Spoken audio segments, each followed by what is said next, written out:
Who knows? I'm still a silver. Yeah, still a silver. Yeah. And you know, lo and behold, it turns out I can still turn a lap time or two. So you know, up for rent. Excellent, up for rent. Yeah. So Stewie, of course, I first interviewed him when he was a little callow youth of 15, sitting in the T car at Brands Hatch in the paddock. I still remember it. Still. But what a career you've had, and a world champion, of course, in Pro-Am with Aston Martin and GTE Pro-Am, that is. But I suppose we should try and find out now what's happening down in the pits there, and with the Herberth Motorsport. Have we got any news? Maybe we can hear from Chris.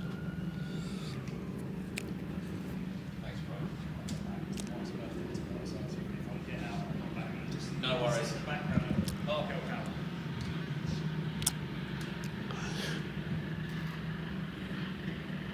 Yeah. Yeah. Yeah, okay. Stewie, you're right. Robert Renaud said there was oil down. So well read. He's a racing driver, He isn't is a racing driver. Terrific. It's great always to have Stuart up here, isn't it? Oh, brilliant stuff. He can sit in any time he wants, and he did promise he will come back. Yeah. And it's great to have Stuart here. And interesting, he said he feels the Audi's got a bit more pace than everybody else. Oh, interesting. Yeah, maybe that BOP is working in their favour at the moment.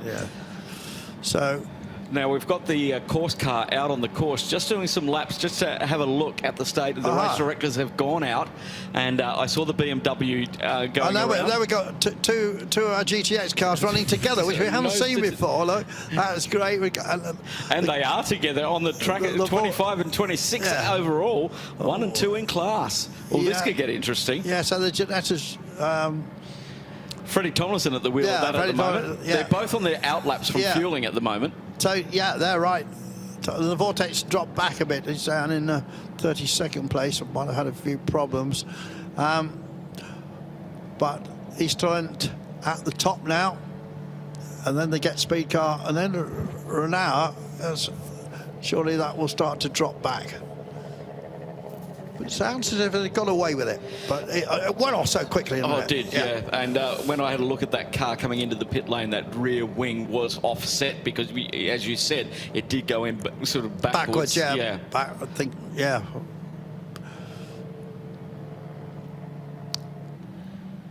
Interesting to see. So I think we've got a little bit of cleaning up happening out there at various areas at the moment. 8 hours into this race, just over 8 hours into this race, as we can see recovery trucks just getting repositioned.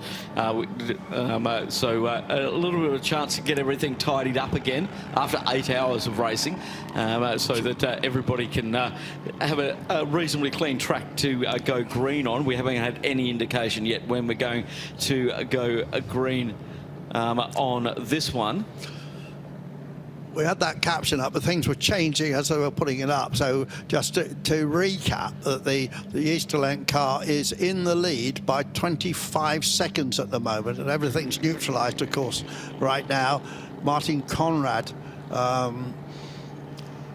who must be the AM in that car, I would think. We've got a recovery going on underway at the exit of turn 11. I can see the flashing lights down there. Yeah. They just went past something that is on the circuit. I'm not sure what they're doing down there. It's just before turn 11, and we had the recovery vehicles on the circuit. Is there another vehicle stopped out on the track?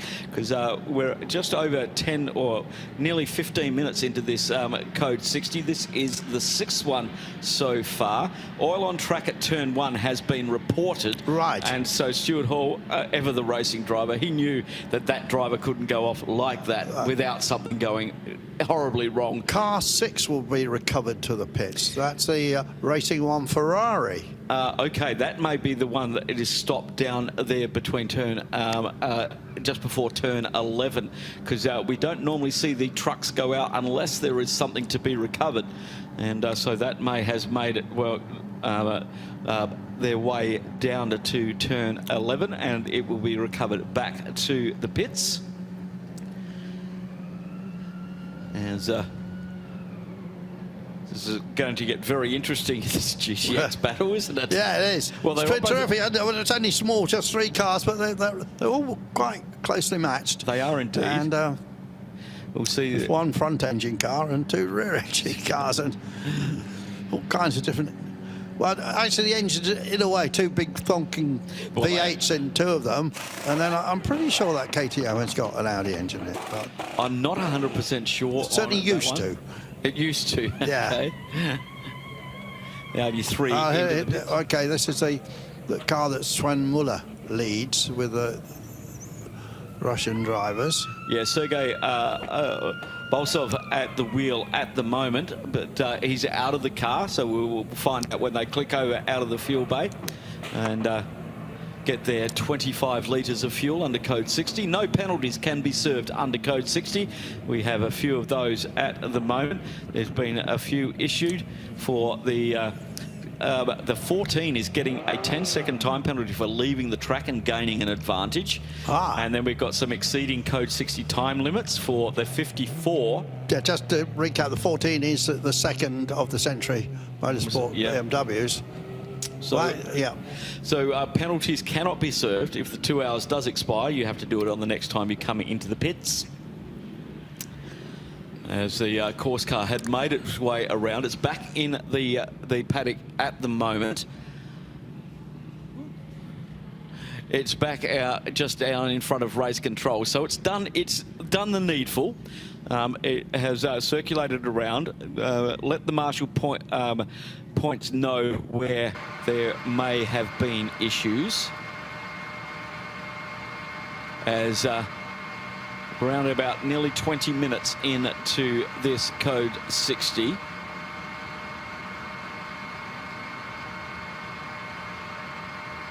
And everybody taking fuel on as required.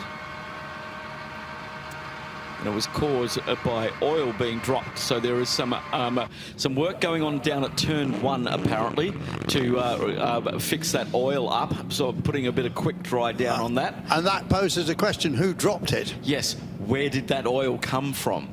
Now, we did see a car also go off there just before the incident, so it's going to be a little interesting to work out where that all came from. So it's not like my car, which runs on a constant loss system. Race cars are a little bit more particular than that. Yes.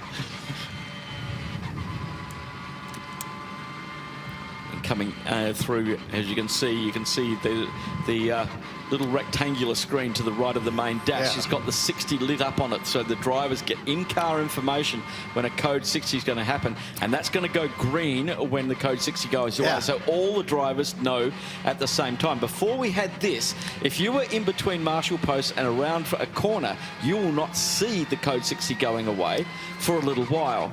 Thumbs up to the pit wall, but you don't see that, and somebody behind you is just coming up to a marshal post. As it goes green, he's going to accelerate quicker than you, but with this system, everybody sees it at exactly the same time as race control release that. We're riding with Patrick Huysman at the moment. Yeah, he just gave his Dutch driver. He just gave the pits the thumbs up that everything's okay. He's heading down into turn 1. It looks like they may have just. Oh yes, we got the course vehicles down at turn 1 as well, just fixing that oil spill down there. It may take a little while. They've got to put the quick dry down there and possibly get the sweeper down there to clean it up. We've got the car now being recovered back to the pits, just coming around turn 14 on the back of the flatbed. We'll get a view of that as that comes down pit lane very, very shortly. I think the Renault car, and maybe Chris can go and have another look down at Herberth Motorsport, but I think it's still in the pit. But it's dropped to 5th, and we've got a P showing there, so I'm assuming they're still working on it. Been in the pits for 15 minutes now. Yes, so it has been in for 15 minutes. So it was more than just straightening the wing, wasn't it? I think they would have to replace that wing. It probably had broken the mount. Well, I'm wondering about the rear suspension. Yes, true, because we know what happens when Porsches go into the wall sideways. It punches a hole through the gearbox. And you definitely don't want that to happen. So they've got lucky. They've got code 60. Okay, they're not losing as much at a time if we were under green. Work going on at the moment down at turn 1. I did see the vehicle start to drive away from there. We will get a notification from race control, and they will let us know that code 60 will finish under under a minute. Yeah. You don't know quite when under a minute, but you sort of get the idea. Our leader just on an outlap now. Is the top 3 all on outlaps. The 54 Gilles Magnus at the wheel of the Easterland Racing Team Audi. Then the Get Speed with Martin Conrad at the wheel, the number 9 car, the AMG Mercedes. And then the Proton Huber competition Porsche with Renat Salikov at the wheel in car number 83, running 1, 2, 3 in the GT3 category. Mika Panow back at the wheel of the Haas RT car in the fuel zone at the moment, currently leading the M1 category. The other thing that happened in all that was, of course, the 962 car, which was running second behind Luke Breukers, is in the pits and has been there for 20 minutes. So was he one of the others that went off? I can't Maybe recall. He was. But anyway, you know, he was right in the fight for a great result in the 992 category, and you know, that's let the 909 Red Camel Jordan's car given it a bit of leeway, really.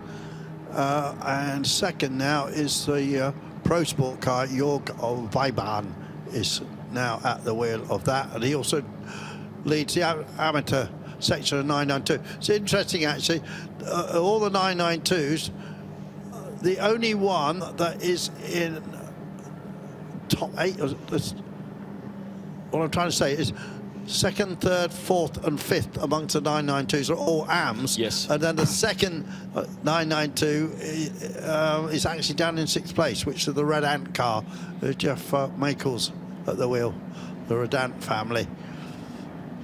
I like that. The family's called Redant, R-E-D-A-N-T, yes. And they call it the Red Ant team. Yes, they do. And they got nice logos. Ant logo and everything all over the car. Easy to spot. Yeah. Great family story. Lots of family stories here this weekend. Indeed, yes. With all of the families. There's the Racing One Ferrari being pushed back into the garage. So not a great Dubai 24 hours for Ferrari. Yeah, Marco Pulsini at the wheel of that one as he comes into the pits. And what are they going to be doing? It's not a hurried stop, is it? No. There's no urgency there. I'm still looking at the rear end. That rear end, and they'll pull that rear clip off.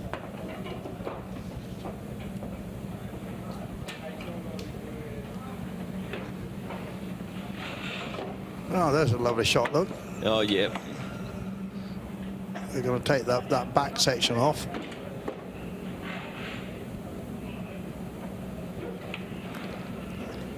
Now what they're looking at. And we are back green at 15 hours, 38 minutes and 3 seconds to go as the back end is off of the car. We got one of the I saw this one coming out of the fuel bay, the lead car just going through there. It looks like the left-hand inner of the wheel arch is hanging out the side of the car. It'll be interesting to have a look at that. I think it was one of the BMW GT4s, but I will sit corrected on that one if it is not. We'll probably get a look at that a little bit later on as we are under green flag racing. 21 seconds separate our top 2 on the road. The 54 and the 9. Yes, Racing Team and Get Speed. Getting that all up to speed at the moment. And in the lead, young Gilles Magnus, guy that started his racing career back in about 2015. 2017, he did very well in the Formula Renault NEC series. He was second overall, but more recently he's been racing in the World Touring Car Championship, and then last year he was in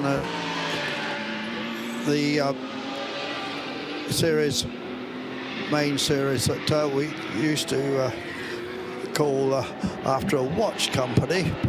Now we call it the GT World Challenge Europe. Exactly. Endurance.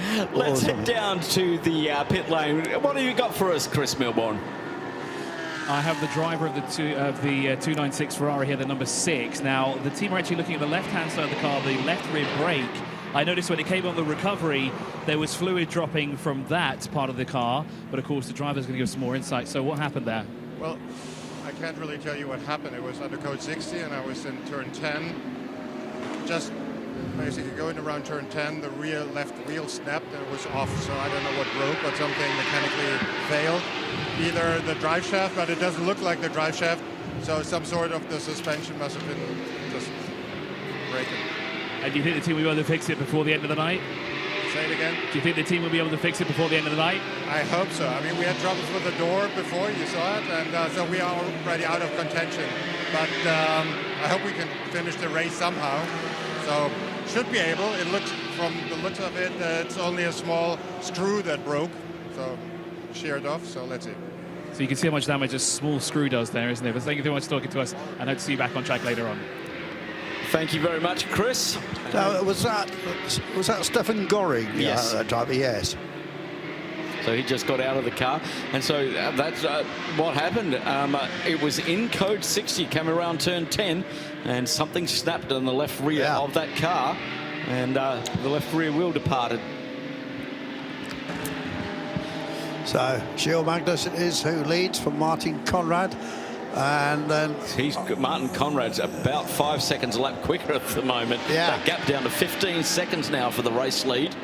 Well, Magnus is pretty quick, so he must have got caught up behind somebody. There is a lot of traffic out there at the moment. Let's just find out where he is. I also noticed that Haas RT have got their hot shoe, Mathieu Detre, in the Audi R8 now.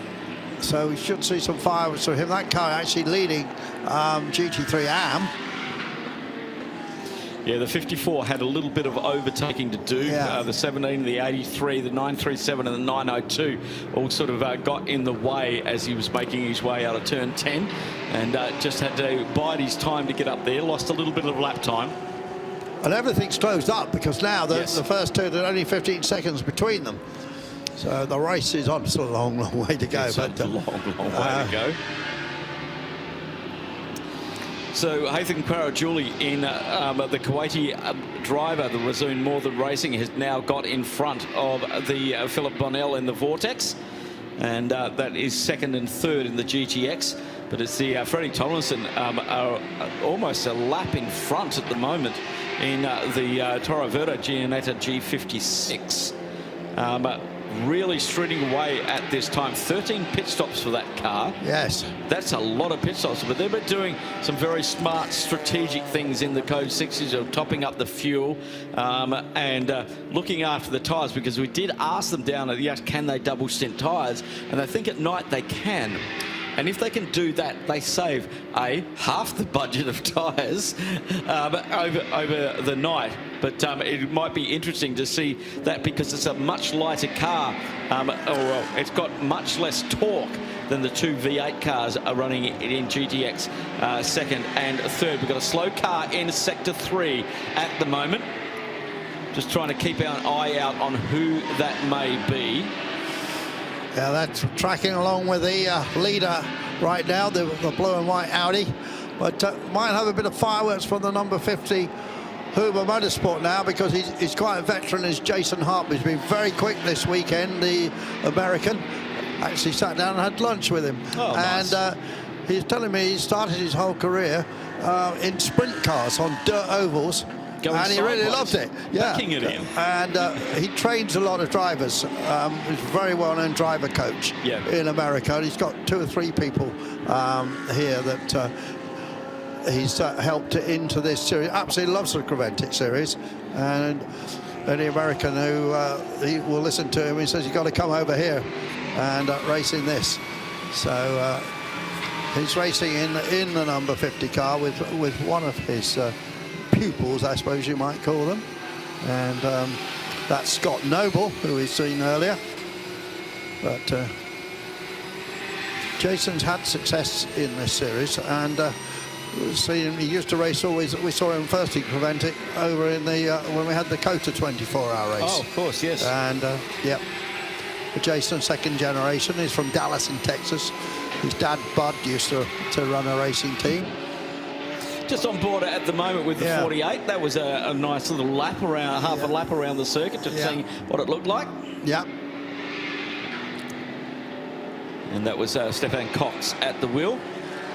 Currently running 5th in the AM category. Still a long way to go. 15.5 hours. I'm going to say now that the Herberth chance of getting back anywhere in the top 5 or 6 is gone. You know, it's been 26 minutes in the pits now, and obviously they've got something serious that they're having to fix. And maybe Chris could get down there. I can't think that they're changing the rear suspension actually. Well, let's hear from Chris Melbourne now. Yeah. No, you're absolutely right. Unfortunately, I think it's race done already for Herberth Motorsport. The team are now preparing the car to put it back in the garage, and I think I'm pretty sure they're going to close the shutter down on us. They were looking at the rear end there, and as Phil said before, the spoiler is not in the correct angle that it should be, and there is a massive hole in the back of the car as well. So unfortunately, I think number 91, Day Well, done. there have been winners in the past. There was a close second last year. Patch of oil catching out Robert Renau, who just didn't see it in the dark. Off he went and bang into the wall, and the end of a great effort from the team that I had down as the winners. But they are, you know, this is motor racing, isn't it? This is the excitement, this is the jeopardy, this is what happens. Indeed it does. They started 8th on the grid in the GT3 Pro category. And yeah, but they're not mega qualifiers. That's not their strategy ever. Well, their strategy is always to win the race, isn't it? Yeah, most definitely. They were right in there. And now it's Audi, Mercedes, Porsche, Audi. But the best Mercedes has got Renat Salikov at the wheel. And I'm just looking at that gap between Giles Magnus and Martin Conrad, and now Giles Magnus got through the traffic. He's in the 201s. He's a second quicker now than Martin Conrad. Gap's gone out. It was 15 seconds when you were talking about it. It's now 22 seconds. Yeah. So that was just more about getting through some traffic and then putting the foot down to get that buffer zone out again.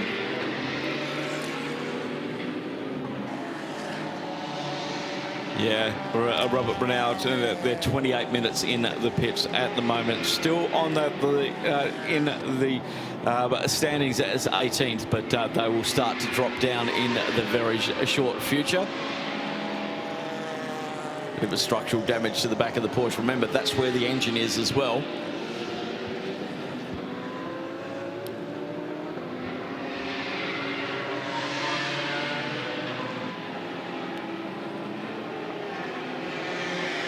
Keeping an eye down a little bit further down the field in our TCX category.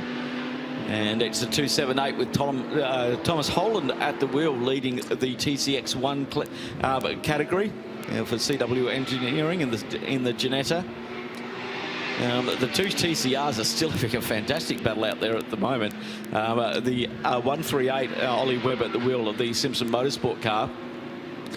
And, Ollie was added to the entry list right at the very last minute. Indeed. And am I right? He won this race in the past. I think he may have. Thierry Chonkdali for AC Motorsport in the TCR version of that. Currently second in TCR. And around about just under a lap separating those two on the timing screen. So at the moment, we have had just 2 hours and 11 minutes under the code 60. And there have been 6 of them so far. And the longest was our second one, where the 927 went into the barrier at turn 9. And that was an hour and 11 minutes with that barrier repair. And the 927, unfortunately, retired from the race. So, chap in third place, not that well known, Renat Salikov from Moscow, and raced mainly in Ferrari 488s, and we've had some decent runs in the Blancpain GT series in the past. Had one podium back in 2019, according to the notes I've got here. The class win in Spa 24 hours in the Pro-Am category. 2018, that was in a the 488 Ferrari. So it's got a decent bit of form there. Yeah, just a little bit.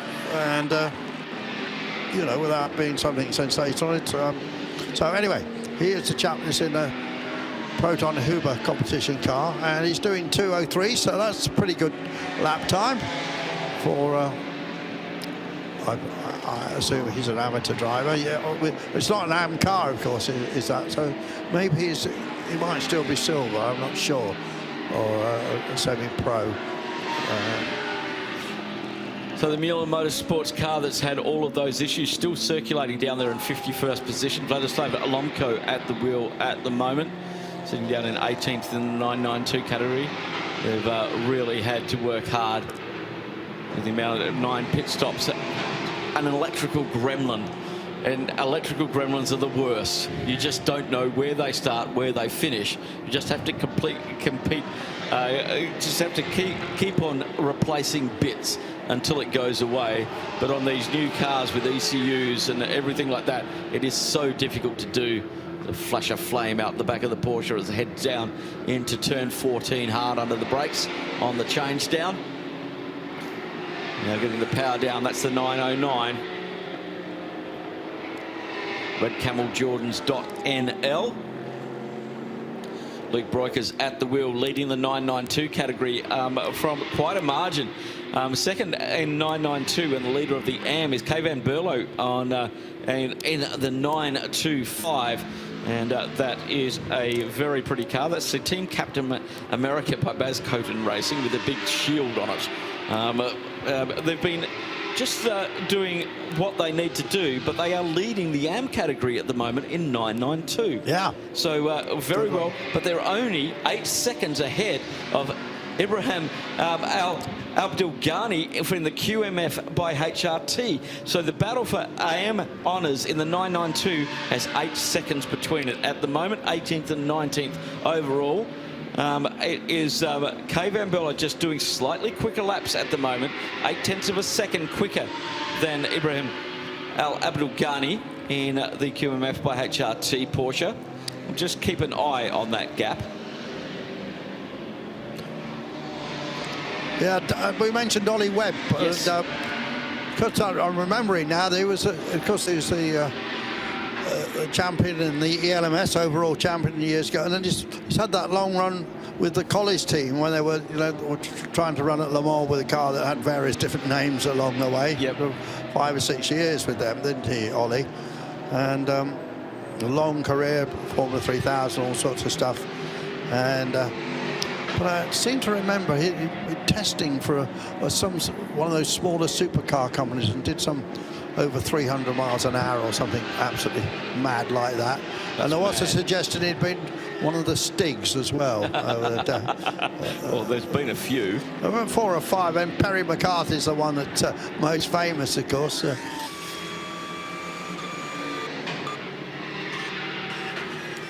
At 54 now has a 23-second gap over the 9 with Martin Conrad at the wheel. 34 minutes into the stint for Gilles Magnus. Conrad around about 28 minutes into his stint. 14 stops for our race leader at the moment. So they've been topping up the tank every chance they can get. The night time should be a little bit easier on tyres. So maybe they're looking at a possible double stint. Drive time is limited to a maximum of 2 hours, and then you must have at least a 50% break of your last stint. But it's Cosimo Papi doing his fastest lap of the race in the Manamuri Energy by Heavy Motors in the Porsche. Second in the Pro-Am, a 2:02, a 1:55. Yeah, it's getting cooler out there. Yeah, he's a new boy in that team, isn't the youngster amongst that group, and doing a great job. But still lurking there, you know, is that BMW M4 of the Century Motorsport team with Jacob Rattenbury now at the wheel. And also the CP Racing car is still up there. And how's Matthew Duttry doing? Matthew Duttry, is he leading the Drivers' Championship in the... Let me have a little... The Middle East Series. I think he is.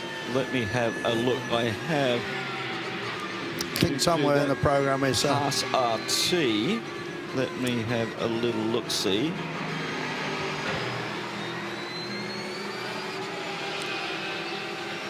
No. Oh, no, it's not.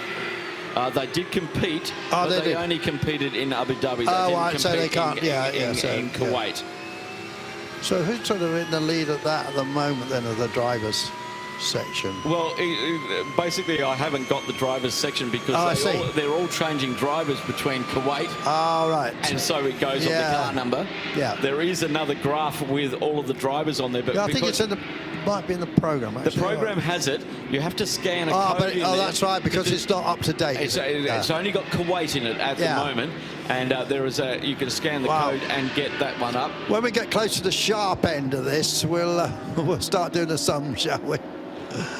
I'll let you do that. Oh, As I said, my brain is only the size of 1/100th of the size of Mr. Trustwell. Yeah, well, I thought we might go down to him. Yes, possibly. Yeah, and the way his brain works, he's calling the strategy of that. And if I send him a little text message, he'll probably answer it immediately with the answer I need. He did correct me once sitting down in Kuwait because he wasn't in Kuwait. He was doing it remotely, and then they drafted him in for the Yas 6-hour last weekend. Just doing a quick weather update. The temperature peaked at 3 o'clock this afternoon at 29.1 degrees. We're now down to 23.8, 58% humidity. But the main thing is the wind has dropped dramatically, and it's just a nice light breeze at the moment.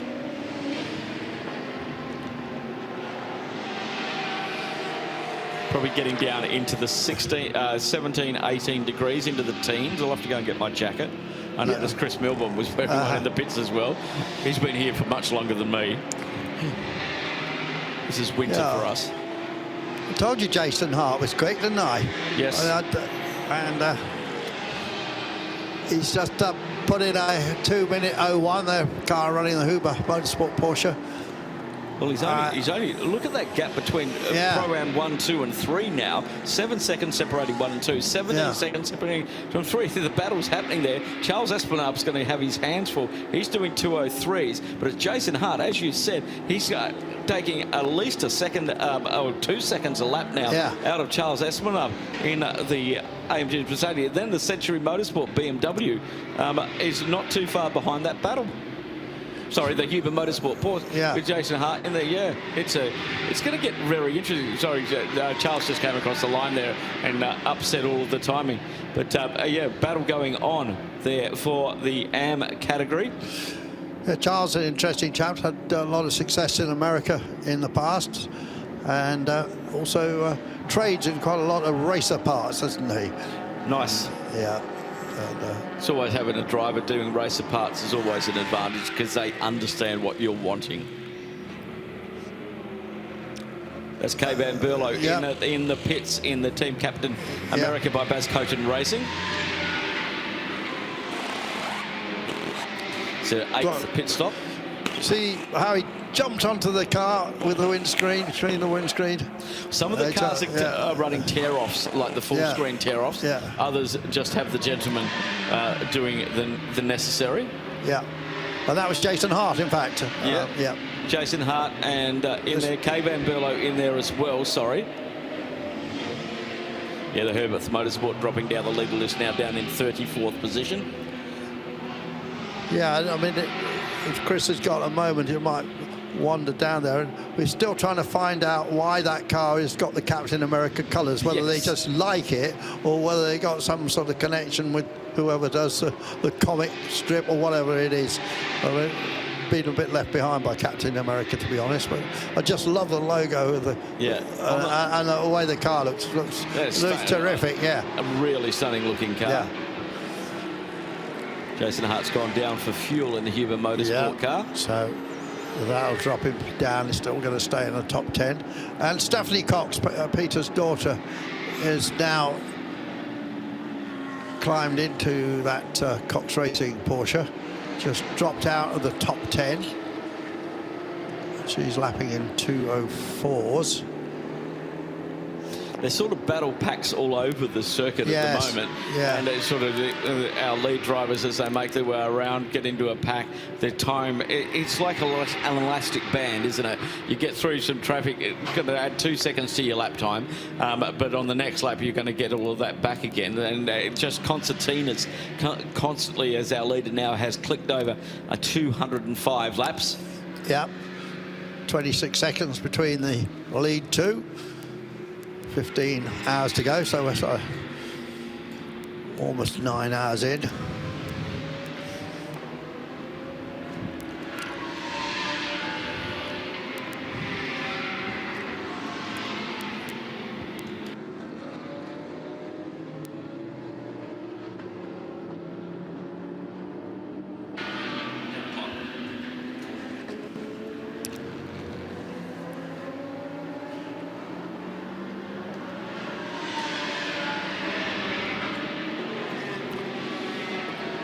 Yes, the magic of night racing, or lights cutting through the darkness, although, as we've heard, a lot of new lighting here now, making it much easier.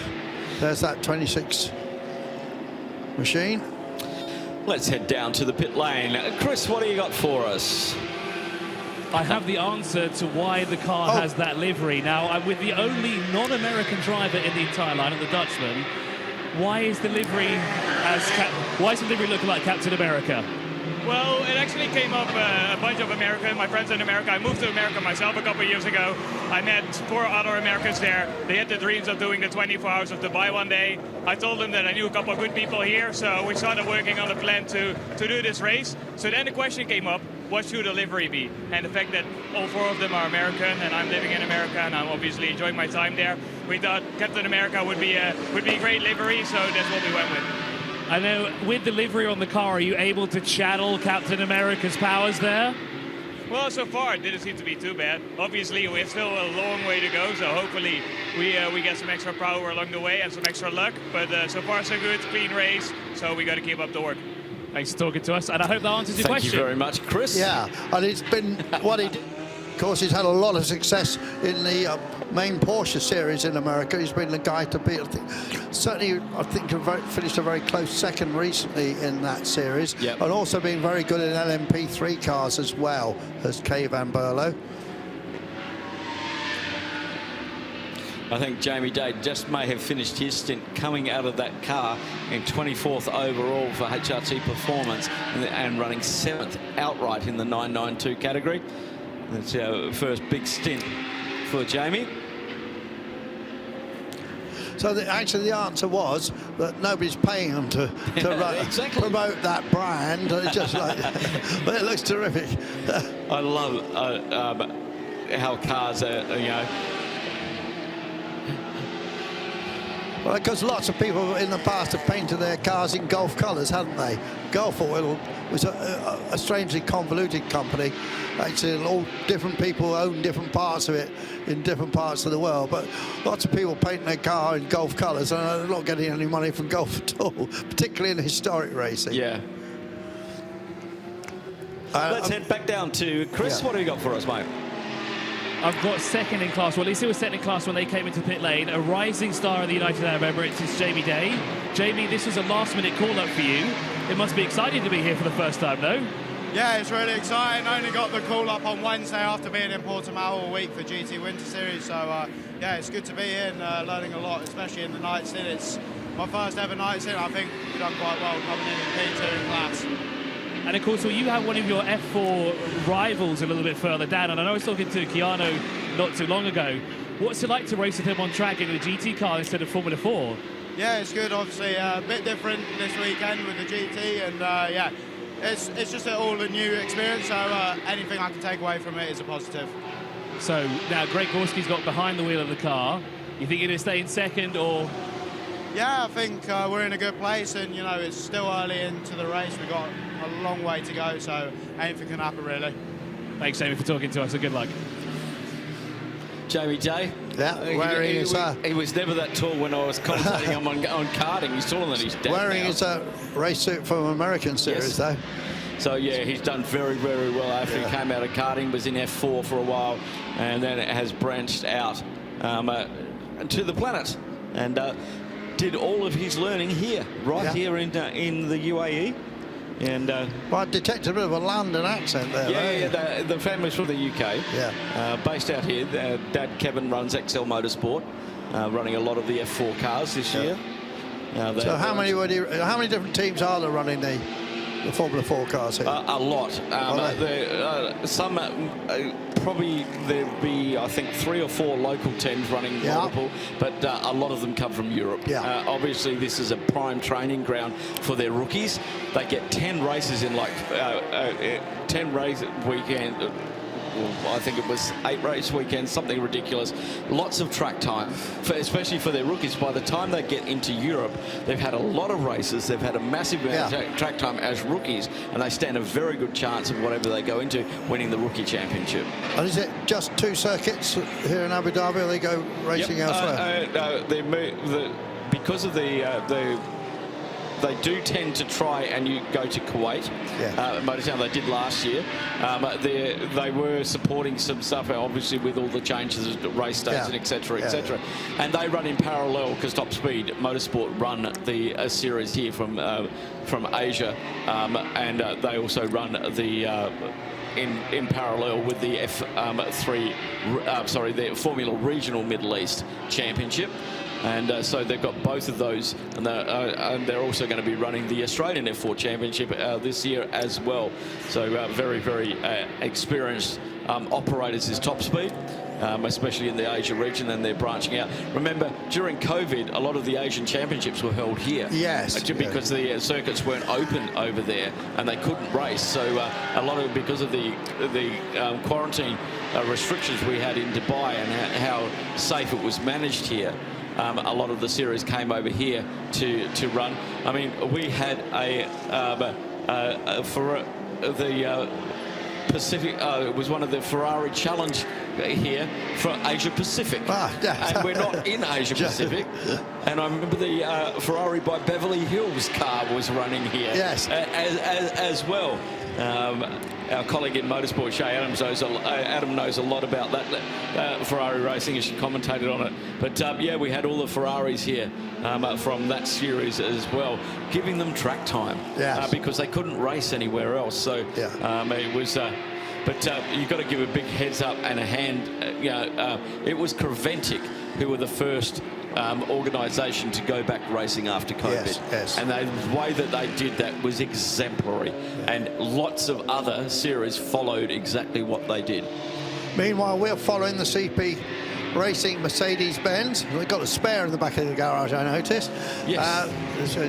Charlie Putnam's done very well over the years in business, and also he's a good guitar player, is Charlie. But we're following his long-time, I suppose, originally driver coach, Charles Espinal, and he's lapping the track very nicely at the moment at the 2:04 mark. The time's dropped off a bit. Nobody's sort of down into the close on the 2 minute now. It's sort of 2:02. It's sort of a good time now, isn't it? 2.5. Yeah, I think a little bit of oil down at turn 1. People are just taking it a little bit easy. I remember a lot of them pitted under that code 60, so they're going to have fairly full fuel tanks as well. Yeah, I noticed the younger of the Breukers boys is now in that car. He's doing 2:07s in that 992 car, and that's the pace one of those should go, really. It's been driven really well. And maintaining that lead, got a couple of laps actually over the HRT car that they're running for the Kuwait Motor Car and Motorcycle Federation, which you told us about earlier. Great group of people over there. We used to have a lot of our series here. Our local Radical series ran over there as part of the thing. We can road freight vehicles from here to Qatar, so it just needs to go through Saudi Arabia and get all of that done. The LaSalle circuit is pretty special. they running any other races on the Saudi Formula One track? Yes, they are. The Ferrari that challenge here that Dragon Racing run, they've been over there. They've run their Ferraris over there as well. Yeah. It is a street circuit, but it's, I think, pretty much permanently closed. Yes, and, yes. A lot of, I think, Porsche are going to run there. I'm not too sure about that. I'll have to check with the Lechner brothers. But, yeah, they are running cars there at the moment. Just keeps that layer of rubber down on the circuit. Yeah, well, we're heading up towards 10 o'clock and a commentator change, but just to go through the top 10 now, it is the Eastland Racing Team Audi, which leads by 35 seconds. Gio Magnus is at the wheel, and he is in front of Martin Conrad in the red Get Speed Mercedes-Benz. I said 35 seconds between them. Then we got the Russian Renat Sakharov in the Proton Huber car, and that I think is one lap down. And then Matthew Detre, the hot shoe in the Haas RT Audi, is fourth. Fifth place, another Russian driver in the Intempto Audi, Sergei Titarenko. Then we've got the best of the cars from the UK, although of course it's a German car. It's a Century Motorsport BMW with Jacob Rattlebury. As we see, a pit stop there from another Russian, SMP Racing, such a famous brand, built their own cars, ran their own lot of series in over in Russia, and Boris Rottenberg, huge supporter of motor racing. Nice to see their name back. So in seventh place is the CP Racing Mercedes of Charles Espinal at the wheel. British GT champion Darren Leung is now at the wheel of the 14 Century Motorsport, the second Century Motorsport BMW, and then the Cosimo Papi car of Manamori Energy by Ebi Motors. That lies in ninth place, although it's just dropped to 10th because he has gone into the pits, and that moves the Peter Cox car with his daughter Stephanie at the wheel up into ninth place overall. The best GT3 AM car is Matthew Detre, running in fourth place overall. The best Pro-Am car is the Century Motorsport 22 machine. The leading Porsche 992 car, as it has been for such a long time, is Luke Breukers. Has got quite a window over the second car, as I just mentioned a few minutes ago. We've still got a great battle going on in GTX as well, with Freddie Tomlinson at the wheel of the development at Ginetta there. And he leads the KTM.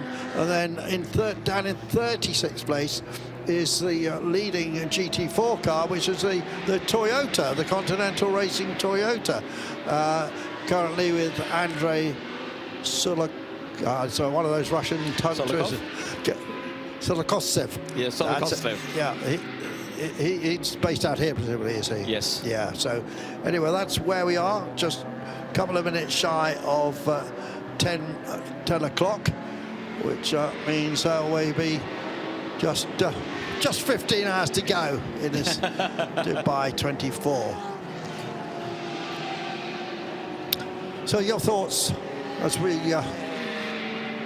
head off? Maybe just get our heads down for a little bit. Yeah, it's been a very interesting session so far. I mean, the big thing that happened in the last couple of hours, obviously, was the Herberth car going off on the oil and damaging itself so badly that it's out of the race.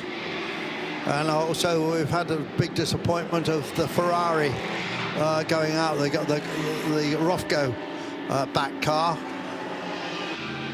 They're the two big ones we've lost. Indeed, and yeah, the front row of the grid, literally. One didn't even get off the way, and that was lap 88. Where we had that power steer failure for the Centerlock Junior team. Yeah, that's the other bit, yes. Yeah, course. Yeah, and so that one has gone.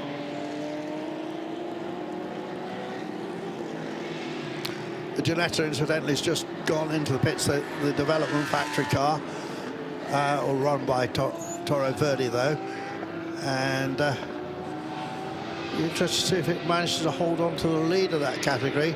That KTM is not far behind, and it's currently in the pit. It's been there for 30 seconds.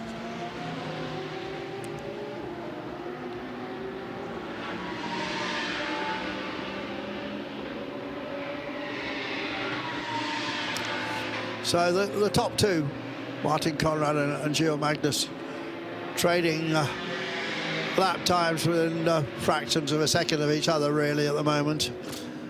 Magnus just a tad quicker, I suppose. And are they the quickest guys out there now? Yes, they are, together with Mathieu Detre, or Detre.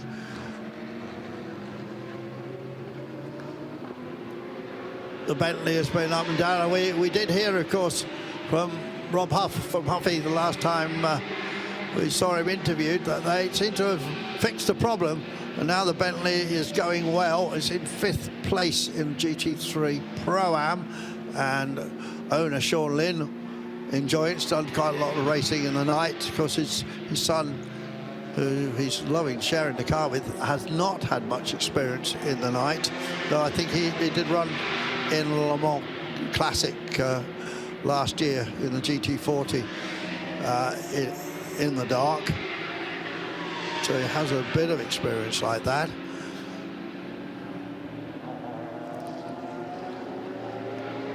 Very close at the moment between 6th and 7th places.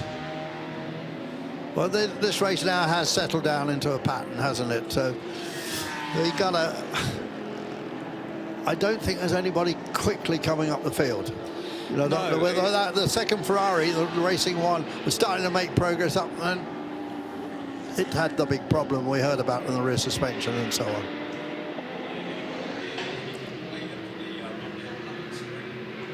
Nice shots through the windscreen here of the Cox car. It's definitely at the wheel.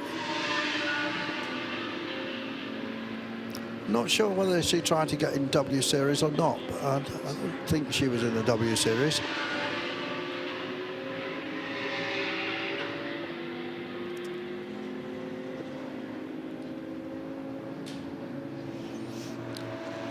So 214 laps on the board thus far.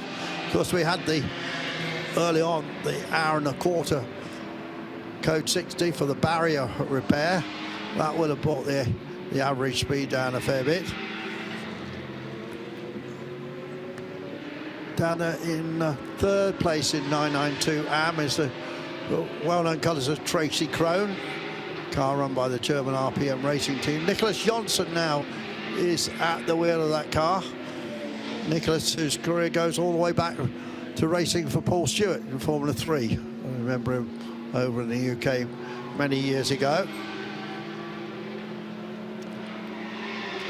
And indeed, there was a swap in the top of GTX, and the KTM is now in the lead as they cycle through the pit stops, but the Ginetta is right there, and it's Nico Prost who has got into that car now. Nico Prost, we heard from Lawrence Tomlinson yesterday, is involved with Ginetta in France. I didn't realise that. And be interested to see. He's done lots of night. Nico Prost, of course, raced for a Rebellion best part of 10 times at Le Mans. He will have done a lot of night racing.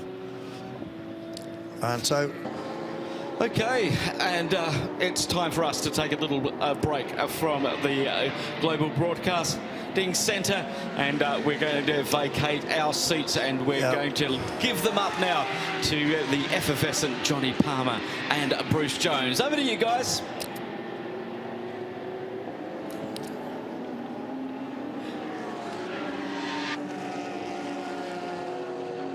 A bit of a He-Man effort. Well, that's now 5 hours for Andrew Marriott and Phil Anson, and they'll be back for plenty more in due course as we continue our coverage of the 19th edition of the 24 Hours of Dubai, live here on RS1, part of the Radio Show Limited network of channels. Full darkness kicked in at 6 p.m. We're now at 10 o'clock, 3 minutes past 10 in the evening to be exact. And the Easter Lent Audi continues to pound round as the race leader, with a couple of cars appearing to be on the lead lap right now. Get Speed's Mercedes still very much in the fight, just under 45 seconds further down the road, Bruce Jones. Well, I was rather hoping for an adjective, but it was the effervescent Johnny Palmer and Bruce Jones. Maybe we can share effervescent. But that's fine. Obviously what's happening after their five-hour stint, which we're going to try and match over the next 5 hours, is the fact that several of the front runners went missing. One relatively recently in the last hour, Herberth Motorsport, their Porsche out of the race, which does mean that's the final race for Daniel Alleman, who was this was going to be his finale. Alas, it's not going to be a 24-hour race. And also the Dragon Racing Ferrari number 88 sitting in the pits at the moment. That's out with only 168 laps completed, whereas our race leading car, which is that East Talent Audi, has 215. So 2 of the top 5 cars have now gone missing from action. So it's East Talent Racing Audi with a 44-second lead over Martin Conrad in the red Get Speed Mercedes. In third place, Mathieu Detry, Haas RT, making such an impact. Trotted out last year, just seemed to go better and better. They've taken to the 24-hour series with massive aplomb and success. So third place, leading the GT3 AM class as well for them, with the Belgian racer Detry, driver based, like quite a few of them, out in Dubai. Going very well indeed. Best the rest, Renat Salikov, Proton Huber competition. We know that's a car, that Porsche, that can go very well indeed, because certainly in the early stages of the race that was very much a pace setter. But settling down into night, as you point out, Johnny, 4 hours since darkness fell on the circuit, but some great views from the Global Broadcast Centre will bring you the next 5 hours of action. Let's see what unfolds. We'll also continue this arm wrestle as to whether it is East Talent, as Bruce has just said, or I thought a combination of Christian festivals, Easter Lent. You see, that's how I was combining it, but it is probably a play on words with the word talent. The East talent from the East? Yes, I think that's how I understood it, how they came in. They were competing largely in the International GT Open. In fact, they landed the driver's title and the team's title. Then there was a rejig of the results some period after the end of the season.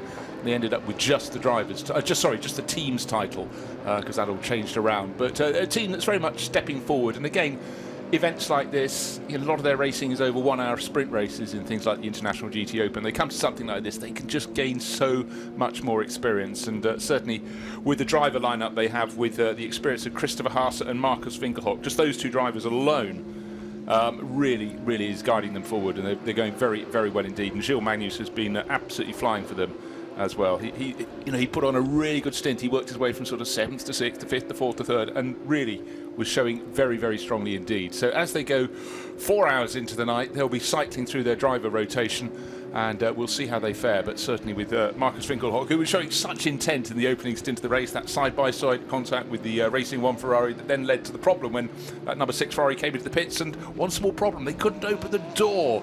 And seeing a beautiful 296 GT3 being wrestled against with a Jemmy to get the door open really isn't what you expected to see, and that's all the way down after all those delays. It fell to 44th position. It's only risen to 41st, so the race isn't quite going as they'd be liking. Way back, but good news is they are still going. Let's hope they can take it through to the finish. Stefan Gehrig at the wheel of that at the moment. And we, right now, are concentrating on the 907 all-green liveried Porsche in the green of Krone Racing. Nicholas Jonsson back at the wheel of the RPM Racing Porsche as it is entered, but with obviously strong ties to Tracy Krone and that Krone Racing name from the past. And that car running in 5th position in the 992 class. It's Red Camel Jordans.nl, though, that leads the 992 division, up as high as 15th overall now for younger brother Luke Breukers. Rick started the race, and it's often, nearly always, a Breukers family affair in that particular Porsche Cup car. Victorious last time out in the final race of the European season of 2023. The 24 hours of Barcelona, of course, and can they kickstart their 2024 year then with another 24-hour victory within class? Well, QMMF Racing by HRT are their nearest rivals. The 931 car is having completed 209 laps, so about a lap and a half away right now. That's a nice cushion to be sitting on.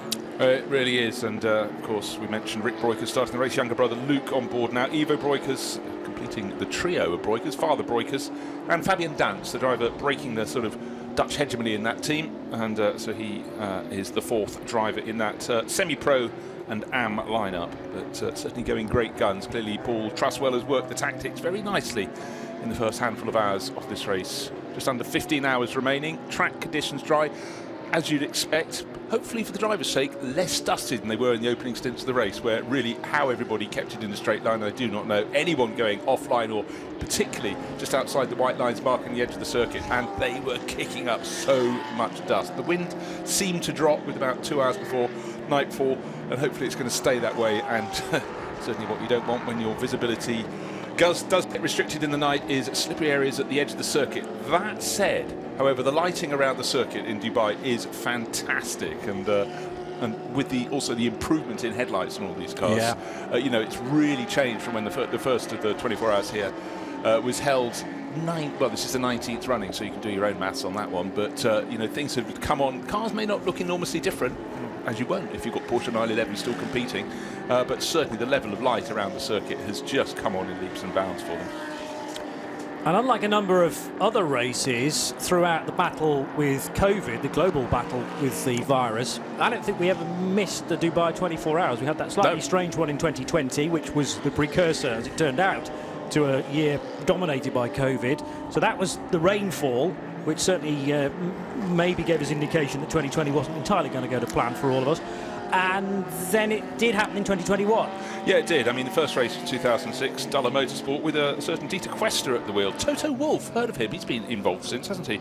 Hans-Joachim Stuck and Philipp Peter, so 3 Austrians. And Hans Stuck was always seemed you never really knew if he was German or Austrian. Ironic, since his father was born in Poland. Hans Stuck original, but anyhow, Duller Motorsport won that with an E46 M3 GTR. But yes, the cars have moved on since then. But every year since this race has been held. This year, of course, certain pressures on it due to logistical problems in the Red Sea. We'll leave it at that. The Houthis were involved in that, and so some of the teams decided, when this race got put back by a fortnight, to make sure it could take place. And you can imagine the work behind the scenes from the Creventic group. You know, like a swan above the water, but paddling furiously beneath. And they made it happen. We lost a number of runners who were tied in this weekend. This was the original weekend for the Daytona 24 Hours. That, of course, is still happening this weekend. And some teams worked out they couldn't be in 2 places at the same time. Some of us still try and do that, but it doesn't always work. Still East Talent then out front by 52 and a bit seconds. Get Speed's Mercedes is in the hands of Martin Conrad. So we would expect the lap times to just ebb away very slightly. Martin is the AM element in that pro car, and as such he had to take part in the initial qualifying session yesterday, which was reserved for AM only drivers. But elsewhere within the team, it's a 5-driver lineup. There are 2 semi-pros and there are 2 pro drivers. So Martin Conrad, brave stepping forward for one of the, in inverted commas, overnight stints. I realise it's just after 10 o'clock in the evening, but it is full darkness with all of that extra floodlighting here at Dubai. But certain areas are, you know, pretty difficult to negotiate. You have to rely quite a bit on muscle memory to work your way through. One of a couple of Century Motorsport BMW M4s getting through as we can get an update from the pit lane. And here's Chris Milbourne. I'm glad that you can hear me. I've got a bit of a microphone issue here. So George King's just gone back in because of the issue, but let me just grab him quickly as well. George King just got out of the car. George, you are a local star here. You won the Golf Radical Cup a couple of years ago. You just said this is your second stint, because you, of course, started the race, didn't you, as well? You said you had a nap and then you came back and you were 3 laps down. That's not what the news you wanted at all, was it? So, no, I mean, it's not so Donnie was just pointing out, so we've just got to cut away from that interview. Gilles Magnus leading the race by 40, no, it was 40 last time I looked. Now, I was going to say 48 seconds, now 53 seconds from Martin Conrad, but Martin's just settling in to his stint in the Get Speed Mercedes. Mathieu Detry in the Haas RT Audi 3rd overall. Leading the AM class of GT3, the Pro AM class is led by Century Motorsport, Jake Rattenbury in 5th place overall in one of the 3 BMW M4s that have been brought by Century Motorsport. 2 of them running in the top class in GT3. The sister car, Darren Lung, is in 8th overall, and of course they're running one, Johnny, down in the GT4 class as well. It's green on our screen. Second in that, and it's the New Zealand racer Rihanna O'Meara Hunt, and certainly I know that Andrew Merritt's been very excited about the fact she's got Greg Murphy sort of looking after her career and making it happen, and Greg, such a cosmopolitan Kiwi, you know, raced all around the world, a lot of time in the States as well. And so, you know, it's great when you have that level of experience coming in to just give you the guiding hand, stop you falling in any pitfalls in front of you. And a race like this, he just understands his invaluable time behind the wheel of a car. In GT4, a class that's growing worldwide, not as quick, not as highly developed as GT3, but with national championships, with the European Championship and American Championship, the numbers are growing year on year on year in GT4, so not a bad place for the young Kiwi to be doing her racing. Just like to apologise to Chris Milbourne, who I assure you was talking. That's why we paused, and actually Bruce and I could hear him clear as a bell. I understand his voice wasn't making it actually to air, so we're just trying to iron that difficulty out. He's doing a splendid job, and I felt very, very bad about just suddenly plunging over the top of him. But you, the listener, weren't hearing him, and therefore the pit report is a little useless, because I mean it was great to me and Bruce, but if the greater world cannot hear it, clearly some work to do. But we'll get to that in a moment or two, as Gilles Magnus continues to lead in the 54 East Talent Racing Team car, and Martin Conrad in the Get Speed Mercedes number 9 is a shade under a minute back now. Mathieu Detree will be pedalling as quickly as possible. Now the difficulty for the Belgian there in the Haas RT Audi is that he's got the best part of, well, a lap and a bit to make up. It's 2.5 minutes, the gap, and that is only from Martin Conrad. Add another 56 seconds on top of that, and an idea of how much time the Haas RT car has lost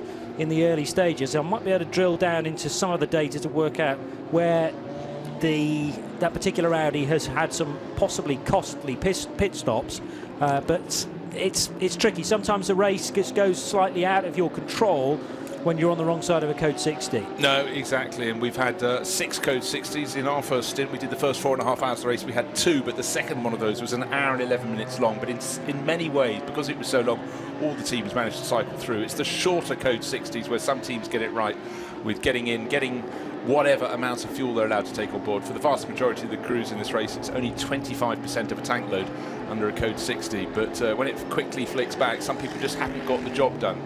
And it's all, as we found out over the years, particularly following the guidance of Herberth Motorsport, who've had so much success. Alas, not this weekend, the last racing weekend for Daniel Alleman over before they got very deep into the night. But they were always masters of saying, every time there's a Code 60, if there's a chance, come in and put a bit more fuel in the car. You just never know.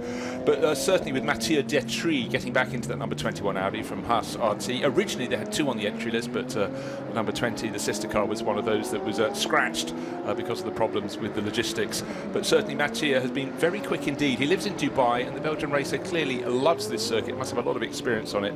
And he's taking a couple of seconds a lap out of Martin Conrad. But as you pointed out, Johnny, the gap between them, best part of 2.5 minutes. So chipping away, but I don't think it's going to happen in one stint, getting a whole lap and a bit back. But certainly Mathieu pushing on. He's got a fair margin, nearly 1 minute 50 seconds over the 4th place car. Another Audi. This is the white, grey and black camouflage livery R8 LMS GT3 Evo 2 to give it its full title, and that's Sergei Titarenko at the wheel of that one. It's a car, the attack was led by Alex Arkinaka, son of the team founder, the team owner, and he's been going very well in Audis for the last handful of years. But it's Sergei at the wheel at the moment, holding down 4th place. Is he being caught by the driver behind? Yes, he is. 1.5 seconds a lap he's losing to Jake Rattenbury in the best place of the Century Motorsport BMW M4 GT3s, the better place of those. The sister car 3 places further back, Darren Lung, who took 2 wins and the British GT title last year, showing with Dan Harper in the UK, so he's gaining useful experience here. He's down in 8th, but for Century Motorsport, the car's just coming up the order bit by bit by bit, so doing a very, very good job indeed. 85, the CP racing car. What I promised to do was look at those Haas RT pit stop times. So it's the 3rd place Audi in question, car number 21. Now a longish pit stop can take over 4 minutes if it's done under green, but perhaps tellingly that Haas car only showing 8 pit stops, but that rather suggests it was in one of those pit stops for a long time, because the race leader has now pitted for the 15th time, Get Speed's Mercedes 13th time, and only 8 on the ticker for Haas RT. So that may well begin to explain a long pit stop for that particular car, and Hit has spent rather less time therefore on the racetrack, but still hangs on to third position. The 226 numbered Lotus has just come in for its 9th pit stop. Again, some difficulties with this, including bodywork torn up on the rear bumper and actually dropping on the track on the main straight, causing a code 60, and a nightmare for, is it Charlie Putman, who was at the wheel of the 85? Yeah, just talking about that car now. I like the way you tied that all together. Beautiful, seamless.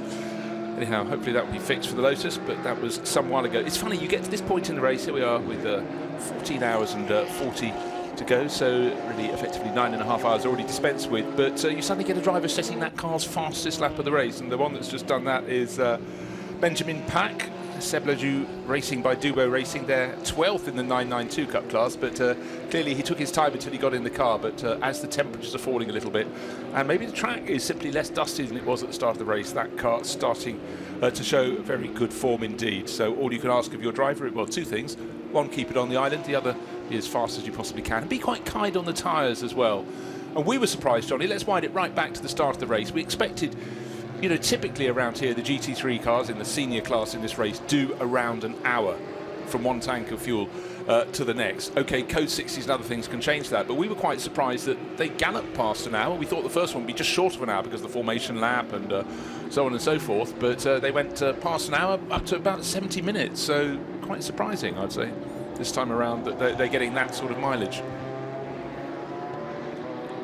Yeah, so more pit stops taking place at this stage, although not for the key runners. The top 21 odd cars still stay out. A little further down the order, though, the Continental Racing by TTR Toyota Supra has just made a stop. Those looking after the little Lotus Elise, pushing that towards the fueling area, but it is struggling to restart. And the Vortex that I just caught sight of with Olivier Gomez at the wheel of the 2.0 Vortex, car 701, heading back into the race via, in fact not via the fueling area, it seemed to miss that.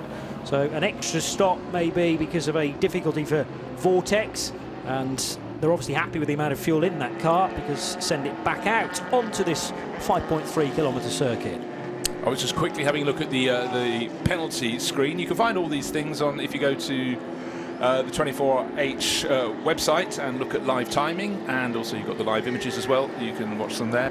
But plenty of penalties being applied. I wondered if the Vortex was just serving one of those, but actually not is the answer. But everyone else seems to have had a bit of a go. And of course, a lot of people are getting penalties for exceeding track limits, and I have a certain degree of sympathy for them. The track was very, very slippery in the opening hour of the race, but a lot of them, this is less excusable. In fact, a whole host since 10 o'clock local time, exceeding the speed limit during code 60, with the penalties rating for that, obviously according to by how much you exceed the speed limit, the 60k limit. 6 seconds for car number 27. Oh, hold on a second. Number 27 has managed to pick up 1, 2, 3, 4, 5, 6 penalties, almost on consecutive laps, for exceeding the speed limit under code 60. So clumsy, unfortunate, time-consuming.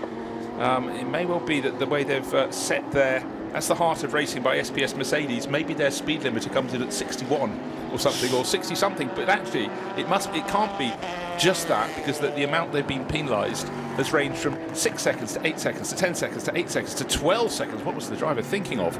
And then another 8 seconds. So add all those up, you're getting close to a minute, but it's the fact that's minted at the standstill in the time penalty box. But then again, all those have been issued, not yet been served. I presume they have to come in. You can't run them all off in one go, surely, Johnny. That's something we need to look into for the rules. I'd have thought each penalty you have to report in and serve that one, go back out and do the next one. But we'll try and see if we can get to the foot of that. But there are an awful lot of rules in the Creventic rule book. But anyhow, car number 27, very, very much in the stewards' minds at the moment. That's a car shared by Gray Newell, Pierre Kleinubing, Brazilian racer, Daniel Mancinelli, who started, and a certain Darren Turner.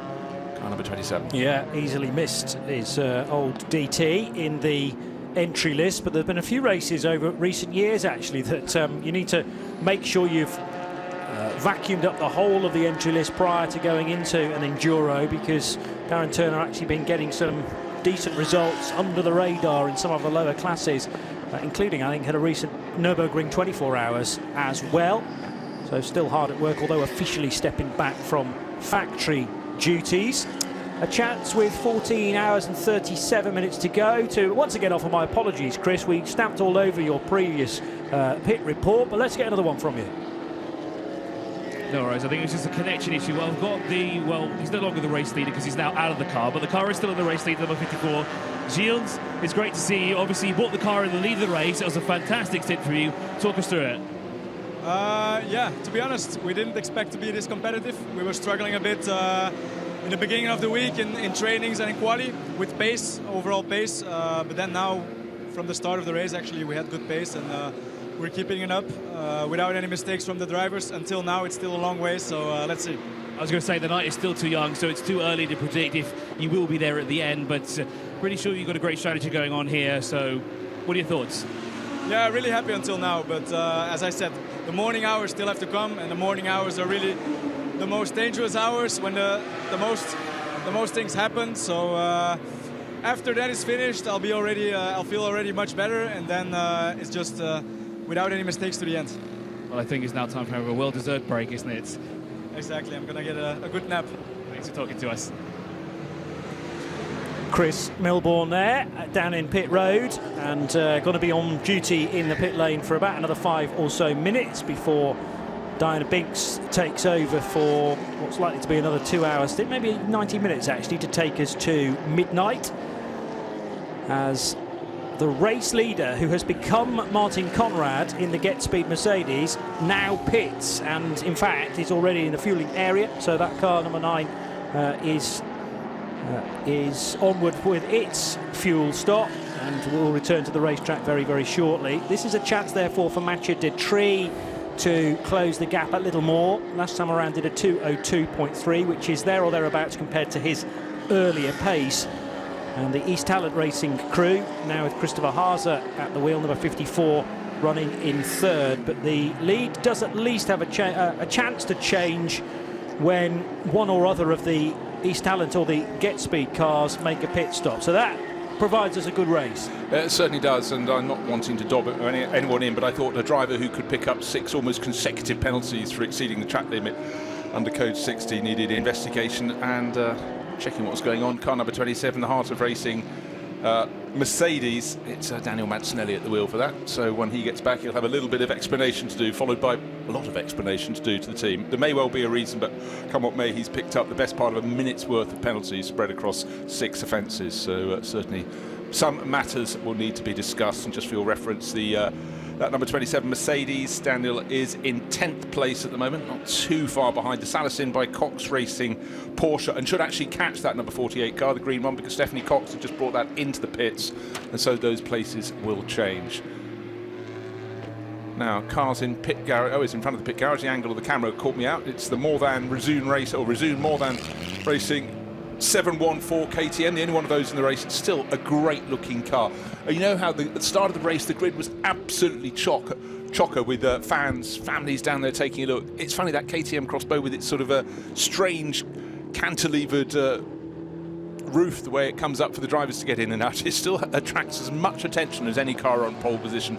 KTM just do things rather differently, and it's great to see. But that car has been leading GTX in the early stage of the race. It's still leading now. Haytham Karjuli leading in that car, some distance clear of the Ginetta G56 car, Toro Verde running that, the cup car from Ginetta, with Nico Prost and Alan. And we just found out from Andrew Marriott that Nico's actually the French representative for Ginetta, so that is why he's in with the Tomlinson duo in that car. Looks good, sounds great, plenty of grunt, and it's great to see Ginetta stepping forward with their new latest tool to see what they can do with that. And certainly Nico Prost brings a lot of experience. Single seaters first, and then has moved on since then.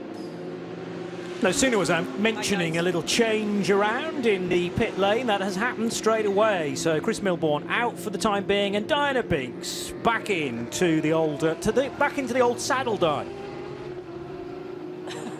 I wondered what you were going to say there, but yes. So did I. Definitely back in. With Resoon Racing, you were just talking about the 714. Haytham has just jumped out of the car. He's been out there for a couple of stints, was that? It was like, I'm not too sure how long I was out for, but it was a lot better than my first stint. And we got past the Ginetta right at the end, so it was pretty good. So what was better about it? Tell us, explain to us why your first stint wasn't and what happened and what improved on the second. Well, in my first stint, I got in the car and pretty much I was in the car for an hour and 20, I think, and it was just code 60 the whole time. So I did it all at 60 kilometers an hour. That's not easy, is it? I mean, the attention span then's really got you to be very concentrated. Yeah, you lose concentration quite quick going 60. But I was ready to go. We went racing for, I don't even know, maybe 2 laps, and then it went code 60 again. And then it was just barrier repair for the rest of the time. So how is the car feeling now at this point in the race? The car feels great. It's just, it feels quite flat, and it's just enjoyable at this point. And what's the traffic like out there now? And now we're into the sort of darker points. It's dark, but not completely dark. There's a lot of traffic. It's not as many as GT3s that I thought there was going to be, but like GT4s and TCEs, there's loads of them. How are you managing the traffic? Pardon? How did you feel you were managing the traffic? I feel like I could have done a bit better, but overall I think we did quite good because we managed to pass the Ginetta right at the end, so we're doing better than them. So a bit of rest for you now. When are you back in the car? I'm not too sure yet because of the code 60 has really moved everything out of our plan, but there's 4 other drivers in between that, so a minimum of 4 hours until I'm back in the car. A good rest. Yeah, very good rest. All right, thanks a lot. All right, thank you. Haytham Caragiuli, who is getting more and more experienced in the one-make, or strictly two-make, Ligier European Series, having dominated in 2022 and stepped up to the JSP4 category, and by his own admission struggled at times, but it's a big step from a GT-derived car at least to a baby prototype, and now decisions as to what he might do next. I haven't actually seen any announcements for 2024, which doesn't mean there haven't been any, but drivers obviously want to make sure that everything is cemented before they make a full commitment. But again, you know, prototype-derived car for this particular event will pay dividends perhaps when he's looking to draw on that experience in the future. I think young drivers who don't follow the single-seater route have got so many opportunities now opening up. You've got the Asian Le Mans Series coming here shortly, and of course you've got the GT cars, the P3s and the LMP2s in that, so plenty of places to place yourself. And events like this, not just here with the 24H Series in Dubai, but a fabulous sequence of events and brilliant circuits for the rest of the 2024 season. Mugello is next in March, the end of March. Spa-Francorchamps, Portimao in Portugal, brilliant circuit, and one that's really going to give them a bit of a cooking. Misano, and the 5th to 7th of July. I've been there in the summer and it has been achingly hot. And then the Barcelona 24 hours to conclude the season. So whether they do other championships as well, they can come in and out of this series and pick up some brilliant circuits, and particularly young drivers looking to work out, do they want to go from GT4 to GT3? Do they want to go into prototypes? People like Haytham Caragiuli, yeah, they tried their racing in Europe, but there are many, many other ways you can do it. So that's why I think it works. That's why we see so many young drivers coming to play in these enduro events. Keeping a keen eye on Jacob Rattenbury in his BMW M4 for Century Motorsport. They're just sort of waiting in the wings regarding the podium, and it might not be a bad shout this far away from the race finish. We've just obviously by 3.5 hours creeped over the 1/4 distance marker, but you're not going to be thinking about the race finish before daybreak, which is at 7:04 tomorrow morning. So little milestones really is often where the teams will be playing this, and certainly midnight a significant one. And then you have to wind the clock forward a further hour and then 12 hours to get to the finish of the race. Yeah, and it's also down in the pit lane. You've got the daylight hours, and a lot of they really change according to whether you've got shade in the pit lane in front of the pit garages, which largely they don't. But when it does arrive, it's a very, very welcome element because you can really cook down there, and there's a certain degree of humidity. And one thing that always makes me smile, particularly at night time in the Dubai circuit, is when you just look in the background on the long shots, you see the traffic just going on the main road at the far side of the circuit there, just minding its own business. No idea the race is going on here. They'll see the blaze of light from the illuminations around the circuit, but they may hear the rumble of the cars as well. But normal life does go on. And I just cannot get over how much Dubai has expanded, extended out towards the circuit. It used to sit practically on its own. right on the edge of the desert, and now it's being consumed. And of course, Motor City was the element this was called, this part of the city. You've got all sorts of zoned development, and certainly more and more motorsport teams and things basing themselves out here. Dragon Racing got a couple of units inside the circuit, and of course they came here with high hopes, their first season of running the 296 GT3 Ferrari, but alas for them and for the Goethe family, it hasn't quite worked out for them in the race so far. Going back to Century Motorsport, Nathan Freak runs a very, very tight team, and you know, he's competed here in himself in the past, but you know, two cars sitting pretty well in the race at the moment, and it didn't seem the BMW M4 GT3s had the ultimate pace of some of their rivals in qualifying, but I think they've got a very well-balanced driver lineup in both of those GT3s, and that's why now we're cycling through all the drivers. We've got one sitting up there in 5th place overall for Drake Rattenbury. Sorry, move that down. He's gone up to 4th place because yes, he just passed the CP Racing Mercedes, and the Proton Huber competition Porsche has also gone past the CP Racing Mercedes. So Drake Rattenbury up in 4th place for Century Motorsport. Sister car Darren Lung, British GT champion, 3 places further back as before, in 7th overall. Going the right way. You know, we talked about the Audis, the Mercedes and the Porsches of the German marques, but with the BMW didn't seem to be quite there. But at the moment, quite happy to run at very similar pace. You mentioned Nathan Freak has taken part in this race. Actually, if you track back, it's something like 7 years in a row, so it's a surprise more than anything not to see him on the entry list this year in one of his cars. That may well change moving forward into 2025. We'll grab another word with Diana Beats. Thank you very much, Johnny. Yes, I'm down here in the pit lane with the number 48. Stephanie Cox has just jumped out of the car after doing a double stint, I think that was. No, it was a single stint. It was a single stint. Stephanie, are you satisfied with the performance of what the team are achieving at this point in the race? Yeah, I think we're doing quite well. We had some hiccups yesterday in qualifying, but the team did very well to fix it, and I think we have a better car now at the moment. Also because it's cooling down a bit, I think it's coming a bit more towards us at the moment. So yeah, I think we're managing quite well. Stephanie, just for viewers that you know are pretty new to racing, how much does the braking points change as you go into the evening sessions for you? Well, the track changes quite a bit over the race already. It has changed quite a bit over the race already, because in the beginning we had this massive sandstorm. So you have to adapt to changing circumstances a little bit, but I think yeah, we're doing okay at the moment. What were conditions out there like out there on the track? How were they evolving? Well, I think, as I said, the track is coming a bit more towards us at the moment. We're finding a bit more the grip and the pace in the car, and at the moment it's all about surviving for us. It's quite hot in our car, as you might see, because we have no aircon at the moment. So yeah, it's all about surviving the night and see what we can do tomorrow. Thanks for chatting to us, Stephanie. Get a bit of rest. Thank you. Interesting points made, and in fact reiterated to us there, just to really rub it in there for Stephanie about the changing points. It is always tricky, but I think people who weren't with us at the start of the race had no notion about how sandy, how dusty it was out on the circuit. We heard reports when Diana Binks was about to do the grid walk in the countdown to the start of the race. She said, well, the teams are already starting to talk about this. And we did wonder, Johnny, about the level of abrasiveness of the circuit with this sand blowing on. We didn't really get an answer on that, but certainly braking points will change. Temperature makes them change as well. Right, thanks to Phil Anson, just out of the commentary box. Brilliant stint with Andrew Marriott, and he has answered the question that I just asked.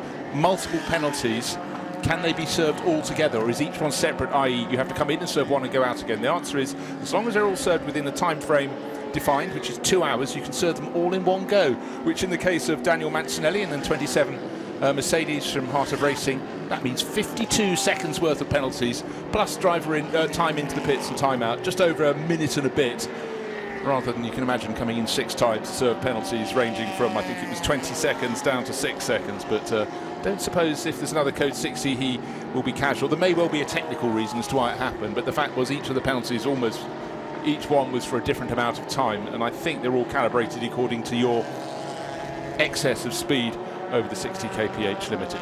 But anyhow, let's hope we don't have to talk about that too much anymore, but anyhow, that's at least a relief for the Heart of Racing team. And for the record, Heart of Racing by SPS, Darren Turner is on his outlap, so he's just taking it over, so all those penalties would have been served, and no longer is Daniel Mancinelli in the car. So the Brit.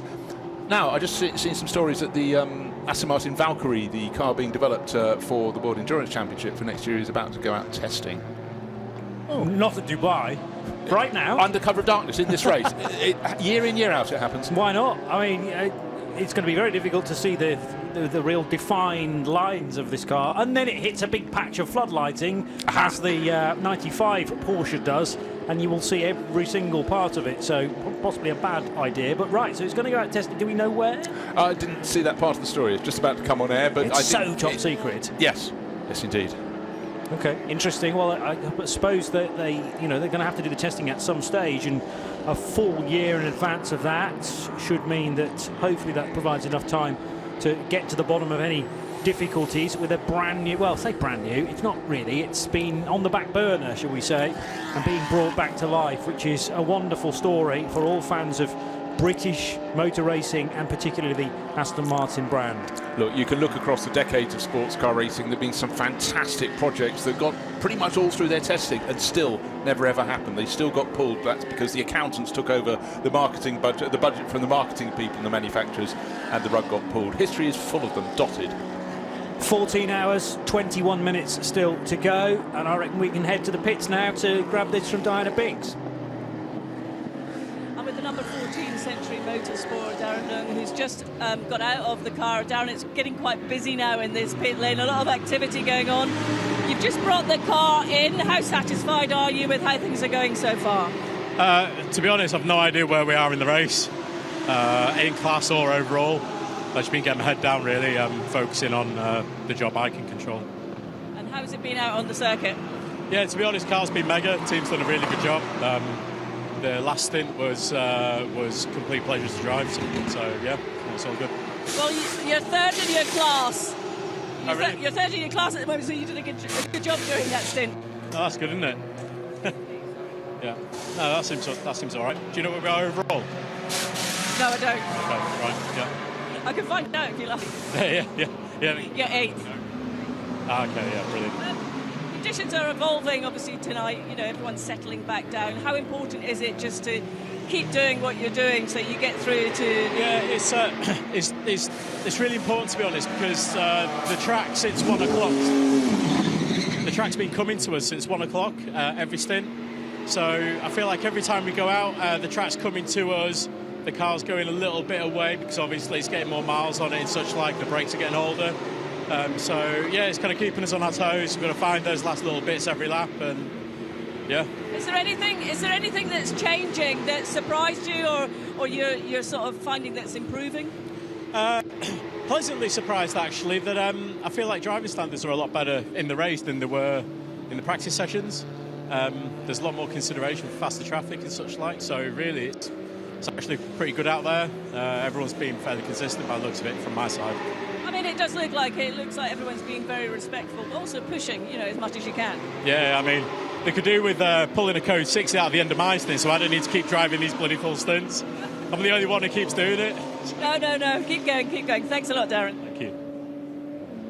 Well, you get the sense that the pendulum will swing away from that concentration over Darren Young, but the problem is he's a British GT champion, so everyone's going, oh, Dazza will do it, just stick him in for a double or a triple stint. He just won a championship, so, riding the crest of a wave, the secret is, you see, don't win titles and they'll probably shy away from you more. Yeah, no target on your back. I was thinking that was Darren's first run here, but he ran here 2 years ago in a CWS Ginetta, finished in the top 71. In fact, he finished 71st.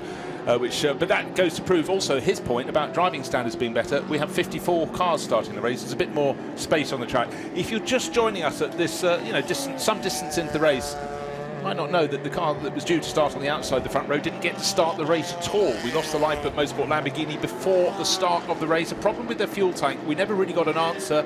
Didn't get going. The garage door was pulled down. They worked on the car for ages. But for Brendan Leach and the gang, and it was a strong driver lineup, very disappointing. The one Lamborghini in the race didn't get to start. Therefore, no longer 55 cars on the grid, 54 it was. And now I would think we probably lost about half a dozen cars since the Lamborghini didn't get to take the start of the race. But most notably, including the Herberth Motorsport Porsche, car number 91, Robert Renaud was the last driver listed in that. That went off down at turn 1, hit a patch of oil, we think, on the approach to turn 1. when you're coming down from about 255 kph, and then luckily lots of runoff before you hit the tyres. But unfortunately the tyres were hit. Another car out of the race that was in the top 5 was Dragon Racing, with the very locally based Ferrari 296 GT3, based here at the circuit, new for 2024 to the team. One of them is entered in the Asian Le Mans series, so they will get one out shortly. But the home race for the Goethe family and the Dragon Racing team with their new Ferrari didn't go according to plan. But the good news for them, I'm always trying to find good news among the bad. The car showed excellent pace and really looked very, very good in traffic, particularly in the hands of Oliver Goethe, who really got it going very nicely indeed.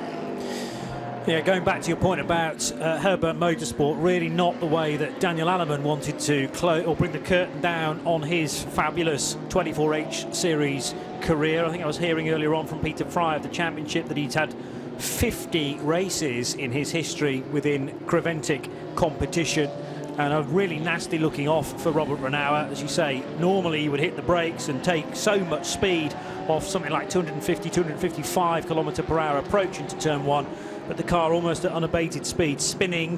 That did shave a bit of speed off it, but then it slammed into the tyre protected Armco barrier and rather put pay to any further competition, any further involvement for that particular car. Just hope that Robert Renauer is okay after that. He'll certainly be shaken.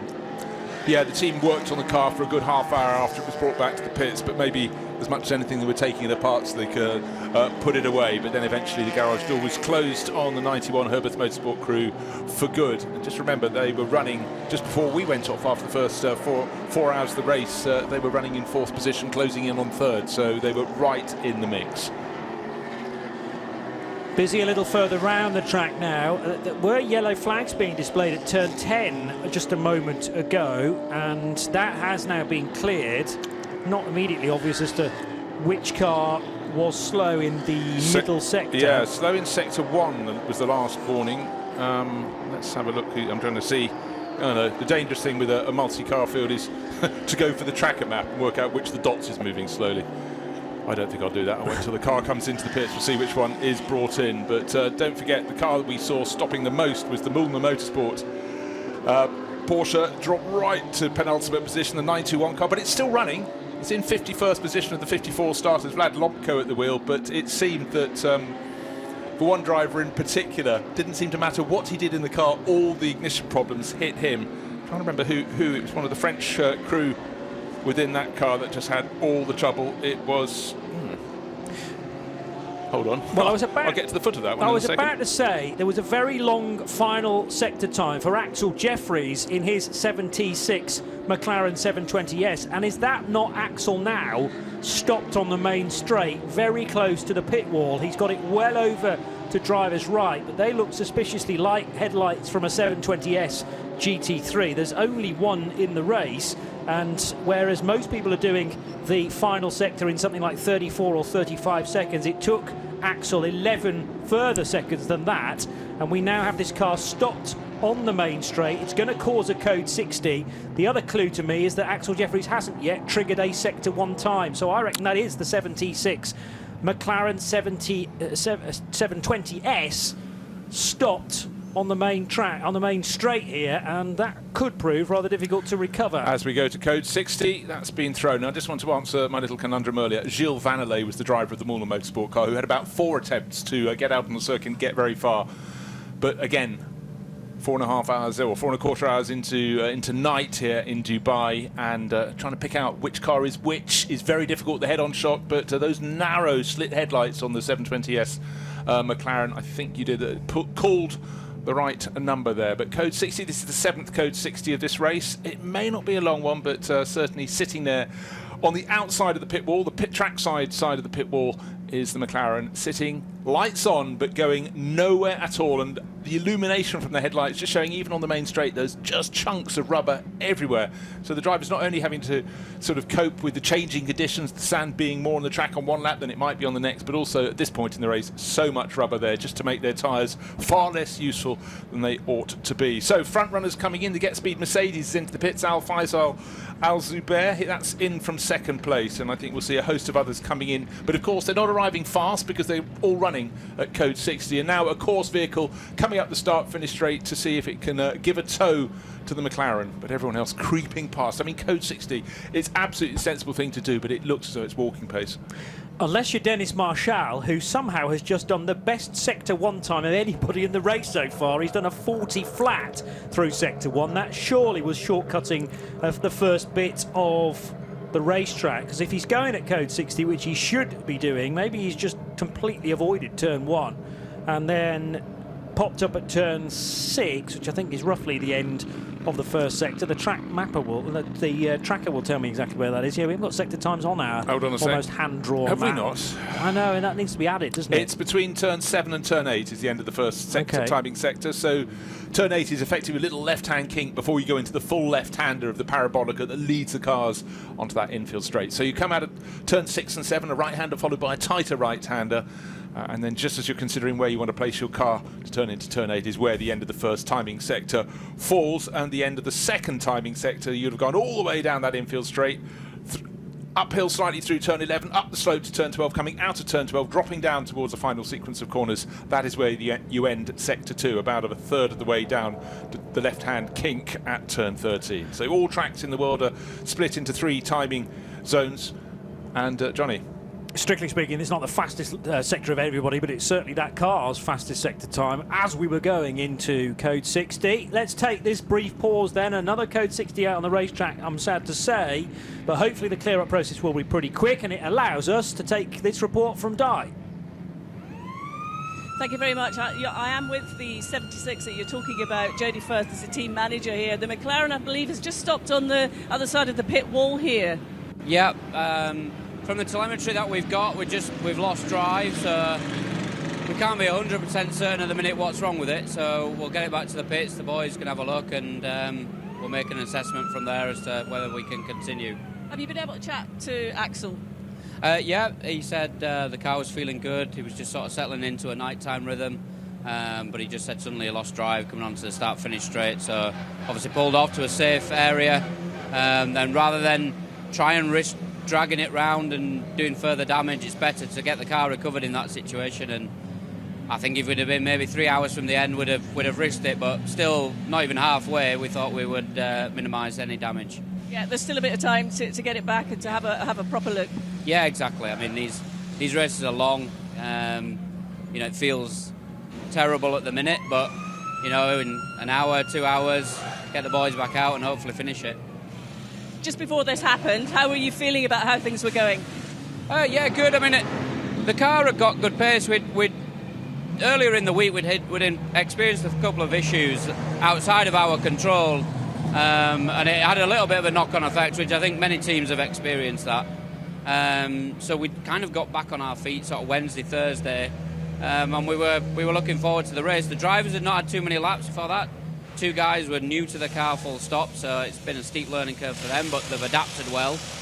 And everything was just starting to come together. We dropped away from the lead pack a little bit, but I think we'd hit a plateau and we were starting to just recover, and yeah. And great to see the McLaren out there in the mix, really.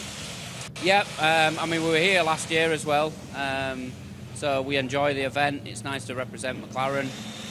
It'd be nice if there were a couple more were here, but we'll take it out with a single one, and it attracts some attention because of it. Right, I'll let you get back to work, Jodie. Thanks ever so much. Thank you.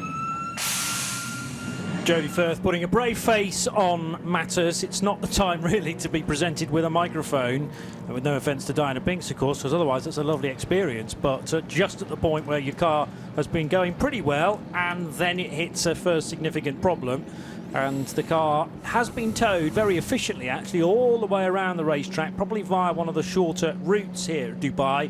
When you get about a third of the way down the back straight, you can turn sharp right, and that feeds you directly into the hairpin at turn 14. That's probably what the towing vehicle has done, because it's already back in the pit lane, and it won't be long before Jodie can have a look at that car and work out precisely what to do with it next. In fact, there's another cut out of turn 2. You've gone through the first corner, just where it goes to a slight left-hand kink. You can double back through there and come out just before the cut-through on that infield straight, so saves a bit of time, but certainly very efficient recovery by the Dubai Autodrome crew, and the orange and black 76 McLaren comes to a halt right in front of its garage. Good job.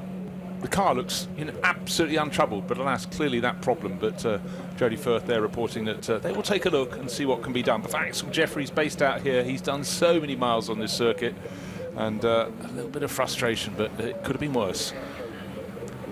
That's true. At least the car is still in one piece, and it's able to be towed back, so all four wheels still pointing in the right direction, but losing drive can be the beginning of a problem that takes perhaps an hour or so to diagnose, and then you've got to work out how you're going to solve it. We are back to green very swiftly though, so no need to keep the code 60 out for, let's say, 10 minutes that they did initially, and I do think that was to allow competitors to do back-to-back pit stops where necessary. That was always going to be a quick code 60 though, and one or two have taken advantage of it, bearing in mind if you're in GT3, GT3 Pro-Am or GT-Am and not in the Advantage class, then you can only take 25% worth of your normal fuel allocation. It's worth a short, sharp burst of fuel, but that's really the only benefit. So we had Chris Haase in during that code 60. We had Sven Muller for the Proton Uber competition Porsche crew, number 83. Thomas Kiefer for Haas RT made a quick call, as did Alex Acker in the Attempto Racing Audi, Jack Barlow and Sergei Nikolai for BMW and Porsche, Century Motorsport and Manamari Energy, respectively. CP Racing and Shane Lewis made a quick call, as did DT Darren Turner in the Mercedes Heart of Racing by SPS Mercedes. I wonder how many times Darren's actually raced a Mercedes. First time? No, I think the Heart of Racing connection obviously is very Aston Martin-y, but yeah, I think they have it alongside. Bear in mind there are certain crossovers and similarities, Mercedes, Aston Martin. But with the engine, yes, good point. But the SPS element of that entry name is the reason why it's an AMG. Oh, absolutely. And not a Vantage. But as much as anything, it's also, for the Heart of Racing team, it's giving their drivers more experience of yet more races, because of course they're getting ever more serious as they work their way up in the World Endurance Championship. So certainly mileage in the winter better than sitting at home using a sim. Far better to be here, so you can process the heat of battle, the heat of the humidity, the dust, the dirt, the everything. And certainly that is the approach of Gray Newell and the gang. Properly dark at certain points of the circuit, and other points you suddenly get these great pools of lights, fantastic floodlights marking out the racing line. But again, going back to what I was saying earlier, everybody's headlights are just so much more effective than they were. Those have galloped on in the last half dozen years. It seems that the magnification and level of illumination has just got stronger and stronger and more focused than ever before. Well, in fact, even in road cars it has. If you drive at night now, you get a face full of light, and you certainly know about it. And down the back straight, often our camera positioned right down that tube, if you like, is dazzled by these phenomenally powerful LED lights now, and they are deliberately arranged on the front of a car to be at all angles, so not only picking out the road in front, but also where you're wanting to steer next. Exactly.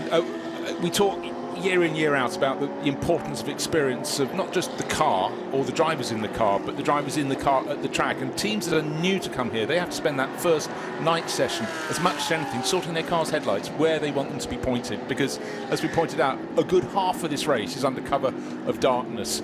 And if you just don't feel you've got the lights where you want them, and it's not just to cover all the circuit, it's the eventualities, as you pointed out, Johnny. But again, another layer of experience that really can make a huge difference for all the drivers concerned.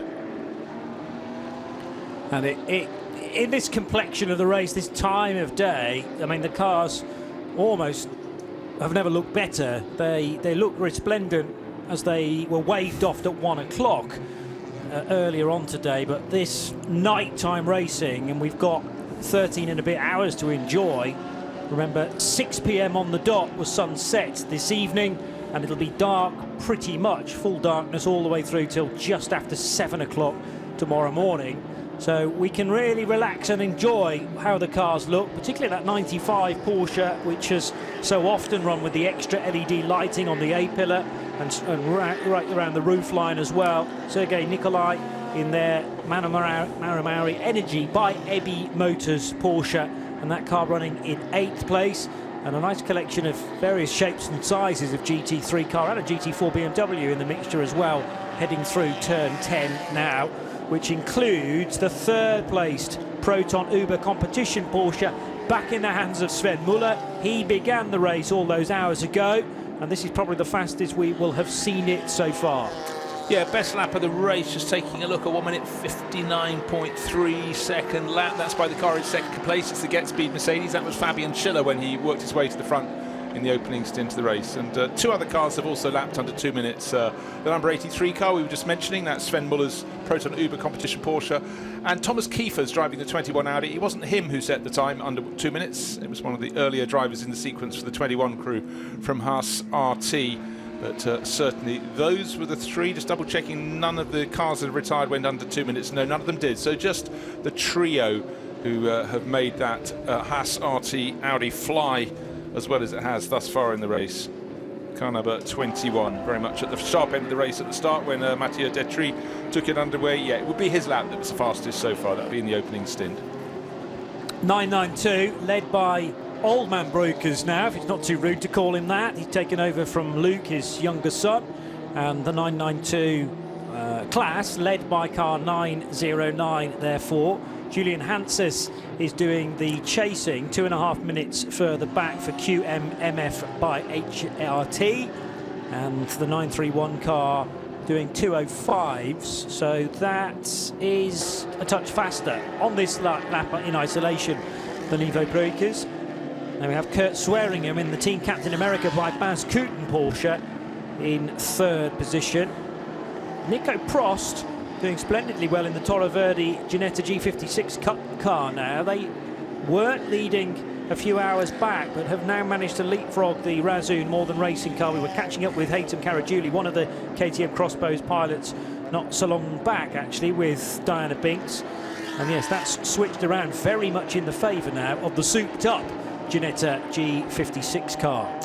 Yeah, it's gone out by about best part of 2 laps, that advantage, a lap and a half. The driver giving chase is South African Mikael Pitamba. He's lapping exactly the same pace as Nico Prost is getting the Ginetta G56 Cup car going. So Mikael doing a very good job in the 714 KTM of a Razzoon More Than Racing. Third car in the class, rather further back. It's the Vortex that looks fantastic. Don't go, I know what the Vortex looks like, if you think of the ones we've seen in previous years. This is almost like a shrink wrap version. It's so sleek, enormous tunnels under and around the flanks of the cars.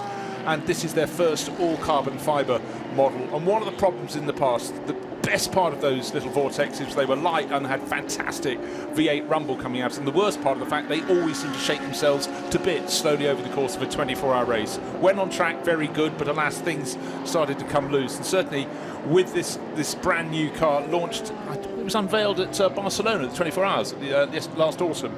And we suddenly saw the wraps come off, and we thought, is that full scale? It looked so much smaller, shorter, and certainly much more ducting around the car, much more aerodynamic consideration. But for me, it'll be the rigidity of that car that is going to be the real gain. It's still early in its life, that's why it's third in the GTX class. But Olivier Gomez at the wheel, and he is lapping, you know what? All 3 cars in the top 3 positions. They're in GTX spread by an enormous number of laps, but they're all lapping in exactly the same time, right. 2 minutes and 9 seconds. So, you know, that it goes back to saying, you know, what you were saying, Johnny.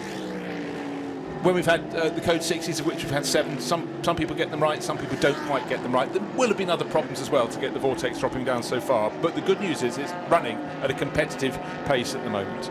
And GTX, I would imagine, is a category that's very difficult to get exactly right, because as Lawrence Tomlinson was making the point earlier on, there's no balance of performance. It's almost run what you brung. So I have 3 front runners with near identical lap times. Unfortunately, the race hasn't quite gone to plan as you might argue the Ginetta's event has done so far. So there are big gaps between them, but it's promising for the season ahead. Yeah, exactly so. 10 or 11 laps is the gap between the Ginetta G56 Cup car with Nico Prost, run by Toro Verde, down to the third place car in GTX, which is that Vortex V8 we were talking. That's in 37th position overall, 10, nearly 11 laps down the Vortex V8, but it does look fantastic. And sounds glorious as well, as Vortex always have done, in fairness. So Olivier Gomez in amongst a number of GT4 cars, and if you're keeping tabs on one or two of the timing screens. It's easy to miss that, so look down the 37th position and you should find it. Behind the Continental Racing by TTR, fast leading Toyota GR Supra for David Pogoshan, and the 496 car has a little bit of a margin. It's almost up to 2 minutes now, actually, on the Century Motorsport BMW M4 G82, so the GT4 eligible M4, driven by Rihanna O'Meara Hunt, car number 429. Yeah, and she's got a 40-second advantage over the second of the BMW M4 GT4s, which is Fabien Dufieux, the AGMC racing team, run by Simpson Motorsport, so they're running that one. But for David Pogoshan, you were just talking about him, Continental Racing by TTR. TTR is the important bit there.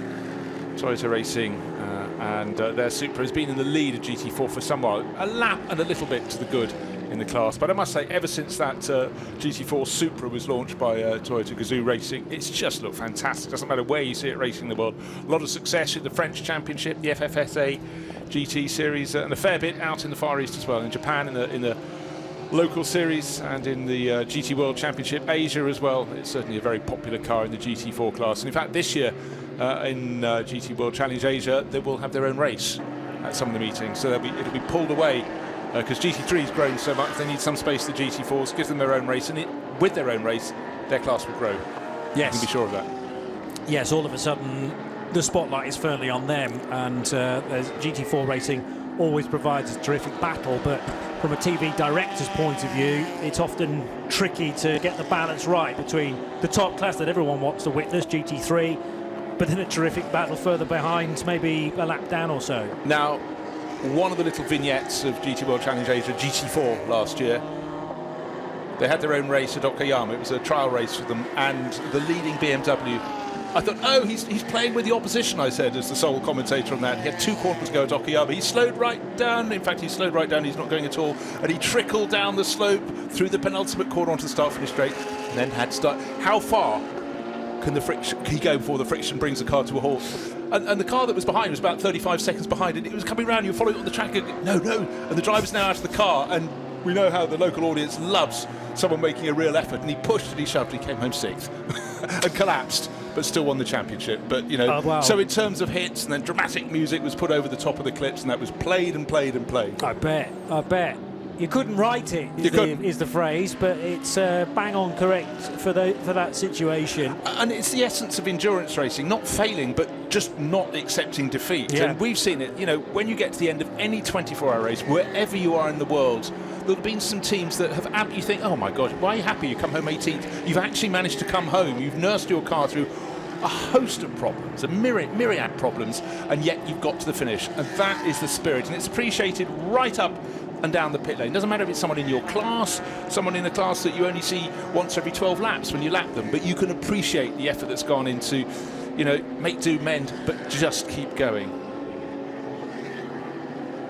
Just need to look back to, was it 1962, the very first Daytona 24 hours, and Dan Gurney having to push a car over the line. I'm just looking that up. 66, I think. Was it 66? Yeah, okay. the one that Ken Miles won. Yes, but was that a car running out of fuel? I'm trying to remember.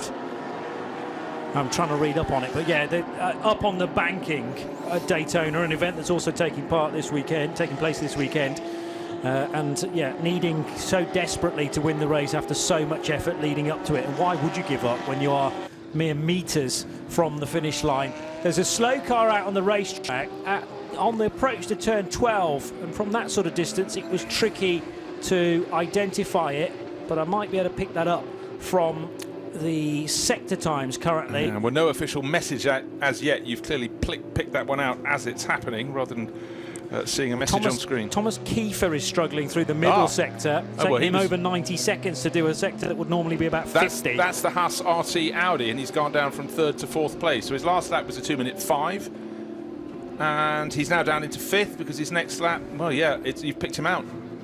So suddenly for Sandrine Haas's team, that's sliding back. Instead of being the 2nd best Audi, it's now the 3rd best Audi, because Attempto Racing with Alex Arkinaka has gone up to 4th place ahead of him, and Sven Muller also went past the Proton Huber competition Porsche car number 83. So it's Audi, Mercedes, Porsche, which is East Talent Racing, Get Speed, and now Proton Huber competition. But Thomas Kiefer Yeah, really tricky indeed. He's going to lose a couple more places, I would think, very shortly indeed. Trying to pick him out on the tracker, on the moving dots. I'm afraid I can't help you with that one. Trying to click on each of them to get the number identified, but it's not responding. Not responding. I've clicked on almost every car on the little tracking map. Anyhow, back in the race, back on the screen. It's so annoying for the drivers. Here it is. It's just coming up to 8 minutes past 11 at night. Still plenty of nightfall to race through. And the car that was third, Thomas Kiefer, the Haas RT Audi, now has got into the pit lane. Well done, Thomas, for getting that back, but that has been a real plunge. That's the car that was third overall, was top in GT3 AM category, is still top in that category. The second car in that class is CP Racing with their Mercedes, and that's down in 8th overall with Shane Lewis at the wheel with his magnificent sideburns. Indeed, grown for this event. Well, yeah, but because the insistence came from the team rather than him, he said, I'm not a superstitious man, but they've got plenty of people in the team who are, and there does seem to be a link between having the sideburns and a good result. So they've said, no, don't shake them off, keep them, because our point scoring and our results are benefiting because of it. Somehow the world works in a crazy way like that. Right, Phil Hanson may be out of the commentary box, but his eyes are on screens and messages all around. He's picked up that car 21, Thomas Kiefer, had a spin at turn 11, so a very brief yellow, and then he's brought it back into the pits. And Okay. TTR, another point from Phil, is that TTR, I mentioned they're running that GT4 Supra, leading the class, is Track Time Racing, based here in Dubai, and they run Radicals and Clios in the local championship. So they won't know the car they're running, the Toyota, as well as those that they normally run, but track experience and how to handle the sand blowing across the circuit be very much one of their fortes at TTR. Continental Racing by TTR, 36th overall, but most importantly, leading the 3-car GT4 field by a lap over the chase of the 2 BMW M4 GT4s, number 429, driven by Kiwi racer Rihanna Amira Hunt, and she's in the Century Motorsport M4 GT4, and about 40 seconds behind them, AGMC Racing Team by Simpson Motorsport. Fabien Dufieur, Belgian racer, is third in GT4, but bragging rights to Continental Racing by TTR. Just outside the top 10, Scott Noble in his Uber Motorsport Porsche is still there or thereabouts, about 5 laps away from the overall race leader, 5 and a bit more like it actually. Christopher Haase continues to charge on, and East Talent Racing Team with a very sensible driving lineup in the number 54 car. They're entered into the Pro division. Well, it's not strictly called Pro, but they have 2 of those particular drivers in their lineup, together with 2 semi-pros, Simon Riker and Gilles Magnus, and then the AM is Mike Zhu of China, but no doubt will be relying heavily on Chris Haase and Marcus Winkelhock, who began in the number 54 car, wasting no time at all dueling with the number 6 Racing 1 Ferrari in the early stages, and they came to blows actually on the first couple of laps, causing more of a problem for the Ferrari rather than the white and blue Audi. And that car down in the 202s, just about on the previous lap. So by far the fastest car of that leading gaggle of anybody else, and the extension of the gap is the result. 1 minute and 18 seconds now. East Talent's car over Get Speed and the rest. Yeah, so for the Austrian team, run by Peter Riker, father of Simon, who's one of the 4 races in that, going very well. So again, just running down the nationalities of the teams, we've got the Austrian Audi leading for East Talent Racing Team, with the Mercedes from Get Speed, that's a German team. Proton Huber Competition, that's in 3rd place, that's the 83 Porsche, that's a German team, and another German team, Tempto Racing, in 4th place. But then, this is important for the global spread, Manamari Energy by Ebi Motors, Sergio Nicolai, Romanian racer in that. It's a team based out here in the Arab Emirates, so that's running 5th overall, and in fact 2nd best of all the Porsches, leading the Pro-Am class of GT3 as well. So the local teams having a good stab, but certainly Manamari Energy are supported by Ebi Motors, who know all things about running Porsches very well indeed. I've shaken away the mixed memories I had, not exactly of 1962, but having read about that famous race. It wasn't a 24, it was the first ever enduro around the Daytona Speedway. It was actually only 3 hours, and quite where I got the idea that Dan Gurney was pushing his car over the line, I've no idea, but he was crawling because it was a terminally damaged Lotus 15 that had no pace in it whatsoever, and there's this just horrible sight of it doing walking speed, although Dan's still in the car, as the checkered flag is waving. a phenomenal sight, and really that sets things up nicely for then the 60+ years that we've had of what became a 24-hour race after that, the 62nd edition of it, in fact, happening this weekend. And if my memory serves me correctly, one of the races early on was actually the 6 hours of Daytona rather than the 24. In about the late 1960s, he says, reaching for another piece of paper, of which I have many, many, many. And that was an oil crisis? No, I think it was before that. Before that, okay. It was just a crisis. I don't know why. I was going to look it up the other day on my list of Daytona winners. But certainly, you know, right, all races have a rich history, and there are elements in there that just still catch you by surprise. I knew about the much shortened, or, you know, attempting an enduro from its opening year. You might think about doing a 3 or a 6 hours. Le Mans didn't. They went for the 24 hours straight away in 1923, but it took a while for Daytona to get to that full extent. You found, though, when it was slightly shorter later in the run. I have, because I thought it was about 1969. You said oil crisis was 72, 73. It was the 1972 race. Went to Ferrari. A couple of drivers, you won't have heard of them. Jackie Hicks and the Mario Andretti took victory there in one of those glorious 312p Ferraris, and a couple of local lads, I reckon. But 72, one-hit wonders. I'll have to look. Was that due to the oil crisis? Because in my mind, the oil crisis was 1973, but it didn't happen and just go away. So it might have already, the rumblings might have started in 72. Something to look up before we start commentating about Daytona all over again. Well, we talk about Daytona simply because for, I think, the first time ever, will be the first time ever, the two races here in Dubai and out there in Daytona are occupying the same hours. Not quite the same start and finish times, but there's a significant overlap in between, and that race now underway, but not by very much. I mean, we're only in the opening hour of that particular race. Stick with us here, though, on RS1 would be my suggestion. If you've got this far within Dubai, then you have to stay with the coverage of this race, unless you're very clever and you've got some sort of setup which involves 2 screens and a headset that is pumping our commentary from Dubai to the left here, and John Hindhoff and the rest of the team on RS2 IMSA radio into the right here.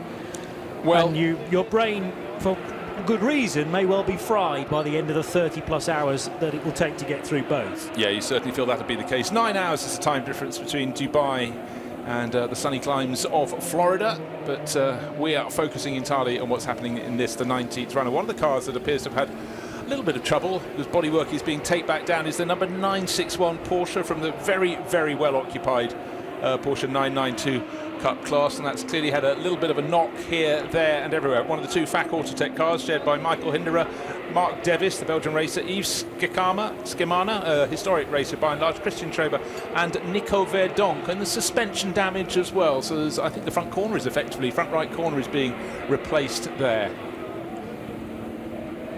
Yeah, so the taped up bodywork is the quick job to do, but then feverishly working into the wheel arch to find out precisely how much damage has been done beneath the skin, and that's all the important stuff. Mark Devis bringing the car in, and FAC Autotech deep in conversation, being looked on by Diana Binks.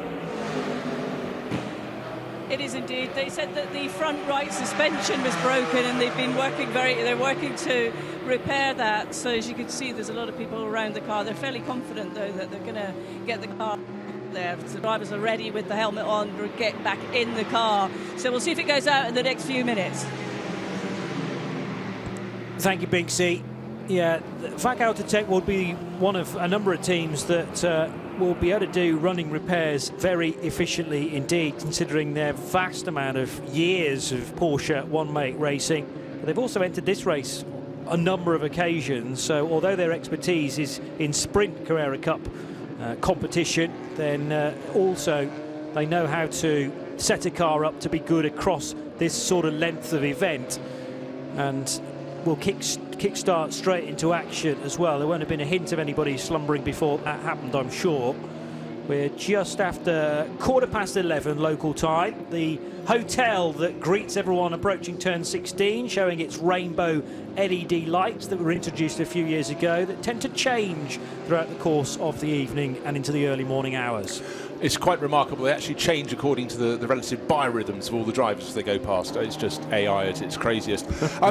One of the things I absolutely love when you get a shot into a pit garage where work is going on, easily, instantly focus on those who are at the affected part. But if you look in the background, there are other team members going around, particularly quite deep into the first 12 hours of a race, just seeing what else needs to be attended to. There might be some things that the driver hasn't even reported, unaware of, and I could see several team members. I couldn't see where Alexander Fack, the team boss, was. He was probably directing what was happening in that front right wheel arch. But again, another factor that you can see how the teams that are more experienced have got plenty of light they put under the cars, because otherwise, nightfall, you've got all your light coming down onto the cars from the roof of the garage, but when you're under a wheel arch, it's very dark indeed. So you've got these little strip torches that get put underneath, and it doesn't half help the mechanics.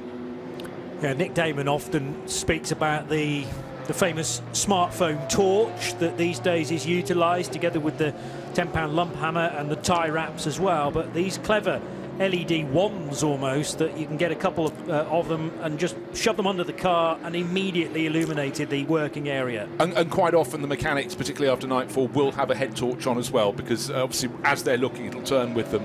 But the lights underneath just cast the light around and offer shadow as well, which is often very important if you're looking to see where the damage is lying. But basically, you can't afford to just say, hey, you guys, could you just fix that front corner? You've got to get it in there and look for any other ancillary damage. And a little known fact about head torches is that our good friend and colleague at Le Mans still, Paul Trustwell, one of the key people to introduce head torches into a race meeting. It was all the mechanics that saw him up in the commentary box thinking, that guy's able to see all the way through the night as well as the day. What a great idea that is. So it's statistician teaching the mechanics about the latest tool of the trade. I know, but indeed, when they used to look across the track up to the heights where Paul was standing, they go, it's quite extraordinary. That person hasn't moved since the start of the race. And they were quite right. Indeed. Paul used to do the most outstanding stints. He in the early days, he used to lap chart the entire race. Another person who's going to be involved in the 24-hour race also has that habit as well. Jeremy Shaw, he's going to be deep in the action at Daytona, but he's still... I worked with Jeremy when I started on Autosport, fresh out of university. That was me, not him. He'd been there for a few years already, but, you know, he was the ultimate at lap charter. When he moved over to live in the States and edit On Track magazine, he'd still phone up to check, I love this, which engine builders had succeeded that weekend. You couldn't just say who won a Formula Ford 1600 race. He goes, did they have a Scholar or an Auriga engine in the back? You know, I love that level of detail. Superb. Well, yeah, because that is then the information that everybody reads in the forthcoming weeks, isn't it? And you gain knowledge for the people that are so desperate to know the answers to those questions. Andrew Marriott, I would put into there as well. Yeah, Jeremy, a little more techie than Andrew, but indeed. In fact, just may I say, one RIP this weekend. Yesterday, going back to the Formula Ford Festival and all things good of that, Herberth van Cohen died at the age of 60. Just the most fantastic, really popular Dutchman with the best Cockney accent the other side of the English Channel. And he'd been ill for a short while, but a real friend to so many people in racing. So far too young for him to go, but he certainly caused people to smile and caused Lola to smile, because he won the Formula Ford Festival for them back when it was a hotbed with about 150 drivers turning up to try and compete, and he took victory in '83. It literally, I think it was the first week I worked at Autosport, actually. He won for Lola. Well done. Okay, yeah. Good memories and real sad news coming through yesterday as we continue to enjoy this first significant 24-hour race of the year. I suppose we can say this was marginally before the Daytona 24 hours, which has only started in the last 40 minutes or so. We've been going since 1 p.m. Dubai time, and therefore since 9 a.m. UK time, and already having experienced 10 and a bit hours of this race, a pattern may well be developing for East Talent, for Get Speed, and for maybe Proton Uber competition, depending on how this stint is for Sven Muller. He is not quite on the lead lap. Wow, actually, this is going to be close, because last time through the split, the gap first to second was 1 minute and 21. The gap second to third was 42 seconds. So that's just over, or maybe just on, a complete lap time of 2:02, 2:03. So Sven Muller eager to try and get back onto the lead lap, but Christopher Haase will pose a difficult challenge, even just if you're wanting to unlap yourself, let alone overtake him for the race lead. Yeah, just quickly looking at the penalty screen to see if anything else has been happening recently, and this is a little unfortunate. Car number 929, one of the 992 Cup class, not respecting event rules of conduct. 10-second penalty, so a minor misdemeanor, but it does sort of set the mind wandering what has not been done. Rules of conduct. Doesn't necessarily mean conduct on track. But it probably does. But yeah, it's quite wide-reaching. Other drivers still getting penalties for exceeding track limits, but quite often a driver gets into their form, into their fashion. But it's when a new driver takes over and they're just becoming accustomed to, say, racing here in the night for the first time. And as we heard a short while ago from Stephanie Cox from the Salacin by Cox Racing Porsche crew, that at night time it's not just the light that changes where you make your braking points, it's also the level of dust, but the track temperature is beginning to fall. Ergo, you have slightly less grip, and you can imagine that's why drivers have to be completely on their toes. And I do have sympathy, because it can be very difficult for the drivers to get it right when they first go out. 961, all the repairs to that front right corner have been completed, and the 961 Porsche back out of its pit garage, going down no doubt to get a splash of fuel before going out, but that's pitched it way down the order. Mark Davis brought it in for FAC Autotech. It's fallen to 39th position overall. Not quite at the very, very back of its class, but in fact of those that are still running. I tell you what though, 50th position, a position has just been gained by Herberth Motorsport. They'd fallen down to 54th of the 54 starters, but with all the electrical problems, they keep fixing them, keep going back out, and Brian Sursley, American racer, is just out in that now, so perseverance pays. They've got, 13 and a half hours of racing ahead of them, so plenty of time to have fun here in Dubai. But well done to the FAC Autotech team. They pressed on, they've made it happen, they've got that car fixed. Had a funny feeling it wouldn't take them too long, too much experience and too much willpower to make sure the car is not out of the race. So take it fully out of contention, and with it being such a close clash, you cannot afford to be spending a huge amount of time in pit road. It's all about keeping the car out of the pits for as long as possible, and the Porsche Cup division arguably much closer than the varied field in the GT3 part of the race. And remember, three-pronged GT3 entries this year again, strictly speaking, actually with a further subcategory involved as well, as in AM Advantage. So the GT3 AM class split into two further parts. GT3 Pro-Am and GT3 are the other divisions within the fastest class. The 992s certainly not too shabby on the straights, because they're cup cars. They don't have anywhere near as much aero as a GT3 car, but the GT3s are strong through the corners therefore. But often a Porsche Cup car can outpace one of the thoroughbreds when you hit the main straight and the back straight. Right, when I just named Brian Sursley, American driver in the 961, I didn't actually know he was in that car. I had Nico Verdonk down as the 5th driver, but Christian Traber, Yves Skimama, Mark Davis and Michael Hindra, I believe, are the others. I'll take a look out for that. But anyhow, welcome to the track at nightfall. Brian Sursley. Let's see what he makes of it. Obviously a long way back after those lengthy repairs, but FAC Autotech were very, very efficient. The car is going again. That's all we can ask of them.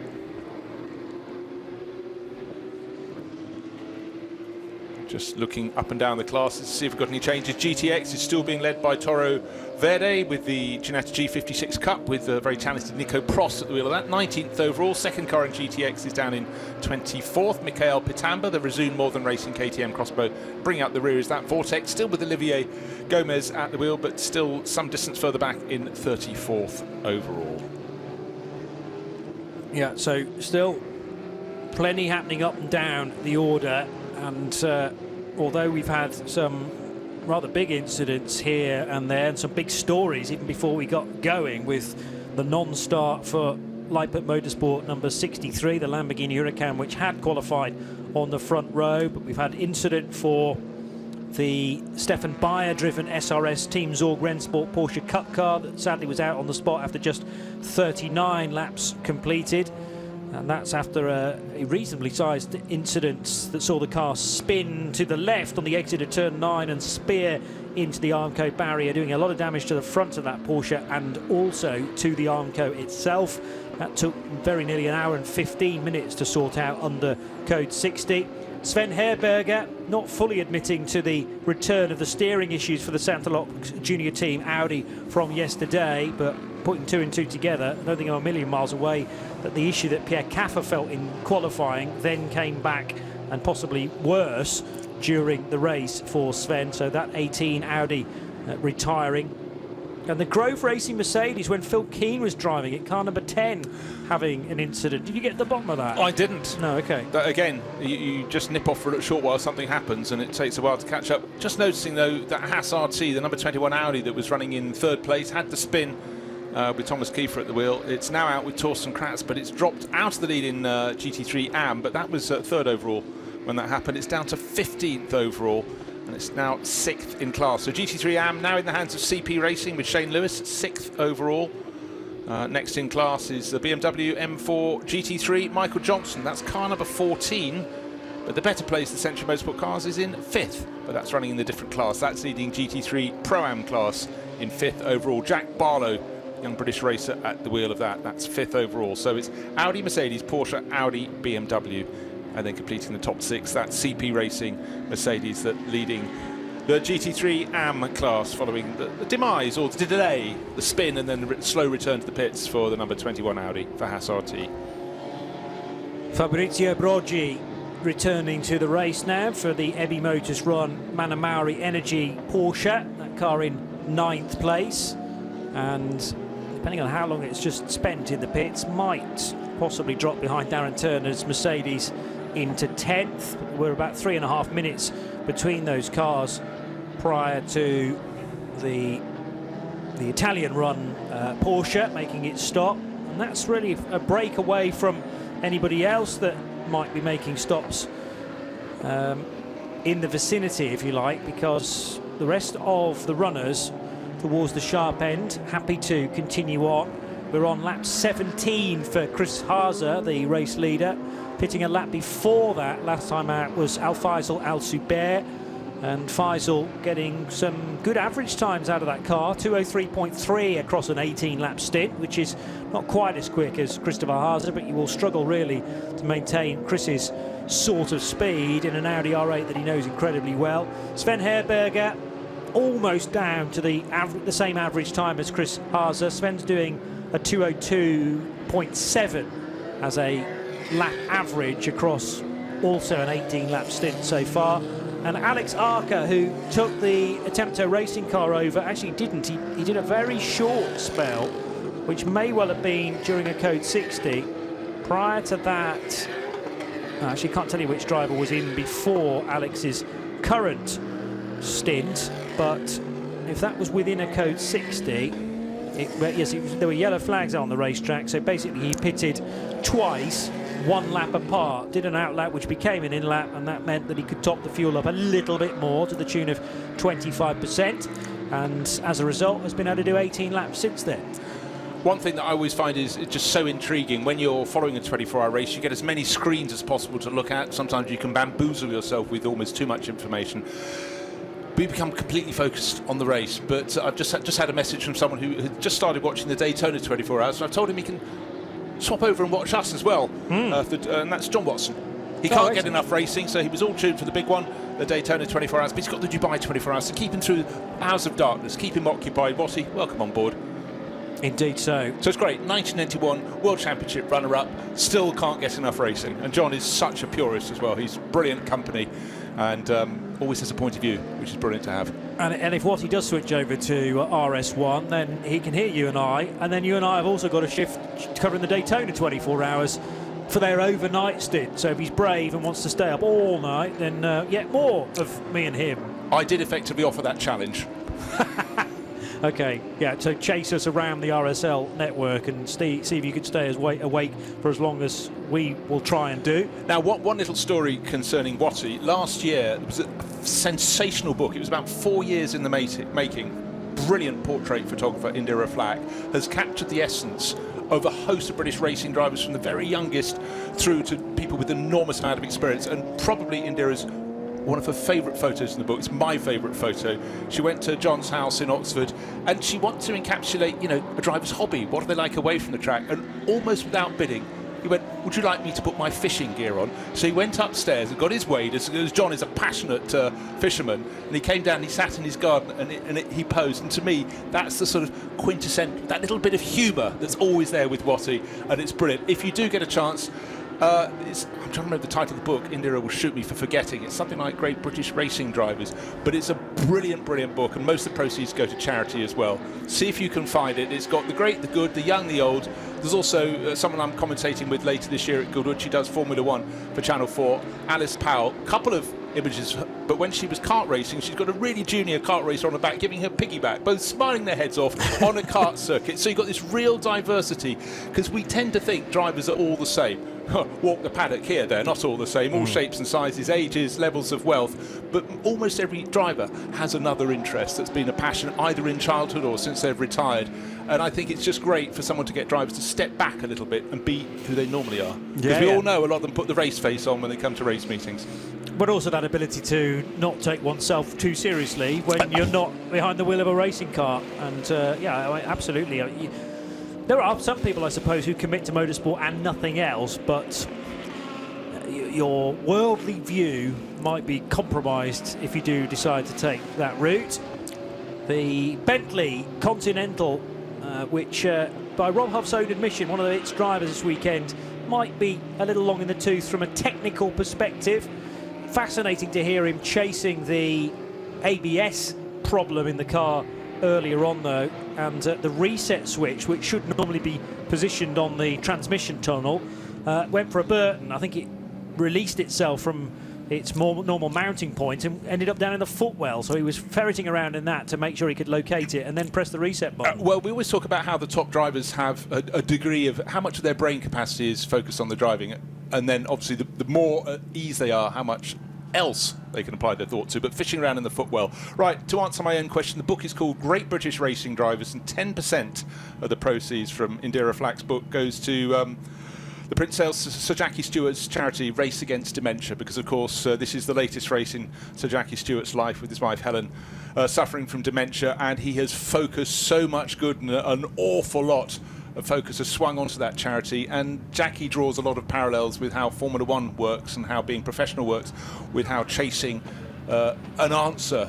He's looking for ways of reducing the effects of dementia, and he's certainly really in the way that only Sir Jackie can do, powering on and doing a world of good in that. But a brilliant book to buy as well, so do look out for it.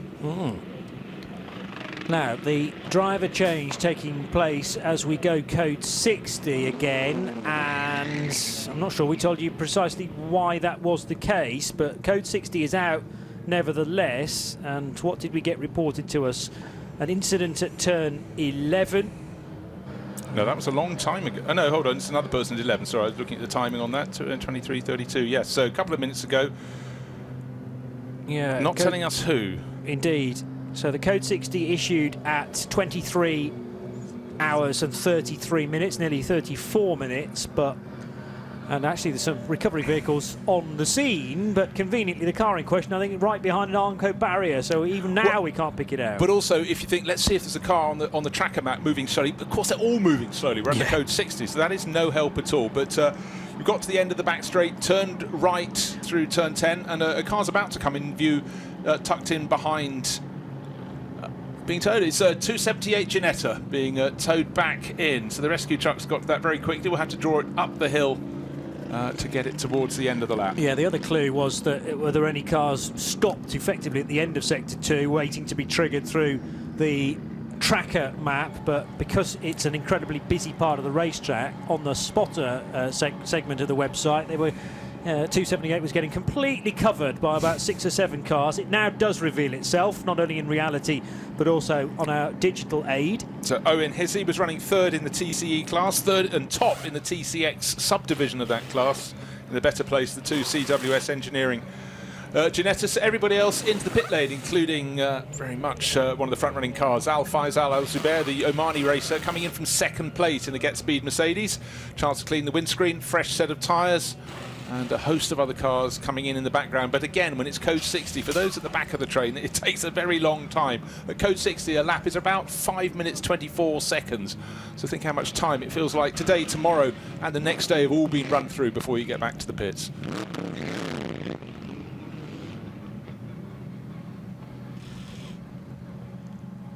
All looks fairly measured down in the pit lane, but of course suddenly who's down in refuelling? First ones in there are the lucky ones. Torsten Kratz is in there. It's pretty in the number manic 1 down here, Haas guys. RT car. Yeah, so crazy times. I think this Code 60, unlike the last one, has very much married up, Diana, when the cars needed to pit. So virtually all the front runners are in at the same time. It is. It's absolute mayhem down here in the pit lane, so I've just had to jump into a garage just to get out of the way. CP Racing came in and they seemed to have a fairly clean stop there, but they had to halt the car as they were going to leave and go back out onto the track. Another car entered the pit lane, so that was averted really slickly, thankfully. So that saved any incident down there. But as you can probably hear the noise behind me, there are about 8-9 cars at the moment. The CWS 278 car has just come in, so absolutely complete chaos down here at the moment. Well, glad to hear that you've made it to relative safety. I was going to say either a garage or get to the pit wall, because now all of a sudden the 14 car is given the go-ahead to be released, and then the lollipop crashed back down again, went, no, there's still a car coming. So with a fear of breaching another car which is already in the fast lane and being governed to have been an unsafe release, I think they just about managed to avoid that down at the BMW Crew, which was the Century Motorsport car that Michael Johnston has just brought in from 7th place.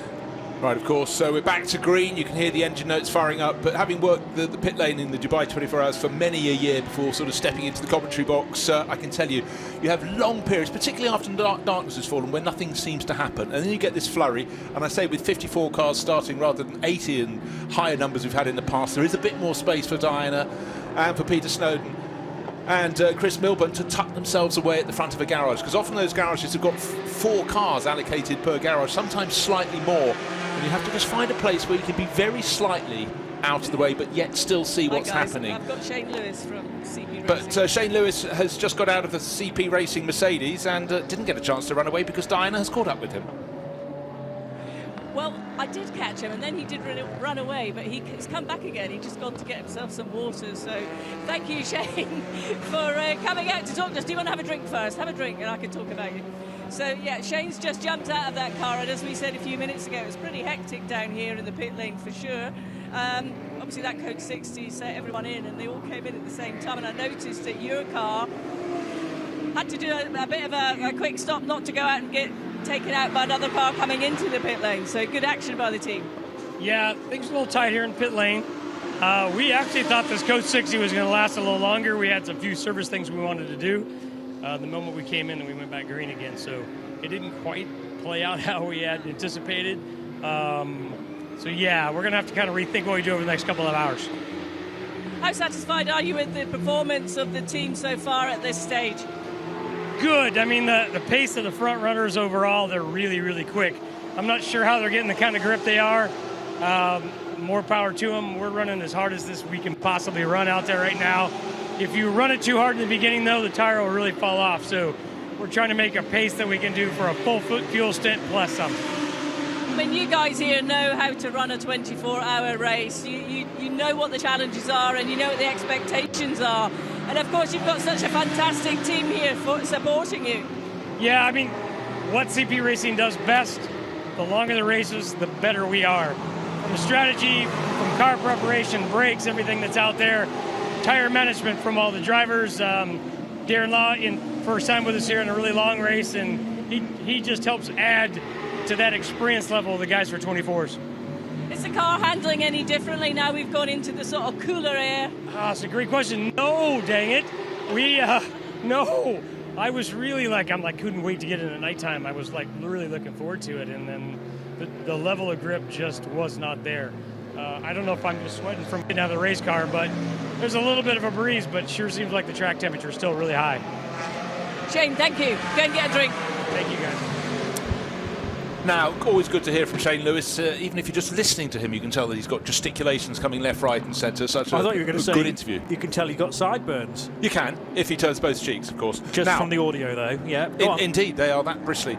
But that was the 8th Code 60, and Phil Anson, not in the commentary box at the moment, he'll be coming back in when we step out in quite a few hours' time from now. He's pointed out, if you scroll down the messages screen, if you go to live timing, statistics screen, which I don't normally scroll that far down, it'll tell you precisely who triggered each of the code 60s, and car 278 stopped at turn 11. That's the information for code 60 number 8, and that was under 5 minutes of stoppage time. It was about 4.5 minutes of not stoppage but slowing down time under the code 60. And of course you could hear the crescendo as the cars were trying to get out of the pit lane having come in. They knew it wasn't going to be a long hold for them under code 60, but you could hear those out on the track roaring past while they were still at a standstill. So back racing, we have 13 hours and just under 20 minutes remaining in this race. Not yet at the halfway point, but I think we're starting to see those top 3 teams just pulling away. No, top 4 teams now, because Proton Hubert Competition have actually just fallen down to 4th place because the 99 Attempto Racing Audis moved ahead of them, but that's only because they've served their pit stop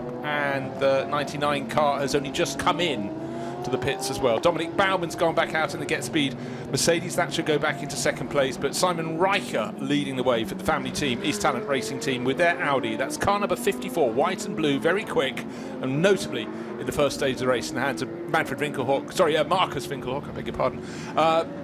Quite feisty as well, working its way up the order. That statistics page, I've lost many hours of my life peering at that during one of these events, because there's panels for all sorts of different questions, some of which you didn't know existed, but there are answers nevertheless. Leader history, fascinating for me. That's number of lead changes, not necessarily the different leaders that we've had, but there have been 29 lead changes so far in this race, of which still 13 hours and 16 minutes to go, and of the 8 different leaders, the number 54 East Talent Racing Team Audi has led the most number of laps at 146 of the 256 laps we've done so far. Let's head back to Binksy in the pits. It was just really a bit of an update for you, Johnny, as you were chatting there. Shane Lewis came back out from CP Racing, the 85, just to say, look, come and have a look at this air filter. They've changed 3 of them tonight in the car, and there's so much dust. And it's not dust, it's sand, but it's really black and really dirty. And he just said, we've never seen as much as that for a long, long time. Thanks, Di. Whatever you do, don't blow your nose until the end of the race. In my experience, yeah, I was just about to say the same thing. You talk about tyre pickup, what about nasal pickup, which is often a thing for 3 or 4 days at the Dubai Autodrome. And often after a trip to Dubai, I was still finding bits and pieces of tyre pickup about a week on, frankly. But also you think about how your eyes get dried out here from the sand in the air, as well as the lack of humidity. But I remember long ago, a colleague of mine went out to cover what was then the Paris-Dakar rally. And of course, you're out in the desert, you're getting a load of sand in your face, but it was his first outing wearing contact lenses. And unfortunately, he got sand under the contact lenses. It did not do his eyes a great deal of good and really suffered for quite some while. But I suppose in the interest of not wearing specs, it was the wrong event to choose to have your debut with the contact lens eyes. But anyhow, still surviving, still going, but it was something he learned quite quickly. Don't do that one again. Yeah, I'm a contact lens wearer too, and I know Binksy from time to time is as well. So feeling the pain, certainly. I mean, you don't want that as your first weekend of trying contacts out. Stick with the glasses. Well, side by side for Red Camel Jordans.nl Porsche Cup car then, with Fabian Dance in the 909, not jostling for position with the QMF racing car, because the distance between those two is fairly significant. I thought Binksy might have her 10 penneth to say about the contact lens conversation though, so go ahead. Well, as it happens, I do wear contact lenses, but I've had to take one out because I got so much dirt. Oh, so you're going solo? Upsetting my eye, so basically I can only see out of one eye. Just to let you know. Now the eye that you can see out okay, is that the one with the lens in or the lens out? See. No, we're over here, Binksy. We're over here.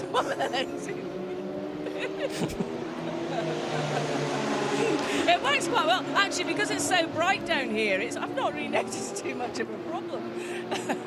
But tonight, I was in 10 minutes ago, it was absolutely mayhem down here in the pit lane. But it's all gone a bit quieter now, and there's just a nice breeze that's kicked in. So we're quite enjoying it. Just waiting for the next bit of action to come. But a lot of the teams are all inside the garage. They're all looking a bit weary and having, bit of the eyes shut, and I think the jinx will be happening soon. A couple of the teams earlier on threw a bottle of water over one of the crew guys that had fallen asleep in his chair, which is a little bit cruel, I think, but it's great to see that they're really engaging with this event. It's a way to save money, I suppose, isn't it? You know, you buy a set of contact lenses, but only wear one at once, so you're doubling the period of time that you would normally get out of them. Yeah, I noticed Binksy was only wearing one shoe as well. I guess it's for the same reason. It'll catch on, I'm sure it will. Alex Acker back into the race for Attempto Racing from 4th position. That car has just pitted. Why did the 99 not pit with everybody else? It might have been, of course, that the fuel area was full at the time and they've had to come in to top that up. I'm not sure whether it was shown in the fueling area exclusively, maybe didn't stop with the team at all. I think quite simply, Johnny, they knew they weren't in the right position on the lap to be one of the first cars in. They knew it was going to be a short code 60, and the last thing you want to do is just report to the pits where it goes green. Yeah, it's a fair point. So by coming in during the green, you can take your full fuel allocation as opposed to the 25%, which is the new rule for 2024. That was a 23-lap stint for Alex Acker, within which 2 of those laps were code 60. So, as you say, may well have been caught on the wrong side of the circuit. You can only pit, of course, if you're somewhere in that final sector and restricted to 60 kilometres per hour or 37 miles per hour. It feels painfully slow when you compare it to how quickly you can motor around here under these current green flag conditions. So that's by far the longest stint that we've had of that top 5 cars, 23 laps, but helped out by the extra fuel mileage you get through a code 60. Christopher Haase pitted during the caution after 21 laps. Al-Faisal Al-Zubair, 21 laps. Sven Muller in the 3rd place Proton Uber competition car. That was a 19-lap stint, and Victor Scheitar took over. And Jack Barlow, who eventually handed to Lewis Plato, a 20-lap stint for car 22.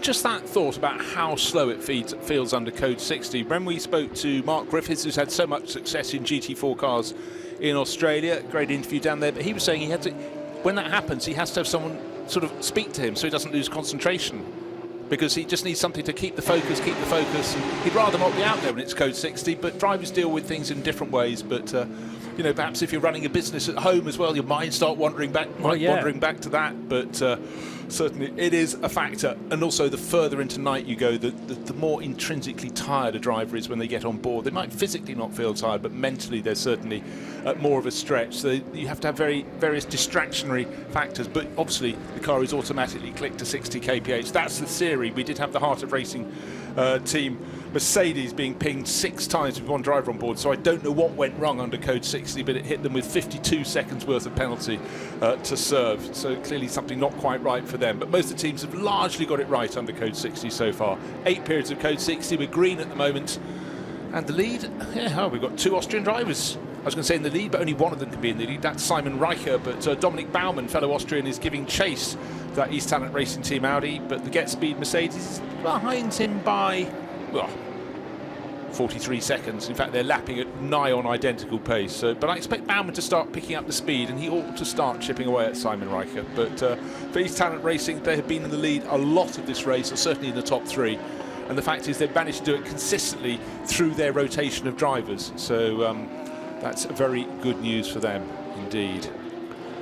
There were yellow flags being shown at turn 7 not too long ago, just a minute and a half or so, yes, that have now been cleared. So thankfully that didn't get any worse than local yellow. And again, I'm just looking out for any notable longer sector 1 times. There's nothing that's standing out to me, so we can't necessarily get to the bottom of that. But yeah, the good news is it's all green again. Yeah, it's an unusual corner to get it wrong. I'm not saying it's an easy corner, because you've gone through the fast first right-hander at turn 1, through the left-hand kink at 2, then 2 right-handers at 3 and 4, the left-hander at turn 5, then you're turning through turn 6, then you get to turn 7, the second right-hander in a row, and it suddenly tightens up. But most people have enough space, they run wide over the curbs, and they're then interested in getting the car position for turn 8 that leads into the corner, turn 9 that leads onto the back straight. It may well be someone ran a little bit wide, and as we've been saying since the start of this race, or before the start of this race, on the track, it's still dusty, it's still dirty. Go out where the track is, beyond the white line at the edge of the circuit, you can multiply the amount of dust by probably a factor about 3. Yeah. So suddenly a little moment becomes a much bigger one. I think that's what happened. Whoever went round there just had a little loop, weight of them probably to wait for a gap in the traffic if their engine was still going and rejoin. That's why it was a very short yellow flag period. The Lotus from Lotus PB Racing is circulating on its 206th lap, but I just wonder whether its sector times are slightly off, because 51, nearly 52 seconds to do sector 1, just north of a minute to do sector 2. It is capable of doing a 2 minutes 21. That's its best lap so far. But is that Lotus in the hands of Vito Uzzieri, just struggling for raw, absolute top-end raw pace? We may get an answer in a moment or two when it crosses the line. Well, we commented before that the sector time, the end of the first sector, in which he was relatively competitive, ends just out of turn 7. He may have been starting the second sector from 0 miles an hour. True. So that could explain why he lost about 10 seconds in sector 2, which goes from between turn 7 and 8 to just after turn 12. So possible. Yep. Vito's just crossed the line, and that lap was about 13 seconds slower than the car is capable of. Good spot, Sherlock. That may well be the answer, as Peter Cox has just done the number 48 Porsche's best lap of the race. So clearly conditions are pretty good right now. A 202.257 for the Dutchman. And Salos in by Cox Racing. We were hearing from Stephanie Cox, Peter's daughter, earlier on in the piece. A very eloquent interview, I thought, and really putting across how the car was behaving at the time and how they were having to adjust it as well. And it is in 7th position, so once again on course potentially for a decent result there. I forget where the 48 car is in the GT3 categories. Is that an AM car or a Pro-Am car? It is an AM car, second in class, and the gap to the car in front, which is the first in class, is the CP Racing Darren Law driven 85 Mercedes, is 26 seconds, and according to the pace last time around for Peter Cox, he's taking 4 to 4.5 seconds per lap out of that, so give him another 6 laps and he should be right on its tail. And Peter was a driver who got as far as Formula 3000, the British Formula 3000 Championship, back in the mid-1990s, but really he's been a sports car racer ever since, and it's one of the few drivers who's kept going from a single-seater career to move into his 5th decade still as a racing driver. So having your own team, Salicin by Cox Racing, certainly helps, but he did a lot of development work for the KTMs when they first came into racing, for Reiter Engineering and other engineers beside. But Peter, very cerebral driver, and again that shows in the interview with daughter Stephanie. Well, let's go down to Di Binks in the pit lane, because she's not stopped. Obviously, just having one contact lens has worked really well for you, Di. What's the news? I know I should do it more often, shouldn't I? I've just been up to the number 76 McLaren, and they've got a gearbox issue, and they're struggling to fix it. They are trying. They've not shut the doors. They're going to do their best, but it's not looking very hopeful for them, unfortunately. Yeah, we probably guessed that news, but thank you nevertheless for confirming. They'll continue to push on until the bitter end, if you like, but they'll soon realise that, you know, they'll lose so much time, and what they stand to gain is probably not worth shooting for any longer. There have been a number of stories like that far too early in this year's race. Case in point, the Herberth Motorsport gang with their Lamborghini Huracan, which didn't even make the start after a terrific display for Friday's qualifying. Simon Riker is now the new race leader for Estalent Racing Team, their Audi R8 on lap 263. He's out front by 40 seconds over Dominic Baumann, so they traded a Pro for another. No, they didn't, I beg your pardon. Faisal Al-Subir stepping out, Dominic Baumann into that car, so it was a semi-pro stepping out, and Austrian driver Baumann listed as the Pro driver along with Fabian Schiller in the number 9 Get Speed Mercedes. Just working out how long Faisal had been in the car. Actually, it was a stint and a half at the very least, 21 laps, which the start of that, the reason for the pit stop was sort of instigated by a code 60 where everyone plunged in together, and the driver change was done at the same time as well. Whether he was scheduled to do a driver change or not, I'm sure some teams their hand was forced somewhat. Why not do the more lengthy of the pit stops, which involves switching drivers, when that code 60 was first announced? You stand to lose far less time, although you could only fill the car with a tiny bit of fuel. It's always a balance. That's where you need as much intelligence as you can possibly get. How long is this one going to be for? I mean, the organisers will try and put up a message of if it's going to be a lengthy one, like the barrier repairs when the 91 Porsche went off and reshaped them, and that was an hour and 11 minutes, the longest period. But some of the others have been just under 5 minutes, so you've got to be right on your toes. Right, here we are, almost down to the end of the 9th hour. 13 hours and 2 minutes remain in this race, and the race lead 37 seconds. It is slightly coming down, and certainly Dominic Baumann is chipping away at the lead of fellow Austrian Simon Reichert, but it is still for now the East Talent Racing Team Audi leading the Get Speed Mercedes. These two cars, number 54 and 9, have been at the sharp end of the field, the top half dozen pretty much ever since the shakeout in the first couple of laps, when it really was the charge of the Light Brigade, kicking up the dust, the sand, the dirt, and remarkably getting the field. 54 cars around that first lap without a spin. I thought it was almost guaranteed we'd have half a dozen cars off at the first corner. Certainly on their approach, 4-5 wide, it suggested that was going to be going on, but they somehow, with limited grip, got through, so well done. Yeah, an amazing bit of judgment, maybe driving at, well, I was going to say 75, 80%, but there wasn't an inkling of that from the pictures we were being shown, because everybody wanted to be leading, at least on the exit of the first corner. Elia Earhart hung onto it briefly, but then washed out a touch through the predominantly right-handed corners in that early S section. Turn 5, the only exception to that, but then you're hanging on really in the early part of the lap before tyre temperature is within the operating window, through 6 and through 7, almost wall of deathing it through there. And just the Audi washing out very slightly, and that provided a slim but enough of an open door for Fabian Schiller to slot his Mercedes through and into a lead that he wouldn't relinquish until just before the first bout of pit stops that were at the other side of the hour mark.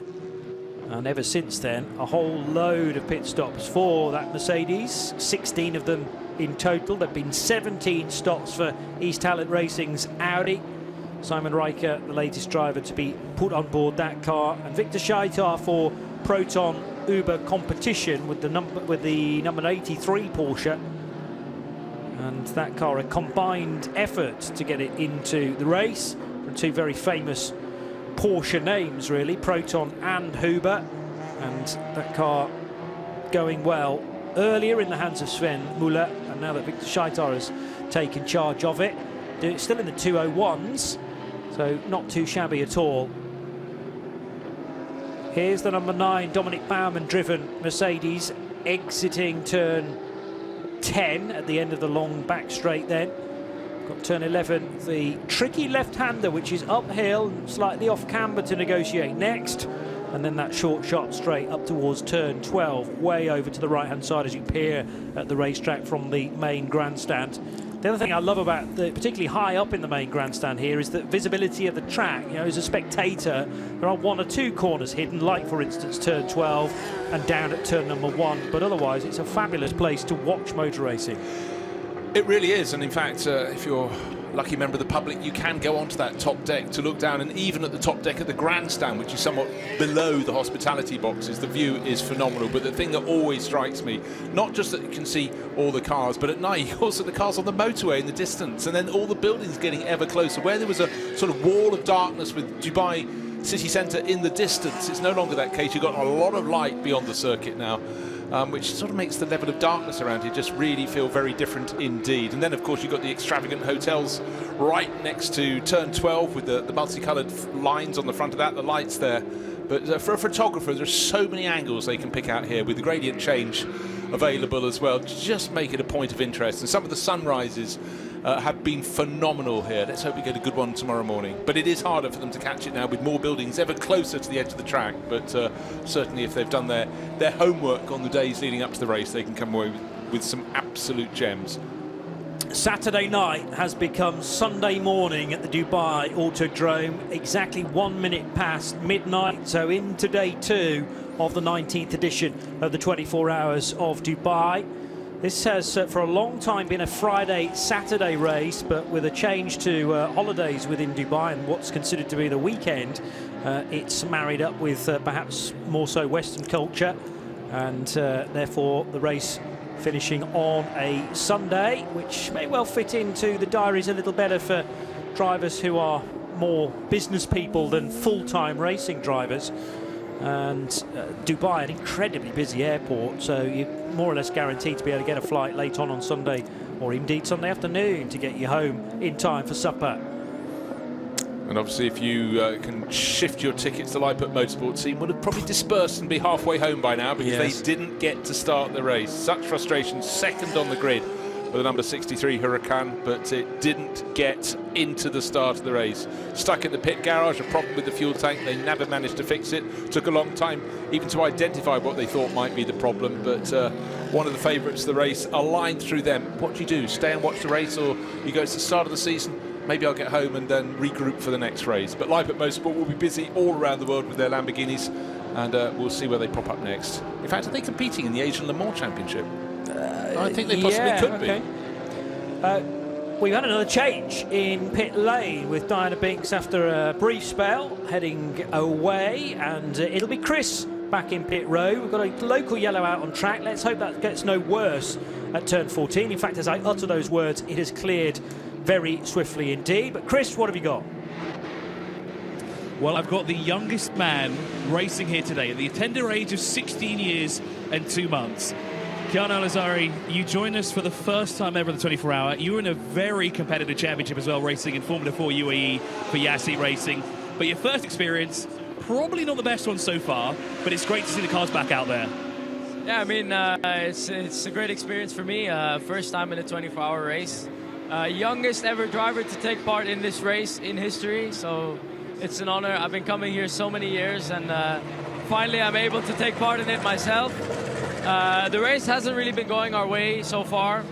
We've had a lot of issues with the electrics of the car.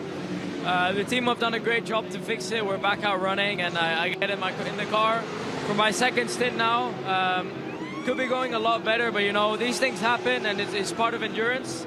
And hopefully it'll go better. But I'm really enjoying myself here, and it is quite a big change from Formula 4.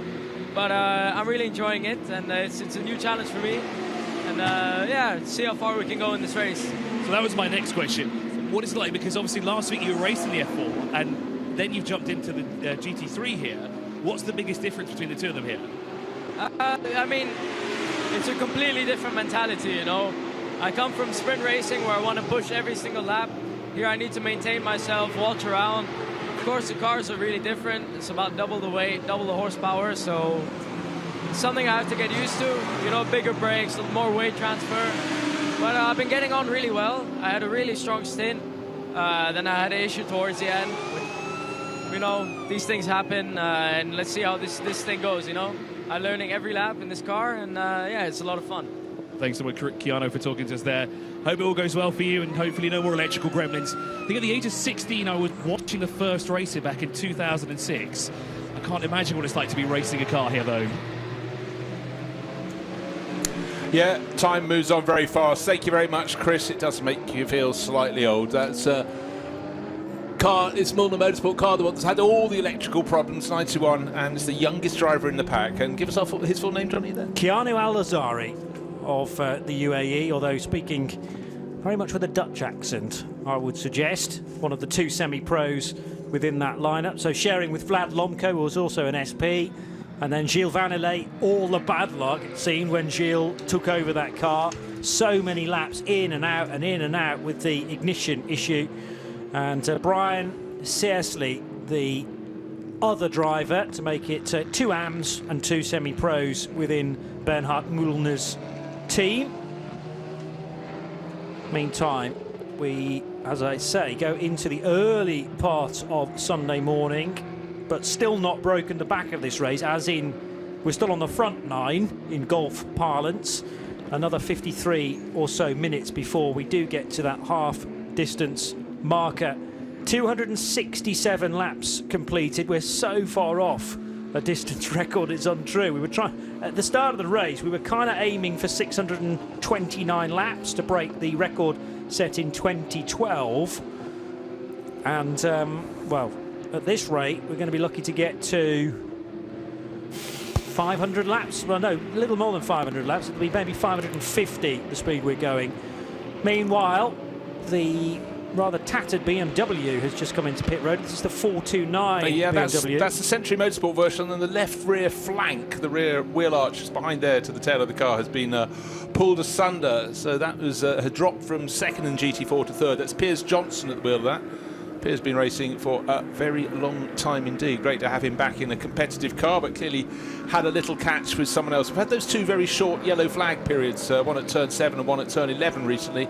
So who knows if that led to the damage, but certainly that car is being wheeled back by Century Motorsport to be worked upon. So up into second place in GT4 goes Cameron McLeod, third generation Australian racer there. His grandfather won at Bathurst long ago, and then his father Ryan is a big mover in the Mark Cars program down there in Australia, and frequently up here. Haven't got one of them out this year. Again, sometimes we talk about the change of the makeup of the cars, but for so many years Mark Cars have brought brilliant shapes here and to a lot of the 24-hour H races around Europe, but hopefully we'll get them back in the future. But certainly for the youngest third generation, Cameron McLeod, had been racing in Britain, then COVID hit and his season was very curtailed. And just when you're starting your single-seater career, you do need a little bit of career momentum. So very difficult for drivers of his age. A bit like, school pupils getting to their top couple of years at school and then having lessons online. It's a very different equation, but hopefully he's getting the momentum back into his career. Yeah, the headquarters of Mark Cars, still in Norwell, Queensland. And I remember the early days where they used to bring the Focus GTC, so it looked like a Ford Focus. And the Mazda 3 series as well, that was there. Yeah, again, Mazda looking came like after that, didn't it? But yep. It was the same body shell, then you just sort of stretched the body panels over the top. And side by side, they really didn't look much different from a Focus or a Mazda, but under the skin, tubular space frame chassis and just a thoroughbred racing car. But began racing on a lot of the supercar circuits back in Australia, particularly Bathurst during the 12-hour there. And then it's not a huge journey to make to Dubai, a quarter of the way around the world, if you like, to get here. Well, it's a bit like, though, it's even closer if you come from Western Australia. People like Daniel Ricciardo, it's closer for him to go racing in Malaysia and Southeast Asia than it was for him to go to the eastern seaboard of Australia, which thousands of miles. And so that really gave him his international springboard. And from there, of course, he's done incredibly well. But again, you just realised races in the UK, in Europe, are pretty lucky. It's never very far to a race circuit, is it? Good point. Yeah. And that can, through no fault of your own, purely by luck as to where you're born in the world, can really affect a career in not just motorsport, but international sport as a whole, and can rather fashion your opportunities. And lots of brave youngsters throughout the years have fully committed to moving many thousands of miles or kilometres away from home to try and get their opportunity. And not to beat around the bush either, an awful lot of them have to move into a country in which the language is not their own. Yeah. And I do remember some of the Brazilian racers used to come up armed with money. They all seemed to be wealthy, but not actually all of them. The likes of Roberto Moreno lived in a little Fiat camper van at Snetterton through the winter to be there to try and make sure he had a Formula 4 drive, and that is sticking your neck out. Snetterton in summer can be cold and windy, but in winter. So, that's why so many people in the sport really respected the likes of Roberto Moreno. They pushed and pushed and pushed and made it happen. And someone who helped him early in his career was Nelson Piquet, and when they stood on the podium together at Suzuka, when Roberto had his moment of moments when he fleetingly was with Benetton. It was a very special moment, I think, for people who were close to him. Simon Riker leading the way after 270 laps, but now only by 24 seconds over Dominic Baumann in the Get Speed Mercedes. It's Victor Scheitar in the first of the Porsches, and then a BMW. I was making the comment many hours ago that it would be nice to get an M4 up towards the sharp end of the order. They were never been that far away, but I think at the time the best was maybe 7th or 8th. But every credit to those involved with Century Motorsport, and just plugging away really, and playing not necessarily being distracted about what's going on around you on the timing screen, playing to your own game plan at the start of the race. And Lewis Plato doing a 2:03.8. The car ahead of him is now going to dive into the pits, in fact, and let's just check that is roughly on schedule for Proton Huber competition. It's the end of 17 laps for Victor Scheitar, Sven Muller went further than that in his stint previously. 19 laps we managed to get from Sven. Just the 17 though for Victor Scheitar. Might be because this is a double and he's wanting to split what will be a good effort over the space of, what, 2 hours really in this segment of the race. Just had confirmation, you know, sometimes we throw up a thought and don't have time during the race to check it out. Dan Gurney pushing his car over the line. It was the initial, it was a 1966 Daytona 24 Hours. Oh, okay. That's the one that Ken Miles won. So it would have both been presumably in Ford GT40s, obviously both very tight in with that. Thanks Ian McCarthy, always a very great safety net to us. So he checked that out for us. Ken Miles passed him to win in the final minute. Will this year's event, the 62nd Daytona 24 Hours, throw up such a tight finish? Well, let's find out. There's sure to be some drama. The race is already underway on our RSL, so do check it out and see how we progress from here with that race. It's going to be a cracker, very competitive at the front. RS2 IMSA radio for parallel coverage, if you like. So we've got all of Dubai covered right here on RS1. But if you cannot bear to keep away from the IMSA WeatherTech Sports Car Championship and their opening race of 2024, the Rolex 24 of Daytona, then you can join John Hindhaugh and the rest of the crew in Florida for that race, which is about 90 minutes old already. But no spoilers over here, because I'm sure many of you will want to consume all of Daytona and then maybe slightly delayed start to watch the Daytona 24 Hours. Is anybody going to do 48 hours? You know, so literally do them back to back with and try and stay away from any social media that might give you clues to the result of Daytona. Every credit for doing that. I mean, it is possible, I'm sure, but you'd have to be very disciplined. Some people aren't even content with just watching the two races, one staggered, maybe chopping and changing in between. Arnage Rob, evening guys, he's multitasking, tuning in from Sheffield in England, watching 6 hours of the Dubai 24 Hours. Then I went out to buy my new car, brackets Audi, now enjoying your usual fantastic coverage of Daytona. Oh, trying to put one over everyone, are you? Right, okay, there's the challenge, it's been laid down. You've got to buy 2 cars to outflank Arnage Rob. Well done, Rob. So I can only assume he's hit pause on Dubai, and you know, we're sort of static somewhere in the ether after the 6 hours, and then after 6 hours of Daytona, he'll go back to Dubai to watch another 6 hours of that and work his way through in a staggered formation. Yeah, probably having bought his new car, he popped in to pick up a pizza on the way home, so he's got some sustenance and is now going through. But I must confess, the setups, the studio setups we have, they're almost more screens than we have, and these are people at home, often just down in the shed, with their 6-screen setup. And it is quite phenomenal, the level of commitment. And also, of course, you can pick up live timing. You've got a couple of screens for moving images. There's so much information you can get. And I've said this to you many a time. I really think if I was a teenage lad with all this information, schoolwork would have been even more on the back burner. How's your homework coming? Well, it's lap 32, don't worry.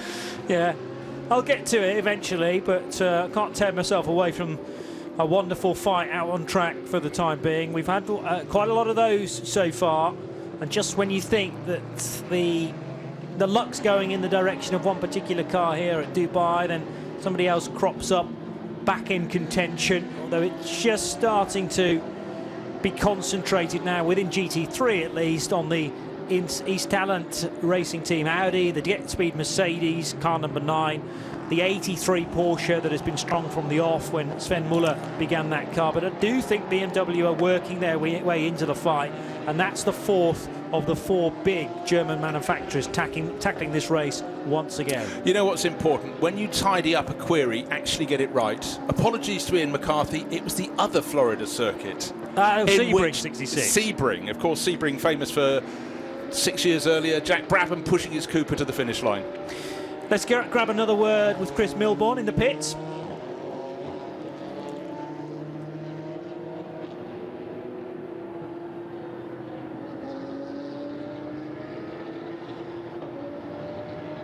With a Porsche, and of course they've come in now and they are fixing the lower wishbone on that car. Okay, well, there have been 1 or 2 issues with Porsche Cup cars and bent suspension. Maybe as a result of excessive curb hopping, but I think to do substantial damage to a suspension arm. That's more likely to be side-by-side contact or a glancing blow into a tyre or Armco wall. And yeah, worthwhile knowing about that update, as some of the Porsches in this race have been going supremely well, others though with some early bad luck. In the former category, definitely Red Camel Jordans.nl, with Fabian Dance driving car 909, and they are leading the 992 division now from a pit-stopping QMMF by HRT Porsche, the 931 car, which now has Ghanem Al-Ali at the wheel of it, rejoining and losing a spot because of that pit stop. So Philipp Hamprecht gaining in RPM Racing's Porsche, the all-green Krone Racing Green 907. So back up the second place for that, and 931 should slot in behind it. Yeah, the 909 crew have been holding down that 15th place overall. That's the Red Camel Jordans NL crew of the three Breukers, father and two sons, Ivo, Rick and Luke. But it's the Swiss driver, the interloper in the car, Fabian Dance, who's leading the class and lapping very consistently, and no doubt running to some very strict orders from the pit garage, from that team tactician, Paul Truswell, down in the bows there, working away as ever. But certainly a comfortable lead at this stage in the race. A lap and a bit for the Red Camel Jordans entry there. Car 909 looks great. That was the car that, in the lead up to the race, wasn't there a for sale sign on the roof? One of the cars had one popped on board, and we were debating what the price might be. I think it's Evo just toying with the opposition. Surely they're not going to sell the car and do something else. There'll be one or two in the team that will come as some surprise, I'm sure. Maybe it was put on as a threat. You will deliver. Well, yes. Don't get the result and we're out of the game. No chance. The Breukers family, particularly Evo, have been at this for 4 decades, maybe more than that. It's not a new way of playing life, this. No, indeed. Well, Fabian Dance has actually got plenty of company. He's being caught and possibly about to be passed. It doesn't matter, it's a car from the GT3 class. It's the Team Parker Racing Bentley, right on the tail of the Red Camel Jordans Porsche from the Cup 2 class, and it's the second of the sons of Sean Lynn. Alex is racing in Daytona, but Max is tucked into that 31 Bentley. Quite a venerable car in GT3, but the pace he will catch, he will pass. He's just got to find his moment to get past the 992 Cup car, and Fabian Dance will have messages from the pits. You do not need to fight this one. This is you're leading the 992 Cup class. Let him by if needs be. So Max Lynn just trying to have caution, not make a stupid lunge. He's going to look for the space to do it, and the best place to do it is down the back straight, the infield straight between turns 9 and 10. He pulls to the right-hand side of the circuit, and more to the point, Fabian Dance pulls to the left to give him space. And the move just being completed, or is it? He's down the inside of the Bentley on the turn into turn number 10, so gets the job done. And in fact, just behind them on the circuit is a Century Racing BMW M4 GT3, and I think it's the one that with Lewis Plato is on board, I would suggest, and that's running 3rd overall, so that really has come forward in recent laps. Just trying to identify, yeah, I'm fairly sure that is the car in 3rd overall. It should be the 22 Bentley, being driven very well indeed by British racer Lewis Plato, lapping as fast as the car in front of him, which is Dominic Baumann in the Get Speed car, but that is fully a lap and a half ahead of him. But again, Lewis Plato, we said we're watching bit by bit, Johnny, the Century Motorsport BMW's just coming up the order. They started outside the top 10, but as others have had trouble, but more to the point, as the crews have become comfortable in the race, possibly as the temperatures fall a little bit and the dust dissipates, we hope, through the night, it's coming to them in the Bentley. But in this race of pretty much 50% light, 50% dark, you know, to have a car that goes well in the dark is you know, very useful thing. Over the rise, at least 3 sets of headlights suddenly pierce their way through the darkness. It's surely tricky from a driver's perspective to, when you are in those darker areas of this 5.3 kilometre circuit, to know, first of all, who you're about to catch. So slower traffic, well, how slow are they likely to be going? Probably this far into the race, most drivers will have identified each and every car out there, and just the minute differences in the paint scheme and also the headlight cluster shape, or the tail light cluster shape. Maybe the more difficult thing, though, is when you're a mid-pack car and potentially being caught because you're just being dazzled by those incredibly efficient headlights. And is it going to be a quick car that's going to be passing you in the next sequence of corners, or is it a car that's from your class and therefore you want to be keeping the pedal down to try and stay in front? Well, the good news, Johnny, is the Mulner Motorsport car doesn't appear to have an ignition problem at the moment, or all the problems that have slowed it. But the bad news is the front left corner of the bodywork is being taped back into position on the 921. American racer Brian Searsley in that. I tried to put him in the 961 fleetingly about half an hour ago for some unknown reason. I couldn't read the numbers on the door of the car, but it's blue, it's white, it's Mulner Motorsport, and Brian looks so he's about to go back in the race. Just a little light front bodywork damage in front of the front left wheel. Tape back down, just getting the car fired up and underway. So let's hope all those electrical problems are behind them. They'll just run at the pace they can run now without any further mechanical interruption.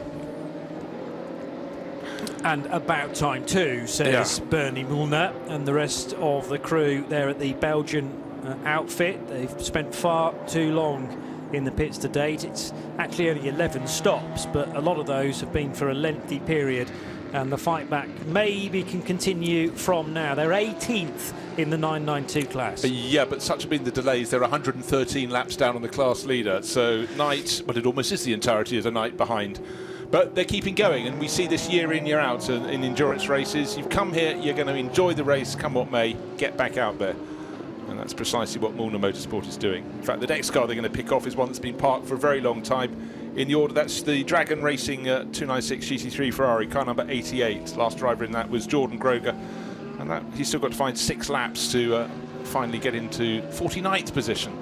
As we talk about the Mulner Motorsport car. Up front, though, the gap used to be 40-something seconds. It's now just 21.1 seconds between Simon Reicher, who's being chased and caught by fellow Austrian in the Dominic Baumann in the Get Speed Mercedes, who is, I think, pretty much the fastest driver on the track. No, matched by Victor Scheitar, who's running 4th in the Proton Huber competition.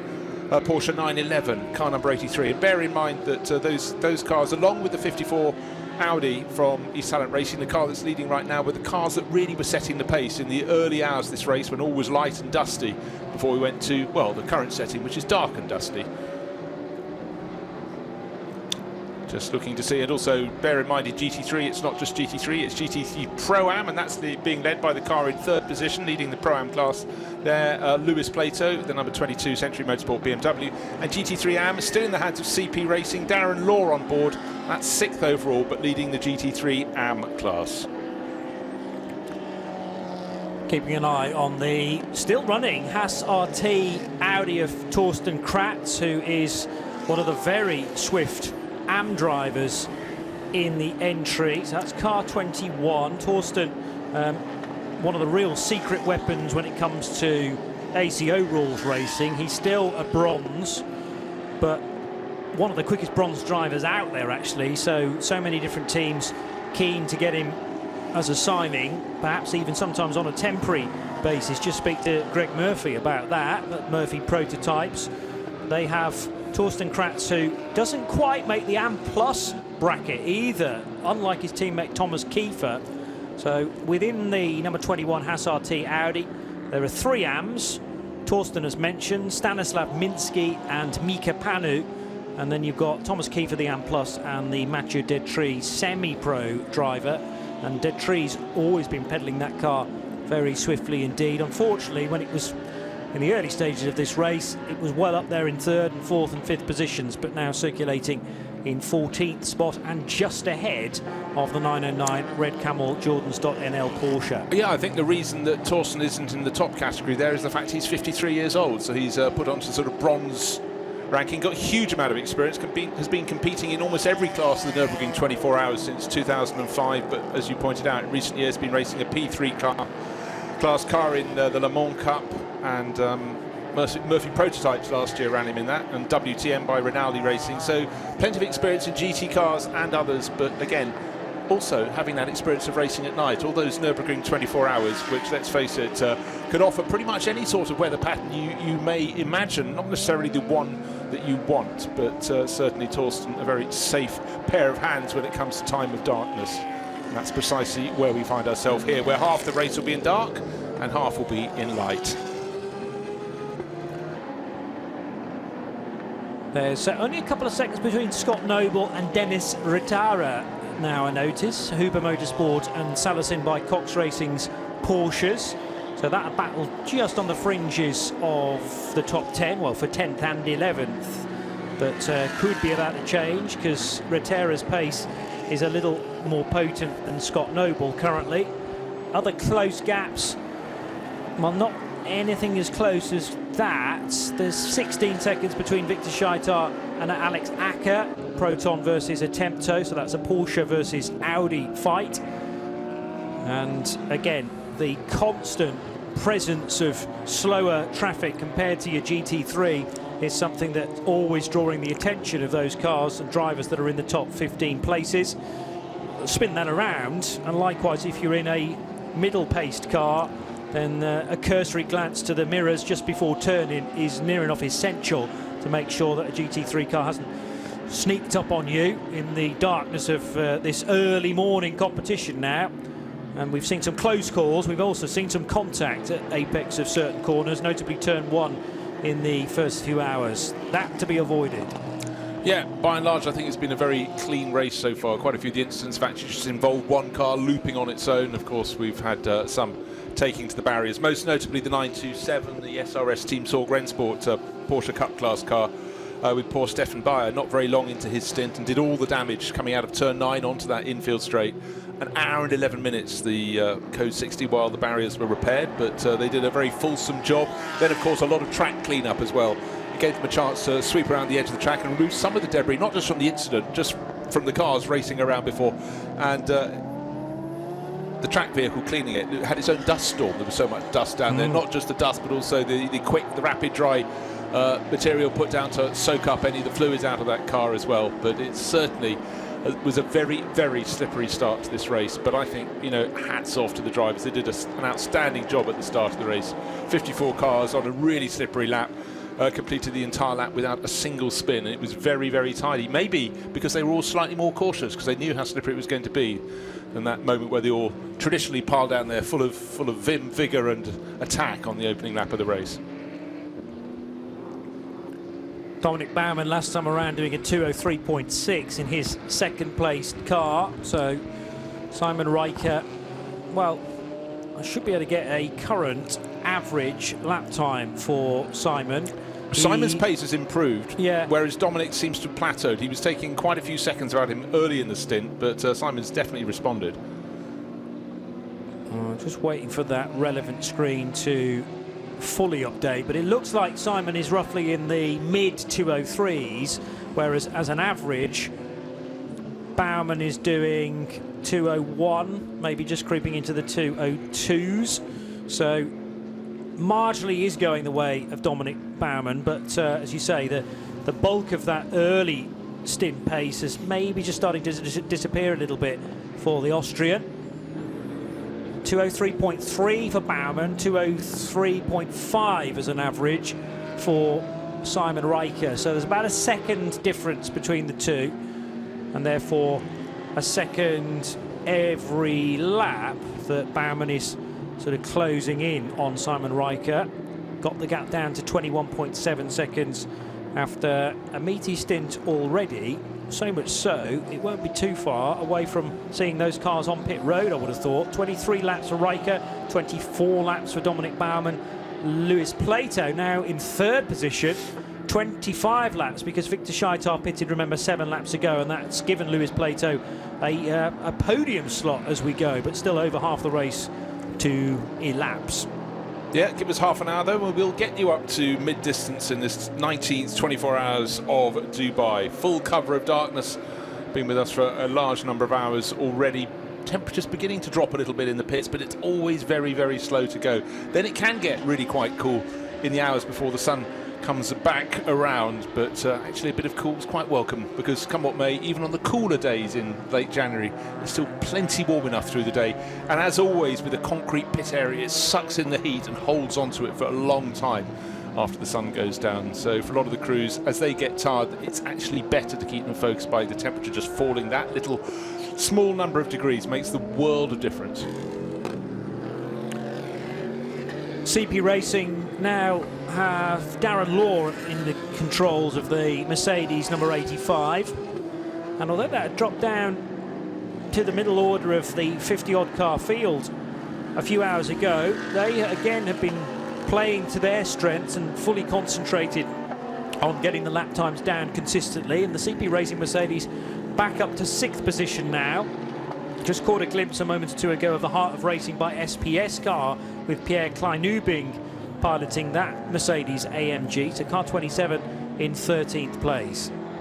Yeah, and we had Century Motorsport going up into 3rd place. They're going to go down to 4th place any moment now, because Victor Scheitar in the Proton Huber competition, number 83 Porsche, should go through, because Lewis Plato in the 22 BMW M4 GT3 is in the pits at the moment. So he's risen to 3rd. He'll fall back to 4th, maybe even to 5th behind Alex Arkinaka, the Attempto Racing Audi as well. In fact, I think he will go back to 5th overall.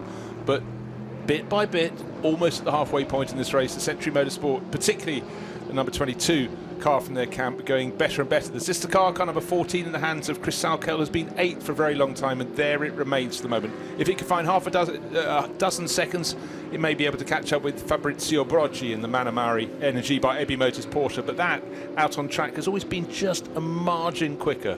So it will chop and change according to when they make their pit stops. But again, I guess the main change as Lewis Plato, or certainly the 22 Century Motorsport BMW, goes to fuel, will be the fact that Victor Scheitar in the 83 Porsche from Proton Huber competition will go back up into 3rd place. It's shown supreme form in the early stages of the race. Sven Muller at the wheel, and expect when he gets back on board it will fly all over again.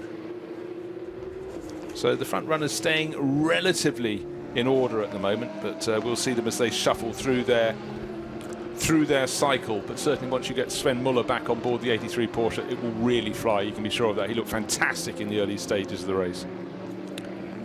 Matteo Merifina has just done the his car's best lap of the race so far, which is the number 26 Santalok Junior Team car, and Stefano D'Aste pushing on in 226, which is the Lotus of PB Racing. So we were a tad concerned about a slight off-track moment for that Lotus, maybe about an hour or so ago now, but a cracking lap that's just been posted by D'Aste, a former really swift pilot in BMW touring cars, and that TCE entered Lotus, which is a slight misnomer because it's not a TCR car, quite obviously, and bears little relation to a supermarket type tin top, if you like. But you know, what Creventic have done is found a suitable position for it in the race, where there are comparable cars to race with. Some supermarket car parks are more sort of exotic than others. I think that's half an argument. A very good point. Not a great deal of space for the shopping, but you do look very stylish pulling into the petrol station. I tell you what, it'd be ideal shopping car for me, because I normally go and then come back having only bought half the things I was supposed to buy, because I bump into someone I know, I start talking. So how am I supposed to finish the meal with the 3 of the 4 ingredients I asked for? Yeah, well, okay. I like the challenge. Provide a solution, indeed. More fuel for Lewis Plato, so now that's the flip side, isn't it? Victor Scheitar lost places, but Lewis Plato's now, BMW is pretty thirsty, so he has dropped from 3rd to 5th in one fell swoop, and plugging the gap, the Attempto Racing Audi of Alex Acker, so 99 up to 4th position. RPM Racing's Philipp Hamprecht in the second 992 Porsche joins what is now Jack Barwell in the BMW briefly in the fueling area, as Jack was exiting the quadrant, which is limited, remember, to 20 kilometers per hour for fuel. The RPM Racing Porsche arrives there. Otherwise, though, a relatively quiet fueling area at this time of night. Everybody else getting stuck into some decent lappery, although, as I say, we can't be too far away now from Simon Riker and Dominic Baumann, both needing to come in for some fuel. Lewis Plato, the first of that leading trio to blink, and after 26 laps, it looks like Riker and Baumann might be able to squeeze 27 laps out of it, but surely at that point they will need to be coming in.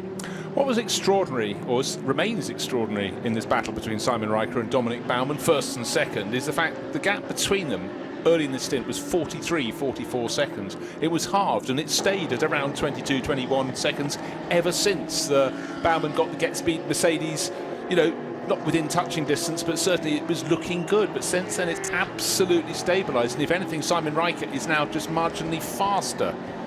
Oh, one thing I've never noticed on the timing screen before is a bar that says which fuel pump is now available. Pump number 9 if you're interested. But it's one thing seeing that message, and the other thing, it's still being available by the time you've got your car down the pit lane towards it. One car that's not on the pumps is the number 22 Century Motorsport BMW, because that was brought in and Jack Barlow took it over, and he's got the fuel in the car. He's got that M4 GT3 back onto the track, still leading GT3 Pro-Am by a smaller margin now, admittedly, but 6th overall. He was 3rd, admittedly promoted from 4th position when one of the cars in front of him came in. That's the Proton Huber competition Porsche, and since has gone back out, and that has moved back to 3rd. Victor Scheiter still on board. I wonder whether that fuel pump message was actually more significant earlier on, as in pump 9 was effectively failed, out of use for a spell, and now the message to everyone is that you can use it again. Yeah, I was going to say that makes far more sense. Either I just had a failure, I've had my screen scrolled up so I haven't seen the blue bar, or otherwise it'd be flashing the whole time. Number 4's available, number 3. Personal number 2 can't find their wallet. There's always one in a fueling station, isn't there? It'd be like standing in the queue for the post office or for your next available kiosk at a railway station, and flashing almost 3 or 4 times a minute. But on occasion, they do have dramas with fuel pumps not playing ball. Fixed very quickly, generally speaking, and it looks like pump 9 is back in action. The teams will send a designated member down to that part of the pit lane. Well, it's more like the paddock, actually, rather than the pit lane itself. And then there's some radio traffic, walkie-talkie or the like, to say there are several pumps available and this is a good time to pit. On the other occasions, when there's a code 60, you get so many cars in the fueling quadrant. Sometimes cars will make their stop, they'll have a tyre change, a driver change, but they'll be sent directly past the fueling area because there's just not the availability. Well, that blue bar has another message now. Slow car on track in Sector 2, right at the end of the Sector 2. Unfortunately for CP Racing, I think it's Darren Law who seems to have stopped just going out of turn 12, the right-hand hairpin at the top of the slope there, and that is not going anywhere fast at the moment. So the car that was, let's double-check, still leading GT3 AM, yes, in 5th position overall. I think it's got going again. It's probably about to come into the pits, or maybe he's going to continue. Should be completing the lap right now. Yes, still in 5th place, but it had a moment. Just got to double check if that's good. No, here it is, coming back slowly at the end of the. Oh gosh, it's very slow. The cameras have caught it now. Turning into turn 14, the uphill corner that then continues up the hill through 15. You turn right, and then it should be able to feed into the pit. So don't know what's untoward, but Darren Law doing a fantastic job staying, well, in fact, outside the edge of the circuit at turn 14 to be on the safe side. Can't see if that car's got a puncture. Certainly at night with the lights in front blaring away, I thought the front left was looking a little low, but I think that's the shadow according to where the floodlights are catching it as much as anything as well. But for CP Racing to be going so strongly in 5th overall, that's now fallen down to 8th overall, so close with the cars behind. Just looking at stint length, only an hour, so there could have been a bit more time in hand. So clearly I think it's a mechanical problem or an incident that has slowed Darren Law, and that is no longer in the lead of GT3 AM, because that's gone to Chris Salkeld in the number 14 Century Motorsport BMW. Oh, almost at the halfway point in the race. Moments can happen at any particular point in time, and for CP Racing running like a train, it's hit them just now. There is never a time to relax, rest on your laurels. There's certain, I suppose, phases of a stint where you think, well, we're in a groove now, can't hear any nasty noises from the car beneath me. The team, half of them maybe getting some sleep, and let's just try and keep this run as trouble-free as possible. But you need only really stray away or let your concentration wane very briefly, and then something in an endurance race will happen, and often at the worst possible moment. CP Racing's Mercedes then up on the dolly jacks and heading into the garage. Just as I was saying, that car was starting to establish its own rhythm, up to 6th position in the race, but Darren Law has brought it in for what should have been a routine stop after 28 laps, and if the Mercedes can do 28, then Simon Riker in the Audi from East Talent should be able to do about that. Don Baumann squeezed 29 laps out of this current edition for his time behind the wheel. And that might be just a little bit of fuel save here and there as well, to extend these stints for as much as possible. To give you a time, Baumann took that car over at 20 to midnight, roughly speaking. So we are, well, we're about an hour on, actually, and there were a couple of yellow flag laps within that. So maybe not in danger of running short of fuel quite as I was suggesting. He took it about a minute and a half before Simon Riker emerged in the East Talent. So we'll call it a lap. But a lap under green as opposed to a lap under code 60, which is more like 4 minutes longer than that. It's around just under 5.5 minutes. But in the latter stages of both of these stints, they hit the 1 hour mark in their stint. They're lapping when clear in the 2:03s, and it used to be easy for Dominic Baumann, but he slowed down because he's coming to the pits. So I was going to say he was high 2:03s versus low 2 minute and 3 second laps for Simon Riker. Now Dominic Baumann, who's blinked first, brought the Get Speed Mercedes in from second place overall. The gap between them before it was elongated by the chasing Mercedes going to the pits was 22 seconds. That's the number we need to remember.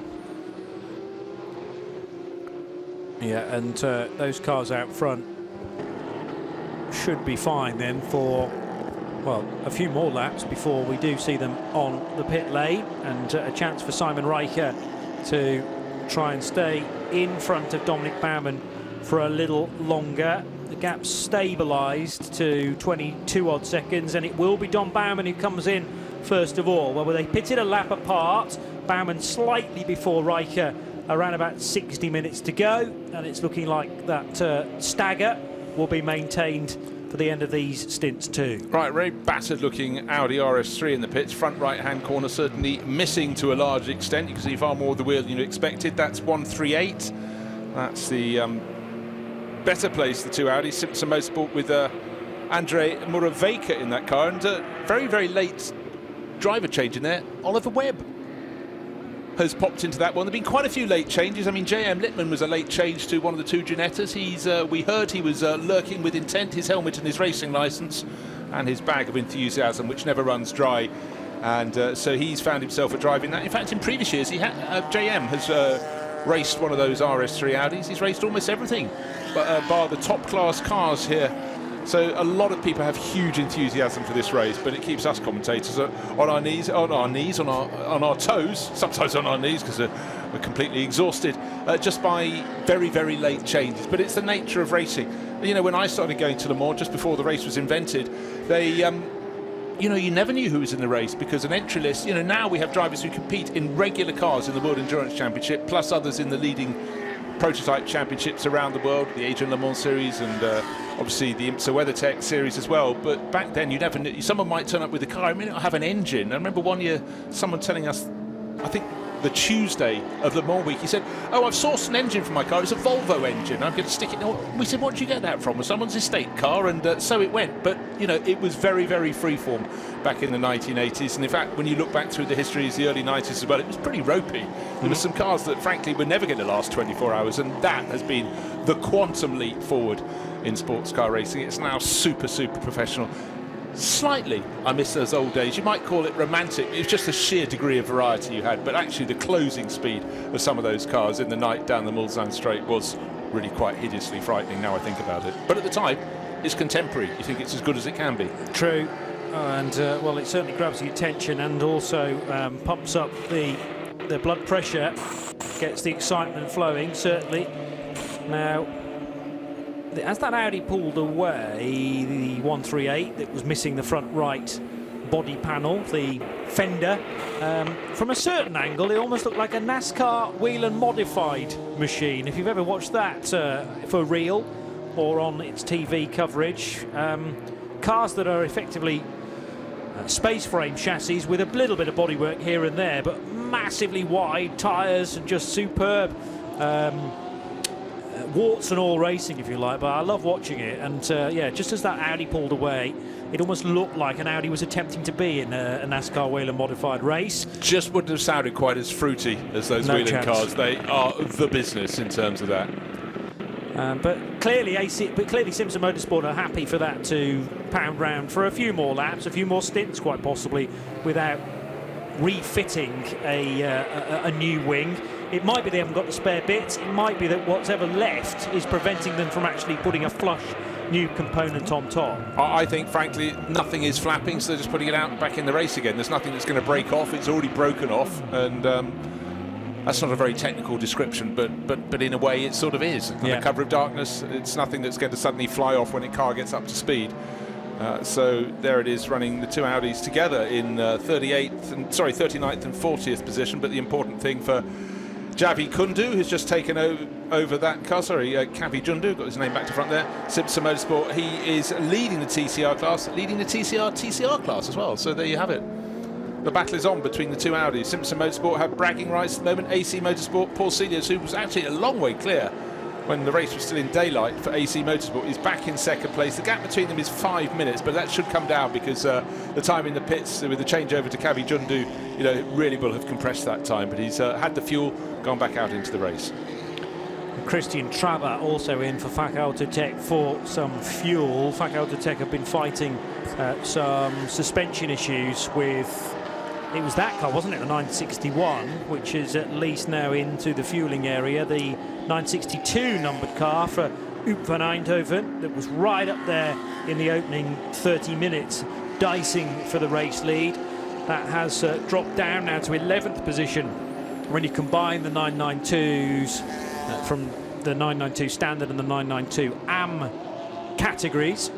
But Oop van Eindhoven, a real talent from Porsche Carrera Cup racing in Northern Europe, and unsurprisingly on this lap he's just done a sector time that is the best for that particular car. So maybe FAC Autotech are back on an upward curve. Be great to see them back in the top 10 of 992. We saw that GT4 BMW from Century Motorsport in the pits with the damage to its was it right rear corner, left rear corner, I can't remember. Anyhow, they've been pinged with a 15-second time penalty for causing a collision. So they weren't attacked, they were doing the attacking, or maybe just moving across into someone else. So in the overall matter of this race, coming in for a 15-second time penalty isn't going to be make or break, because the GT4 class is nowhere near as populated as some of the others. That car, though, has fallen to the last place in the class, which is third overall. But when running, it has competitive pace. So for the gang in the GT4 BMW from Century Motorsport, there's still plenty to play for, and it's Piers Johnson at the wheel at the moment. Alex Acker into pit lane in the Attempto Racing Audi from 4th place, so that should mean that Jack Barlow can step up a spot again, and it'll be almost as you were, although with Proton Uber competition moving up a position as well. Still the cars really at this stage away from the race leader. 2nd, 3rd, 4th and 5th are tending to chop and change quite a bit with every time a pit stop is served by one or more than one of those cars. Chris Salkeld, who gave a very honest interview earlier on, and the number 14 car back in the command of Chris. So that means that the two Century Motorsport BMW M4s are running 5th and 6th, ahead of Salasin by Cox Racing's Porsche, Dennis Rotera. And another quick check of the GTX leader, still revealing that the Ginetta G56 of Mike Simpson now leading the way. That Ginetta's been as the class leader for some many hours now, 795. When we last checked, had Lawrence Tomlinson driving it. Well, it's Ginetta factory driver Mike Simpson, long time Ginetta factory driver Mike Simpson, now at the wheel. One driver stepped in between, young Nico Prost, of course. Yes, he did. We had Father Tomlinson, that's Lawrence, and then Freddie Tomlinson, who's still green in his racing but gaining experience with every year, also in that mix. But the good news for them, they were 1.5 laps clear in the GTX class. They're now 2 laps clear of the KTM Crossbow from Resoon More Than Racing. That's got Arthur Quist about to complete another lap. And his lap pace at the moment, the chasing KTM has just done a 2-minute 8-second lap, whereas Toro Verde's car 2 minutes 7 on the nose. So with each lap they're gaining a bit more, but then with Mike Simpson on board that G56 Cup car, new for 2024, you'd expect him to be pulling clear, doing exactly what he's in the squad for. Right, gap between 1st and 2nd is now the gap between East Talent Racing, their Audi, still in front after that pit stop, but I want to see what the gap is next time around. Victor Scheitar had made his pit stop somewhat earlier, the Proton Huber Racing Competition Porsche, that's car number 83. Listers, 4 minutes and 11 seconds in arrears, plus a lap. Wait to see where the Get Speed Mercedes slots in as well. You always get that hiatus for about a lap and a half after someone's reported to the pits before we can absolutely place them where they are together. But certainly before the pit stop, Simon Riker had a lead of, it was 23 seconds ahead of the Get Speed Mercedes. Anthony Bartone, the American racer, has taken that over, and he'll be getting up to speed in the number 9 Mercedes. But I did say to you, 22 seconds, remember that timing interval. If someone has a little spin out on the circuit, you could hear the tyre squeal being picked up by the cameras, but when it settles down, we'll see how close that gap is. Has it gone out in the advantage East Talent Racing team? Well, it's in the pits now, so there we are. Well, that's where we see the time coming down. He did 2 extra laps versus the Get Speed Mercedes, I think. In that he came out a lap later, so maybe it was only 1 actually. 34 laps I make it, whereas Dominic Baumann only did 30. So 4 extra laps for Simon Riker.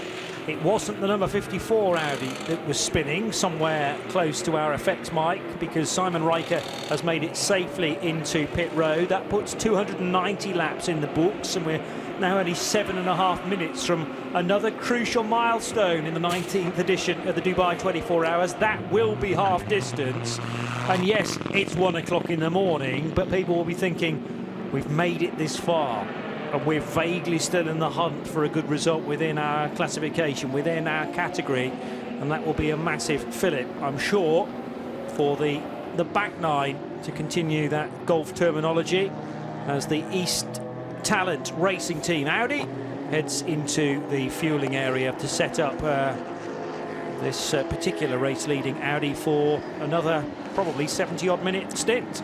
Yeah, well, the car that went for a little spin was at turn 14, so the camera was roughly pointing in the right direction, but didn't quite pick it up. It was just giving a panoramic shot, but whoever did spin there appears to have got going again. So I simply can't tell you, by going down everybody's lap time and working out who had a slow lap, just checking it wasn't their out lap from the pits. Somebody who's still in the pits is Darren Law. Unfortunately, that was the car leading GT3 AM. It's fallen to 15th place overall, and the time in the pits has really cost it about 6-7 laps, I would estimate. So that's massive for the very popular Mercedes crew, such firm supporters of the championship. The little Lotus is struggling in the hands of Stefano Daste, and it took him quite a lot more than I would have expected through the final sector. So did the Lotus spin? Yeah, his lap time was, I noticed before, he was doing about 2 minutes 21. But that was a 2:44. The first sector on the next lap now is almost double what it should be.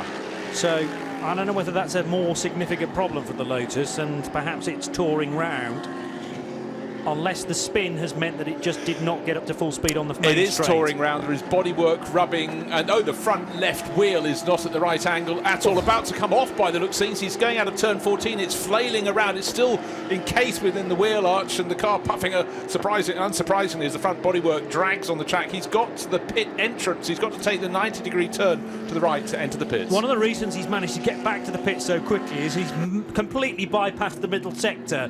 So this is one of the tricks of the Dubai circuit, in that you get about a third of the way down the back straight, turn sharp right, and who can blame Stefano, frankly, because one wheel is almost fully detached from this Lotus. It's a harem-scarum way to be entering the pits at 5 to 1 in the morning, and let's hope that everybody in the near vicinity of the Lotus's garage is well aware of the state of disrepair this Lotus is going to arrive in. And let's hope that when the Lotus stops, that front left wheel also stops at the same rate. Yeah, but the good news is for them, they were very early in the pit lane. Their pit garage is about 6 garages down into the pit lane, rather than going the whole way down towards the far end. And front left-hand corner, absolutely unattached, still within the wheel arch, thank goodness. Going to be quite hard to shove back into the garage. Well, they need a dolly jack to do it, but the Lotus somehow manages to pivot round. So good work from the crew. Can't get quite enough lock. Who'd have thought that, with the front right-hand corner, left-hand corner hanging off? Yes. Well, every credit to Stefano Daste for some heads-up driving, realising that he wouldn't make the full lap, and able to get back in so that at least the team can push this car back into the garage. And our RF camera following this manoeuvre. all the way through. In fact, they've arrived at the Herberth Motorsport crew, or is that just the backing of Herberth Motorsport? They are in the right garage here, aren't they, I assume? Yes, because there's a great big toolbox that says Lotus on the front of it. That's often a clue. I was just slightly confused by some of the partition there showing the Herberth Motorsport name, but there may be a tie-in that I wasn't aware of. Well, bear in mind that an awful lot of the cars are multiply stacked within garages, and with only 55 cars coming here this weekend, there is more space. Sometimes you have some cars being worked on, you think, but there's some other ones being worked on further back. What happens if their work is completed before the ones at the front? And so with a slightly smaller field for the forced logistical issues we had that moved the race back 2 weeks, it has given them a bit more space. And certainly when you've managed to get your work done without people peering over your shoulder or trying to push a car past, it's rather more relaxing. Let's hope Lotus PB Racing can get that one sorted out, but a good job from Stefano D'Aste. I wonder how long before that he was thinking, I'm not sure this feels quite right, and then kadumph, front corner drops down. So yeah, the cut-throughs are very, very useful here, and again, experience. If someone forgot to tell the driver, imagine them doing, and they'd never raced here before, trying to do an entire lap like that, that would be over and out, but also more to the point, you probably have a car in trouble. One that does appear to be in trouble is the Bentley Continental, car number 31, going very slowly down the infield straight, trying to work out why that has suddenly lost pace. Last time we saw it, it had Max Lynn at the wheel. Now just trying to identify, it's still Max Lynn. He's in 13th overall. His previous lap was relatively competitive for 2 minutes 5, but he just seemed a bit slow down the back straight. I don't know, looking at his sector times, running, as I say, 13th overall. Yeah, not massively uncompetitive. It might have been the camera angle I was looking at. Maybe he was just braking a bit earlier than the lower class cars in front of him because he's got a heavier car to bring to a halt. But no, it doesn't look as though it's running, to my eye, Johnny, quite at the pace it ought to be running for Max Lynn. Yeah, that will be a concern. We've had anti-lock braking issues on that car, and of course a modern-day GT3 car, of which, by the team's admission, this is not at the real cutting edge. You know, we're not talking about a 2023 spec GT3 car. The Bentley still eligible for global GT3 competition, but only for this season, 2024 and 2025. So there are one or two gremlins maybe still on new cars that have recently been acquired by Sean Lynn. Two of them, I reckon, after they competed for a good period of time in the United States. Let's head to Chris Milbourne. We're heading towards the night snack stage of the proceedings for our cameraman, and quite possibly Chris as well. But before he heads off, let's grab this. Of course, I've got Stefano D'Aste here, the man that brought the Lotus in with the sparks flying from the left front. What happened? In the last stint, we broke the front upright suspension, and now we broke the one from the downside because probably from the brake before it was a little bent and it didn't work properly. And yes, unfortunately I broke in the last corner, and so I had to do one lap, one complete lap. Then I cut it because I couldn't finish, and then I came back. But yes, now we have to change the suspension. And do you think the team will get it repaired in time? Do you think you have enough time left to repair it? Yeah, we have enough time. Naturally, unfortunately, we do not have here a lot of spare parts because we sent the car over by air freight at the last minute because our Exige didn't arrive due to the war in Yemen. And so we had the chance just to send the car and 2 pallets, so we brought what we could. And no, but we have enough time to repair it. Thanks, Stefano, for talking to us there. Thank you so much. Not a great way to start the second half of this race, is it?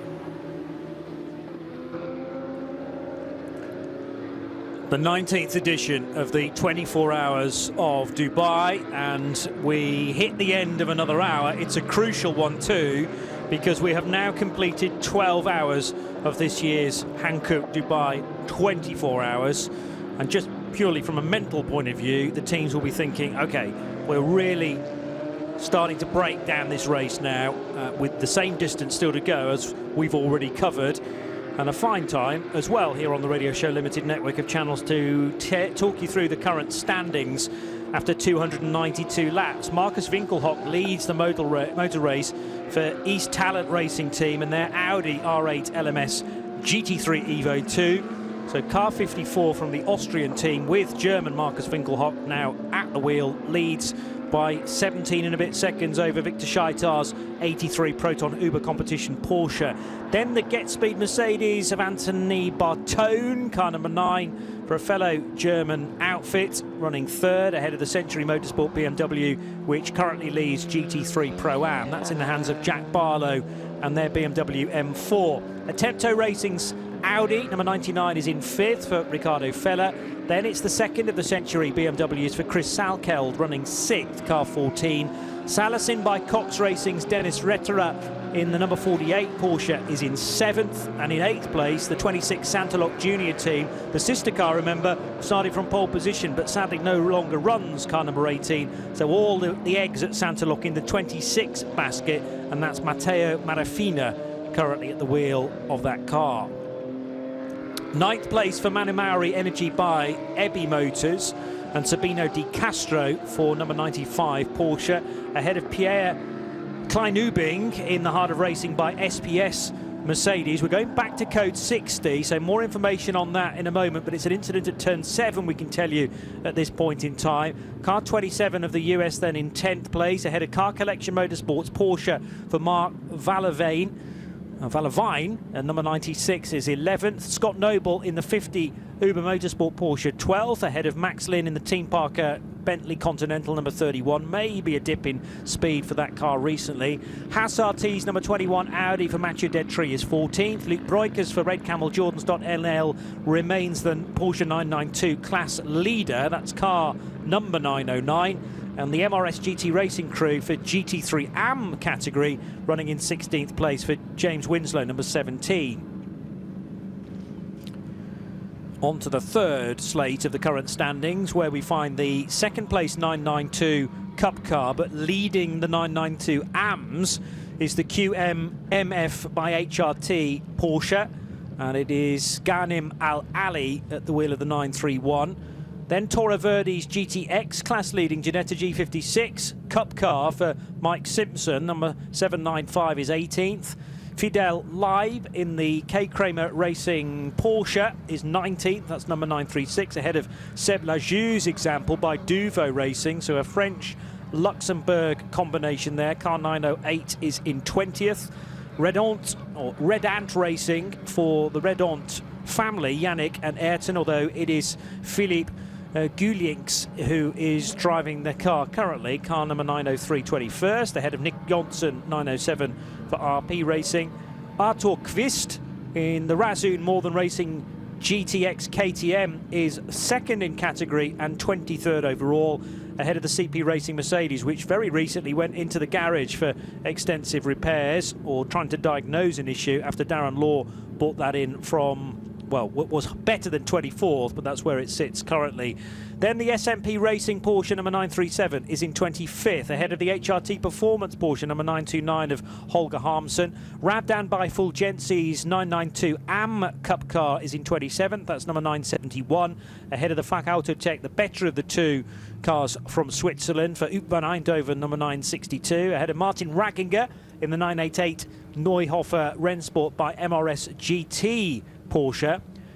Team Captain America by Baz Kooten next on the list in 30th position, that's 925, another Porsche Cup car. These are all 992 spec cars, in fact. NKPP Racing by Baz Kooten Racing is 31st, and Holmgard Motorsport number 902 is 32nd. Yet another 992 spec Cup car is 33rd, that's the 901 Pro Sport Racing car of Stephen Palette. Then a GTX Vortex V8, the 2.0. So Lionel Amrouche, a long-time runner with Vortex, car 701 is 34th.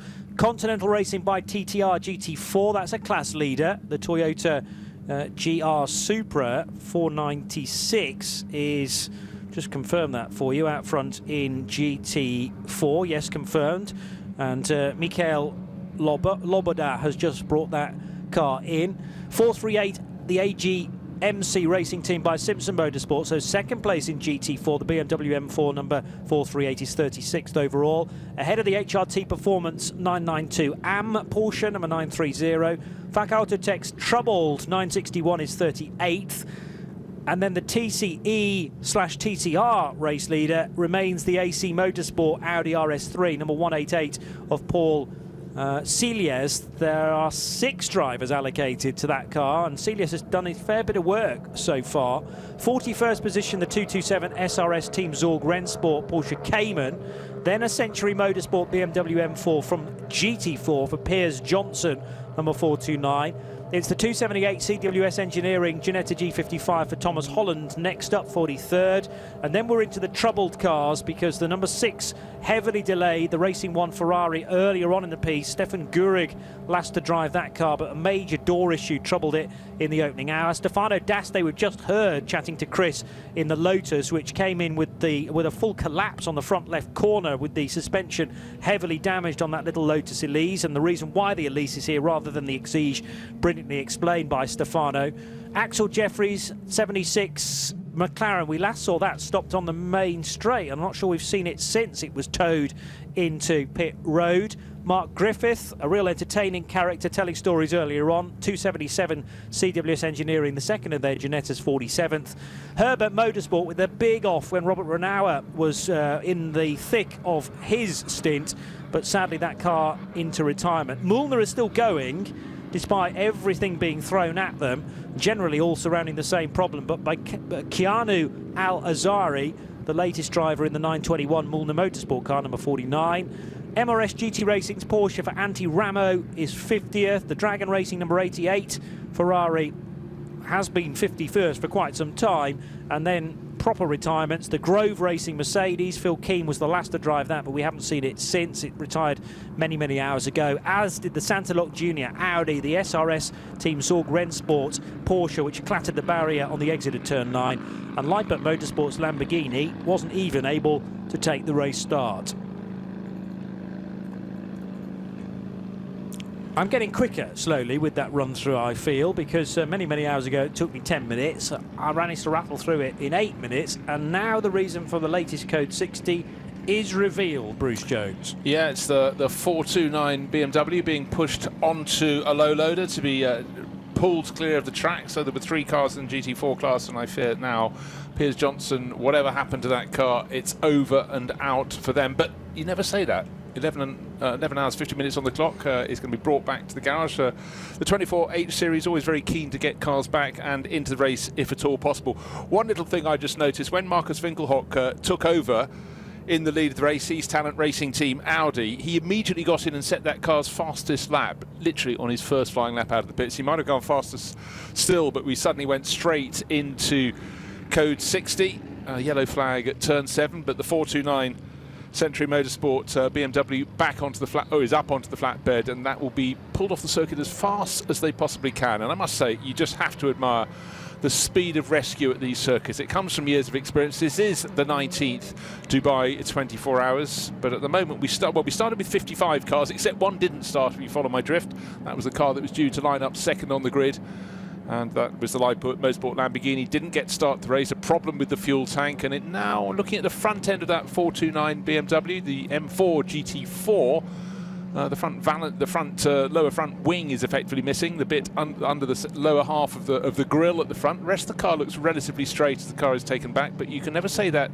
with assuredness until you've seen both sides of the car. Rear wing is in position. I thought for a second that had come away from the supports there. But Century Motorsport, of course, very busy because they've got 2 cars in the top class as well. GT3 class, 4th overall. That's Jack Barlow. He's taking on fuel, so he'll probably drop down the order a little bit. And in fact, Attempto Racing have just put their sharpest tool in the car. Ricardo Feller, a young Swiss racer who's had a fabulous last 2 or 3 seasons, and will take over the 99 Audi, and expect that to make great progress. And finishing my thoughts on Century Motorsport, they are running 4th at the moment and 9th in the pits at the moment. Pierre Klein-Ubing, Brazilian racer. Sorry, he's in the car below. It's Sean Galea, the driver from Indonesia, 9th overall. They were 4th and 8th, and now 4th and 9th. But again, quite a few cars and teams taking advantage of Code 60 to dive in and take whichever fraction of a fuel allowance they're allowed under Code 60. For the majority of the runners, unless you've got an AM lineup, it is only 25% of your fuel allowance. But for a lot of teams might think, do we need it? The answer is always top up if you possibly can. But also as a team, you have to assess how long the stoppage is going to be. Can you come take 25% of your tank on one lap and do the same next time around? Or will other cars be there? Can you dare take the risk of diving into the pits just as the green flag may be flown? However, we started with 54 cars taking the rolling start. I think we've lost about half a dozen of them. Lotus PB Racing listed in the garage at the moment. That's the one Stefano D'Asti was talking about, the front left-hand corner having collapsed, possibly as collateral damage from the other corner at the front end earlier in the race. But so a few listed as in the pits, but we don't think they'll go any further. And that includes the Racing One Ferrari that has been there for quite some while. It was a front runner running in the top 6. Had a little bit of contact. They couldn't get the door open at the first pit stop, so certainly some problems early on. But the pace was there.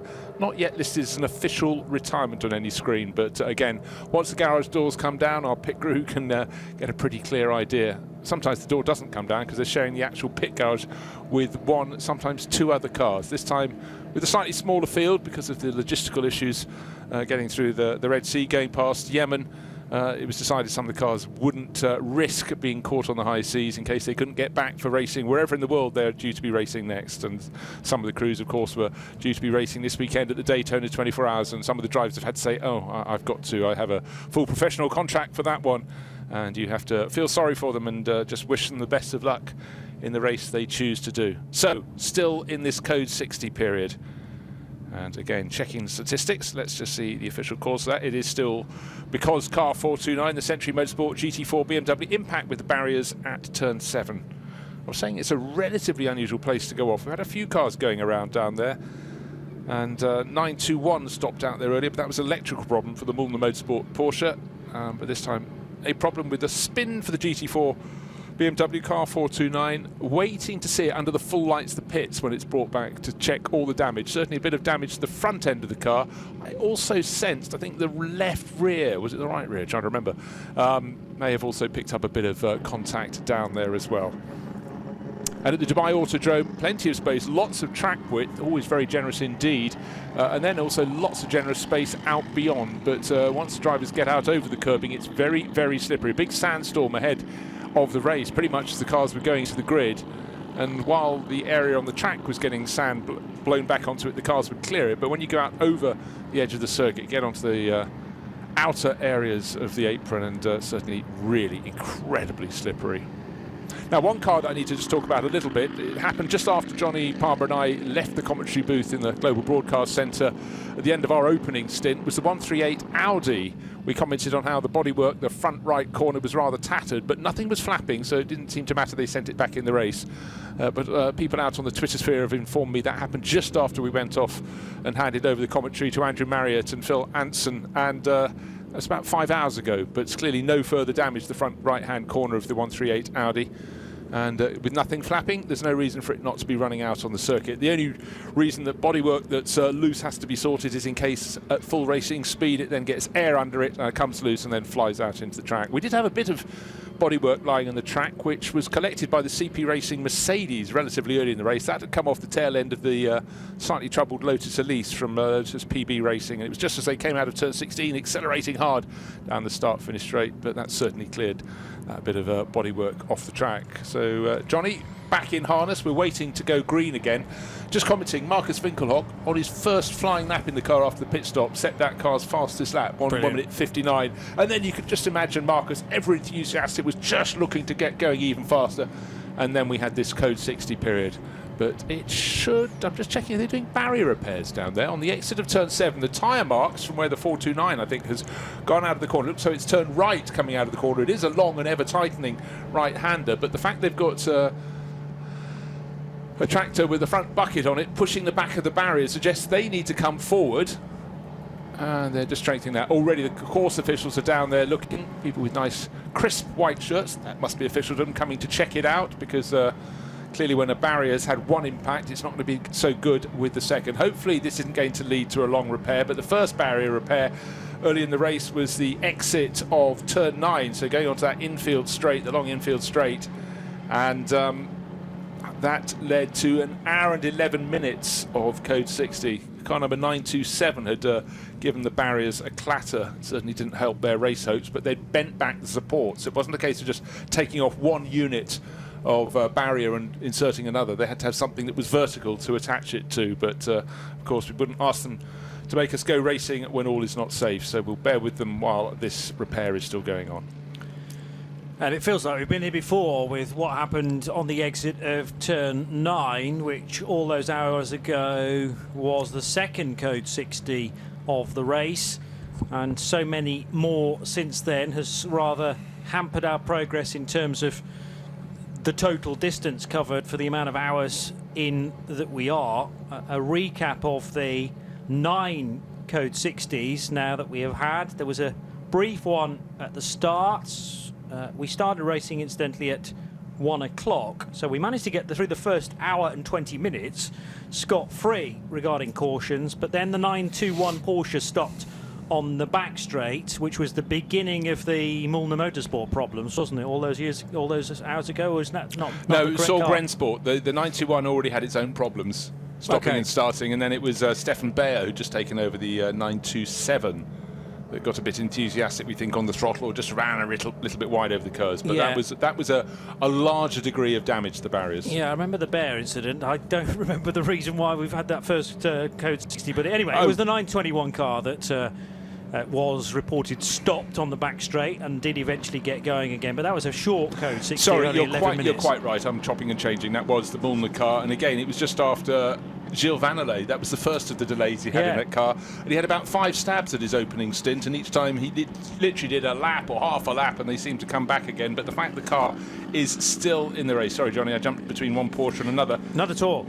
I really thought I was going crazy then, but I was thinking, was it that long ago that Mulner have been suffering those problems for? But it really has. So an hour and 20 minutes into the race was their first indication of this ignition issue, and then since then it's sort of extended and extended. But yes, the bigger incident was for 927, spinning coming out of turn 9 and smashing into the barrier on driver's left. Then we had a 7-minute Code 60 because of a stopped Ginetta on track, the 277.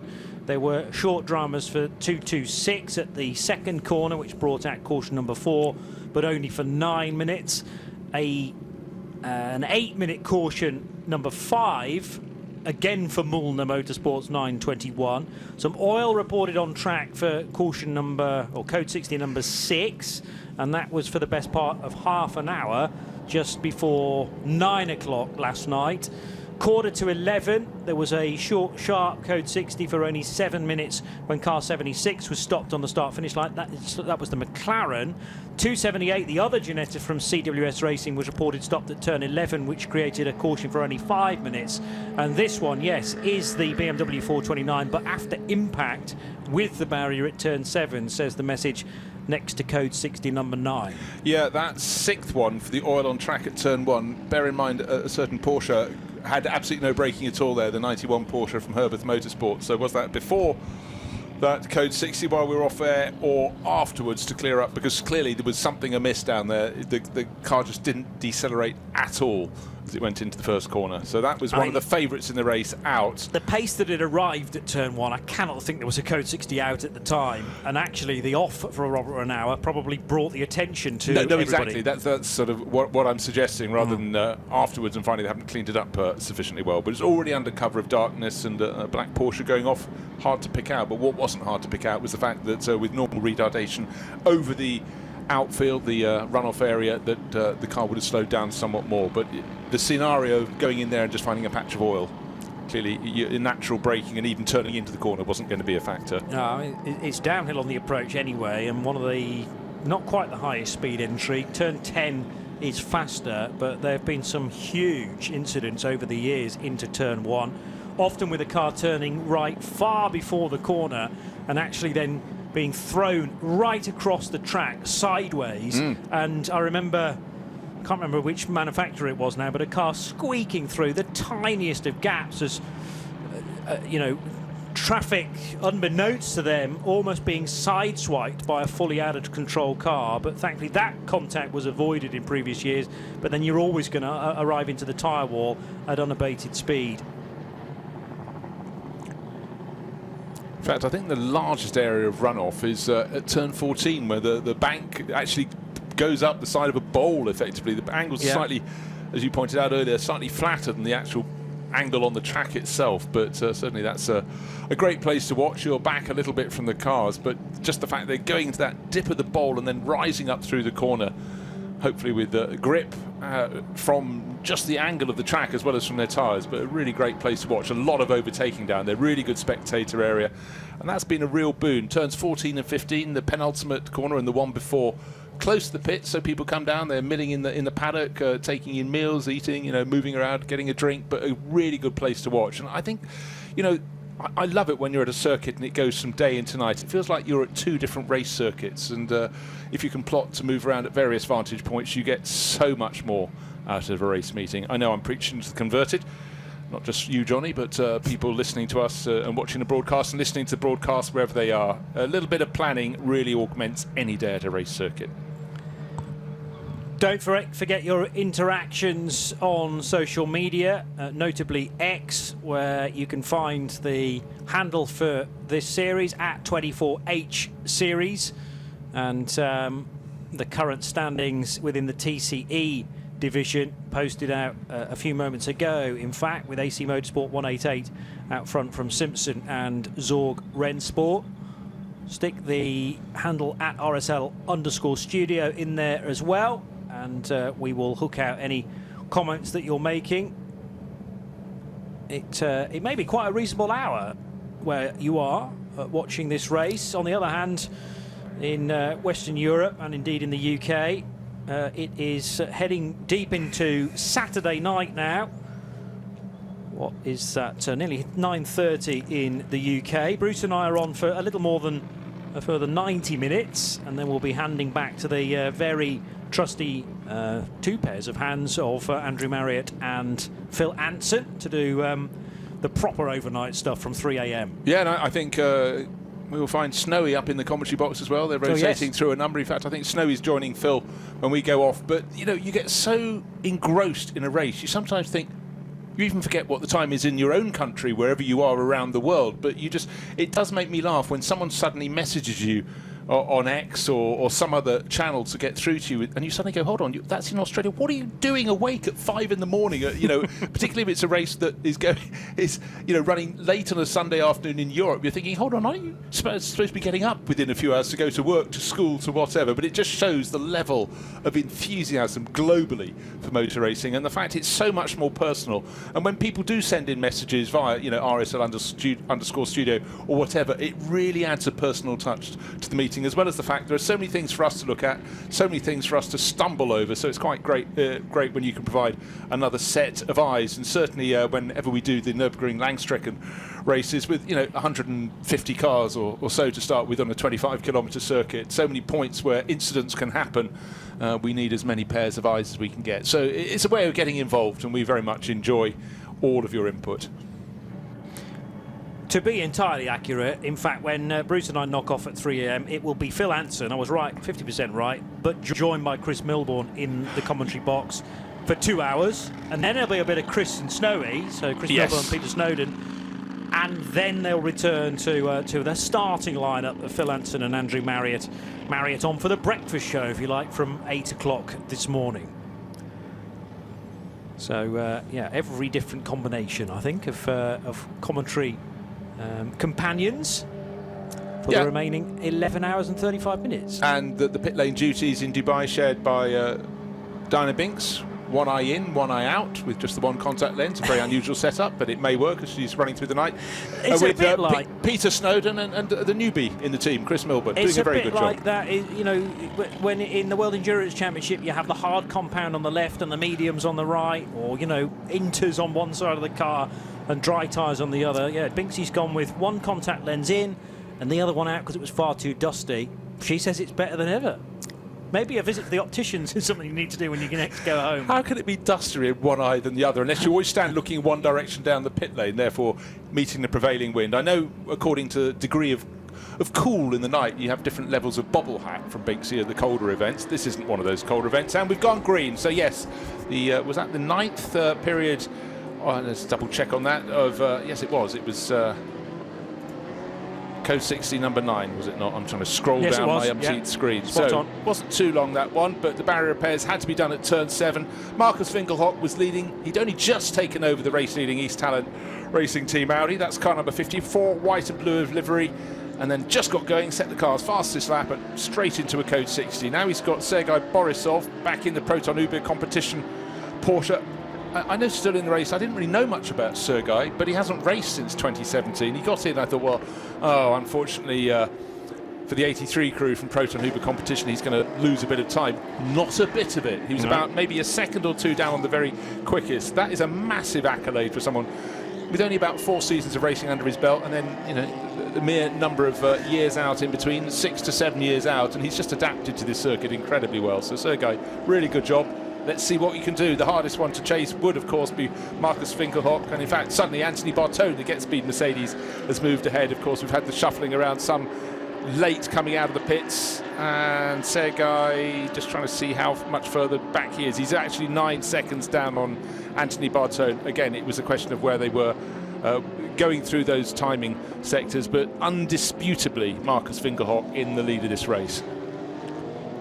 And that despite a very recent pit stop as well for car 54, so neatly timed to set the car up for the next segment, but also, relatively speaking, losing little track time. And Marcus Winkelhock was properly in the groove even before the Code 60 came out. So he took the car over from the previous driver, Simon Riker. Yeah, so Riker did 34 laps, and then, as far as I can tell, Marcus Winkelhock has actually done 4 stints already. The opener was a massive 2 laps. He then did a single lap, out lap, in lap, 2 further laps, maybe, and then another single stint. And now finally he's going to get into the groove. So this will be his 4th stint, actually. So it's sort of 2, a 1, a 2, and now hopefully much more significant up into the 30 laps, assuming we stay green. Come on, Marcus, give us a 3-lapper. This is the thing. But the fact is, he set that car's fastest lap on his first flying lap. Then came the 9th Code 60.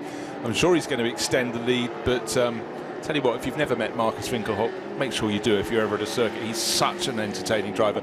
You could take it for granted he's incredibly quick. I mean, you don't just stay as a front-level driver by not being quick, but he's also a winner. There's sometimes quite a different there. When you go down the chart of what this second-generation Winkelhock racer has managed in his career, there's an awful lot of success when it comes to victory in 24-hour races, etc., etc., etc. You don't stumble into victories. You might once, but you don't do it multiple times.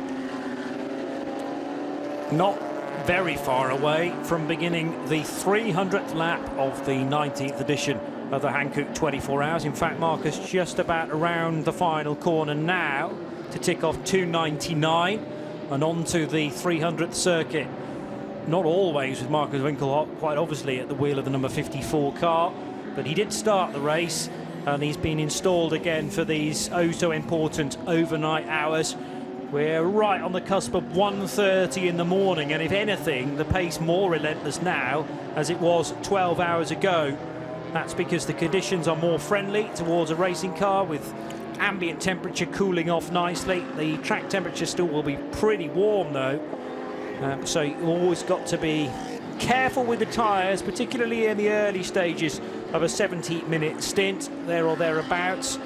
One thing they don't have to necessarily keep a watchful eye on like you would in the World Endurance Championship racing, or indeed in the IMSA WeatherTech Sports Car Championship, is a real confined tyre allocation. Generally speaking, new set of tyres every single stint in this race. Makes things simpler for the drivers. They're not having to get onto something new. Right, 3 victories in Nürburgring 24 Hours for Marcus Winkelhock. 2012, 2014 and 2017. And that same year, 2017, he also just added victory in the Spa 24 as well. And as I say, you don't reverse into wins at that level. All of those in Audis, by the way, just showing how loyal he's been to the mark. And actually last year he won the Sepang 12 Hours, not a race that's in the same breath as those great 24-hour races. But again, when there's a long distance race and people want to take victory, In that case, Andrew Harrianto and James Yu Kwai, very promising driver. Look out for James Yu Kwai. Last year he was good, this year he's going to be even better. But they wanted the experience and the speed of Marcus Vingerhoff. Bring him in, victory in that race. Well, let's see what he can do today. Will this be a 5th victory in a 24-hour race? Let's wait and see. But right now, having run through all of the drivers, we've gone through the whole sequence for the East Talent Racing team. Christopher Haase, Marcus Vingerhoff, they'll do the hard work. But Simon Reichert was pretty impressive as well. And Mike Yu in that crew, so Mike Zhu, I beg your pardon. And so it's a very, very strong lineup across the board. You don't want just 2 quick drivers. You want everybody able to, you know, work the hard yards and get those quick lap times in. Yeah, the responsibility of a race has to be shouldered throughout your lineup, regardless of the delta time. And, you know, there will have been a conversation in the pre-race briefing where everyone sits down and says, right, what do we think each driver is capable of in terms of not being out of their comfort zone? And then it's important, once you've established the pace, particularly for the AMs, that they're then not distracted into a battle they don't need to get involved with, because so often an AM driver can be up against a pro and think, oh, I've got to be pushing harder than I am, and that can so often result in an off-track moment. The very example of that is the fact that the Sergei Borisov caught up with Anthony Bartone and has moved past the Get Speed Mercedes. American driver in 2nd place has ceded that position. He knows he can't lap at the same pace as the Proton Hobo competition Porsche in the hands of Borisov, so he let him past. Very sensible. He's still in 3rd place. In fact, they've got quite a gap, but the driver who's quickest out on the track, or thereabouts at the moment, in fact 2nd quickest, is Ricardo Feller. He's been really held back when we've been commentating until now, but the Swiss driver super fast in any Audi. He's up into 4th place, but in fact, just looking down the charts, the driver who was fastest last time around is the driver in 5th place, and it's Jacques Barlow doing a fantastic job for Century Motorsport in the number 22. The better place there too, M4 GT3s. That's leading the GT3 Pro-Am class, and Jacques Barlow doing a stonkingly good job in that. 2 minutes 1.3 seconds last time around. Yeah, so early into his Dubai 24-hour career, but another one I'm sure that will be eager to come back for many years more, and no doubt looking to bolster his pedigree at 24-hour races too. So got the opportunity with Century Motorsport this time around, but there's always the scope, of course, to be noticed by other teams as well. You know, sometimes you look at a driver whose career just continues. It's a continuum, they might move from championship to championship, but just quickly looking at Jacques Barlow, he raced in 2013 in Formula 4, UK Formula Ford in 2014, MSA Formula 2015, gap. Yeah. We're now 2024, he's back, he's 28 years old, he's had a 9-year hiatus, so he was a teenager when he had 3 seasons of racing, but he's back and he's setting some very good times. So welcome back to racing, Jack, good job. And of the big 24-hour races, I make that this being his first. Yeah, indeed. So he's certainly never competed at Dubai before. Well, it's all been single-seaters until now. Yeah, took him 9 years to see the light. Well, there you go. Sports car racing has always been over here, Jack. We've just been waiting for you. The door wide open.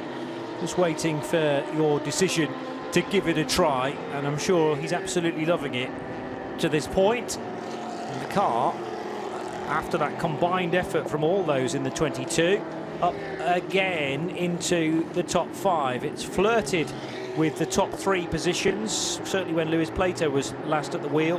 Jake Rattenbury and Carl Cavers are the other all-British lineup. And Jack Barlow actually an AM Plus because of his single-seater experience across, well, a reasonable stretch of years. But he may be quite a picky driver in terms of his opportunities and what he wants to fully commit to. And the other thing we don't always include is what he can afford. Of course, you have to cut your cloth. That's a very good point. Yeah. Because what you can afford and then a little bit more. It's like buying a house. Sean Gallale, the other Century Motorsport BMW driver, and that car now really lighting up the timing screen. It's the fastest the 14 car has gone to date through 2 of the 3 sectors. And it might be that Sean makes it a clean sweep of green times very, very shortly. So I'm not sure Sean's been at the wheel of that car prior to this stint. Not when we've been on, but okay. I did look at every minute while we were just taking some time out before coming back for this 5-hour stint to take the race through till 3 o'clock the morning local time in Dubai. Not the coolest point of the night. It continues to cool until just before the sun comes up. So, but it's certainly been a warmish day. But the main concern Saturday at the Dubai Autodrome was the dust, the sand that blew across the track just before the start of the race, and continued to do so for about the first 3 hours, and it seemed to slightly abate. But and so track conditions changing all the time, and then you had the change of light going to darkness. But as we pointed out, the headlights in these cars are amazing now. It's quite a large area of the circuit is really very well floodlit as well. So it's not like a dark race through the night. Not certainly like the Spa 24 Hours or the Nürburgring 24 Hour. So that's for sure. Darren Leung doing quite a lot of the heavy lifting in the number 14 car, as he actually explained to Diana Binks not too long ago. Chris Salkeld did an early stint as well, then quite a bit of Michael Johnston. But yes, this could very easily be the first bit of Sean Gelael we've seen, having taken over at the 290 lap marker.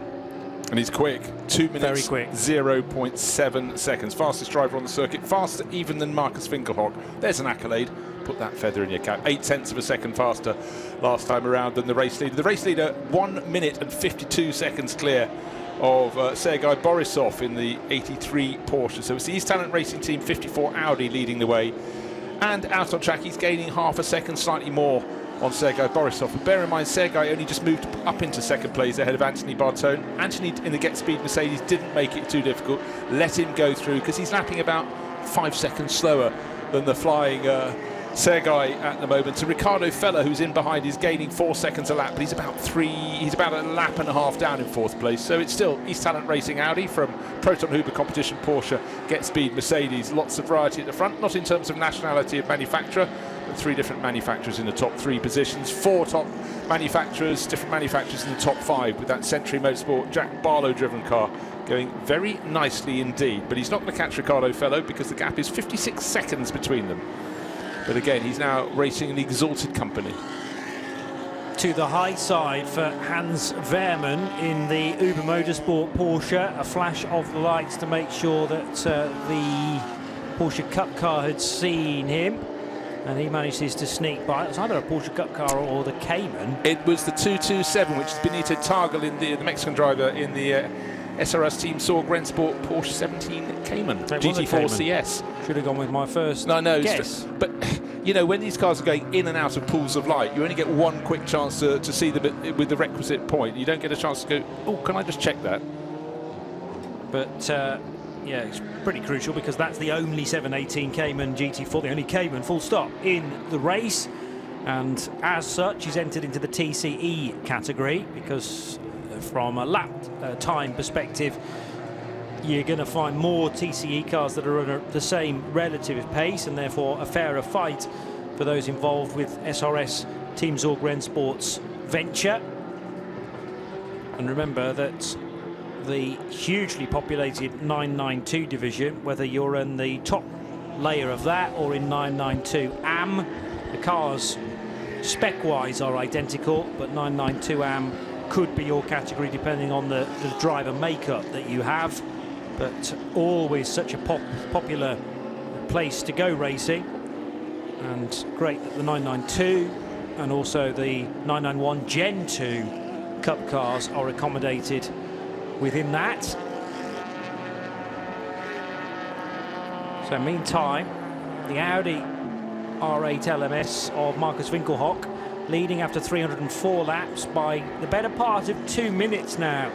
So that consistent run from the German, and also some well-timed pit stops, really keeping the 54 car at an arm's length, and a bit more, frankly, from Proton Huber Competition, from Get Speed, who continue to flip-flack through their pit stops. There's only 16 seconds between the second and the third place cars, so that's nice and close, but the gap to the race leader continuing to open up.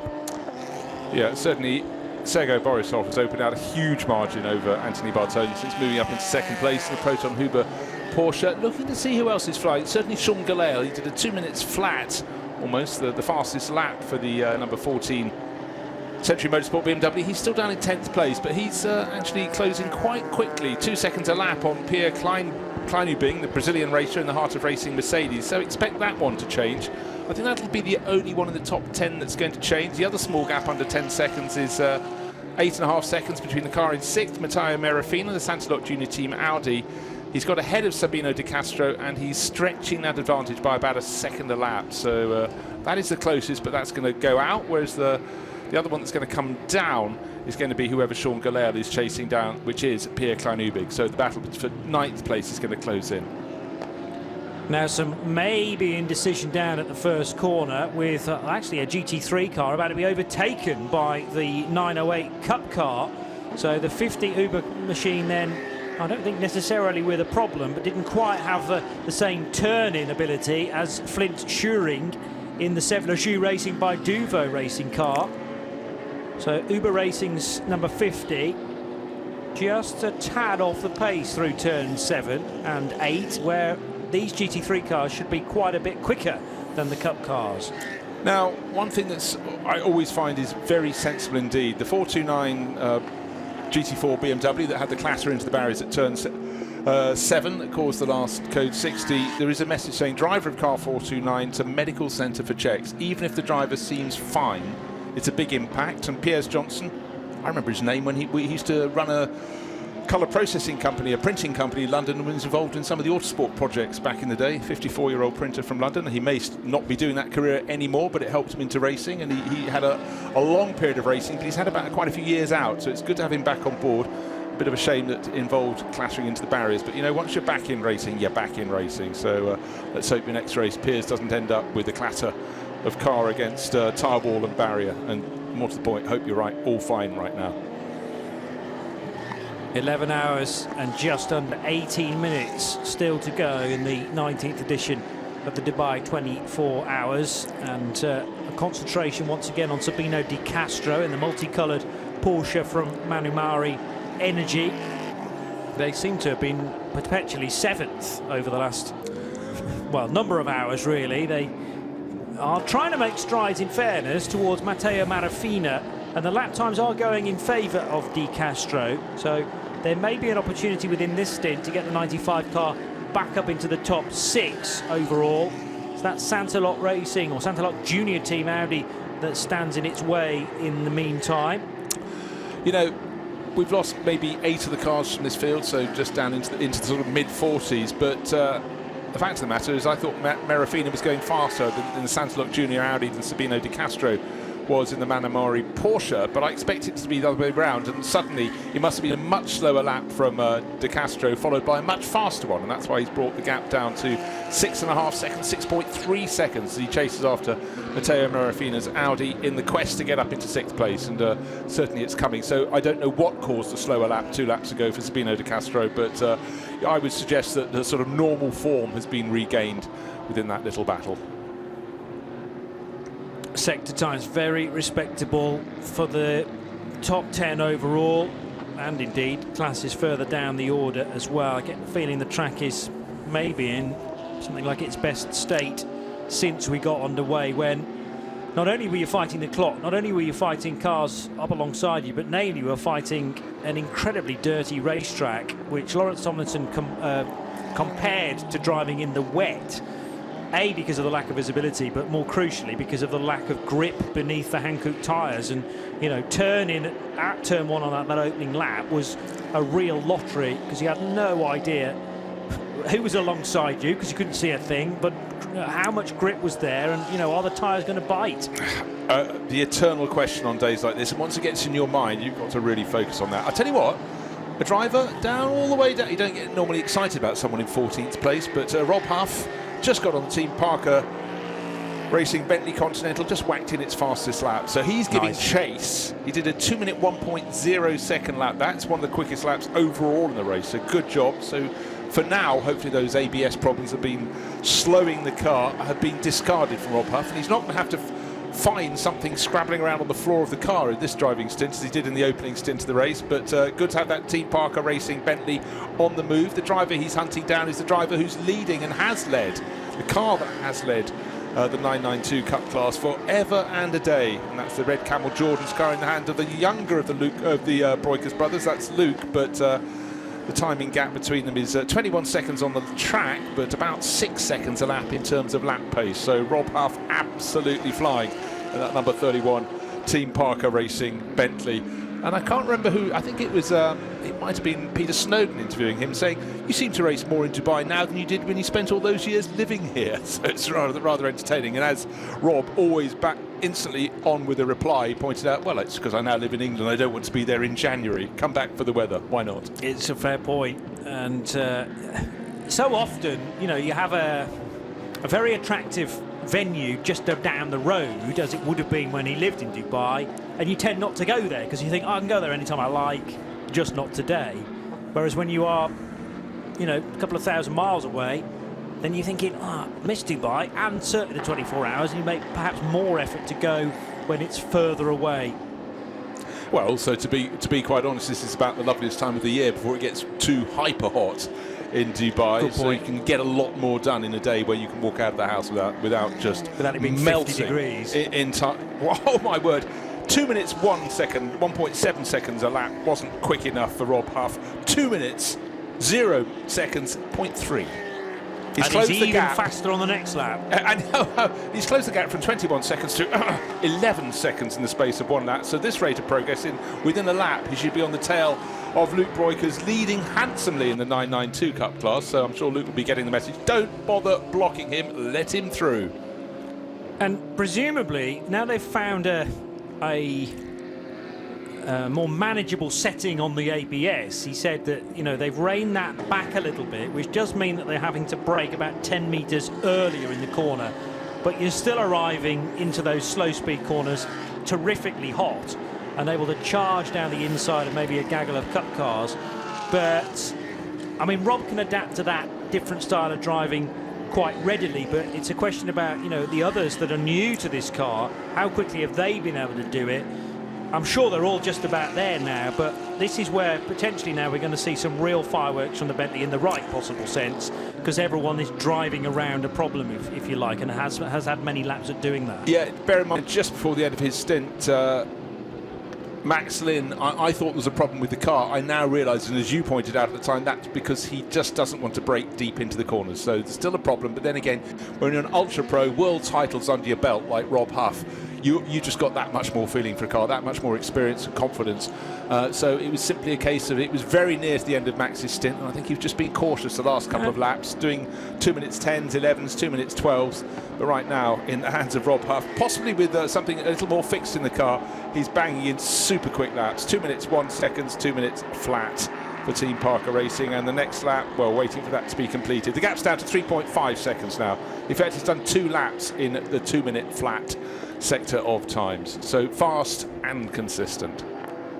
But with the respect of Max Lynn, the old adage goes, you might lose 1 second, 2 seconds, 3 seconds on the odd lap here and there. 100%. But that's nothing compared to the time you would lose for a pit stop that you didn't expect because a tyre's gone down or you've taken a wing off the car with an off-track moment. Look, and we've had cars just going for rotation, not hit a single thing, but it loses them about 15 seconds getting back onto track, and if there are a gaggle of cars coming down the track towards you, you cannot rejoin until they've got past. So even the smallest things, no, absolutely the right approach. Drive as fast as you're feeling comfortable with.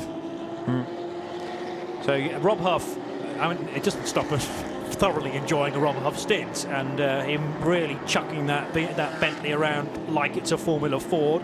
Terrific to watch, and the 14th place car may not be 14th for very much longer, looking certainly to get in amongst that big bank of GT3 cars that stretch from 1st to 12th on the timing screen, and it's only Luke Breukers' Porsche from the 992 class that he needs to leapfrog to get into that ballpark.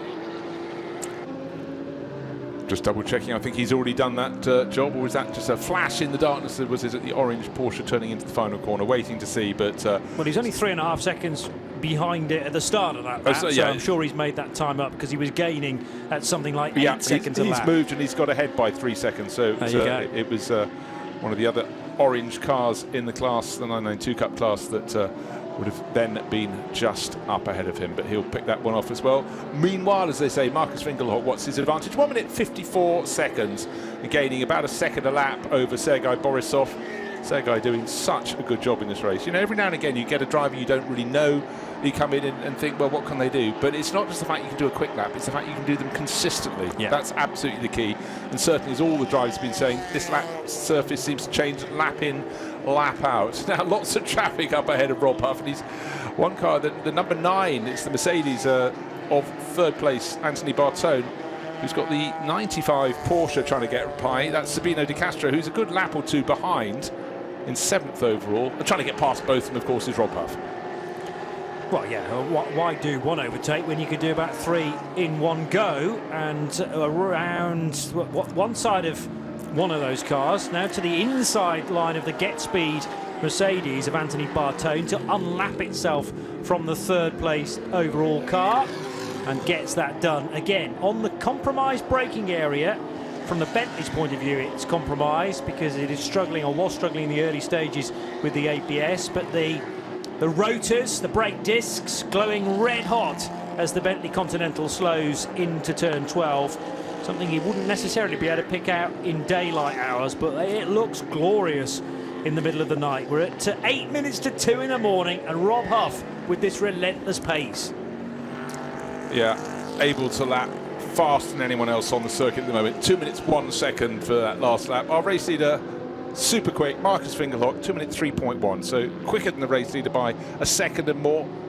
Are those braking problems sorted, or has basically Rob Huff just worked a way to get around the ABS problems to slow that Bentley Continental? He's not in the top 10, but he's doing what he can. He's up into 13th place. His next target is 2.5 minutes ahead of him, and that's Hans Wehrmann in the number 50 Herberth Motorsport Porsche.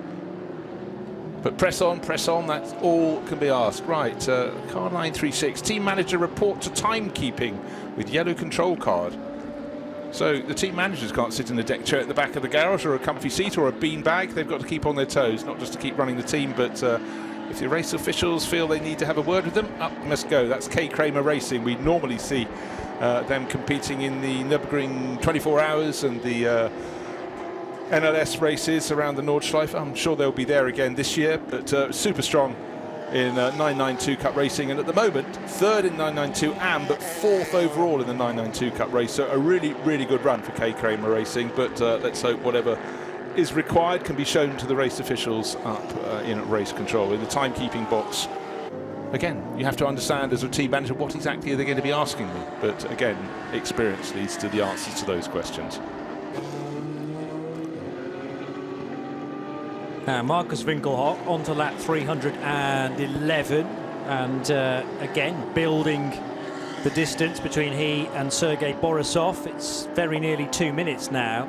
Marcus Winkelhock over the Proton Uber competition Porsche. So now, have we had an answer to why the CP Racing Mercedes? We had it coming very slowly in the hands of Darren Law, but it's still listed as being in the pits. I don't know if we've had a clear answer as to why that's not out running around the circuits. That'd be quite good to find out if we possibly could, because CP Racing super popular all around the world, but for the 24-hour H series they're almost a totemic team. Yeah, well, the pit reporter off for a break at the moment. I say pit reporter because we've had Chris and we've had Di Binks and we've had Snowy as well, but they will be rejoining us in 6 minutes time, because Seb and other RF camera operators taking a well-deserved night snack break, but I'm sure that will be first on the list of the pit crew when they come back on duty at 2 o'clock this morning. But it's a sorry sight. We did catch it in the background of a shot, quite a long shot of pit road, and up until that point, well, it had been going strongly, the CP Racing Mercedes, back into the top 6, then it started to fade slightly. And now we've got an issue for one of the TCE Audis running a touch wide coming out of turn 7, but at a much reduced speed. Was that the 188 AC Motorsport car? No, it's not in the right portion of the track for that. I'll tell you what we have got out on track is a really good class scrap in GT4. Just 4 seconds between the Toyota GR Supra GT4 Evo from Continental Racing by TTR, with Vasily Vladikin leading, and young Australian racer Cameron McLeod has been catching handsomely, but in fact the last lap, no, it went the other way again, but it's 4 seconds between them after 284 laps. That's fantastic. And when I talk about Cameron McLeod, he's with AGMC Racing with their car, their BMW M4 GT4, run for them by Simpson Motorsport. The 3rd car in class, of course, is the one that Piers Johnson put into the barriers, and I suggest that 429 is a retirement for Century Motorsport. But never count cars out. If they fancy getting the car fixed, they've still got 11 hours of racing to enjoy here at the Dubai Autodrome.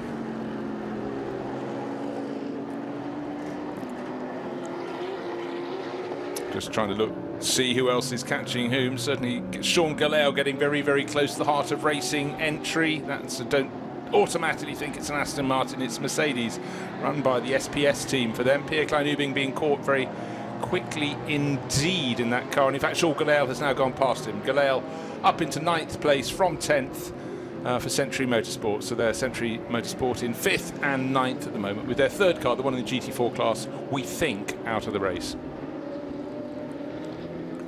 Yeah, move completed. The black, white, or grey, white and red BMW moves up for the Indonesian racer. Sean Gallel absolutely adores his racing. His next target is 33 seconds up the track, so don't expect that one to be gained in the blink of an eye. And his next target is Mark Vollenvijn, Car Collection Motorsport Porsche. That's car number 96. But certainly Sean Gallel, to our eye, sort of stayed out of the cockpit till quite deep into this race, but ever since has been absolutely flying. The Get Speed Mercedes brought in from 3rd place by Anthony Bartone. That should probably allow Attempto Racing, car number 99, the Audi of Ricardo Feller, to move up a position into 3rd. But for Get Speed, they're running a good, solid race. That car shared by Fabian Schiller, who was brought in quite late on when Lucas Stoltz said he couldn't be here because he needed to be at Daytona. Omani racer Al-Faisal Al-Zubair. Anthony Bartone, the Americans just brought that in. Martin Conrad, very safe pair of hands. And Dominic Baumann, well, you know what you get with him, he's quick. But right now, driver change taking place in that one. But Anthony Bartone has probably done all of his night laps now, I would suggest. Got those out of the way and has got a well-deserved rest up ahead of him. So right over the curbs for the Krone Racing / RPM Porsche. Car number 907 for Patrick Houseman, who began at 1 o'clock yesterday afternoon the stints for this particular Cup car. They're running in 6th place and just ticking off his 300th lap. So we did 300 laps for the GT3s a good little while ago now, 13, nearly 14 laps to go. So that gives you an idea of what sort of speed the Porsche Cup cars do in comparison. The 992 leader for Red Camel Jordans.nl is actually on lap 304 at the moment, and there are conversations, quite serious ones, being undertaken down at AC Motorsport currently, with the hood of that Audi up and questions being asked. Well, first of all, discussions with the driver that's brought it in, just to try and establish what on earth is going on with that AC Motorsport car. It's the car that I'd spotted out on track rather slowly, and it's Kobe Palvels who's brought it in at the end of its 269th lap, Bruce. Yeah, you had anyone who wants to study body language, you had team representatives with their hands on their hips, sighing and breathing out. You had energy from Kobe Powell's, the young racer, just demonstrating how he thought it was handling, but you didn't see mechanics jumping on the car to fix it. They've got to try and work out what it was. But these moments, these are motor racing moments. But for AC Motorsport, we've been such staunch supporters of this race, and that car went very well in class early in the race. In fact, it led the way in TCE. Paul Seelers has a really good run early days, but now they are suffering, and let's hope they can get it fixed. So the Belgian racer Kobe Powell's out of the car. AC Motorsport, Belgian team as well, but they've fallen to 2nd in the TCR class, 3rd overall in TCE, and that the whole class and TCR being led by Simpson Motorsport with their version of the RS3 LMS, the DSG model that is, to be the Kavi Jundu leading the way, and he's got a tiny margin of about, a tiny margin, blinking at my timing screen, it's 9 laps. So the advantage for Simpson Motorsport has grown and grown and grown, and clearly the problems have been slowing the AC Motorsport, not the sister car, it's just the other Audi RS3 in this race. And again, under cover of darkness, sometimes you don't get all the cars picked up coming into the pits. Clearly there's been a long pit stop somewhere, possibly as many as 2 or 3 hours ago or more for the AC Motorsport crew, but they were certainly quick at the start of the race. But right now all advantage goes to Simpson Motorsport and Kavi Jundu, 9 laps clear.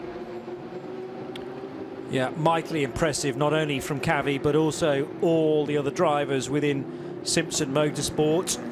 You have to set out with, again, that word consistency and momentum, I suppose, early on to establish such a dominant lead. On the other hand, I'll say this very quietly, but the complexion of a race can change within, you know, a single lap, and all of a sudden if one car has a particular drama and it takes a bit of time to get back to the pits, a bit of time to diagnose the problem, and then even more time to actually fix it so quickly, a long established lead for a particular car can disappear in an instant. Markus Winkelhock will be oh so aware of that. Although a 2-minute margin, you prefer to have that than not have it at just beyond the half distance marker. In fact, we've now managed to tick off yet another hour, so that's 13 done now, and a mere 11 still remain. As at terminal velocity, the 95 Porsche with Sabino Di Castro still driving it. Manamauri Energy by Abbey Motors car scrubbing off a considerable amount of speed into turn 10. And that car, again, really with somebody to play with Matteo Merafina not that far up ahead for Santalok Junior team. Gap about 7 seconds. Other smallish margins include Sean Gelael, who's just recently overtaken Pierre Klein-Nubing, so Klein-Nubing having to try and hang on to the coattails of the Indonesian driver. But Gelael's pace quicker than Mark Vallenvine up ahead. There's about 27 seconds to try and find, but he is eating into that margin for the Car Collection Motorsport car running in 8th place right now. Yeah, it really is a point at which a driver, if he's confident with the car, he knows he's gaining or she's gaining, doesn't matter who's driving the car, on the car ahead, and you can see your messages from your pits, it's coming down. A little bit dispiriting if you're going down from 48-second gap to 46, but if it's 20 seconds, it's attainable, isn't it? If you're gaining 2 seconds a lap in your stint, you should catch them. So it gives you a target, it gives you something to focus on, as well as picking your way past the cars from the junior classes. But when you're running in GT3 and you're feeling your cars settling down in the night, and some of the cars work better when it's cooler at night, and other cars, according to their setup, work better during the day. But I tell you what, the East Talent Racing Audi is clearly supremely well set up, because not last time around when Markus Winkelhock in the race lead lap by 2 minutes and 2 seconds. The previous lap he was 2 minutes flat, which is only what, it's a whisker slower than that car's fastest lap in the race. But more importantly, you said for Markus Winkelhock, it'd be better if he had a 2-minute gap. Well, he has now. He's crested the 2-minute advantage over Sergei Borisov in that number 83 Porsche from Proton Huber competition, and he in turn has got another 3 minutes back to 3rd place. But that's because we've just had Anthony Bartone coming in to get speed Mercedes, just served his pit stop. That means Attempto Racing have moved up to 3rd, but Ricardo Fellow not that long into his stint. Let me just double check that. In fact, talk nonsense, he's been out for quite a while, 1 hour and 7 minutes. So in fact, he'll be coming in fairly soon, but the young Swiss racer has done very good job in that. So we've got Audi from Porsche, from Audi, from Mercedes, and then BMW. 4 makes of cars in the top 5 positions, but it's advantage Audi right here, right now. 13 hours complete, plenty more to go. There will be thrills, there will be spills, I think, but I would say, Johnny Palmer, that it's been a very clean race, and particularly tricky in the opening stint when it was super dusty out on the track. So driving standards have been very high indeed. Who else is going to be making place changes? Much further down the field, we've got some good little scraps. A couple of cars separated by just 5 seconds. That's in the Team Captain America car by Baz Kooten. That's car number 95. Grant Torquay, he's being caught just about by Sebastian Lejoux, who's racing for his own team. That's Seb Lejoux Racing by Duvo Racing. Just 5 seconds between them. Similar margin back to the chasing car. Well, Martin Ragginger, well, you'd expect him to fly. This time in a GT3 Cup class car, a Cup car that is, a 992 Cup class car. But the Austrian racer very quick, and he should gradually close that gap. So we had 10 seconds between 3 cars in that class, fighting over 4th, 5th and 6th. No, sorry, 8th, 9th and 10th in the 992 Cup class. But Martin Ragginger, give him a few laps, he should be up with those ahead. So there will be some overtaking. You have to look for these little things, because of course you have a setback. It doesn't mean the car's slow, it just means it's been delayed. And then you see drivers of that standard, the standard of Martin Ragginger. He's up ahead of a car that went very well early on. We talked a lot about the Rabdan by Fulgenzi Porsche, the 971. particularly with Christopher Zirkling at the wheel. He's back behind the wheel. That's going very nicely indeed as well. In fact, I'd suggest almost the fastest car in the 992 Cup class at the moment. So a couple of cars have clearly been slightly delayed, but they are working their way forward. And the car, a couple of places further back, haven't talked too much about Homeguard Motorsport, because of course we're used to them running cars in the junior classes here. Then recently they've been running cars in TCR, trying the Porsche Cup, and making a very good stab at that. So Patrick Steen Rasmussen, the wheel at the moment, they're down in 14th place, but this is their race to gain experience. This is their year to gain experience, having stepped up a class. And I'm sure we'll see them in a great number of the other races, the 24H series, through 2024. It'd be interesting to get a flavour of Martin Ragginger's thoughts, actually, on taking the step back to a Porsche Cup car. So often we see him at the Nürburgring Nordschleife in one of the full-fat factory team cars, the Falcon Motorsport crew. They're a factory tyre manufacturer, but they've also invested in the latest spec of Porsche GT3 machinery as well. Shared on one occasion in the NLS recently with Nico Menzel, and in fact did last year's Nürburgring 24 Hours with Nico, with Tim Heinemann and with Joel Eriksson as well. But I'm not sure when the last time Martin Ragginger had the opportunity to compete in a 24-hour race in a Porsche Cup car. I'm sure he's loving this with Neuhofer Rennsport, having to adapt his usual GT3 driving style a little bit, but that will be second nature to the Salzburg man. Yeah, but you know, Martin's raced a lot around the world in Porsches, in the Porsche Carrera Cups in Asia and other places. But one thing I rather forgot is the fact that he's done something not once, not twice, but quite a few times. He's raced something very different. He's been competing in Trans Am in the series in the States in 2023, 2022, and before the pandemic in start of 2020 as well. So he's a driver of diverse talents, but we know he's very quick. But yes, having a crack in the Porsche Cup class, something a little bit different for him, but then anything 911 is something that very much gets his attention. So good pro, 35 years old, and doing a great job here. But he's got places to gain. That's precisely why he's in the car. Just noticed in this low level of ambient light that on the sill of the number 9 Mercedes, there's a little bit of weather-worn where the exhaust is. Yeah, it's glowing red hot on the right-hand side, but it looked like it was sort of glowing in places it perhaps shouldn't be on the left-hand side. I'm not sure whether that's anything necessarily to worry about, and I'd like a second glimpse of it before I fully decided that. But the cars obviously take on a completely different look in the nighttime hours. You also get the sparks kicking up very dramatically, as it just did coming out of turn number 11. It might be elements of the paintwork, actually, which are just flashing up because of the flood lighting. But I just hope that the exhaust is not getting too hot on that left-hand side of the Mercedes, assuming there still does have outlets there. Well, I think that's a really good spot. Just behind the number on the driver's left-hand door, there is certainly something glowing that doesn't appear to be on the right. I'm just wondering, is it external light? Oh, no, it's really quite very hot indeed under there. It doesn't seem to be slowing. The driver who's only just taken that over, which is Fabian Schiller. He was the driver who really starred in the opening stage of the race, dropped back a little bit as the 83 Proton Uber competition Porsche came through, but certainly one of the fast handful. What's his best his lap time last round? 2 minutes 3. That's ballpark time, not bad at all.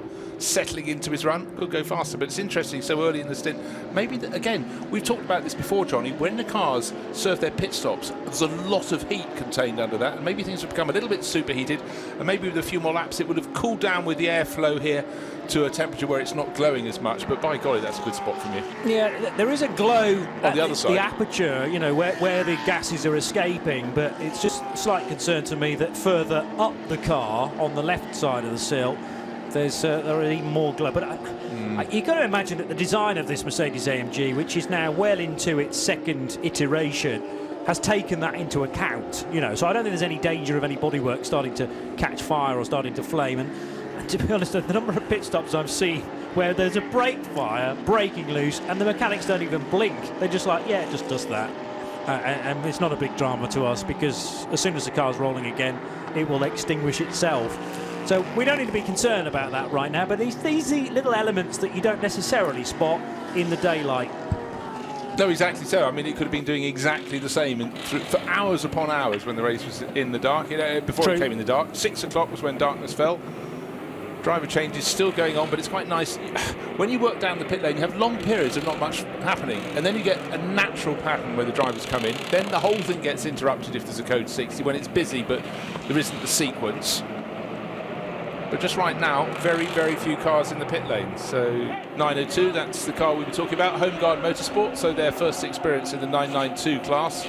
Seems to be making a very good stab of it, I must say.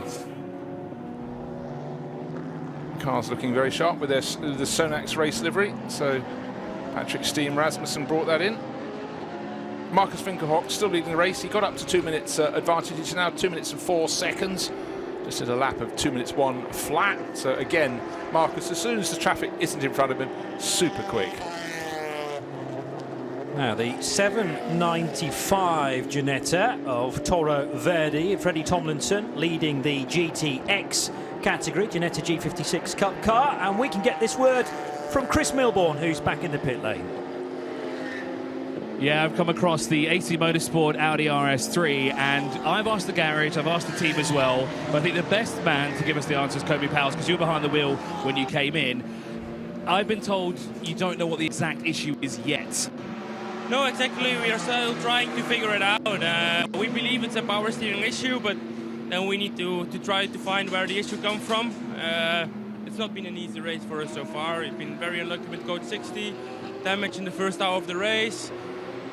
Yeah, it's just really frustrating when you saw our performance in qualifying towards the other TCR cars. We had brilliant pace. I put the car on pole with a very good lap, and to then see the good result slipping away through our hands is very frustrating. But I hope the team can find a problem and that we will still be able to get the car out again and at least finish the race. Now, you were out on track obviously when this happened. Did you feel anything wrong with the car that might indicate what could be the problem? No, totally not. I left out the pits, was code 60. We did a few times a pit stop for extra fuel. I came into the final corner and midway to D17 I lost the steering. So, yeah, nothing strange what I felt before that. Also, none of my teammates did. So, yeah, just trying to find the issue, but it will be hard. So we hope that you guys will get the issue sorted out soon enough for that. We'll hope to see you back on track later on. Thank you. Okay, we will see.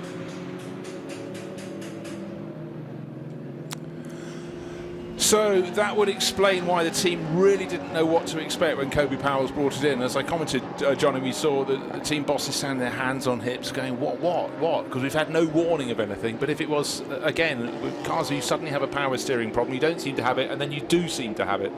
And to have it going through the final corner, meaning you have to do a further lap with a problem is very, very frustrating indeed. But it wasn't their first problem in the race for AC Motorsport, but real friends of the 24 Hours of Dubai. Let's hope they can get that sorted and keep going through the night. But again, when you've got a young driver like Kobe Powers, he hasn't got loads of experience of endurance racing, and you can just see the frustration, whereas other drivers who've got a good decade under their belt will just go, it happens. Yeah. Often not your fault, invariably not your fault, but you just got to learn to suck in and hang in there for the next time you get going, because certainly the class battle for them has gone away for them, but they were very quick, but contact in the opening hour of the race certainly set them back.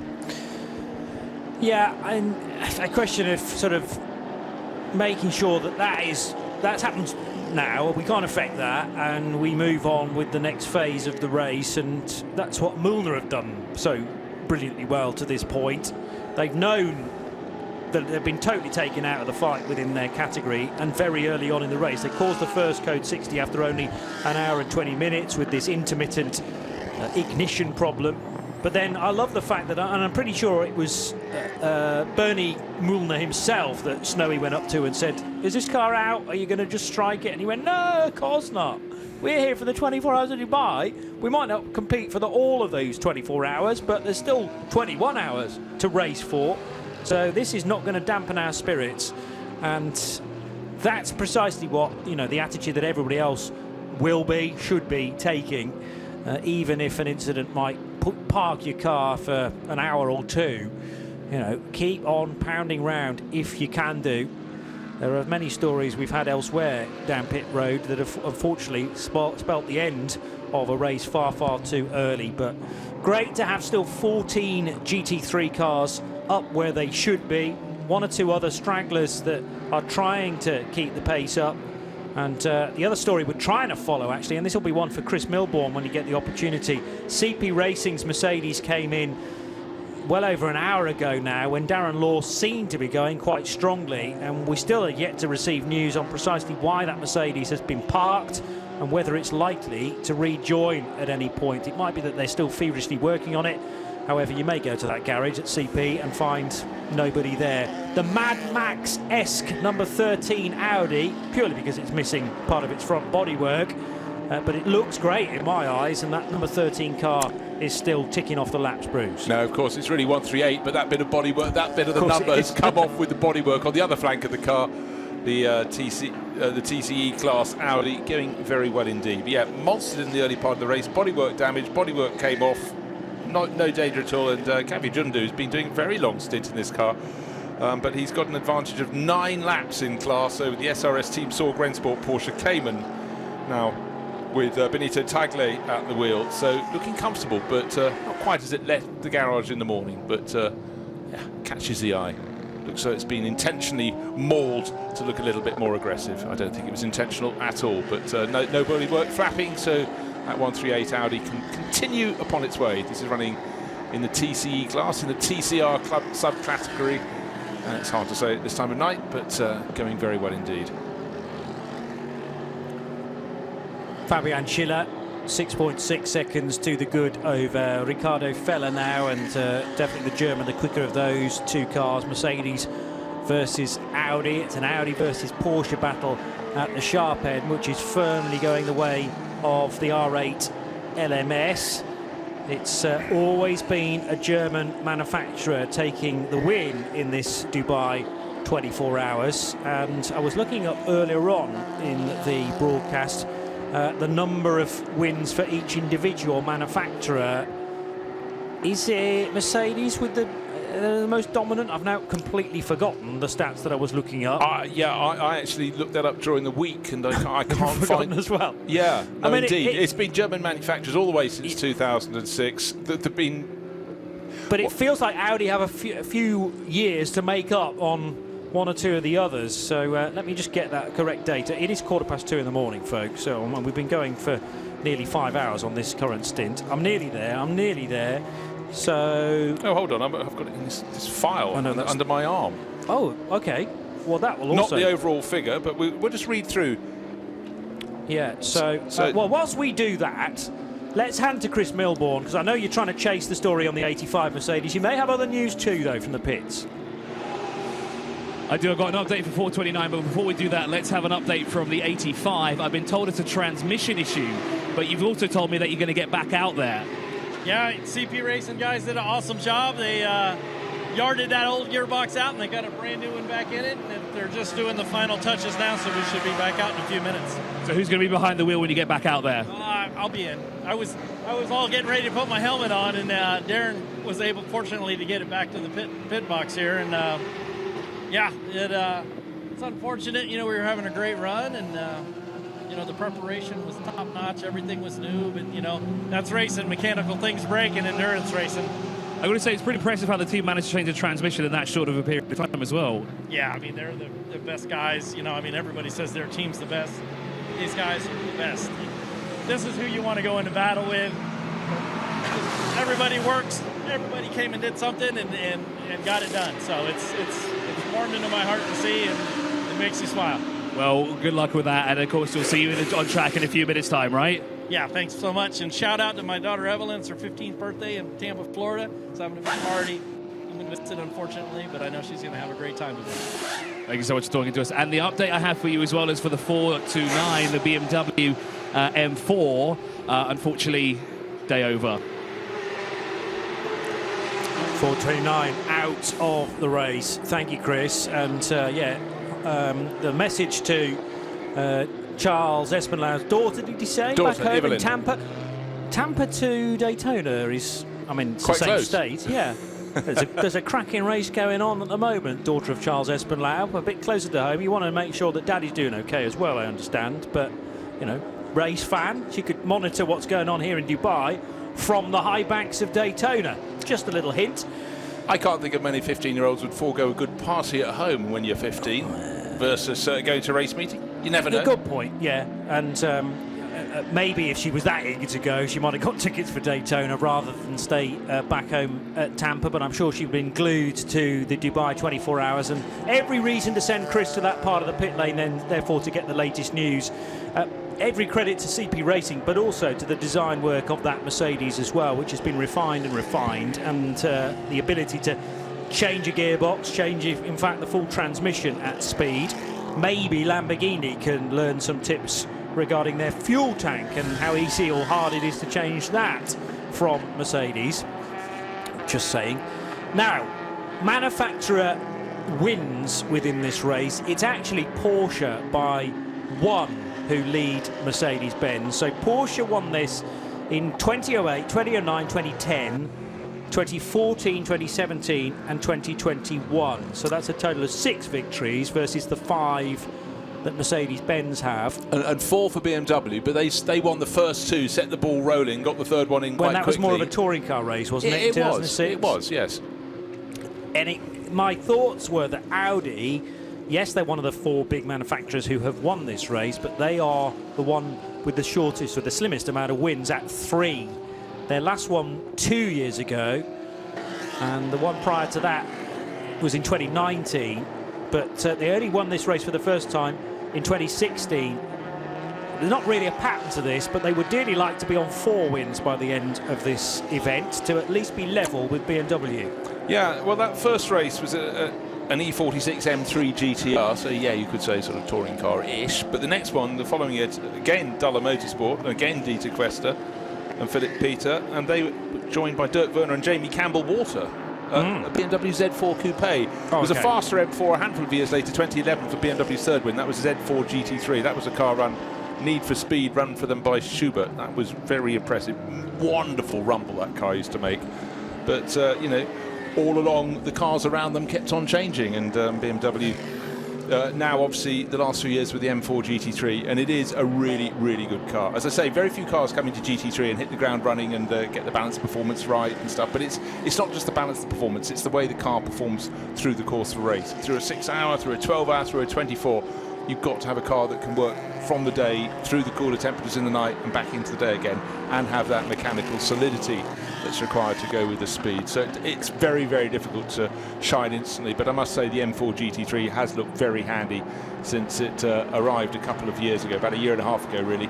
And the best place of those is the one for Century Motorsport with Jack Barlow, car number 22, 5th place overall, lapping at decent race pace, but at the moment the fastest car out there is actually Fabian Schiller, but that's because he's at the front end of his stint. A lot of the drivers around him, including the driver not so far behind him, Ricardo Feller, have quite deep into their stints. In fact, there have been code 60s, so some of them have done, in fact, the car, I'm talking about Century Motorsport, they've done 1 hour 39 minutes in this stint.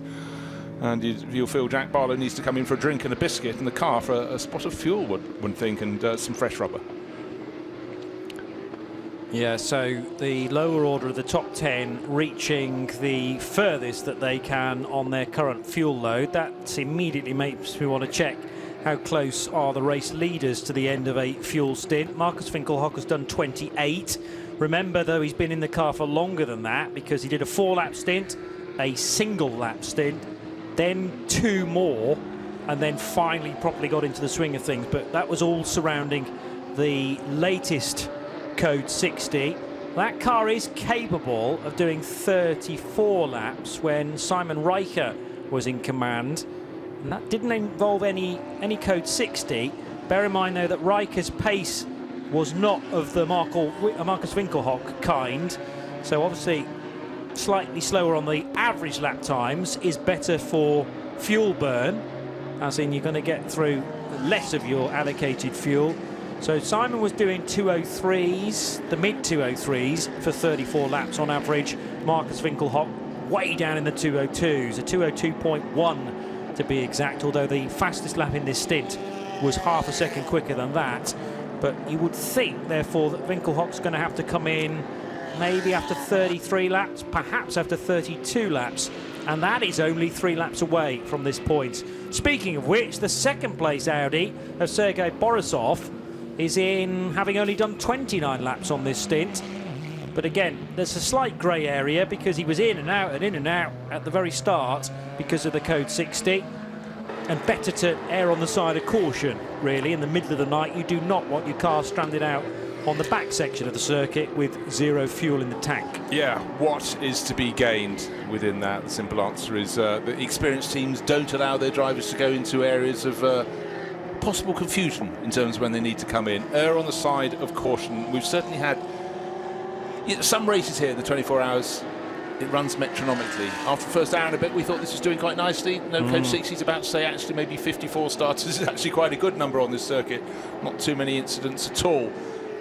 But when that pattern gets broken up, and then again how teams interpret or have the right degree of fortune during the timing of a code 60, you get the advantage extending and contracting. But certainly right now, East Talent Racing just have not put a wheel wrong. 2 minutes 16 seconds to the good. Of course, that gap is stretching because the second place car, the 83 Porsche from Proton Huber Competition, is in the pits. In fact, it's not in the pits. It's now down to refueling. But Sergei Borisov did a very good job.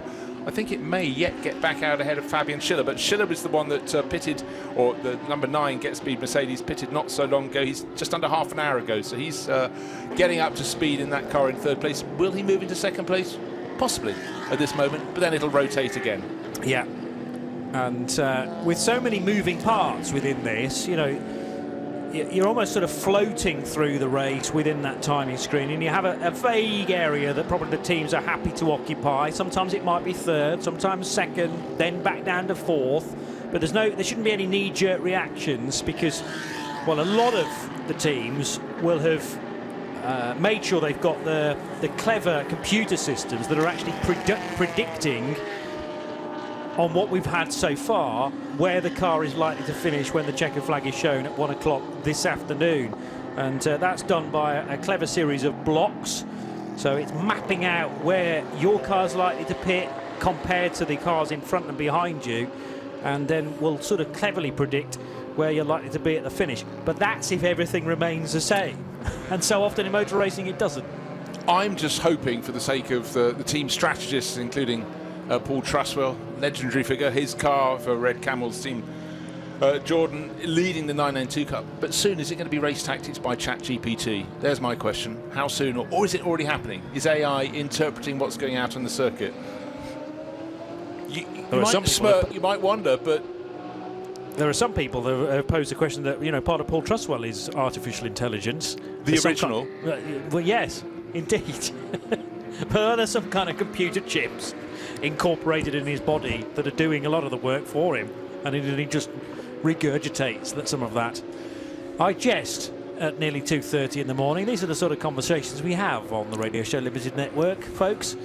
But I mean, prior to all of this technology creeping in, which can potentially predict where you may be, Paul was doing it freehand.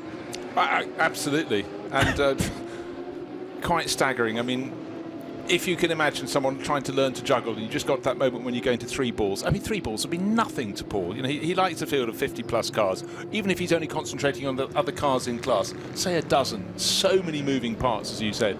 So many things to be considered. But again, it's experience, it's predictive ability, which is something that, as we know, we look across the world, not all politicians have, it must be said. It's a good point. More pit stops, and this for, well, talked about the AC Motorsport Audi, which came in very, very slowly, and there was quite heated debate going on in their garage, so that car remains sadly in pit lane. But TCE is still led by another Audi RS3 LMS of Kavi Jundu in the Simpson Motorsport offering, number 138, or number 13 as you look at it from the other side, because of some missing body panels, and therefore part of the race number no longer there. Benito Targel for the SRS Team Sorg Rennsport Cayman. They're running second in TCE. And I noticed Dennis Ritara in the Salasin by Cox Racing car has just come into pit lane. I say just. That's not another car that's been in the pits for a while, is it? Number 48. I thought that had been doing okay up until this point, the Cox Racing car. I'm just checking which screen do I need for that. bear with me, listener. I think it's suggesting he's been in the pits for 1 hour 26 minutes. Oh, blimey, so really? that would explain, yes, unless I've misinterpreted my screen. No, okay. That would explain why he's tumbled right down the order. Dennis, very quick Dutch racer. Yeah, that was my concern, because chatting to Stephanie Cox, I'm not sure whether we heard from, well, certainly whilst we've been on shift, from Peter Cox himself, but all was going pretty well not too long ago. But the car in the pits, and up to nearly about 30 minutes now for that car that entered the pits just after, well, actually just after 1 o'clock local time, so it might be nearer 2.5 hours now. Sorry, 1.5 hours now. No, that's what it's listed as. Okay. So 1 hour 27 minutes and 18 seconds to be precise. Interestingly, I've got 26 minutes and 58 seconds on one part of my screen, and then an extra hour bolted onto the front on another section. Anyway, enough of that. Let's get back to Chris in the pits.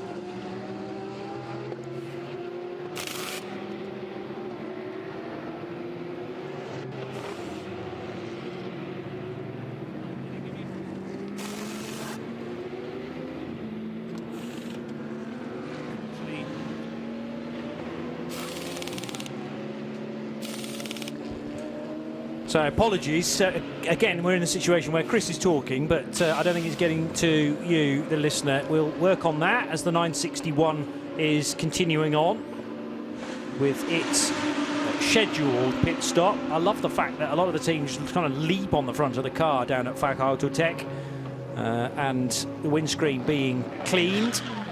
This car showing the scars from an earlier battle when they were rapidly taping up the front right corner, and it also had suspension issues on the front right corner of that car as well.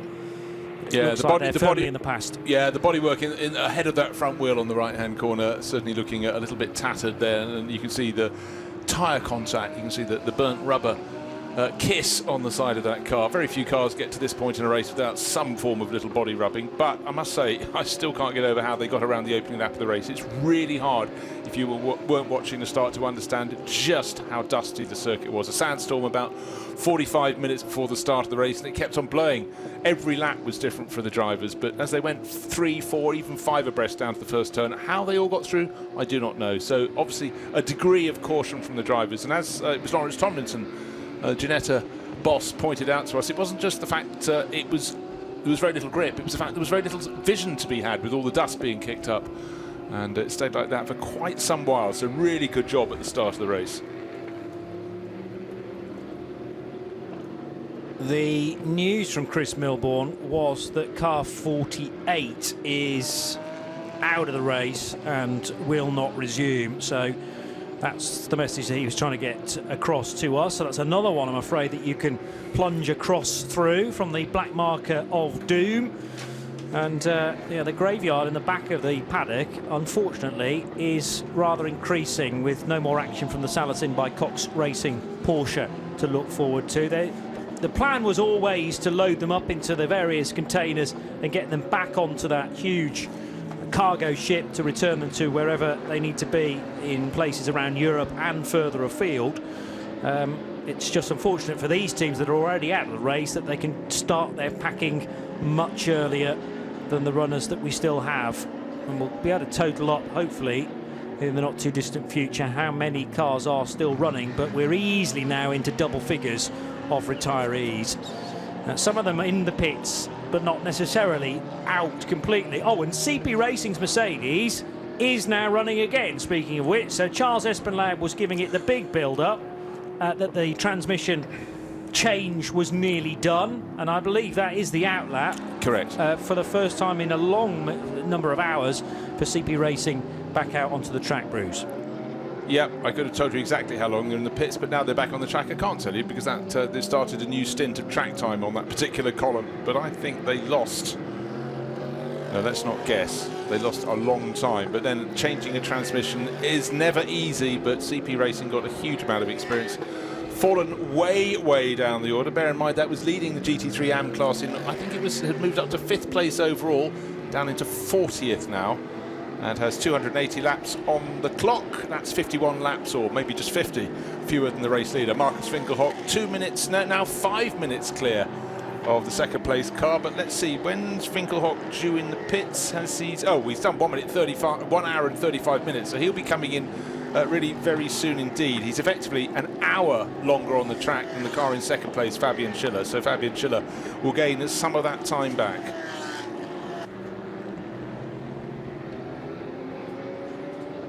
Just seems relentless whenever I check down the timing screen to see who's doing what in the 992 Porsche class. It's always the 909 car from Red Camel Jordans. They've got 321 laps on the board.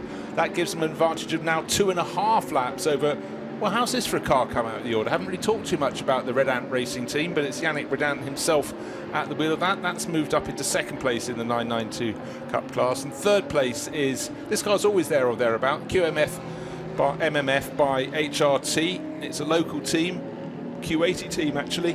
That's leading 992 AM in third overall in the 992 class. So going very well. Abdullah Ali Al-Khilafi at the wheel of that at the moment. That's always been in the battle, but certainly going very well indeed for them. But good to have the CP Racing Mercedes back out onto the circuit, and sounds as though Charles Espinlaub has got that rumbling along very nicely indeed.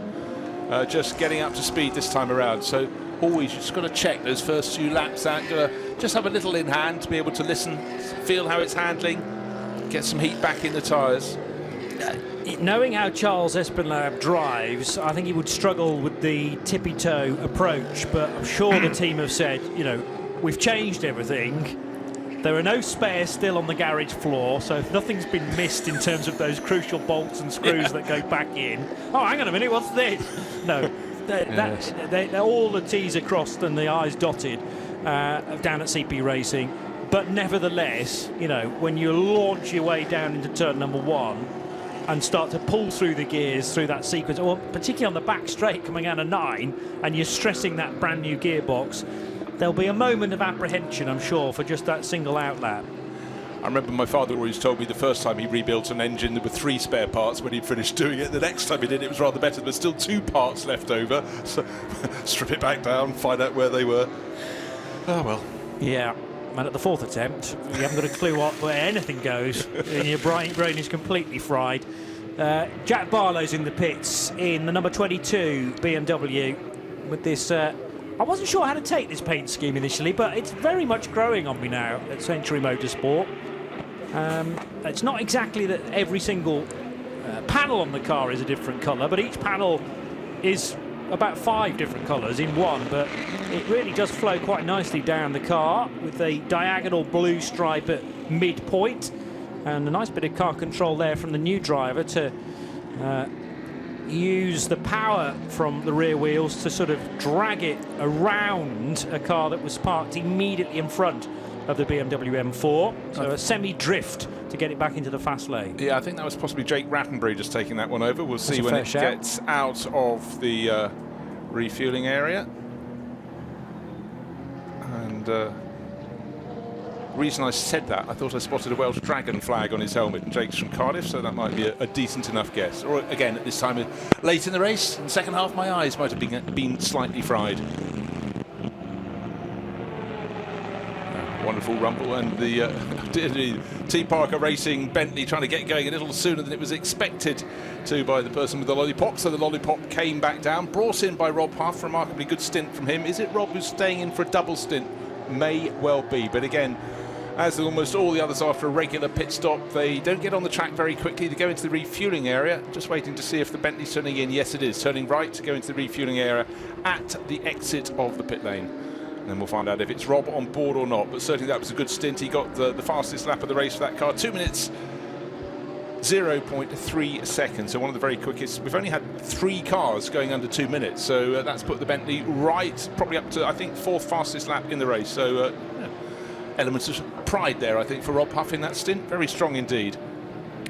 Nico Verdonk's going rather well in the repaired Fuck Autotech Porsche, now having just done that car's best lap of the race, so a 2:06.110, and he goes green once more through the first sector of the very next lap. So the Belgian looking strong in the 961 car. Nico driven a lot in Aston Martins, hasn't he, in recent years, but back into a Porsche. for this particular race. And Marcus Winkelhock now in the fueling area. Jack Barlow got there just before him, but remember that BMW is laps down on the race leading East Talent Racing Team Audi. And Car Collection Motorsports car was in the pit lane, is now in the fueling area after Mark Vallenvine brought his number 96 Porsche into the pits. So you get a lot of period of quiet where not a lot was happening in the pit lane at all, and then all of a sudden this flurry, not prompted by a code 60 on this occasion, but purely because so many cars are desperate for fuel, and you better hope that there is a free fuel pump, a vacant fuel pump down in the quadrant. If not, might be in that situation again where cars are waved by, and that becomes very, very costly because they have to pit on not one but two separate occasions. I just have to modify something I've said. I don't hate it when it happens, it just happens. But in fact, I think we've actually now had 5 cars lapping under the 2-minute mark. I'll tell you which ones they are. The race leading 54 Audi, East Talent Racing Team, 1 minute 59.8 seconds. 1 minute 59.3 seconds. That's Fabian Schiller, Get Speed Mercedes in second place. I think that's the fastest lap of the race. 1 minute 59.5. Proton Huber Porsche, number 83. That would be Sven Muller who set that time. Further down the order, but also under 2 minutes, Mathieu Detry. Don't forget that number 21 Audi from Haas RT was at the sharp end of the field, running in second early in the race, so that's not too surprising. And I thought I spotted a 5th one. Maybe at this late stage in the race my eyes just aren't working as they should. But as we said, so 5th fastest lap is the one set by Rob Huff in that Bentley in that most recent stint. Car in the refueling area, but I sense we've had various driver changes. We'll check a little bit more when the cars get back out onto the track again. Still waiting for Marcus Winkelhock to reappear, and could be very likely a different driver anyway. Oh, the one we want to check? Yes, indeed. It was Jake Rattenbury going out into 5th place. He's on the outlap in the Century Motorsport. Number 22, the sister car, Sean Gallel's had a fabulous stint. It was in 11th place, got to 10th. Actually has got 6th place, Sean Gallel, but he's in refueling. He'll drop down the order a bit. So we are 18 minutes away from 3 in the morning, where Bruce Jones and me, Johnny Palmer, will be knocking off for a little while again. But in the meantime, Chris Milbourne sticking with us and has more news from the pits. I do, and I got Marcus Winkelhock with me, just come in from the lead of the race. Now, Marcus, that was a mammoth stint he just did there. The most important question I got for you here is Audi going to have their 4th victory at the end of this 24-hour? That's why we are here. That's what we are aiming for.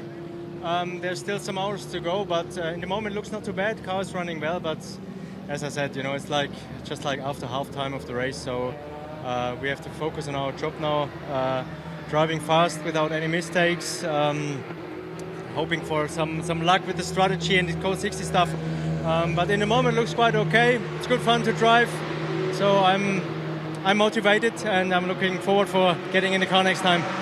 So when are you back behind the wheel? Sorry? When are you next back behind the wheel? Around 3 hours, I guess. Now it's Gilles in the car, then Christopher, then Simon, and then it's my turn again. So it's around 3 hours. All right, thanks so to us. Go have a well-deserved break. So, yeah, a superb stint there, as it was at the start of the race from Marcus Winkelhock. We come to expect these things. A big grin. It almost there was a slight bit of bead of sweat on the brow there, but otherwise looking very, very fresh. And he'll look even better after 3 hours of kip, assuming that's where he's heading for now, and that's a sensible thing to do at nearly 3 o'clock in the morning here in Dubai. But that was a 36-lap stint. The best lap of the 36 with a 2 minutes 0.6, but the average far more impressive for me because he was on the nose 202s. Wow. When you add them all up together, divide by 36, a 202.041 was the average lap, and there's not a lot better than that, certainly as far as the drivers he was up against during that very mammoth effort. But it's also when you see a car that the next driver gets on board, you realise it's another hot shoe. I mean, Gilles Magnus did a great job on his previous stint, and with Christopher Haase also driving that car, it's a really, really promising lineup, and they're delivering at the moment. So it's about not making mistakes as long as they're going around at decent pace, and that seems to be a formula that's working very well for them. So they've got to keep it going. Mike Zhu is the remaining driver in that car. No way is he as quick, but he's got 3 teammates like that. He could be looking at the top step of the podium, and even more fearsome than the walk up the steps at the end of the race is the chance for the drivers who are in the winning car to travel to the podium, or to the foot of the podium, on a camel, one hump or two. Yeah, that's been the tradition for many, many years, possibly from the first ever Dubai 24 hours. It is, as far as I know, a unique way of reaching the podium. Or did they do it last weekend at Yas Marina? Probably not. But this is the bigger of the two events. The Abu Dhabi 6 hours is gaining momentum, no doubt, but this is the long established one. And previously, when we've had 2 races in one, actually 6 camels required when there's been an outright TCE podium as well. But that has been changed for 2024. We still have races within a race, don't get us wrong, but it will be one overall podium for this 54-car field. Yeah, certainly when this race, I mean, it's multi-class now, but when it was multi-class, I mean, the podium ceremony went on until deep into about midweek, it seemed, because you had the various categories and then the various subclasses in those categories. And for whoever who was handling the podium ceremony at the end of a 24-hour race, just it would go for a good hour, wouldn't it? Yeah. We'd have packed up most of the equipment from the commentary box and the kit down in the pit lane, and they were still churning it out. But anyhow, but you can see the joy, everyone getting up on the podium. Any 24-hour race, we talked about this before, Johnny, to get a trophy, but just to finish it, you know, is phenomenal. And this race throws so many things at them. Hopefully through these cooler hours of the night, we get towards 3 in the morning, you know, the conditions are a little more stable, a little calmer, and people also go into their sort of night pattern. But the fact half the race is in darkness, you know, you can't just go, we'll just go a little bit gently through the night, because it's half the race. You've, you know, still got to be really cracking around. Sean Lynn, by the way, was the driver who took over from Rob Huff. We had to wait quite a while. I don't think I reported that when he came out of the refueling. So the man who's put the money down to buy not 1 but 2 Bentley Continental GT3s to add to his phenomenal stable of cars. He's got a most fantastic Ford GT40. Tessie is the number plate on that one, and that is a frequent racer at all sorts of historic races, the Goodwood Revival, the Spa 6 hours, and it's great to see these cars being raced. That's what they're built for. True. We don't want them tucked away. Yeah. And it doesn't matter if you were of any particular age in the mid-1960s when Ford was trying to get those GT40s to work before they got those 4 wins at Le Mans. They're still some of those pivotal cars in motor racing history, and it's lovely when you see fans who might be, you know, 8-10 years old going, I've never said, what is that? And then they find out about the history and go, oh, impressive. And the good thing for Sean Lynn, he's had a very successful business career, and so he's in the position he can buy the cars he likes. And so many times, almost everybody you ask about their favourite car, it's normally a car they looked at in childhood. Yeah, and it became so important to them. Or for the kids of today, they may have been bought a model of a historic racing car that they've never actually seen in the flesh, and it's down to people like Sean Lynn who keep those memories going for the modern motor racing enthusiast as well. Now we've got dramas at the first corner on the exit of turn 1 with the 902. Yeah, Home Guard Motorsport. Grant Donaldson is the driver who's looped it around. The lights are on, but it's going nowhere. Is he just waiting to be flagged back onto the circuit? I think he'd have moved by now if that was the case. Can't quite see into the cockpit. See, there's lights in there. You're now starting to see a bit of steam coming out from the side of the car and flames at the rear. But if you can get it going, these would be the sort of flames you've been talking about, Johnny. No one really cares about them too much. But outside turn 1, you do need a bit of air travel. He's got it going. Good. Thank goodness. Always looks, you just fear it's going to catch. I mean, I'm talking about the flames. He's going to take the shortcut back to the pits. He's a cut through. No, he's not. He's just keeping out of the driver's way, because don't forget, the driver's arriving in turn 1 at great pace, coming down the hill, slightly unsighted. So he got out of their way, went onto the slower side of the circuit, and now he's stepping on it, getting up to pace again. So Home Guard Motorsport stepping up to the Porsche Cup class this year. And at 10 minutes to 3 in the morning, I suppose everyone's allowed a little incident. Didn't delay them too much. And good race officiating there as well, because the Home Guard car of Grant Donaldson given ample time to restart the engine and then safely rejoin as well, aided of course by the marshals who were frantically waving yellow flags on the approach to turn 1. But we could very easily have gone into a caution period there, which automatically means, you know, probably a minute or 2 at the very minimum of people heading around the track at 60 kilometres per hour. But a full caution avoided. The yellows came out at 2 hours or 2 o'clock, 48 minutes and 39 seconds, and within a minute and a half, maybe just less than that, we were back to green. All very good indeed. Right, I just didn't have the confidence when talking about Sean Lynn to confirm what else he had. Luckily, Peter Snowden down at the circuit has just gone for the fact he also has 2 Bentley Speed 8s in his collection. And if you look at Sean Lynn's racing helmet, he normally has a bit of a livery of each of the cars that he races on his helmet, and it's a collection of the great and the good across the decades, put it that way. So thank you very much, Snowy. And Phil Anson about to go back in the commentary box, and he's just pointed out you were quite right. There were no camels to get the drivers to the podium at the Yas Marina last weekend. It was just Joe and Nick piggybacking the drivers there, which is very good. I mean, 6 hours of racing, they've still got that level of performance. And not a Quasimodo amongst them, so no humps to worry about there. No, I'm not so sure. No, but, I was trying to be kind. Mind you, they're not listening, are they? They're far too busy with the other race taking place this weekend. RS2 IMSA Radio, if you want to tune in to that and this at the same time, you might need 2 computers or 2 of the Radio Show Limited players open at once. Will it do that? I've never tried it actually, but yeah, I suppose 2 different windows or 2 different internet search engines on the go. Yeah, a big, large screen where you can position them if you've got a huge monitor. Yeah, and you might need 2 sets of headphones cleverly positioned on your head, or just, a speaker bank on the left, speaker bank on the right in your room of choice. The Bentley Speed 8, not yet available in GT3 format, but there's a project for Sean Lynn. Could you do some sort of cannibalisation of, the Continental and the Speed 8 to put a massive rear wing on the back, or is that just sacrilege? No one would notice.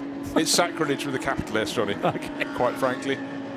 Now, just noticed a message pointing out that maybe 902 didn't spin on its own. 937 under investigation for potential contact. That's Alexander Bolduev, SMP Racing. Well placed in the 992 Cup class. That's 937. It's in 6th overall. Grant Donaldson was further down the order, but we'll keep an eye on that one. We've only got 10 minutes until 8 minutes until we step away, so that may not be sorted out before we stand down for a short while, but it's certainly under investigation at the moment. And 937 has just been given a 15-second time penalty. There we have it. That was a quick answer for causing a collision. So 902, you are exonerated, Grant Donaldson. You obviously lost a bit more time than the car that may have given you a little push down into turn 1. But that has picked up a 15-second penalty. And alas for Grant, it would have possibly flat-spotted his tyres a bit with the rotation, and it took longer than 15 seconds to get going. So he's had the bigger penalty, but at least some form of recompense has been issued to the 937 SMP Racing crew. In the 99 Attempto Racing Audi, I say this with slight reservation, but we now have Dylan Pereira in that car. And I'm missing a little bit of data from the start of the race, but I reckon that's Dylan's first stint of now a race that's over half distance into it. Unless he started the car, but I don't remember that he did, the 99. No, I don't think he did. But I tell you one thing that's just drawing my attention at the moment.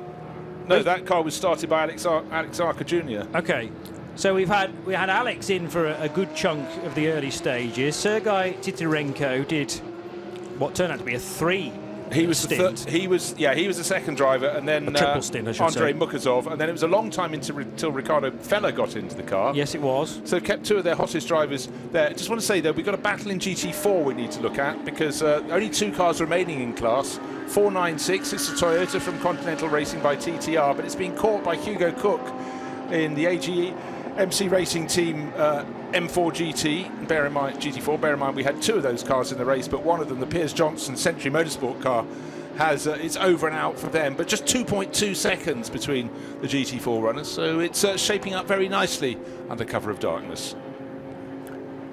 Terrific first sector time for Gilles Magnus, even quicker than anything that Marcus Winkelhock has offered in the same car, the 54 East Talent Racing Audi, a 39.6. Let's hope he didn't shortcut any corners whilst obtaining that Sector 1 time. Slightly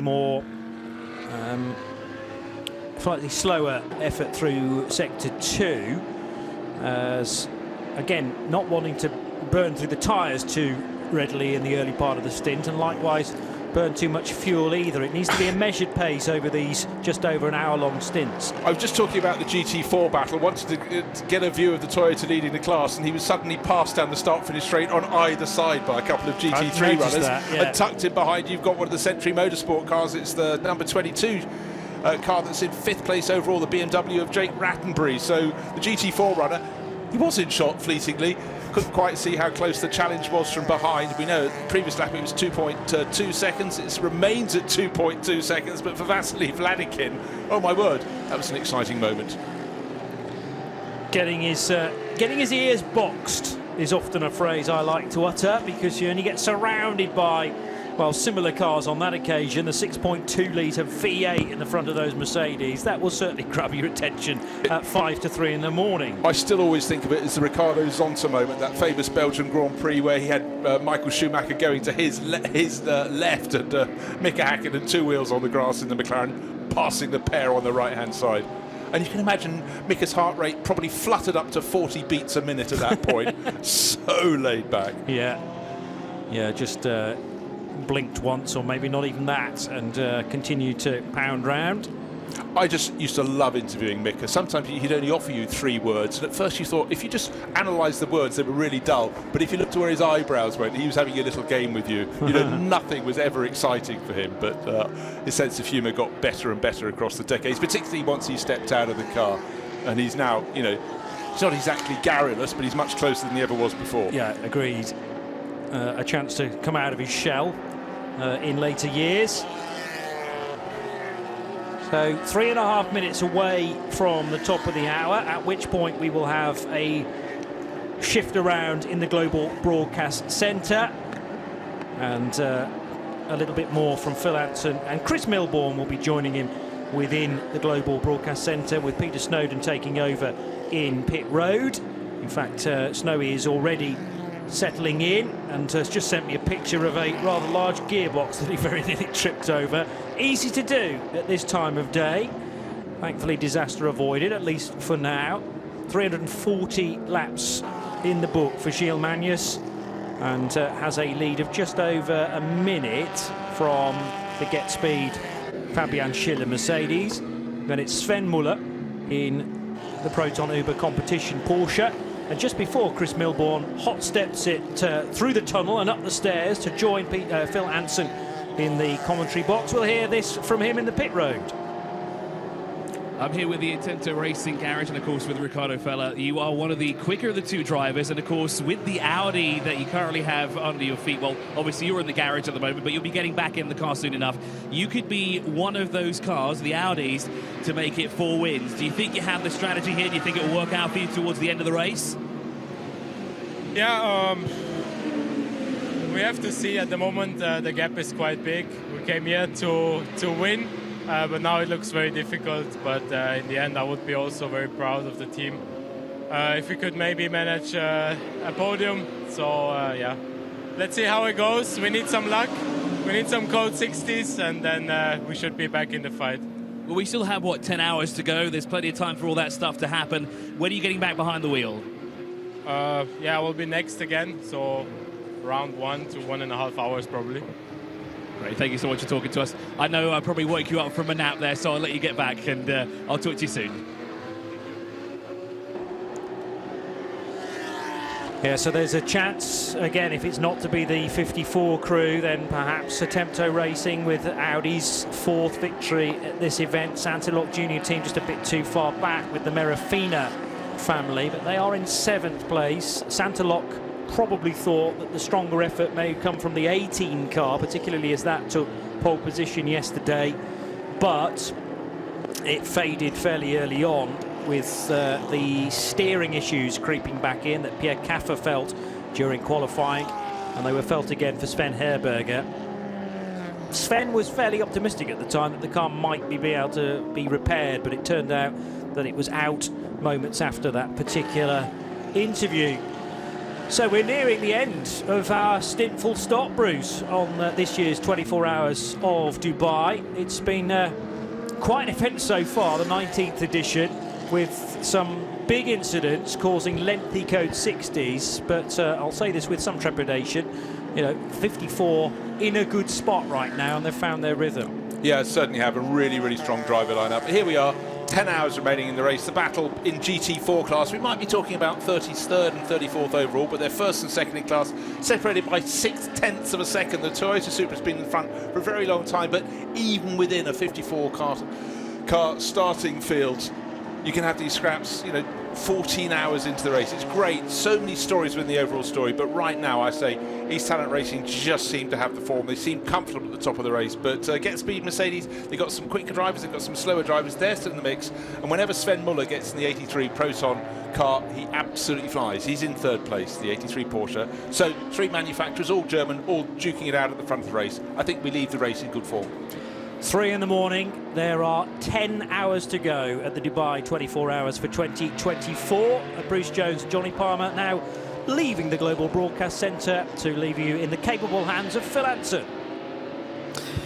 Thank you very much, Johnny and Bruce. Go and get a well-earned rest. And there, we had the change for the lead. It swapped back again in turn 1. This is a GT4 battle. Vasily Vladkin in the Continental Racing by TTR, the local base team here. And up behind it is the BMW AGMC Racing by Simpson. Hugo Cook at the wheel of that one. These guys had a great battle down at the Yas Marina circuit. And cruelly, the 496 got caught out by the Code 60s and was leading that category as well. As this battle continues on.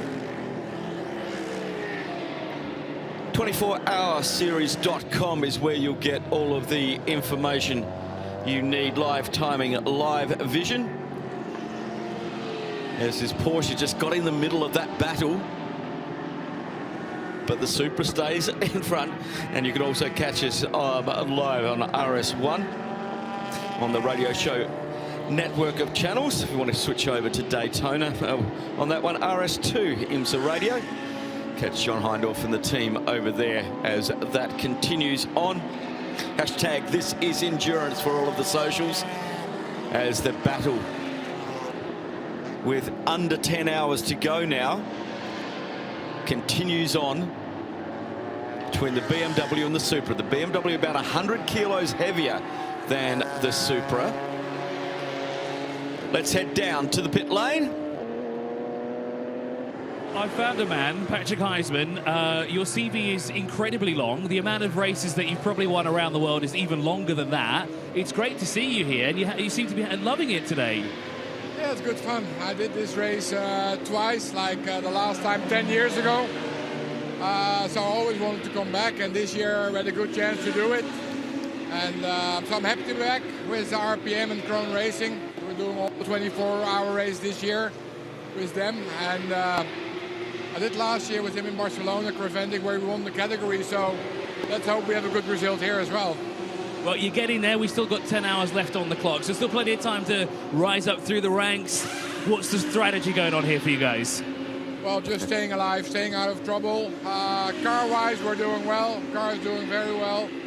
We had some minor issues with radio and drink system and stuff like that, which works sometimes it doesn't work, so that's a bit of a problem, but mechanically the car is fine, so we're just driving circles. Thank you so much for talking to us. Have a good one. Thank you very much. Chris Milbourne doing a stonking stint down there in the pit lane.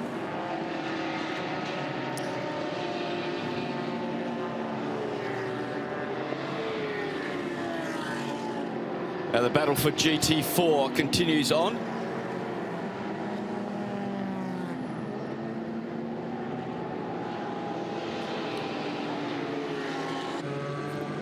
The GT4 battle continues on up towards turn number 12. Half a second in that one.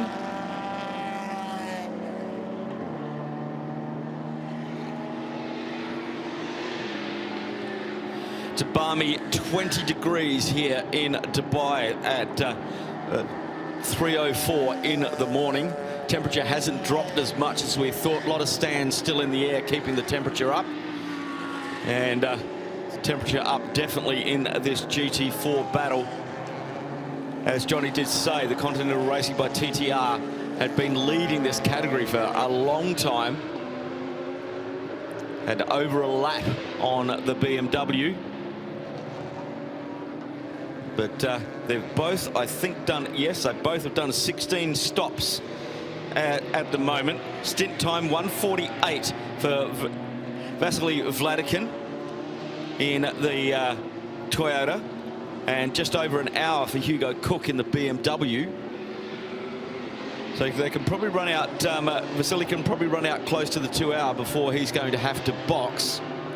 Now, they are speaking with Craig Thompson, the head honcho at TTR, saying that they will definitely have to do a a disc change on this car, even though it is a GT4 version. But they said the Supra is really heavy on brakes, and they will be doing a rotor change on that. When are they going to do it? I don't know, but we will have people in the pits finding that out for us. Sven Muller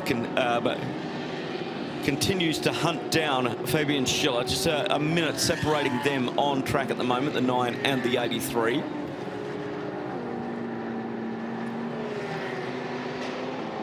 Charles Magda still leads the way. 1 minute 17 seconds, a difference between him and Fabian Schiller in the Get Speed Mercedes. It's a good run so far for the Easterland racing team.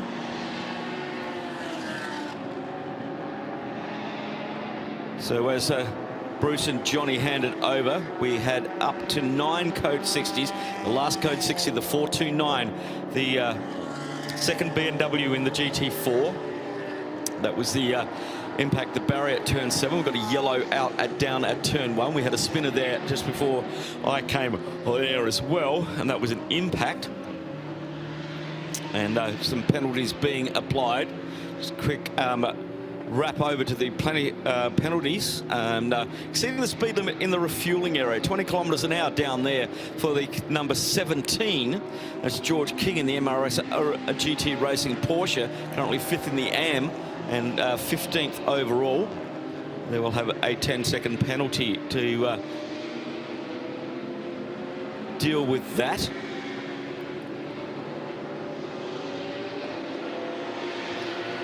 And as we know, multiple penalties can be served. Checking out the race lead.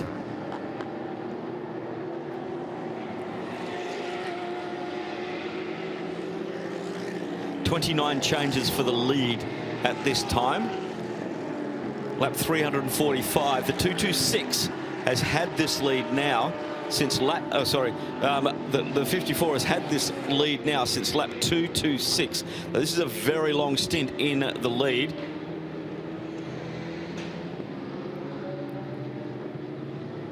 And rescinded it to the Haas RT and Get Speed,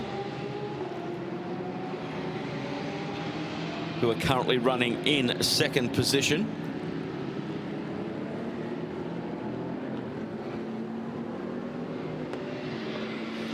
Supra still hanging on to the lead, but the attack is coming.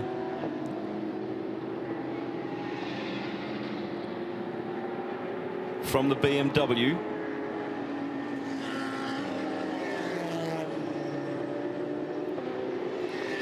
So they make their way up to turn 12.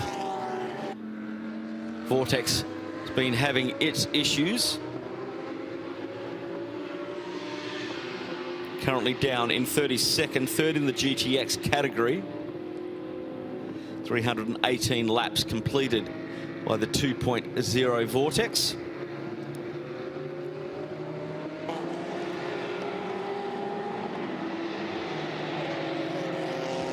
Moving a little bit further down the field, and that's the Toyota into the pits. The TTR Toyota Continental Racing by TTR coming into the pits. Hour 52 on the clock for the city. Remember, they've got a 2-hour maximum drive time, so he stretched that one all the way out, and the BMW inherits the lead from that. Hugo Cook's got about another 55 minutes or so that he can be behind the wheel of the BMW. That battle, I don't think, has been done. RPM Racing's Philip Hankook has just set his personal best of the day, and he's done it again at 2:04. 928, 56 seconds behind Paul Major in the Fark Autotech Porsche. The RPM Racing car 907 currently running 4th in the AM category, 7th outright in 992. Jamie Day in the HRT Performance putting in his fastest Sector 1 for the meeting, running down there in 9th in 992. The Get Speed car has come in from 2nd position. Fabian Schiller into the pits.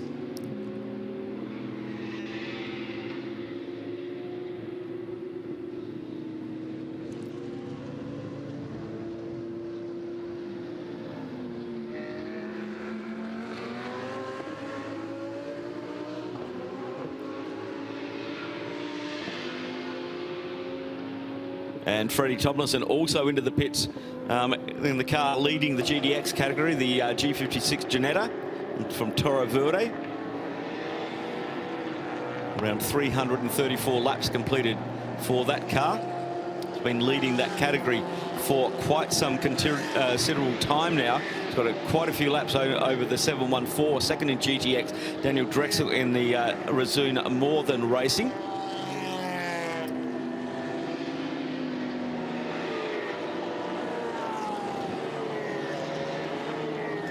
Let's have a look at where the TCRs are at the moment, and it's Simpson Motorsport leading the way in TCR.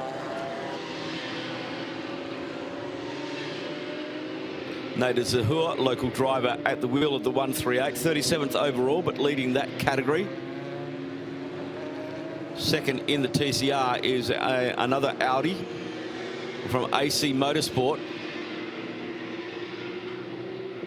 A few positions behind on the road. Just keeping an eye on who is where, because we have lost a considerable amount of cars. One right at the very beginning, the Lipet Lamborghini didn't even make it out there. A fuel issue would have made them remove the gearbox and the engine as the Lotus heads into the penalty box. So they didn't come out. And then the other car on the front row, the Centerlock Junior Racing Team, out at lap 88 with a power steering failure. They had that in the practice session on Friday. They fixed it for qualifying, but it came back on lap 88.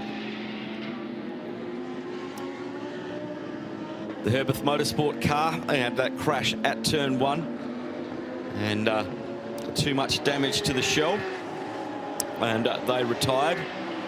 Gearbox changed for the 85 CP Racing. They're back out there again, but they did lose a massive amount of positions.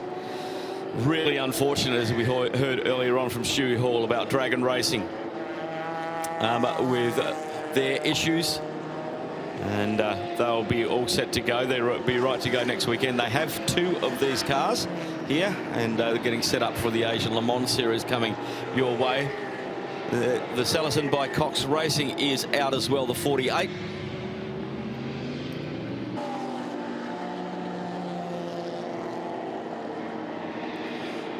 It's a very good morning, Mr. Snowden. Oh, loving life up in the commentary box at the moment. Yes, just living the best version of your life. Well, another gentleman living the best version of his life is a gentleman standing right next to me here, and viewers and listeners will be familiar with this identity here, Mr. Christopher Haas, who's driving the Enfield Audi. Christopher, you're doing your usual sterling job and just seem ultra relaxed about it all. Well, I mean, we are here for racing. We love racing. And at the moment right now it's working pretty good for us. The car is running very smooth. The team is doing a great job, giving us all the confidence also to be relaxed. But still it's roughly 10 hours to go. So many things can go wrong, many things can go right, but we keep trying to stay out of trouble. Well, that's one of the keys to endurance racing, isn't it? staying out of trouble and staying out of the pits. And that's all about it, and this is the most difficult part of it. And how long have you been with the Enterland, and what's the story behind the team? Well, I raced with them the first time in 2023. It's a new team from Austria. Yeah, and they want to perform. We like Austrian teams. It's good that. Well, yes, I'm from Germany. I'm close to the German border to Austria, so we know each other pretty well. And what was the story behind setting the new team up, and why did you go and drive for them? Did they pay you enough? Well, I'm an Audi Sport driver. They got an Audi Sport R8 LMS, so that's the match. And how long have you been driving with Audi Sport now? Well, I'm an official Audi Sport driver since 2011, so for quite a bit. I didn't realise it was that long, 2011. So it's in your veins now. It definitely is. It definitely is. Tell me you drive a nice Audi road car as well. I do. I'm driving on the road an Audi A6 hybrid, and to be honest, I really enjoy this car quite a lot. We don't need to drive anything fast on the road, do you? You'll get your kicks on the track. Exactly. I mean, I have a monster here to drive with the V10 on the back, and it's just lovely. Yeah, keep your license on the road. Yeah, well, definitely. Christopher, thank you very much. Best luck for the rest of the race. You're in the right position at the moment, and we'll talk to you later. Thank you. Thank you very much, Snowy. And the Toro Verde Ginetta G56 has done that pit stop. Nico Prost back behind the wheel, 18th overall, still with a comfortable lead in the GTX category. And the Get Speed car, Dominic Baumann, on his outlap after their pit stop. So we've had pit stops for quite a few of the... he's just on his way out there. Dylan Pereira at the wheel of the 99 Attempto racing car, now moved up into third position, courtesy of the pit stop for the number 9. Dylan's got a massive amount of history around here in the Porsche Cup Middle East Series before he moved over to the Porsche Super Cup Series and became multiple champion of that. In the pits at the moment, Christopher Zöckling in the 971, rubbed down by a Fulgenzi car as the local entry. This will be, I think, their 4th race in that car. They started in 22 with that car down at the 6 hours of Abu Dhabi.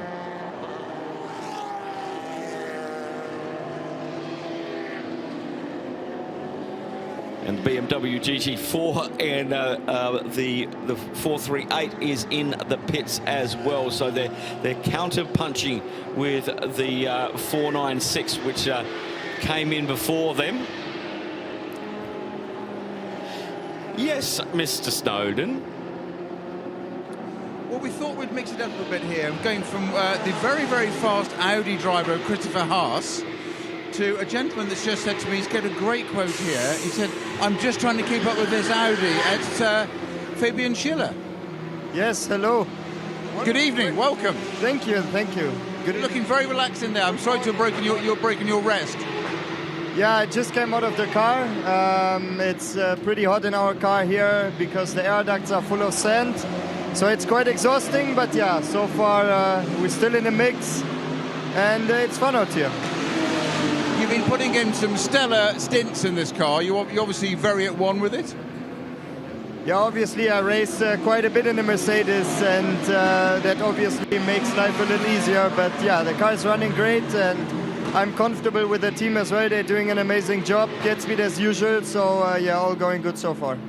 One of the customer teams, CP Racing, the American team, a bit further up the pit lane, was saying pre-race that, or one of their things, the code 60 earlier on, the heat in the car being front engine with no air going through it. You just said it's very hot. It's quite cool. Is that an issue? I know you're a pro driver, but is it an issue in the front engine Mercedes? Well, I wouldn't say it's an issue with the Mercedes. I would say in general, you know, when you do 60 kph, it's very difficult to get air into the car. There's no air circulating. The hottest for us is usually the feet at code 60. You know, they get very hot because of the engine on there and stuff. But yeah, I mean, it's the same for everyone. I guess it's the same in every car, and unless you turn the air conditioner on, but we drive without. Yeah, it's okay. It's manageable. I think somebody once described it as sort of like sitting in a sauna but wearing 2-layer overalls.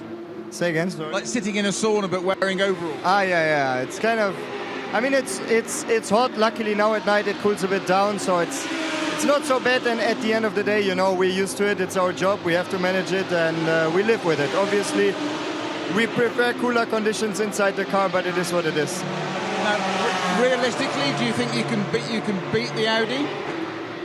I think currently it looks very difficult. The Audi seems to be very quick, and it's doing the lap times quite easy. And for us, I mean, we flat out 100%, 110% trying to keep up with them.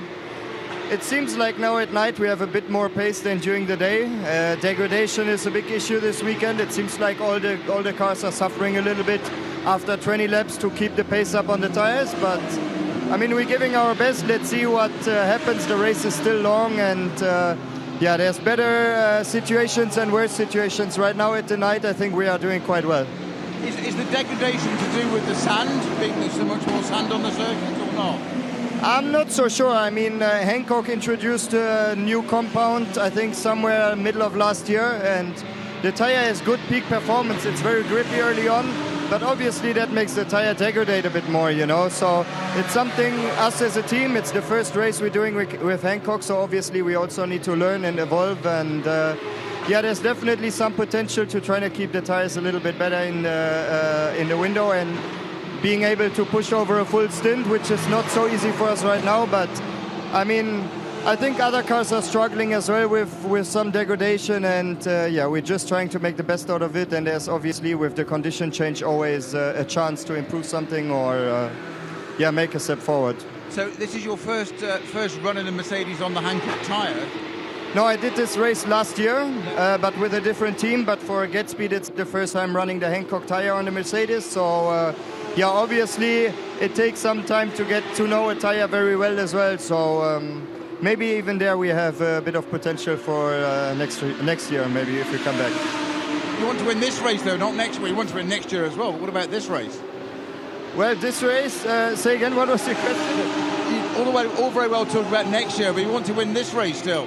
Yeah, of course. I mean, we give our best. As I said before, it will be tough, but we never give up. And yeah, we have a strong driver lineup. Everyone is cool with each other, and we're having a fun time. And obviously, the boys down here working hard 24 hours, and we never give up. These guys never give up. Us as drivers, we never give up, and our car for sure will never give up. Brilliant, Fabian. Wishing you very well for the rest of the race, and catch that Audi. And we look forward to talking to you later. Thank you for your time, Fabian. Thank you, Snowy. Down in the pit lane, just an update on the GT4 battle now. The BMW came into the pits, the 438. It spent over a minute longer than the Toyota from Continental Racing TTR. Andrei Sulakustev at the wheel of the Continental Racing by TTR at the moment has taken the GT4 lead back again. And that is Ivan Creventic in the BMW, who's just dropped down the leaderboard another position in the AGMC by Team Simpson. But that was a nose-to-tail battle out on the track. And he's done about 1,000 miles in the pit lane today. So we brought him up to have a nice little sit down in the commentary booth. It was a very warm welcome to Chris Milborn. Thank you so much for having me. I don't know if I'm going to sit for too long though. I prefer the view that we have up here. I can see now why you didn't want to join us down there on the pit lane, because the view that we have from up here is incredible. We can see pretty much every single corner. It's a bit of an amazing place to actually see the fireworks from here as well. Now going back to that GT4 battle, there's actually now a gap between those two cars now in 33rd and 35th respectively. 496 is just ahead, but there's a 9 961, or the 961 there, even from Fang Autotech, is in between the two now. So a little bit more pressure now on the shoulders of that 438 driver that we see on our screen right now. I was actually speaking to Fabien Dufio not too long ago before I came upstairs, and he told me about a very interesting stint that he had, because it was driving. He told me it was like driving on eggs for a while. He really pushed the car as much as he could in one of his stints. Just went 2 hours, came in without changing the tyres whatsoever, and he said by the end of it, felt like I was driving on eggs.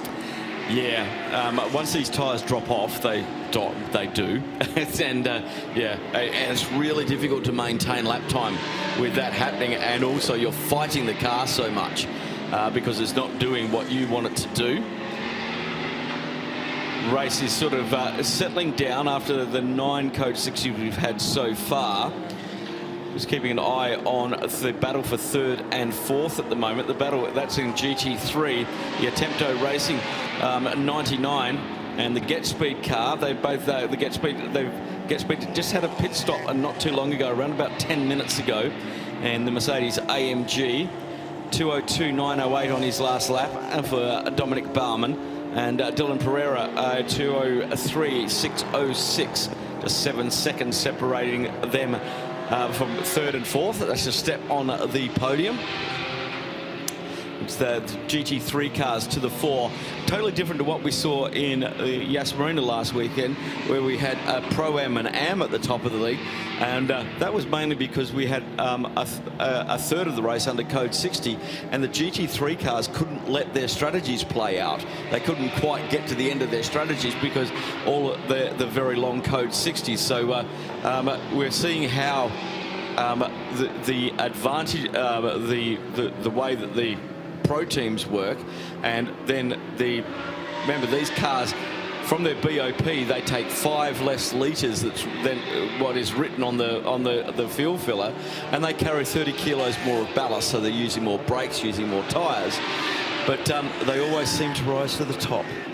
It doesn't make sense. The magic of motorsport, isn't it? It is indeed. It sounds like it doesn't make sense, but somehow it does. Somebody's making sense out of it. So the 99 car, the Dylan Pereira-driven, the Attempto Racing Audi. Now, he was...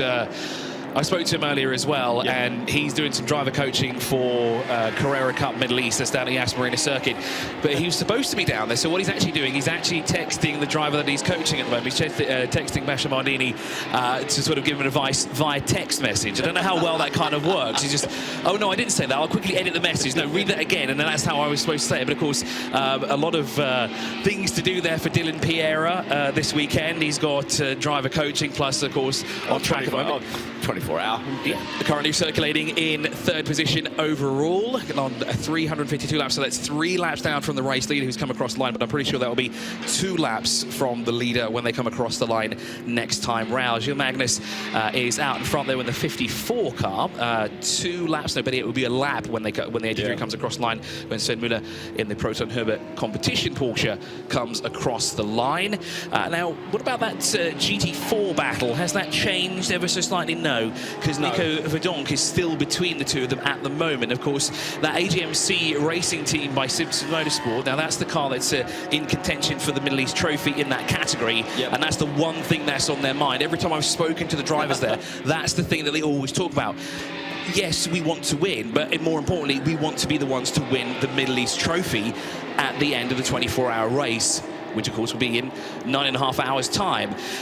I did also, I was planning to interview a few more drivers, for the more local drivers that are here, and I know Ahmed Al-Haja saw me walking away, and he was, we really wanted to have his interview here during the 24 hour, because of course he did race in the 6 hours of Abu Dhabi last time out in the Toyota GR Supra. He is sharing the same garage, but this time he's behind the wheel of an Audi RS3. Of course, local talent here in the United Arab Emirates has made the step up from Golf Pro Car. He races with a GT86 category there. He's already had a win this season. A rough start for him, though, for that season, but it got off to the right step along the way, and it seems to be he's kind of done the same thing here with the 24-hour series. He kind of got off on the wrong foot in the week ago at the 6 hours of Abu Dhabi, and now with that Simpson car, they're doing a lot better in that Audi RS3.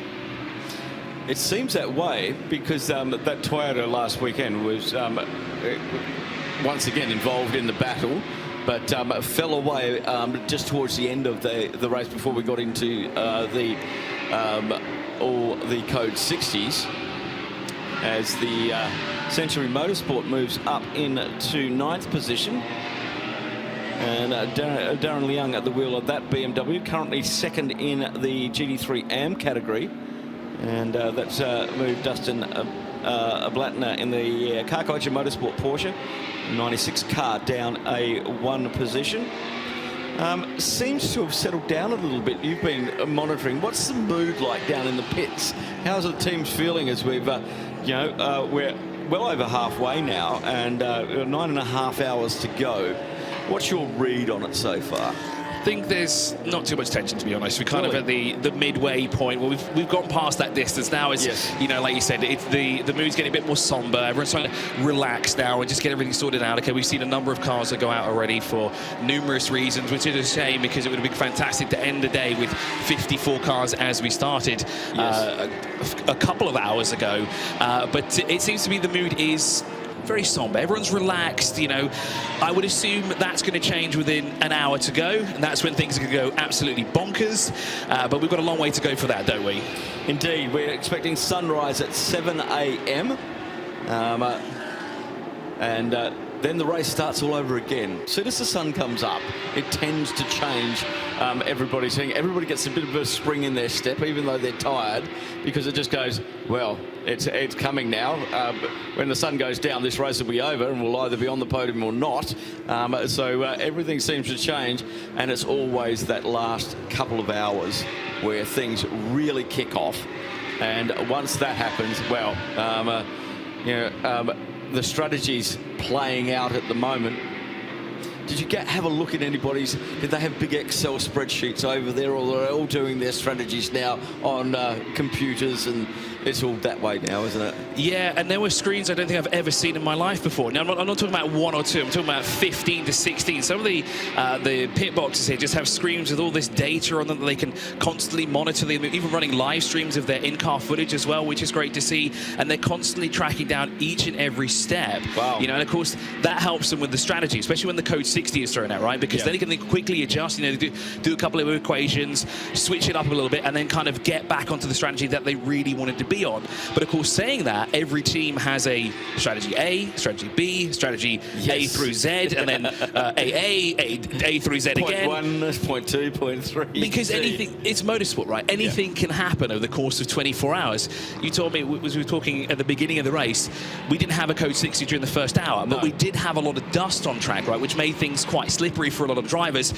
Some of the drivers were even complaining that the dust was actually coming into the car and into their mouths as well while they're driving. So you can imagine that feeling with all that dust coming around. It's not something that you want, is it? Especially when you're starting the race. Not pleasant at all. And we were talking with CP Racing earlier on as well about them having to change their air filters. And we were only probably on hour 8 or so at the time, and they'd already changed them 3 times. So it was unusual. We had that little shamal come in about, well, when I got up this morning, I went outside and went, I had an inch of sand on my car. Bruce Jones had an inch of ice on his. It was interesting indeed. Let's head down to Snowy in the pits. An update from CWS Racing. As you can probably see, Phil, we've got the CWS number 278 car in. Obviously, the 277's out, but it's Owen Hizzy in that car at the moment. All sorts of maladies befalling this lovely little Ginetta at the moment. First of all, the anti-roll bar has snapped, which is not ideal for handling and turning in, etc., etc. So Colin White getting involved as ever, pulling on the rear wing, getting the car back. Need to turn those lights off so you can. Exactly. This is a bit embarrassing. Yeah, quite exactly. Yeah, actually, probably blanks me out, which is quite a good thing. The other thing is that I think there's a power steering issue by the look of it, because they looked at the reservoir. So a lack of anti-roll bar and a lack of power steering is not ideal. Colin, have a look at the tyres there in the front of this. He always gets involved. You know what Colin is like. Yeah, well, he does, yeah. Well, he's one of those people that can't help himself. Yeah, exactly. Always going to get involved. He knows what the problem is. They've got a tray of tools alongside him. I've just managed to grab him. Colin, if you just pop out to the front here for us, mate, just break. I know you're in the midst there. You're always so good to come and do this, but we've just said that you're one of those people that you can't help it. You always get yourself involved in there. What's the issue? Is it power steering or something? Yeah, he's found the power steering going heavy, and it looks so the belt has got a slice in it. Some debris come up, cut the belt. Simple as that. So they're going to put it just wasn't fit enough or something. No, it's like we were fast enough, so he needs to back up a little bit. But there's a lot of debris out on the track. And that's cut the belt, so we're just putting a new belt on. You wouldn't believe it possible, would you? It's just racing. There's rubber everywhere, it's crap everywhere, so it's fine. You don't seem too perturbed by it, though.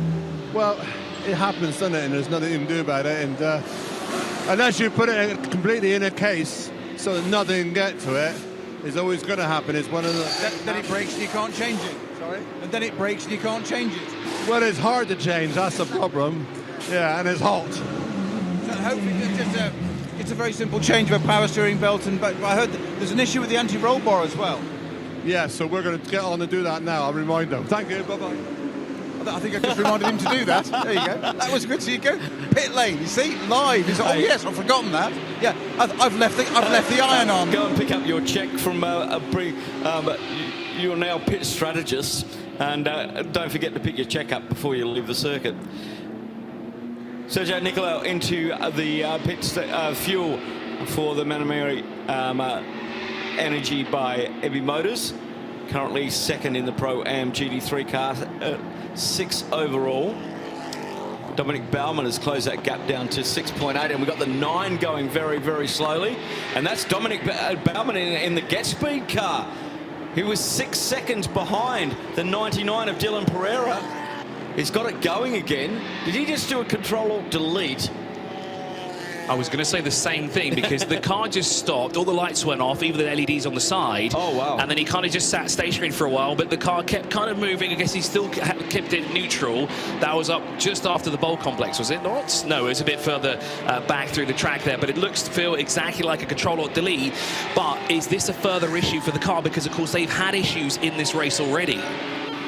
It's the Get Speed number 9, clouting the curbs on the exit of turn 9. So that would have happened on the run down to turn 6, I think. And well picked up, Chris. And see if that car continues to circulate. But they were right on the back of Dylan Pereira in the Attempto Racing Audi. The battle for third position in GT3, third outright. And I think he may have lost some ground. We'll give you that. Sven Miller's from 83 came into the pits, second overall, and GT3 down in the fuel station. I could imagine for Dylan Piera, he probably saw what happened behind him, because the gap was 6.3 seconds at the line of the previous lap. Now that's certainly gone up to well over 20 seconds. Of course, Dylan Piera can breathe a little easier now as we fast approach sunrise here at the Dubai Autodrome for this incredible 19th edition of the Dubai 24-hour, part of the 24-hour series. Here comes the number 9 now across the line. We can see what that gap is and see how much time that he's lost. But it does look like he's pushing hard. He's back up to speed. So maybe something misaligned there. Maybe he just took a curb too much. It maybe shook something that kind of turned something off. Yep. He went from 9 seconds to 37 seconds. So not what he wanted to do. But as Colin said down in the pits, a bit of debris got up and snagged that belt. And if you look offline, you can see how much rubber is sitting around there. These tyres are built to get the rubber off. There's a 27 into the pits, Sahara Racing.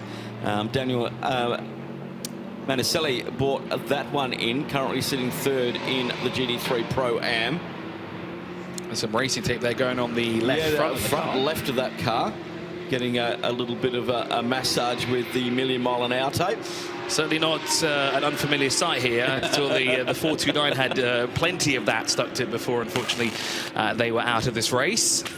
But that should keep the bumper on for a few more laps. Oh, yes. There's only a few hours to go. 9 hours, 21 minutes. As they probably make their way down to the fuel station. So they make their way now, turning right there into the fuel station, and then after they've come out of that area, we can have a check of if there was a driver change, as the number 26 moves up into 6th position overall. That's the Santa Lock Junior Team Audi, moving past the number 95. That's actually just come out of the pit lane. That is the 701. There's a driver change going on for that car. Now that's down in 32nd at the moment. Alan Gomez behind the wheel of the Vortex V8, and incredible sound that car has when it comes across the line. It's certainly something you have to experience, and I did notice while I was in the Apex Garden, and I think Snowy has an update for us down in the pit lane.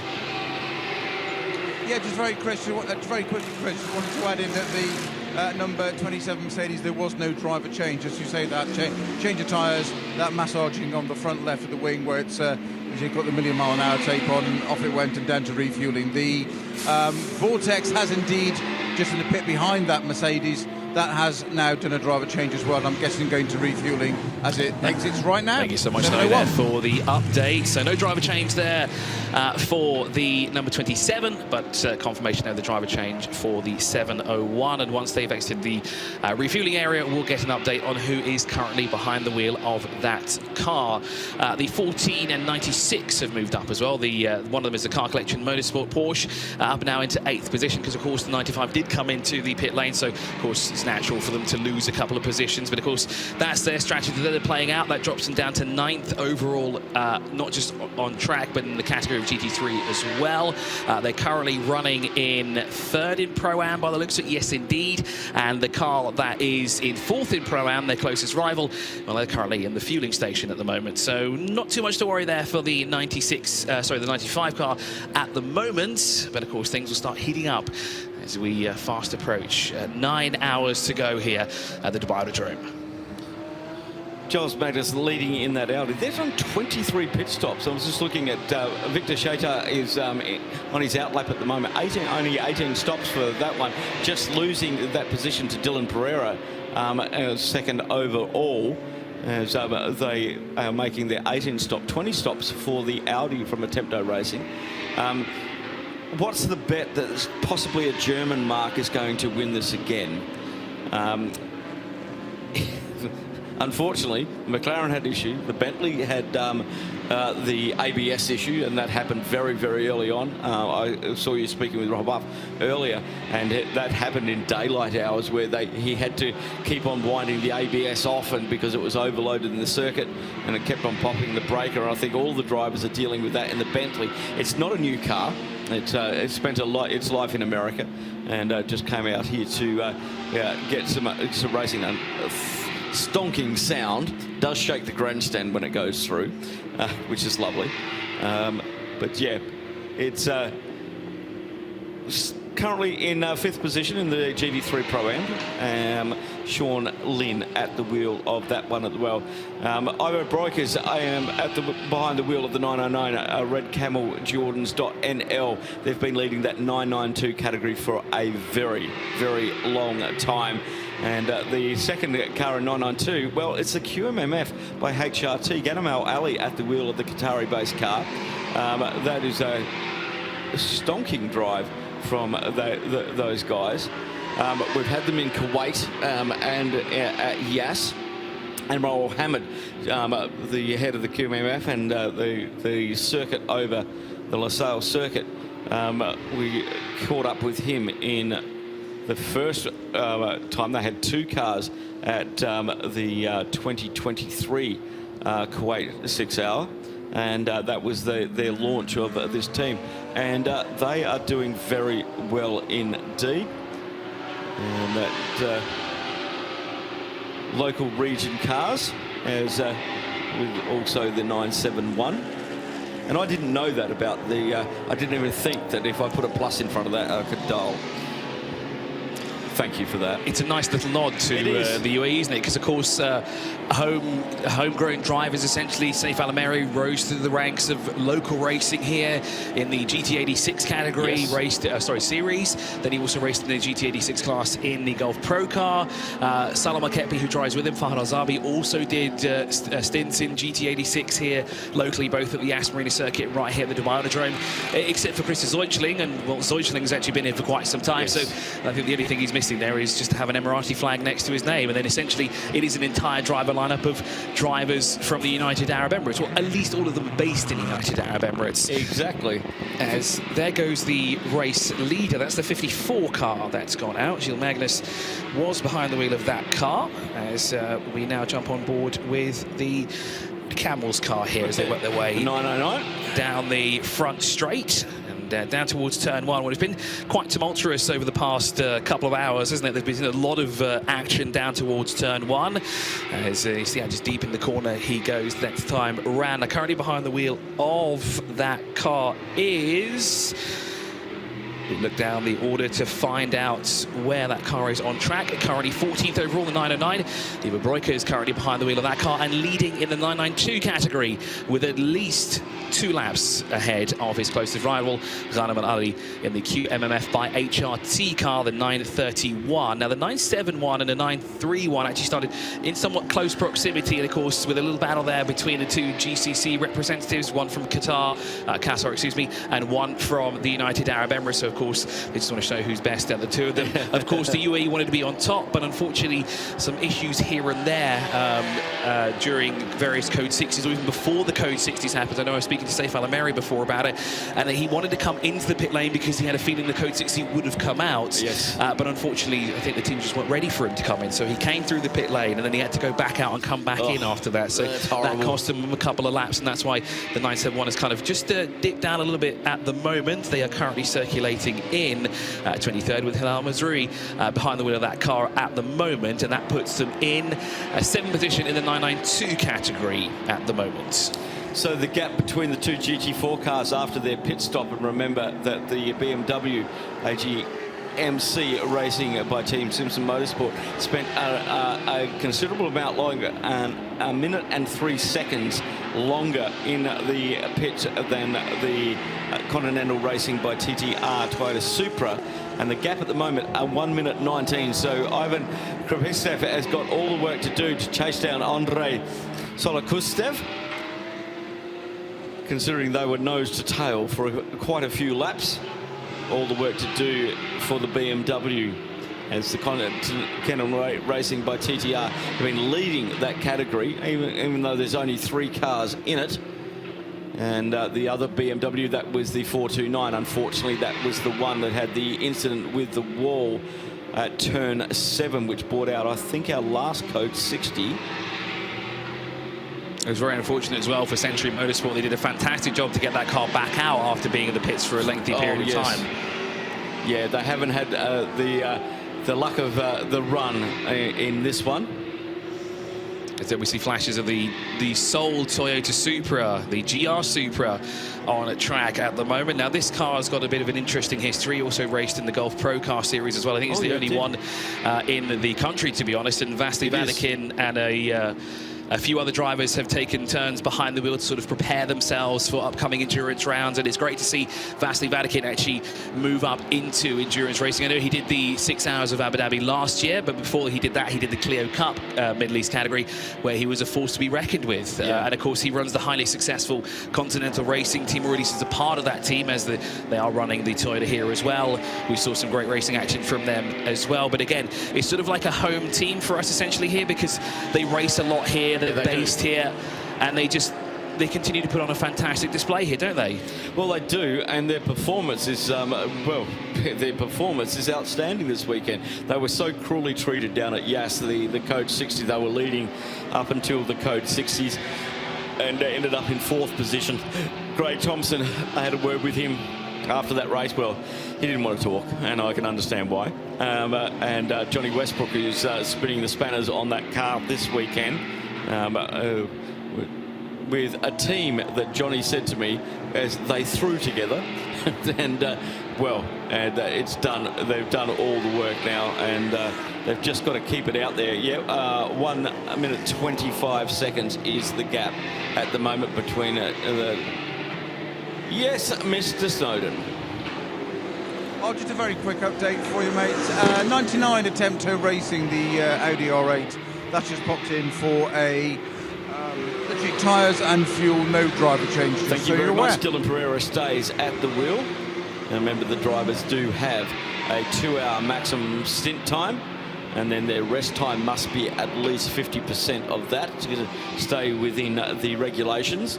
Now, some of these drivers in various categories also have a maximum time that they're allowed to drive the car. Some of the pro drivers are only allowed to do a certain amount of the race if they're racing with Pro-Am and Am drivers. Sometimes the Pro-Ams are free, they can do as much time as they want. The Am drivers have a minimum amount of time that they have to do, and that's all respective on category, but this is how Creventic work the BOP, so that you can't just, we know under code 60 what happens. They'll always throw the Am driver in there just to suck up the time, so that they can be as competitive with their Pro and Pro-Am drivers. And it's hard work if you're an Am driver, because you know that if somebody's into the Armco and there's Armco repair to do, you're always going to get thrown in the car just to suck up that time, because you don't want your good drivers, or your quicker drivers, sorry, I should paraphrase that. Now, you don't want your quick drivers wasting time under code 60, especially if they have limits on their drive time. So another one of the measures that Creventic use to work out balance of performance, along with fuel loads, fuel flow, benefits for the GT3 AM and 992 AM. If you run an all AM lineup, you can take 50% under code 60. I have noticed that the number 9 is in the pit lane at the moment, with Dominic Baumann currently behind the wheel of the Get Speed Mercedes AMG GT3 car. Now, that was the car that had that Control-Alt-Delete moment. Oh, yes. Now, I wonder if this is going to be a lengthy pit stop to see if they can kind of figure out what exactly happened there with the car, because they did continue to circulate for a few more laps, but then now they've come in, this obviously gives them an opportunity to have a look and see what potentially could be the issue. Now, because the car was back up to speed, there was no real reason to bring it in, and of course they don't want to mess up the strategy like that, so better to keep it on strategy and bring it in when there is a good time to bring it in. So I do wonder, we'll keep a close eye on Dominic Baumann to see if they do stay in the pit lane for an extended period of time. Dylan Pereira, as Snowy said before, has stayed behind the wheel of the third place car, the number 99 for Attempto Racing, so he's now been released from the clutches of the refueling station, and off he goes in hot pursuit of the number 83 car, now shown as a lap down. But of course, okay, Snowy's got an update for us. Yeah, just very simple. Just a few things happened there. 96 car collection Motorsport Porsche in for tyres and fuel, no driver change. CP Racing just went out at the same time. They, I'm not sure whether they did a driver change. We'll check on that. In between them, the 22 Century Motorsport BMW definitely did do a driver change. So I'm going to go and get an interview there in a moment. And whilst I'm doing that, the number 31 Team Parker Bentley is in. So it's busy. It's quite strange. I've forgotten the Bentley, because it being a British car, of course it's right-hand drive. We're so used to seeing drivers coming into the outer part of the pit lane. I thought, they're not having a co-driver as well. Of course it's a Bentley, isn't it? It's right-hand drive. So there's a little flurry of activity there, and I'll tee up some interviews and come back to you guys. Snowy down there in the pits. Yeah, Di Banks went to the wrong door as well, so don't worry about that. CP Racing in the fuel zone at the moment. Charles Esplanade brought the car in. We'll just see if that changes when that car heads out of pit lane. Gearbox change for that car, and after leading the AM category. Yes, mate. I just mentioned there that Chris is about the wrong door, going down and going to the wrong door. I have to tell this against myself. When I raced GT4 Aston when it first came out, the Vantage, way back in 2008, and I raced that for 2 or 3 seasons, and I never got to drive the road car. And when the first opportunity arrived, of course, all the GT4 cars were built left-hand drive for racing. I went to the wrong door, and I thought I'd got away with it, and Paul from the owner just went, "You got to the wrong side, didn't you?" Because I was exposed.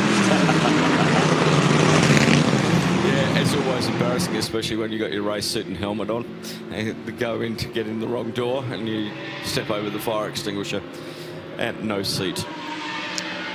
So I'm still keeping an eye out now on the number 9, and it doesn't look like they've been in the pit lane for quite a long period of time, because if we look at Jacob Rattenbury, the Century Motorsport BMW that came into the pit lane is now in the fueling station. Yep. They've only been in the pit lane for 3 minutes and 55 seconds.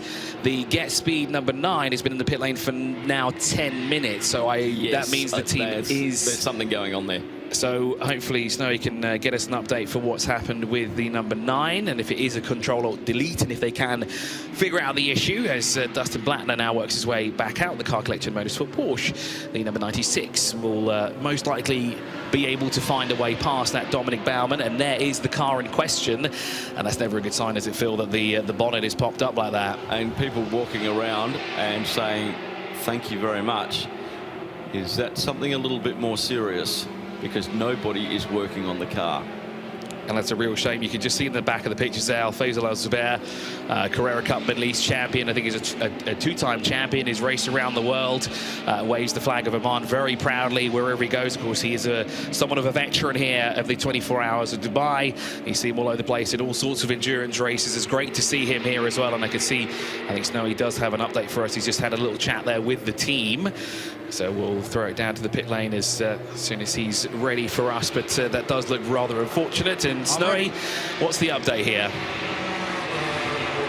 Very simple. Yes, it's all over. As you spotted quite rightly, that they're going around congratulating everybody. Never should have done that Fabian Schiller interview, should I? So that's Marriott's fault. We can blame him. He teed it up.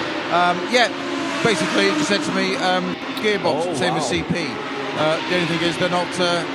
CP changed theirs, and they're obviously not going to try and do it on the Get Speed. So yeah, gearbox issue, sadly. So that's another one of the front-running cars and one of the highly placed cars out of the order. What I'm going to do is, I'm going to nip next door.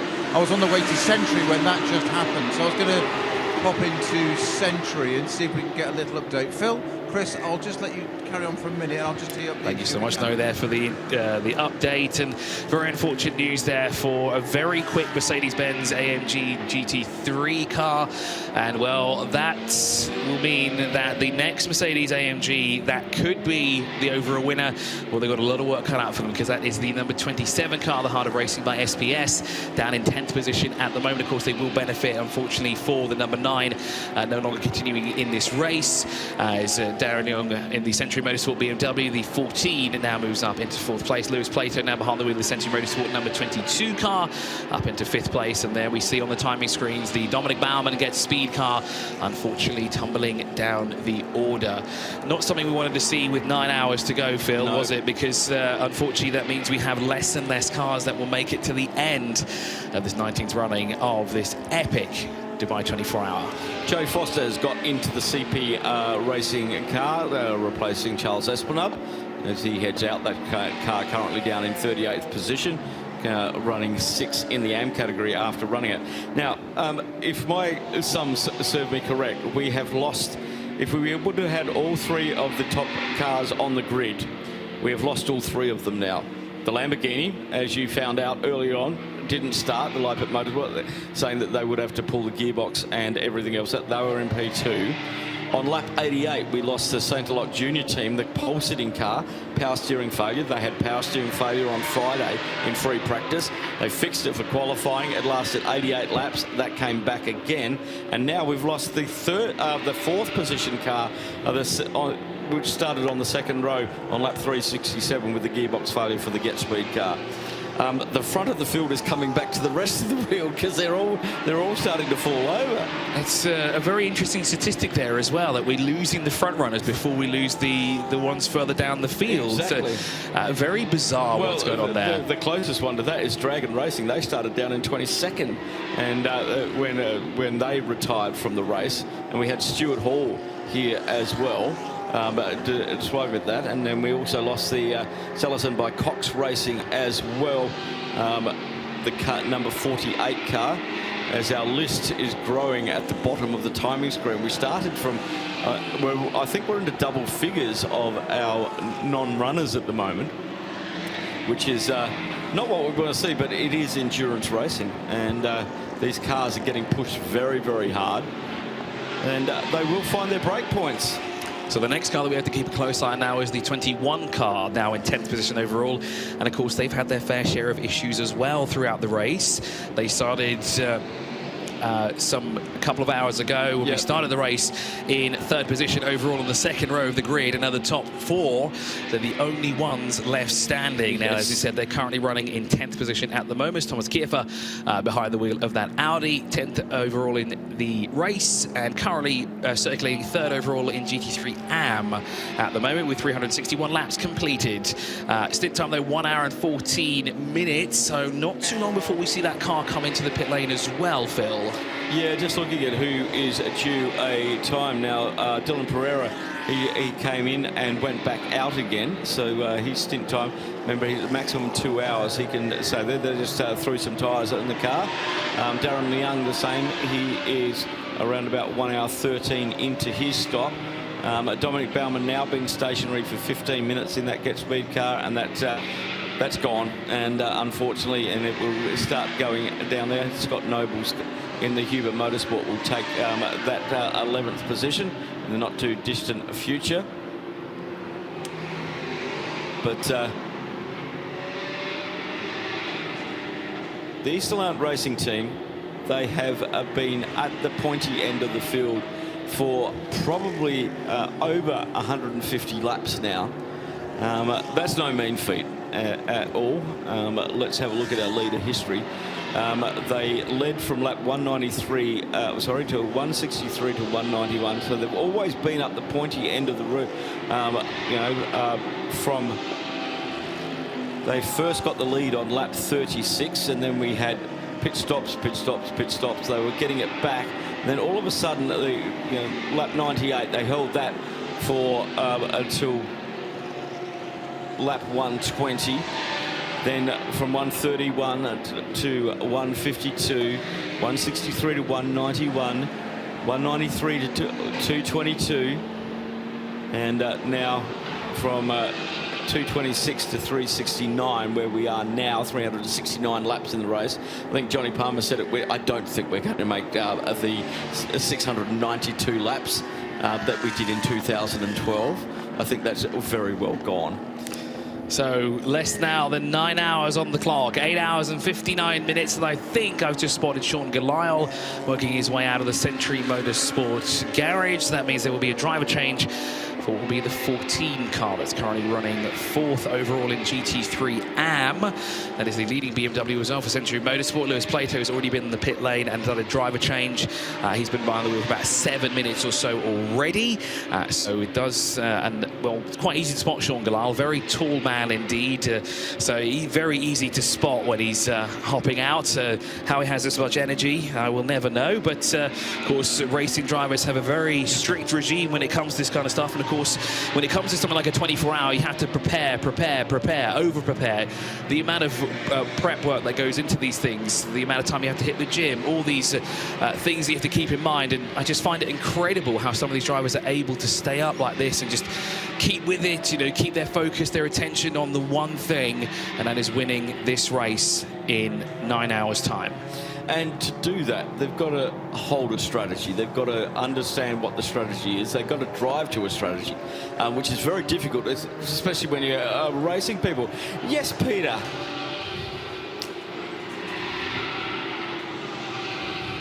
It's just come in right this second now, but Sean Galisle going into that, and I will grab an interview for you there. But Dan Harper, if you look out there, ready, he's on duty this weekend, a former BMW junior driver, doing all his coaching skills, but he's also there just rubbing his hands with glee at this driver change at nearly 4 o'clock in the morning, saying you can take the driver out of the car. Yes, indeed you can. Now that is the car that's running in the AM category. In 4th place overall. In 5th place it's Lewis Plato in the 2nd of the Century Motorsport BMWs. That's running in the Pro-Am category. They are leading the AM and the Pro-Am category. Century Motorsport having a little bit of a field day down there at the moment with that BMW M4 GT3. They're so close together. Brilliant stuff from the Century Motorsport team. I think with this pit lane, the number 14 will actually lose the lead in GT3 AM, and as Lewis Plato will move ahead of them, actually, no, because they're not obviously in the same category as Pro Am. So it'll be just a swap for position in the overall standings, because they'll go into fourth, because the cross line was a gap of 1.9 seconds. So that means Lewis Plato now goes into fourth overall. Scott Noble now up into 11th, fast approaching the top 10 in the Herberth Motorsport Porsche in the 50 car. They are currently on lap 361, currently circulating in fourth in GT3 AM, 11th overall. But Thomas Kiefer and the Haas RT, the number 21, has come into the pit lane. The 17 car has come in as well. George King he's taking a trip to the penalty box, which is probably something that he doesn't want to have here at all. I think he doesn't want to be sat there. But rules are rules, and he's clearly broken at least one of them. So he is released from the penalty box and will make his way towards his pit garage. Now, the timing's just vanished off our screen for the stint time, so I'm not sure how long he's been behind the wheel of that car, but I do think it's been at least over an hour. So I would try to see if he will do a driver change here. What number car was that again? That is the number 17 car that's come in and did that quick stop in the penalty box. He's done 37 laps. That was his stint. So a reasonable time when you're talking 2-minute lap. Just over an hour. Good battle at the moment for the GT3 Pro-Am third and fourth. Just 7.9 seconds separating Dustin Blattner in the Car Collection by Car Collection Motorsport Porsche, and Daniel Manitelli in the Heart of Racing by SBS Mercedes AMG. Battle for the third step in the podium of GT3 Pro-Am. We'll keep an eye on how that is, and it may have just switched over positions in the not too recent past. No, they're both well over an hour into their stints. Hour 18 for the Car Collection car, hour 37 for the Heart of Racing by SPS. So that battle's still to sort itself out. And also down in the AM category for 992, the wrap down by Fulgenzi car. And the K. Kramer Racing, 23rd, 24th overall, but 4th and 5th in the AM category, just 4 seconds separating them as well. So a little bit of racing happening out there at the moment for position on track. Certainly is, in pit lane, getting rather busy as well. Thomas Kiefer has gone straight to the refueling station by the looks of it, in the Haas RT number 10. Another car visiting the penalty box, the 992 car, which has also made its way into pit lane. Ajit Bassam behind the wheel of that car, down in 26th position at the moment. SMP Racing are in as well, and that is the 937. As Daniel Drexel in the Rezoon More Than Racing KTM, currently second overall in GTX. He's in the pit lane as well. That's the 714 car. Now, we're currently looking at the 903, so Jeff McEels will get out of the Red Ant Racing Porsche. That's currently 20th overall, as more cars making their way into the pit lane at this sort of hour mark here, which is not an unfamiliar sight, is it? No, it's not indeed. That stint for George King in car 17 was an hour and 16 minutes, just under an hour and 17. And we'll have a see who gets behind the wheel of that number 17. Currently shown as 14th overall, 13th in class in 13th overall in GT3, but 5th overall in GT3 AM.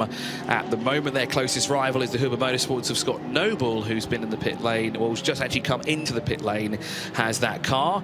That is the 11th place car overall. Yes, Snowy, what have you got for us? I have got no less than Darren Learn with me. At the moment, just jumped out of the Century BMW. We've waited a moment or two to do this bit of interview because there's various cars doing driver changes behind us. And then Century have very kindly, I think Nathan Freak's done it deliberately, started the generator up behind us in the pit lane. Darren, obviously tell us about your stint first. Yeah, it's just head down as usual, really. Car still feels as good as it has. Stop making it sound easy. No, it's definitely not easy, but you know, it's made a lot easier when everything is as it should be. Well, arguably better than it should be, really. We're, I don't know how many hours. Don't jinx it, mate. Don't jinx it. Oh, well, better not say anything then. It was all right. I'm a really tough stint, yeah. Yeah, no, it was. Yeah, it's hard work, but you know, you get into a bit of the rhythm, and time passes a little bit quicker than you think, really. Now, we were talking earlier, and throughout the show we've been talking about one of the things we like about Creventic is it's such a family environment on and off track as well. We take all our racing seriously, but there's quite a lot of families involved in here, and I believe you, family-wise, you've got 2 very special viewers back at home watching Dad race. Yeah. I think it's Daddy, isn't it? Yeah, it is, yeah. Yeah, so I've got George and Ella at home, probably not watching at this point, but they definitely were earlier on. So yeah, big hello to my children, and yeah, I love them very much and I miss them a lot. And how old are they? 8 and 4 months. That's going to keep you busy. Is that why you go racing, to have a bit of a break? No, absolutely not, no. That was me. Yeah, no, they we were hoping they were going to be here during my trip out to the Middle East, but unfortunately my missus got to have a minor medical procedure, so she's got to stay at home. So yeah, I'm actually going to fly straight home on Sunday night, see the kids for a few days, and I'm back out again for Asian Le Mans next week. And where is home for you, Darren? In Leeds, mighty Leeds. Yeah, nice part of the world. Wrong side of the Pennines, but not a nice part of the world. God's own country. We'll disagree on that one, shall we? yeah, sure, yeah. Great to see you, Darren. Thank you very much for your time. We'll see you later. Thank you very much, Snowy, down in the pit lane for this stanza with 8 hours 50 and a half minutes to go. And it was, and it still is, very busy down in the pits. I do have to go back and correct myself as Kiefer got out of the 21 of the Haas RT car. Pickup Hanu is now currently behind the wheel. Driver change as well for the Razoon car. Haytham Kurajuli is now behind the wheel of that car. I think the Kuwaiti driver now controls the 714. We're still waiting for an update on George King, who will take control of the number 17 car. That car's been in the pit lane now for about 6.5 minutes and hasn't gone to the fueling station. So have they sensed a problem on the car, or are they just doing maybe possibly a routine change for this part of the race? Maybe brakes or rotors, brake rotors and calipers and everything. Some of these teams have them already set up with a caliper already on the road, and they just put it on, click, click, click. They can do it so fast, especially with the center lock wheels. But we're expecting most of the GT3 cars to have to do a brake change with just on 8 hours to go, 14 hours into the race. It's something that's probably going to happen just before daylight, I think. And handling red hot discs is not what you want to do when you're tired, when you've been working. So, you've been up since 8 o'clock yesterday morning, and just 7 o'clock. 23 hours on the trot, and then you've got to work out, I can't burn myself.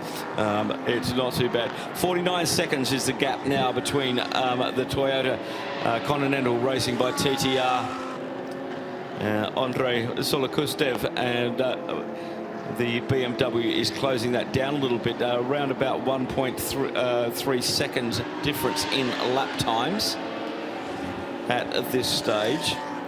Keep an eye on that. That's evolving back to where we were, and it'll probably evolve back to when we get to coming back into the pits again. Certainly will, as Ghanem Al Ali in the QMMF by HRT moves up now into 14th overall. Scott Noble has made his way out of the pit lane as well for Herberth Motorsport, now in 11th position, now tucked up behind the Haas RT car. The 21 now moves into 10th overall. Christopher Haase in the leading number 54, 375 laps in the books. Last time around a 2:01.662. Still reasonably up to speed here despite the cooler temperatures for them. About 2-ish seconds off their fastest lap of the race so far, but I'm pretty sure when the sun begins to rise here, things are going to get a lot quicker towards the end of this race. Ivo Broikers in the red Camel Jordans.NL Porsche, the leader in the 992 category, currently in the pit lane. Now second is that Ghanem Al Ali car, the 931, that would like to be a little bit closer than they are at the moment to that the 12th place car overall. Of course, they have to deal with Joe Wheeler, who is in front of them. I did see that Dominic Baumann's car, of course, it is slowly now going to start to tumble their way down the order as Fabian Dans now takes the wheel of the 909 here in 13th overall, as Joe Wheeler now up into 12th in the Bentley Team Parker Racing car there, 12th overall and 5th in Pro-Am, as 201 321 that time round, 16.5 minutes behind the wheel, so a fresh set of eyes behind the steering wheel of that 12th place car at the moment. Nico Prost moves up as well for Toro Veda in the Ginetta. That is the leader in GTX at the moment. Their closest rival is the Razzoon More Than Racing car down in 21st at the moment. There's a few cars in between those two, so not too much for Nico Prost to worry out for the time being. But of course, with well over 8 hours left on the clock, it can't breathe a little easy just yet. If we're maybe 8 minutes away from the end of the race, it could breathe a little bit easier. But of course, there's so much time left on the clock. It is motorsport in the end of the day, and things can happen. As Magnus... No, they can't. Are you sure about that? No. Yes, it's a wonderful world of motorsport. Sorry, Phil, to cut you off there, because I've just seen that Vitaly Petrov's got back behind the wheel of 937. Have you had a chat with him? Did you get a chat? No, I didn't. I think it's this thing when every time I went down there, someone was always having a sleep that I wanted to speak to. So yes. even all the local drivers that I meet on a regular basis, they were all conveniently not available. Now, I don't know if that's me. Rude. Probably is me, to be honest. But they always had a reason why they weren't available. Well, most of the time they were in their cars, or they just weren't readily available. But of course, we can speak to them at a later stage, maybe towards the latter half of the race. When they're even tireder and possibly grumpier. It's always to get good comments out of them. That's the best time to do it, isn't it? Because then we know they're going to say exactly what's on their mind. Will that be pleasant? I don't know. We'll have to have the bleeper on standby. I think so. There is the aforementioned lovely Ginetta. And it makes it so well, the base of that engine is a Ford 4-litre, but everything above it is Ginetta, and that is a stonking sounding car and performing incredibly well. I don't want to put the commentator's curse on it at this stage.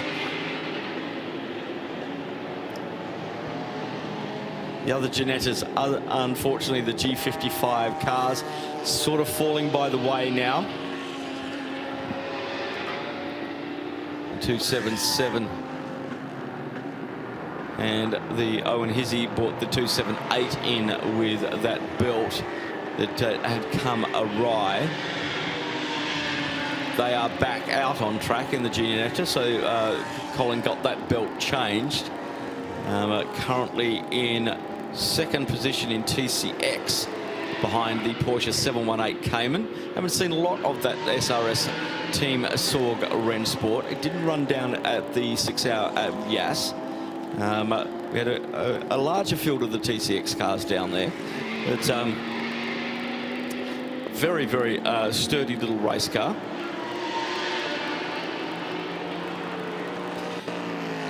One question for you, Chris, and I don't know if you know the answer or if Mr. Snowden knows the answer, is that what happened with Grove Racing, the number 10? That is a fabulous question, because I think I may have missed that. So maybe we can send Snowy down there to do that. I mean, they've been out for quite a long time. But Johnny was asking the same question of what happened, and I'm not entirely sure why. Obviously, they won the Spirit of the Race award because they had a fairly ordinary race down in Yas Marina Circuit. Yes, Snowy. I overheard you saying that. I'll endeavour to find out what happened with the Grove Racing car, because that had Phil Keenan, didn't it? But I don't think he ever actually drove it. I'm not sure about that. Just have noticed as well, by the way, I think it's 795 is the Ginetta with Lauren Tomlinson in. Yeah, that car, if you see it on track, just watching the screen, I'm sure you spotted it as well, and if I'm recovering repeated, then apologies, but it's sparking quite a lot, and it's not like, it's not a skid plate catching or something, it's a slightly old one. I don't know if it's almost central, isn't it? Is the diffuser dropping down and possibly striking the road? Because it's sort of coming from that area. We're going to keep an eye on that, heading out of turn 9 down the back straight.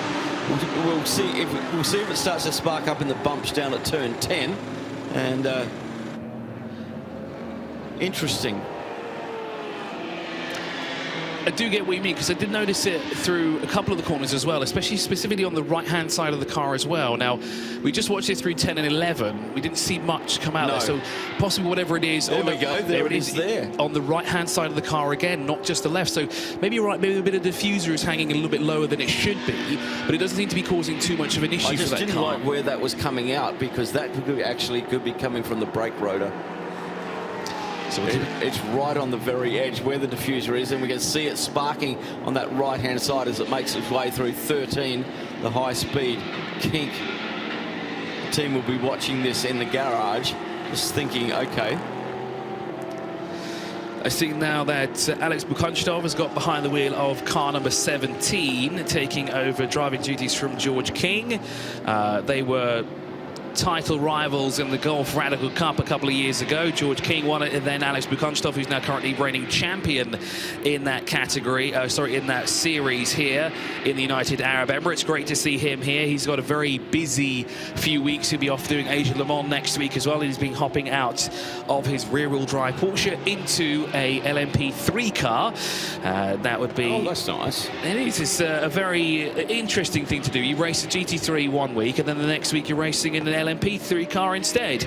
Going down the order to the leader in TCE, the TCR car, that is Nada Zahura, that's currently behind the wheel of the Simpson Motorsport car. Of course, Nada Zahura locally based here at Jones' showroom. I used to race it against him when I was racing my Clio, and he was in a TCR. I was going to say, because he's been knocking around for a very long time, hasn't he? That was back in 2009.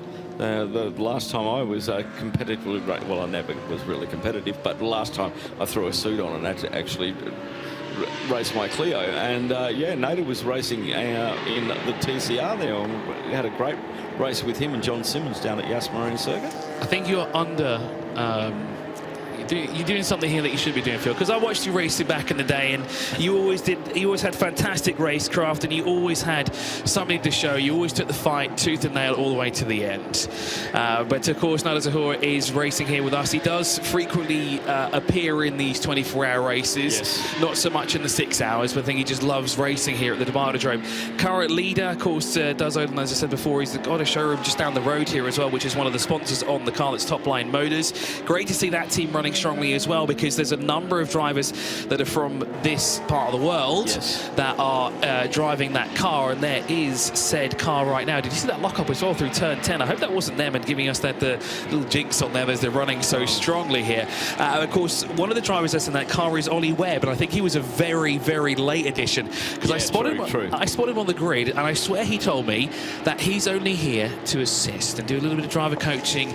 But of course, if you have that much talent, then of course you're going to get nabbed immediately if somebody drops out of the driver lineup. I bet you he brought his helmet with him. 100%. You cannot be a racing driver, come to a track to say that you're doing driver coaching, you just hit off with your advice, or to watch the race in finger quotes. If you go next door, you'll see my bag. There's a helmet in it. You're ready to go. There were probably a couple of seats. You could have probably done it. You could have done double duty. Do the race downstairs and then pop up to the commentary box after you've done your stint straight afterwards. I could give you track conditions. As into the pit lane now comes that Audi RS3 of Nada Zahura, because of course that second Audi RS3, still in the pit lane with, well, we couldn't really figure out what the issue was, and it seemed to be neither could the team, because they kind of never seen anything like what the issue was. When I spoke to Kobe and I spoke to the Audi representative as well, they were saying it could have been a power steering issue, but it was only in one direction, which is very bizarre when you think about it. And when I kind of quizzed them a bit more, said, have you ever seen something like this? They said, well, no, because it's only in one direction. It doesn't make a lot of sense. How do you have an issue turning one way but not the other without having a broken tow rod, a broken axle, a slow puncture? Yeah, and it's not rack and pinion steering either, so it wouldn't be a dodgy rack, as you can. That was the car that had that puncher early on, and it did take the guard off the car, and the right-hand front wheel, as you can see on screen, is totally visible. And they've been able to manage and not get that as it gets off the rim now. Full service for the 138. small TCE field here, which is touring car endurance. It contains the TCX and the TCR. And there's a new class this year. It's called TCCR, and that is a touring car Creventic racing. And James Kay has been very much at the fore of getting some of the Series 1 cars, you know, the stuff that Alex Anavas and his dad, Kostas Papatonis, run around here. There's so many of those cars sitting around that Creventic are making a class for them here. And so they're going to make the BOP between the newer versions and the older versions pretty good, so that they can, James Kay, obviously, well known from BTCC. He's been working with this with Creventic to get some of those cars out of the sheds, especially for the European racing, to build back up this TCR field.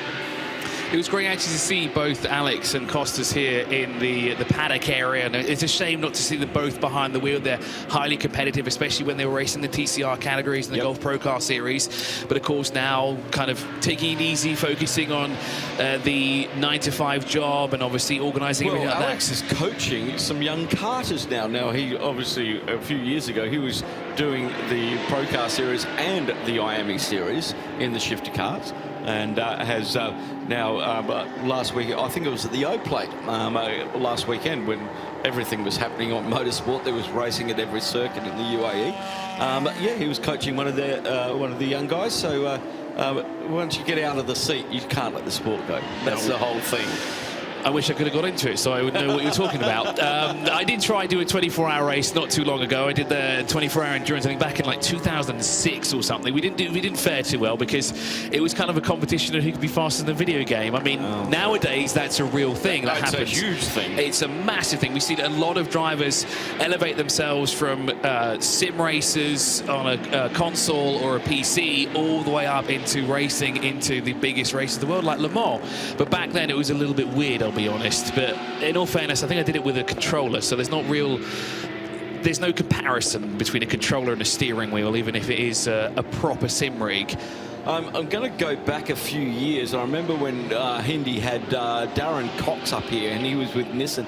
Remember they did that series with the drivers, and Jan Marlenborough ended up getting very successful on that. They were all sim racers, and Darren Cox since left Nissan and then went and started his own company up to do the sim, to get people do the sim racing, and can you put them in a car? Well, Jan Marlenborough proved that. He ended up in Japan racing very successfully. So the skill set does transverse across. What you don't get is the smell of rubber, possibly the sweat that you get in the car, but but the skill set of managing something does transverse. So these sim racers these days can get in these cars. And don't forget. Yes, mate. Yes, Snowy. On the way down to garage 11, of course, where the Grove car went out to find out what went on there for you. But on my way down, the number 902 Holmgard Motorsport Porsche GT3 Cup car 992 has disappeared back into its box. It's got its lights on still, though, but apparently they've got no water pressure. But they are working on it. You can tell the level of activity is. They're determined to get the car back in the race. There's a long way to go, but just a quick update for you guys. And I'm going to carry on down to Grove and see if I can find out. Well, if they were running a very early pre-1993 Porsche, they wouldn't have had issues with water pressure because it was air-cooled. Same engine, exactly. Just going back to the sim racing topic, is the other thing that you forgot to mention is, okay, no sweat, no smell of the rubber burning. More importantly, no bill when you crash the car. Yeah, that's right. Because you just press reset and it's done. You go back into the pit lane and off you go again. That's something that you learn when you climb the ranks. But an incredible story from Jan Mardenborough, to be honest. Yes. The movie was fantastic. His biopic on his life. I watched that earlier this year. I think it was the only movie I actually wanted to watch this year. An incredible story, and of course we're seeing it more and more nowadays. You know, sim racing has become a lot more accessible. Well, you have people like Verstappen, Norris, Leclerc, all jumping on doing sim races. And Max Verstappen was jumping out of his race car, his Formula One car, and then he has a sim set up on his plane. Like, we thought it was a joke. We thought it was a thing that not a flying simulator on it. And then we saw a photo of it, and he actually has a sim set up in his jet. How do we deal with turbulence and then oversteer at the same time? Possibly quite interestingly. It would be a challenge. It would definitely be a challenge. As we look at the 909 car here, this is the red Camel Jordans NL car, the car that's currently running 12th overall. Fabio Downs currently behind the wheel. The race leader in 992, a lap ahead of their closest rival, Garabali, in the QMMF by HRT at the moment. A decent-sized gap between the two of them, but no doubt that will kind of close up a bit. Actually, no, it won't by the looks of it, because the Fabio Downs car that's in front has actually done 19 pit stops compared to the QMF HRT's 16. So they are 3 pit stops behind at the moment. So it looks like they've got quite a comfortable gap, does the 909, between their closest rival. Of course, we have to look a bit further back to see third overall in that class, which is the Stefan Pran car down in 17th at the moment. That's the 908 car, as Alex Bukanstov moves up now into 15th position. That puts him 12th overall in GT3, 5th in AM category as well. It's not gone their way at all so far, the LRS GT racing. A number of actually the entire lineup of drivers in that car have actually done at least one round of Golf Radical Cup here. They've worked really well together, and of course they've had fantastic battles on track, but of course today they've come together and it just hasn't gone quite right for them so far. But of course, with 8.5 hours remaining on the clock, still plenty of time to make it up. Oh, we have been waiting, and Johnny has been waiting for the answer. Please enlighten us.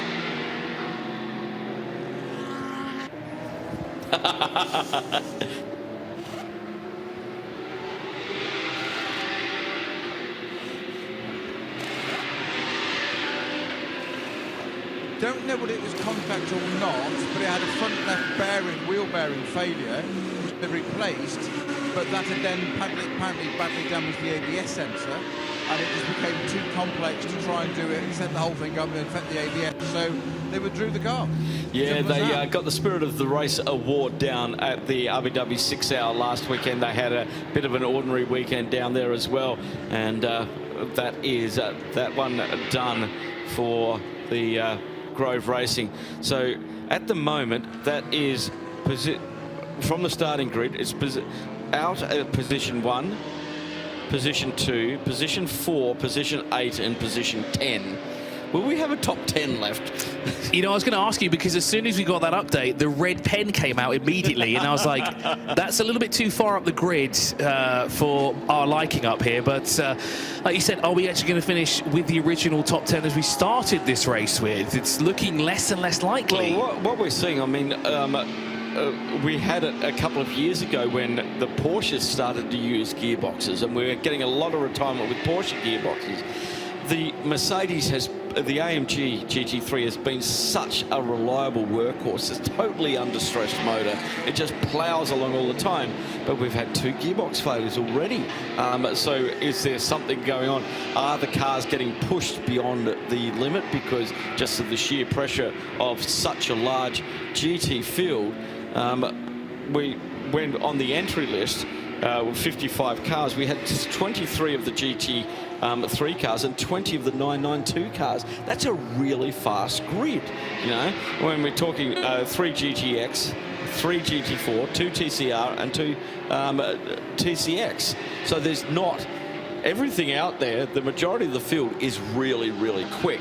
And I think the pace of this race, taking away the code 60s, is actually starting to show some weaknesses of these cars. It certainly is, and that's what endurance is, right? It's a test to see what these cars are like, and that's the whole point of motorsport as well. It's a test of what goes into a road car eventually at some point. So this is like, you know, this is it. This is the way to figure out what works, what doesn't work. Does it have the endurance to run for 24 hours straight without any issues? And, well, like you said, Phil, it's a very quick field, but we've already seen a number of issues in various cars for various different ways. But having 2 gearbox failures so far for the AMG GTs and the GT3 cars, excuse me. Now, does that put a little bit of worry for the remaining AMG GT3 cars out there, like Heart of Racing by SPS? Are they going to start closely monitoring their gearbox a little bit more? Because by the looks of it, are they the sole AMG that's remaining? And they've been in the pits for 25 minutes. They have indeed. Oh, no, yes, they have been 26 minutes in the pits at the moment for that car. And we used to have a lot of Mercedes up in the top 10. And that is really unusual. Audi, Porsche, Audi, BMW, our top 4 at the moment. Christopher Haas clicking over 385 laps, around about a lap clear of the Proton Huber competition Porsche. Victor Shaitar at the wheel of that one. And then it's Dylan Pereira, multiple champion here in the Carrera Cup Middle East, and also helping a few drivers down at Yas Marina this weekend with a bit of coaching after winning also the Porsche Super Cup. Multiple winner of that now, and kicked off his career with Lacta here, and started out in Bahrain and then moved over and followed the local series around, which is also they had a race here last weekend. Yes, next weekend. Oh, this weekend as well. So busy times for motorsport in this region, Chris, and I don't think I've ever seen a busier February. No, a busy February. I mean, busy January and February, because it's literally back to back. Every weekend we're doing something somewhere. You know, like you said, we've got Carrera Cup in Yas Marina. We have the 24 hours here. We had the 6 hours last week in Abu Dhabi. Then we had Carrera Cup here. I think it was only Christmas and New Year we actually had off, and now we're just pretty much full on to some point in November. You know, I actually thought I had a break next week, but no. Asia Le Mans is in town for another running around the Autodrome of the Yas Marina circuit here, and I was having a quick look because what we were talking about the AMGs. Now there are, I think if I'm not mistaken, there's 4 in total, and by the looks of it, all 4 have had some sort of issue, because Grove Racing out, the Dominic Baumann gets speed car out, CP Motorsport transmission issue, and now we have Daniel Monicelli in the Heart of Racing by SPS Mercedes AMG car with possible issues, because as you said, that is a lengthy time to be in the pit lane. We're fast approaching about half an hour that car's been in the pit lane. Exactly.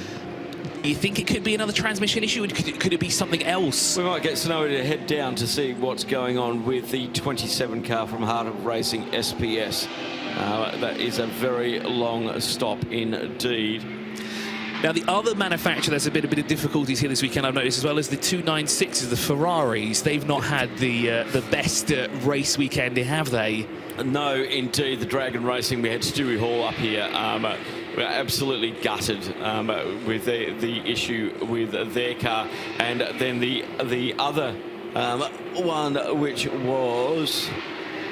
I'll go down to my list, the Racing 1 car. Now remember, that's the one that the door, they couldn't open the door and they had to jemmy the door off with the jemmy bar because the driver couldn't get out, and they put the black door on that. Then we saw it have an incident down at turn 1, and eventually it just cried enough. You've got to remember when that 296, when it came out, the first big endurance race that it did was the 24-hour of Nürburgring, and it won it.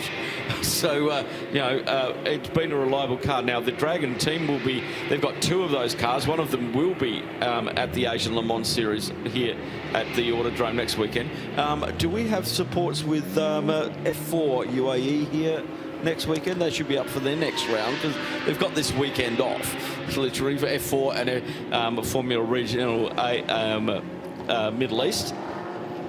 That's also another pretty intense calendar. 5 weeks of racing, I think, with only about a week break. Yes. Now, I've also noticed there's another car that's been in the pit lane for quite some time. That is the 902, currently shown as 32nd at the moment. Magnus Holmgaard behind the wheel of that car. Now, that is dropping down the order. They've been in the pit lane for 17 minutes. Now, they've had a lot of issues on that one. I think that's the one, the 902 Hankook Motorsport. Just have a look at that. They've got a couple of Aussies in there, Grant Donaldson, Darren Curry. And that has been in for a while. This is where the gremlins start to kick in. As, of course, we fast approach 8 hours remaining on the clock.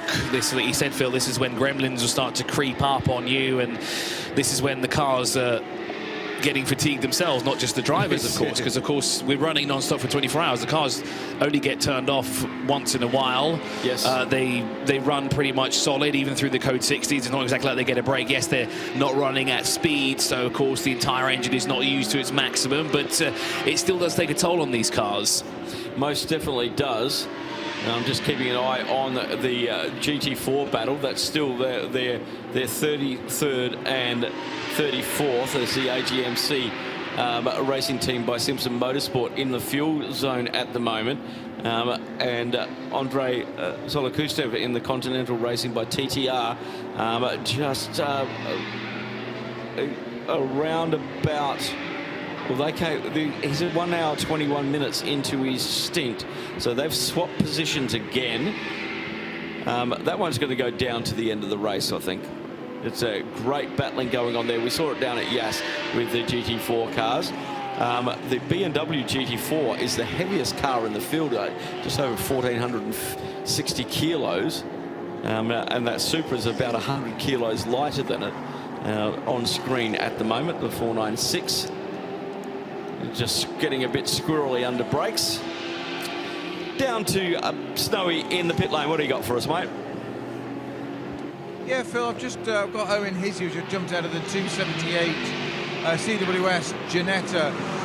Owen, not your first 24-hour race, but baptism of fire, not without its issues. Broken roll bars, broken power steering, throwing everything at you, but you're still in it. Yeah, exactly. We had a lot of issues. My first stint this evening ended with a drive shaft that fails going through turn 5, which is not what you want at all. So ended up with that. But all of these setbacks, we are still got good pace out there. And as you know, it's a 24-hour race. There's still 10 and a bit hours left. I can't remember how much. Just over halfway. Just over halfway, exactly. There's a long way to go. So I'm still confident in the team and all the drivers that we can still do it. Now, of course, you had a great result with this team at Abu Dhabi last week, and this is your first taste of a 24-hour. How are you finding it? I'm finding it really well, actually. I've taken to it a lot better than I thought. A lot of practice as well on simulators at home, and doing a lot of night practice and everything like that, and getting into a good sleeping pattern as well to make sure that when I'm in the car, I'm on top form. It's a whole different mindset with a race this long, isn't it? As you say, it's not just about driving the car, it's all of a sudden it's sleep patterns and eating and hydration. It's totally different, isn't it? Exactly, and to be honest, that's the things that I love about it as well. It's more of a team effort, and which is why I think endurance racing and 24-hour races are pretty much the best form of racing in motorsport. So has Colin signed you up some of the European 24-hour races yet, like Barcelona? Not quite yet, but we'll just have to wait and see. I've got a few things in the pipeline, so we're just going to have to just wait and sit tight and see. I like how you smiled and said not quite. Exactly. I haven't spoken to him yet, but we'll have to see what he says after the weekend. But Owen, thank you very much. Enjoy the rest of the 24-hour. Say, a long way to go. Thank you, Snowy. Thank you, Owen.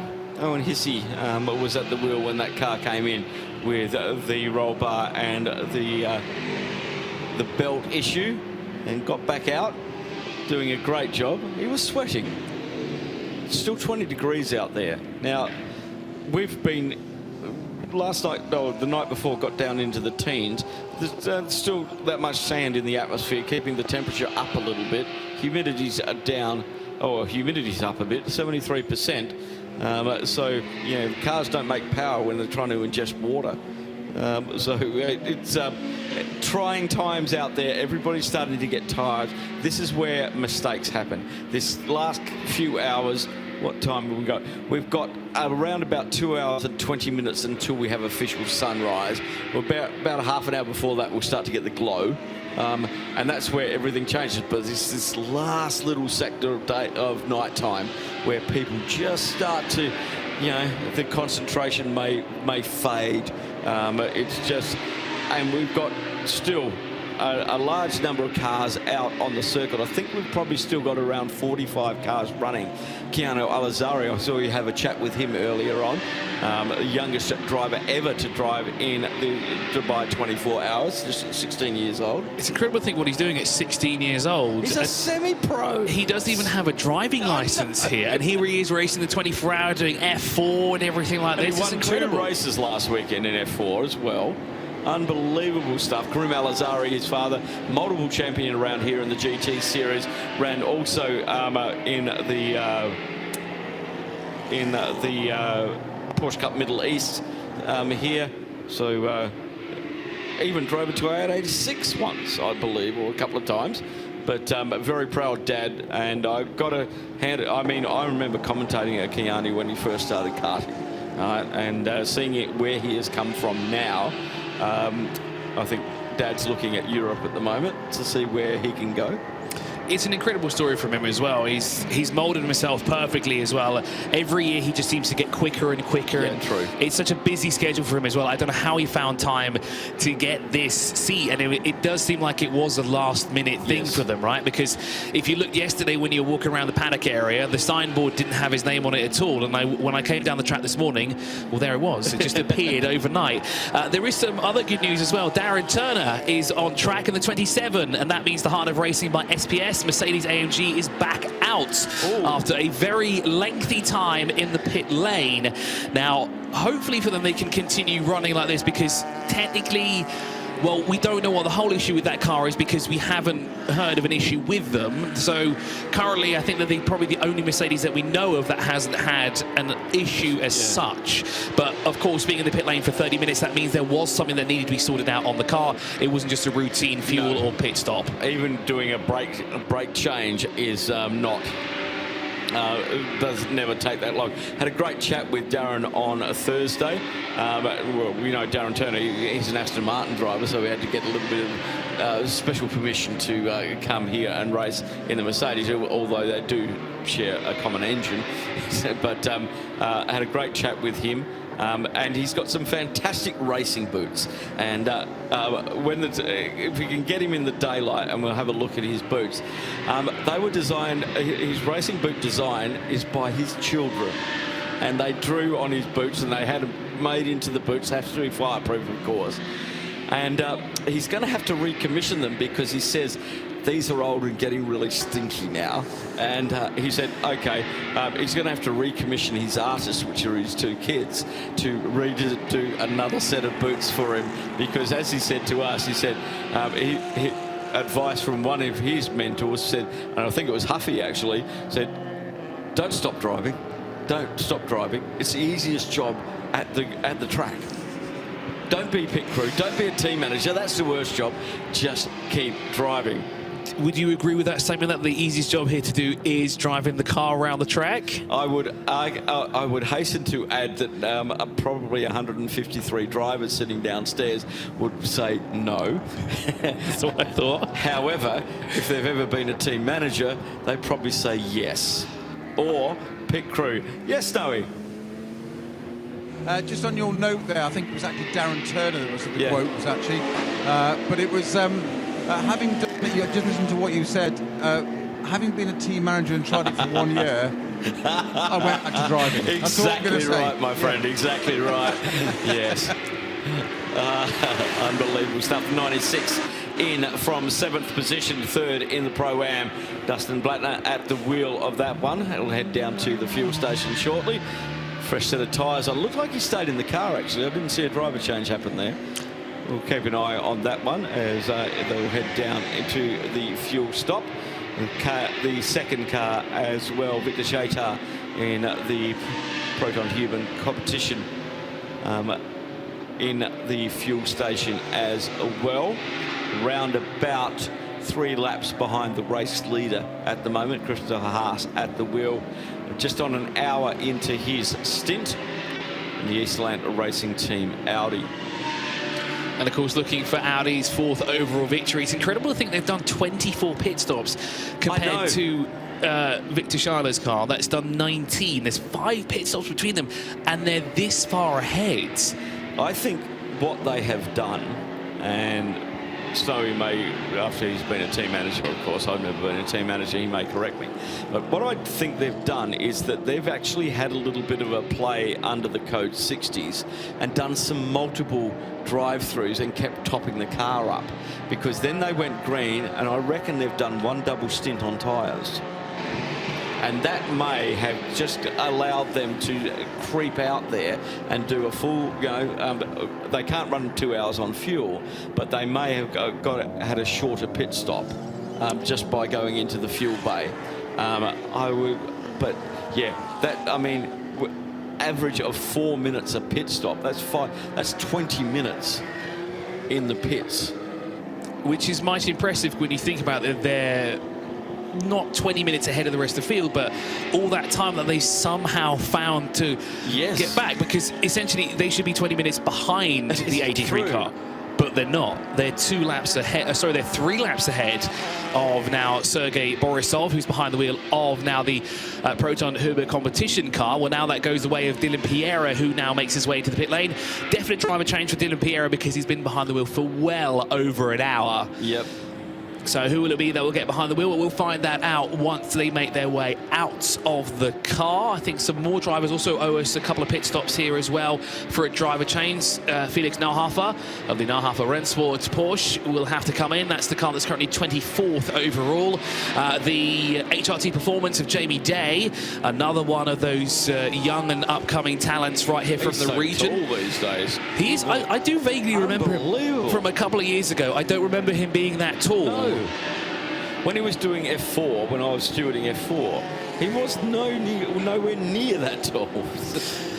He owes us a pit stop as well at some point, currently in 22nd. He's had an hour and 45 minutes behind the wheel of that car. I think those are the 2 that have been behind the wheel for the longest. We do have Andrei Sulukstev in the Continental Racing by TTR Toyota GR Supra that's been behind the wheel of an hour and 32 minutes as well. So we might see that 496 car come in. Now, interesting enough, the car that we're doing battle with is now being driven by Fabien Defio, who is now down in 35th position, and they've actually lost 2 places or 2 car lengths between them. Well, not 2 car lengths actually, but it's basically there's 2 cars now in between that battle for GT4 top honours before the end of the race here. Now that really does put the BMW M4 in a deficit at the moment. Of course, AGMC, the local importer and official OEM of BMW, just behind us. Of course, and it's great to see them jumping on board. I did notice Alpha Tame motor stickers as well on Toyotas, on the Toyota GR Supra, so it's great to see backing from the official importers of the cars. It's great to see them have some representation as well. BMW had a fantastic lounge area set up. I don't know if you had a chance to see that, Phil, while you were down in the paddock area. No, I didn't see anything while I was in the paddock area. Well, there was too many people around. That was true. The grid walk was insanely packed. There was about 100 people at one stage, and then all of a sudden there's about 1,000. Yes, exactly. They just all come in, and I think that's a really nice thing that Creventic does. So many families here. I'm walking through the tunnel at midnight, and the tunnel is packed full of families. They've been over at the Apex Garden. They've been enjoying the atmosphere here. As the race leader is now in the pit lane, car number 54. Driver change here for Christopher Haas, who will get out of the car. Now, Phil, are you eagle eye enough to spot who that was that got in? I didn't quite catch the belt buckle on that driver. I'm not sure if it's Marcus Winkelhock. No, that doesn't look like his helmet. So we'll get confirmation when they make their way out of the pit lane. Now, this makes their total 25 pit stops. Dylan Piera has done 22. Dylan Piera is definitely doing a driver change as well. Yeah, he's 56 around about. He had done 28 laps in that stint and 56 minutes, just under 57 minutes on that stint. A little bit shorter than the one previously, but that may be a little bit of strategy on that one. down in the fuel zone at the moment. That should click over. We didn't see if Dylan got in or out of the car, but he was well under. He could have done a double stint, but maybe they're just holding him back until the sun comes up, because he didn't start. He didn't start the race. He was about the third driver into the car, well after the race had got into the third hour. So interesting to see who does get behind the wheel of that car now. Same with the class, the overall leader, number 54. As we look at Bentley, I love this car so much. It's such a mammoth on track, and like you said, it shakes the grandstand as it roars by. What I really like about the car is the LEDs that they put on the front of it. The green LED. It really fits in with a lot of car manufacturers nowadays that put these massive LEDs on the front. But it's such an easy spot out there, especially when you're in the Apex Garden, the new viewing area that they built down through the Bowl complex as well. It's a fantastic sight, and it looks so epic when you see it on track, as they are currently working their way now down the back straightaway. Joe Wheeler currently behind that car at the moment in 11th overall for Team Parker Racing, 4th overall in Pro-Am. Ricardo Feller's got back behind the wheel of the 99. We spoke to him not too long ago. He's one of the very rapid drivers behind the wheel of the 99. But then coming to think of it, I think that all of their drivers are pretty fast when you look at who's in that car. We're still waiting for confirmation of who's behind the wheel of the Christopher Haas now driven 54 car. He of course got out, but we'll see who is now behind the wheel of that car. Now, is there anyone else? Yes, Hilal Al-Mazrui has come in for Rabdan by Fulgenzi. They are currently in, just lost them on the time screens here, 23rd overall, and she's just come in right in front of us, and there is a driver ready to get behind the wheel. It's not Christopher Deutschling, as I can tell from his helmet. Now, I wonder if that's Saif Al-Ameri, because when I spoke to him earlier today, he really likes to drive during the nights. And I think that's quite interesting, because it's probably one of the trickiest times to drive, because obviously this year we do have a lot of lights all over the track, right? We've lit it up. We're fully lit. But it's still quite dark out there. Yes. And driving at night is difficult as it is when you're on the road. I can't imagine having 55 other cars going the same speed you are. All with the high beam on and floodlights. Exactly. I mean, well, high beams is a usual thing. We see that on the road every day, don't we? That's paranormal. But of course, it's quite interesting to hear that that's what he was looking forward to. But also speaking to a couple of other drivers, Keanu Elizari said he really enjoyed driving here at night. And of course, they don't get that experience when they race in F4. Yes, when they race at Yas Marina Circuit, they're racing under the lights. But when it comes to lower daylight, though, you can see everything. Exactly, and it's not like when you come here where we do have the lights, but the conditions are a lot lower, so there's more of a challenge. You know, it makes things a bit more interesting. And of course, when they travel around the world, eventually, when they work their way up through the ranks of obviously the 24-hour series here with Creventic and all the incredible races that are held throughout the year. They'll obviously go off and do things like Le Mans and it's Super Cup around the world and many other big series. Of course, this adds to their portfolio. They can come in and say, look, I've got the skills. You know, I can race in the middle of the night with all the lights turned off. I know what I'm doing. Yeah, totally. And these type of races, where else? How many other 24 races can you enter as an amateur? You know, as a young kid coming up, you can't do Daytona. You can't do a lot of the races. You need a special license to do the Nürburgring. Creventic Racing provides that opportunity for people to do that. You can do it at any of their 24-hour races at Barcelona, and you know, all of the things. So, and racing at night. Yeah, it's a great skill set to have, because it can open doors. As we see now that the driver behind the 54, Sunriker, in the Esselant Racing Team Audi is now behind the wheel and in control of the race leading car by now what is 1 lap, but they still have 25 pit stops completed and 19 to the car that's currently in second, which is the Protonhuber competition Porsche Sergei Borisov behind the wheel. Lewis Plato moves up into 3rd position overall in the Century Motorsport BMW, currently leading Pro-Am as well, just ahead of his rival, the Cosmi Papi, driven number 95. That's a little bit further down the road. Attempted Racing's Ricardo Feller drops down to 4th, and that is the 929 that we're currently looking at. That's the car that's placed 22nd overall. Jamie Day, well, we knew the HRT Performance driver had to come in sooner, because he was fast approaching that time bracket, wasn't he? It was getting out there, and there are severe penalties if you exceed your driver time. So it's not something that you want to do. And just talking about penalties, let's see what There we go. The 936 overtaking another car outside of the track. No, can't do that. That's a 10-second penalty. 6 track limits for the 83. That one is 10 seconds. And also for the 31 getting the 12th offence. Now, something that's new for Creventic this year with the rule changes, obviously you cannot serve penalties under code 60. They used to be able to do that, but the penalty time doubled. Well, now you just can't, okay? But you still have the 2-hour window that you must serve your penalty in. And if you haven't done that, if you're coming into the pits to do a service and there's code 60 and you can't serve the penalty, it switches from 2 hours to the next time you enter the pits. Okay, so it keeps it fair for everybody to do the penalties. But the one, if they have a vehicle that repeatedly offends track limits, they can give them a drive-through. Now that is, you know, that's something that when we talk to the race directors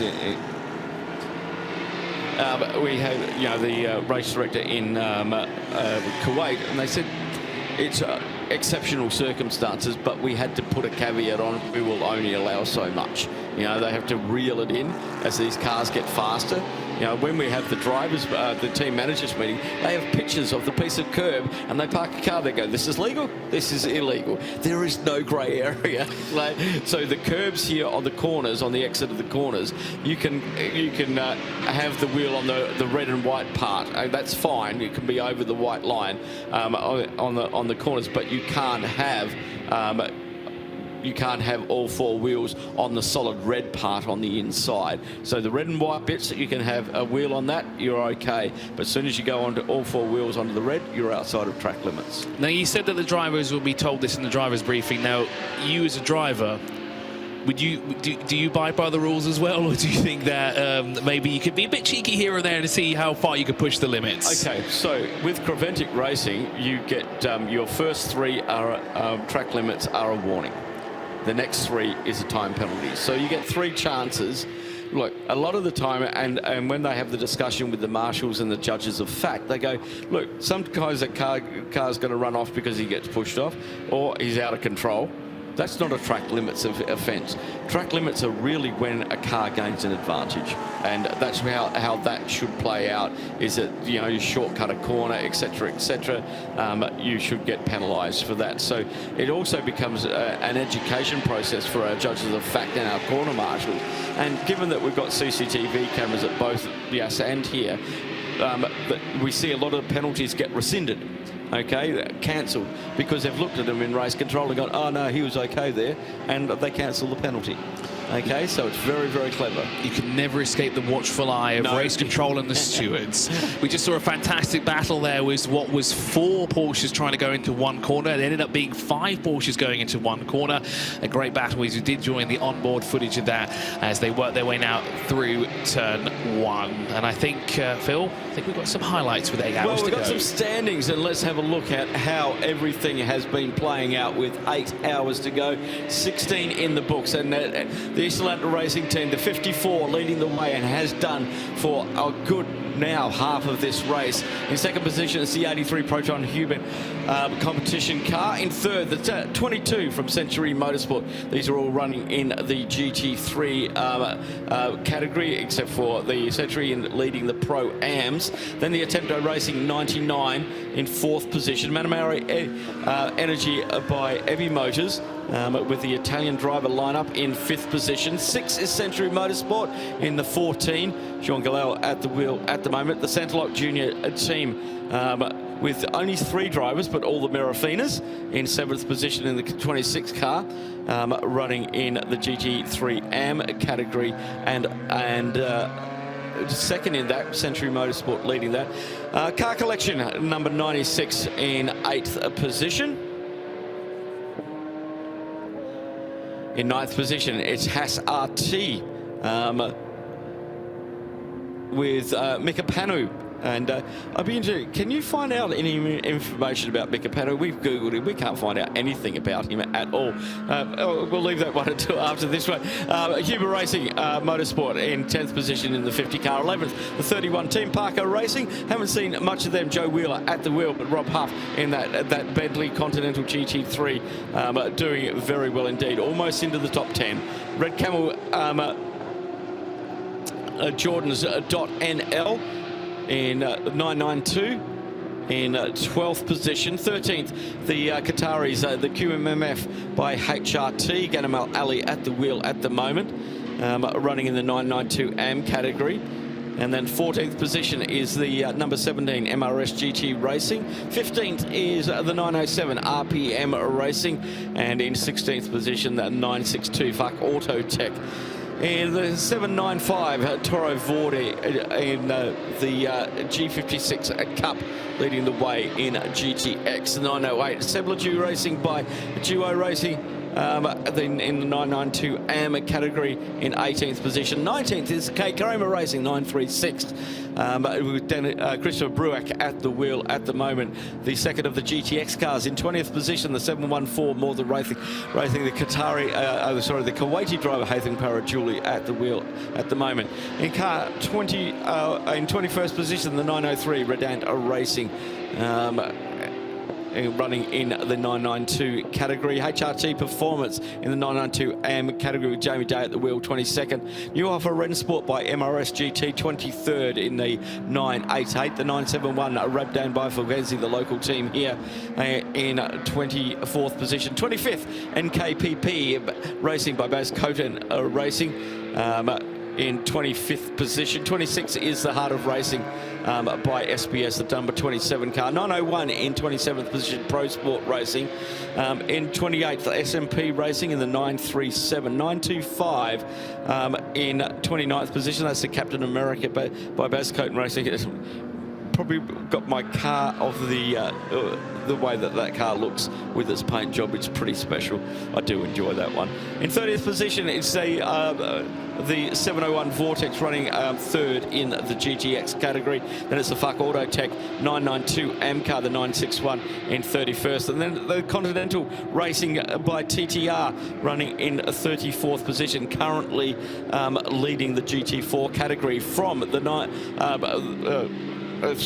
with the 33rd car on track at the 930 HRT Performance 992 AM. And then we have the second position in the GT4, the 438 AGMC Racing by Team Simpson Motorsport. The Get Speed number 9, well, that's had its issues. In 35th, 902 Holmgard Motorsport also with a lot of issues. Still both those cars in the pit. Simpson Motorsport TCE leader in and leading TCR as well, 37, the 138. The CP Racing with their gearbox issues back down the field in 38th position. 227, one of the 718 Cayman has been staying out of trouble in 39th position, and the 278 in 40th. Few issues for the 278. Then we have the 41 currently in the pits.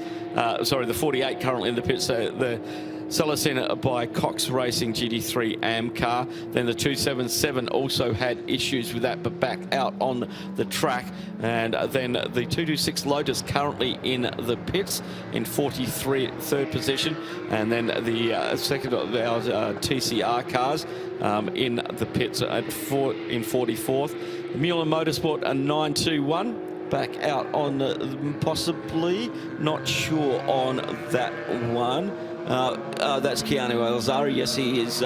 He's still rotating around there, but a long way behind at the moment after their issues. The 989 in 46th position, MRS GT Racing, and then the Century Motorsport 429 after that impact with the wall at turn 7, retirement from then. And the number 6, the 296 GT3 McLaren, Ferrari out already. Then it was Axel Jeffries that got out of the 76 720 S McLaren, a retirement for that one. The 91 Herberth retired quite a while ago, as did the 88 from Dragon Racing, with the issues that they had. Then Grove Racing, we heard from Snowy about what happened with them. The Centrelock Junior team, our pole sitters as well, lap 88. They had their power steering fail again. The 927 was out early as well, and then no start from the Herberth Motorsport team, and that's how they stand with 7 hours and 53 minutes to go.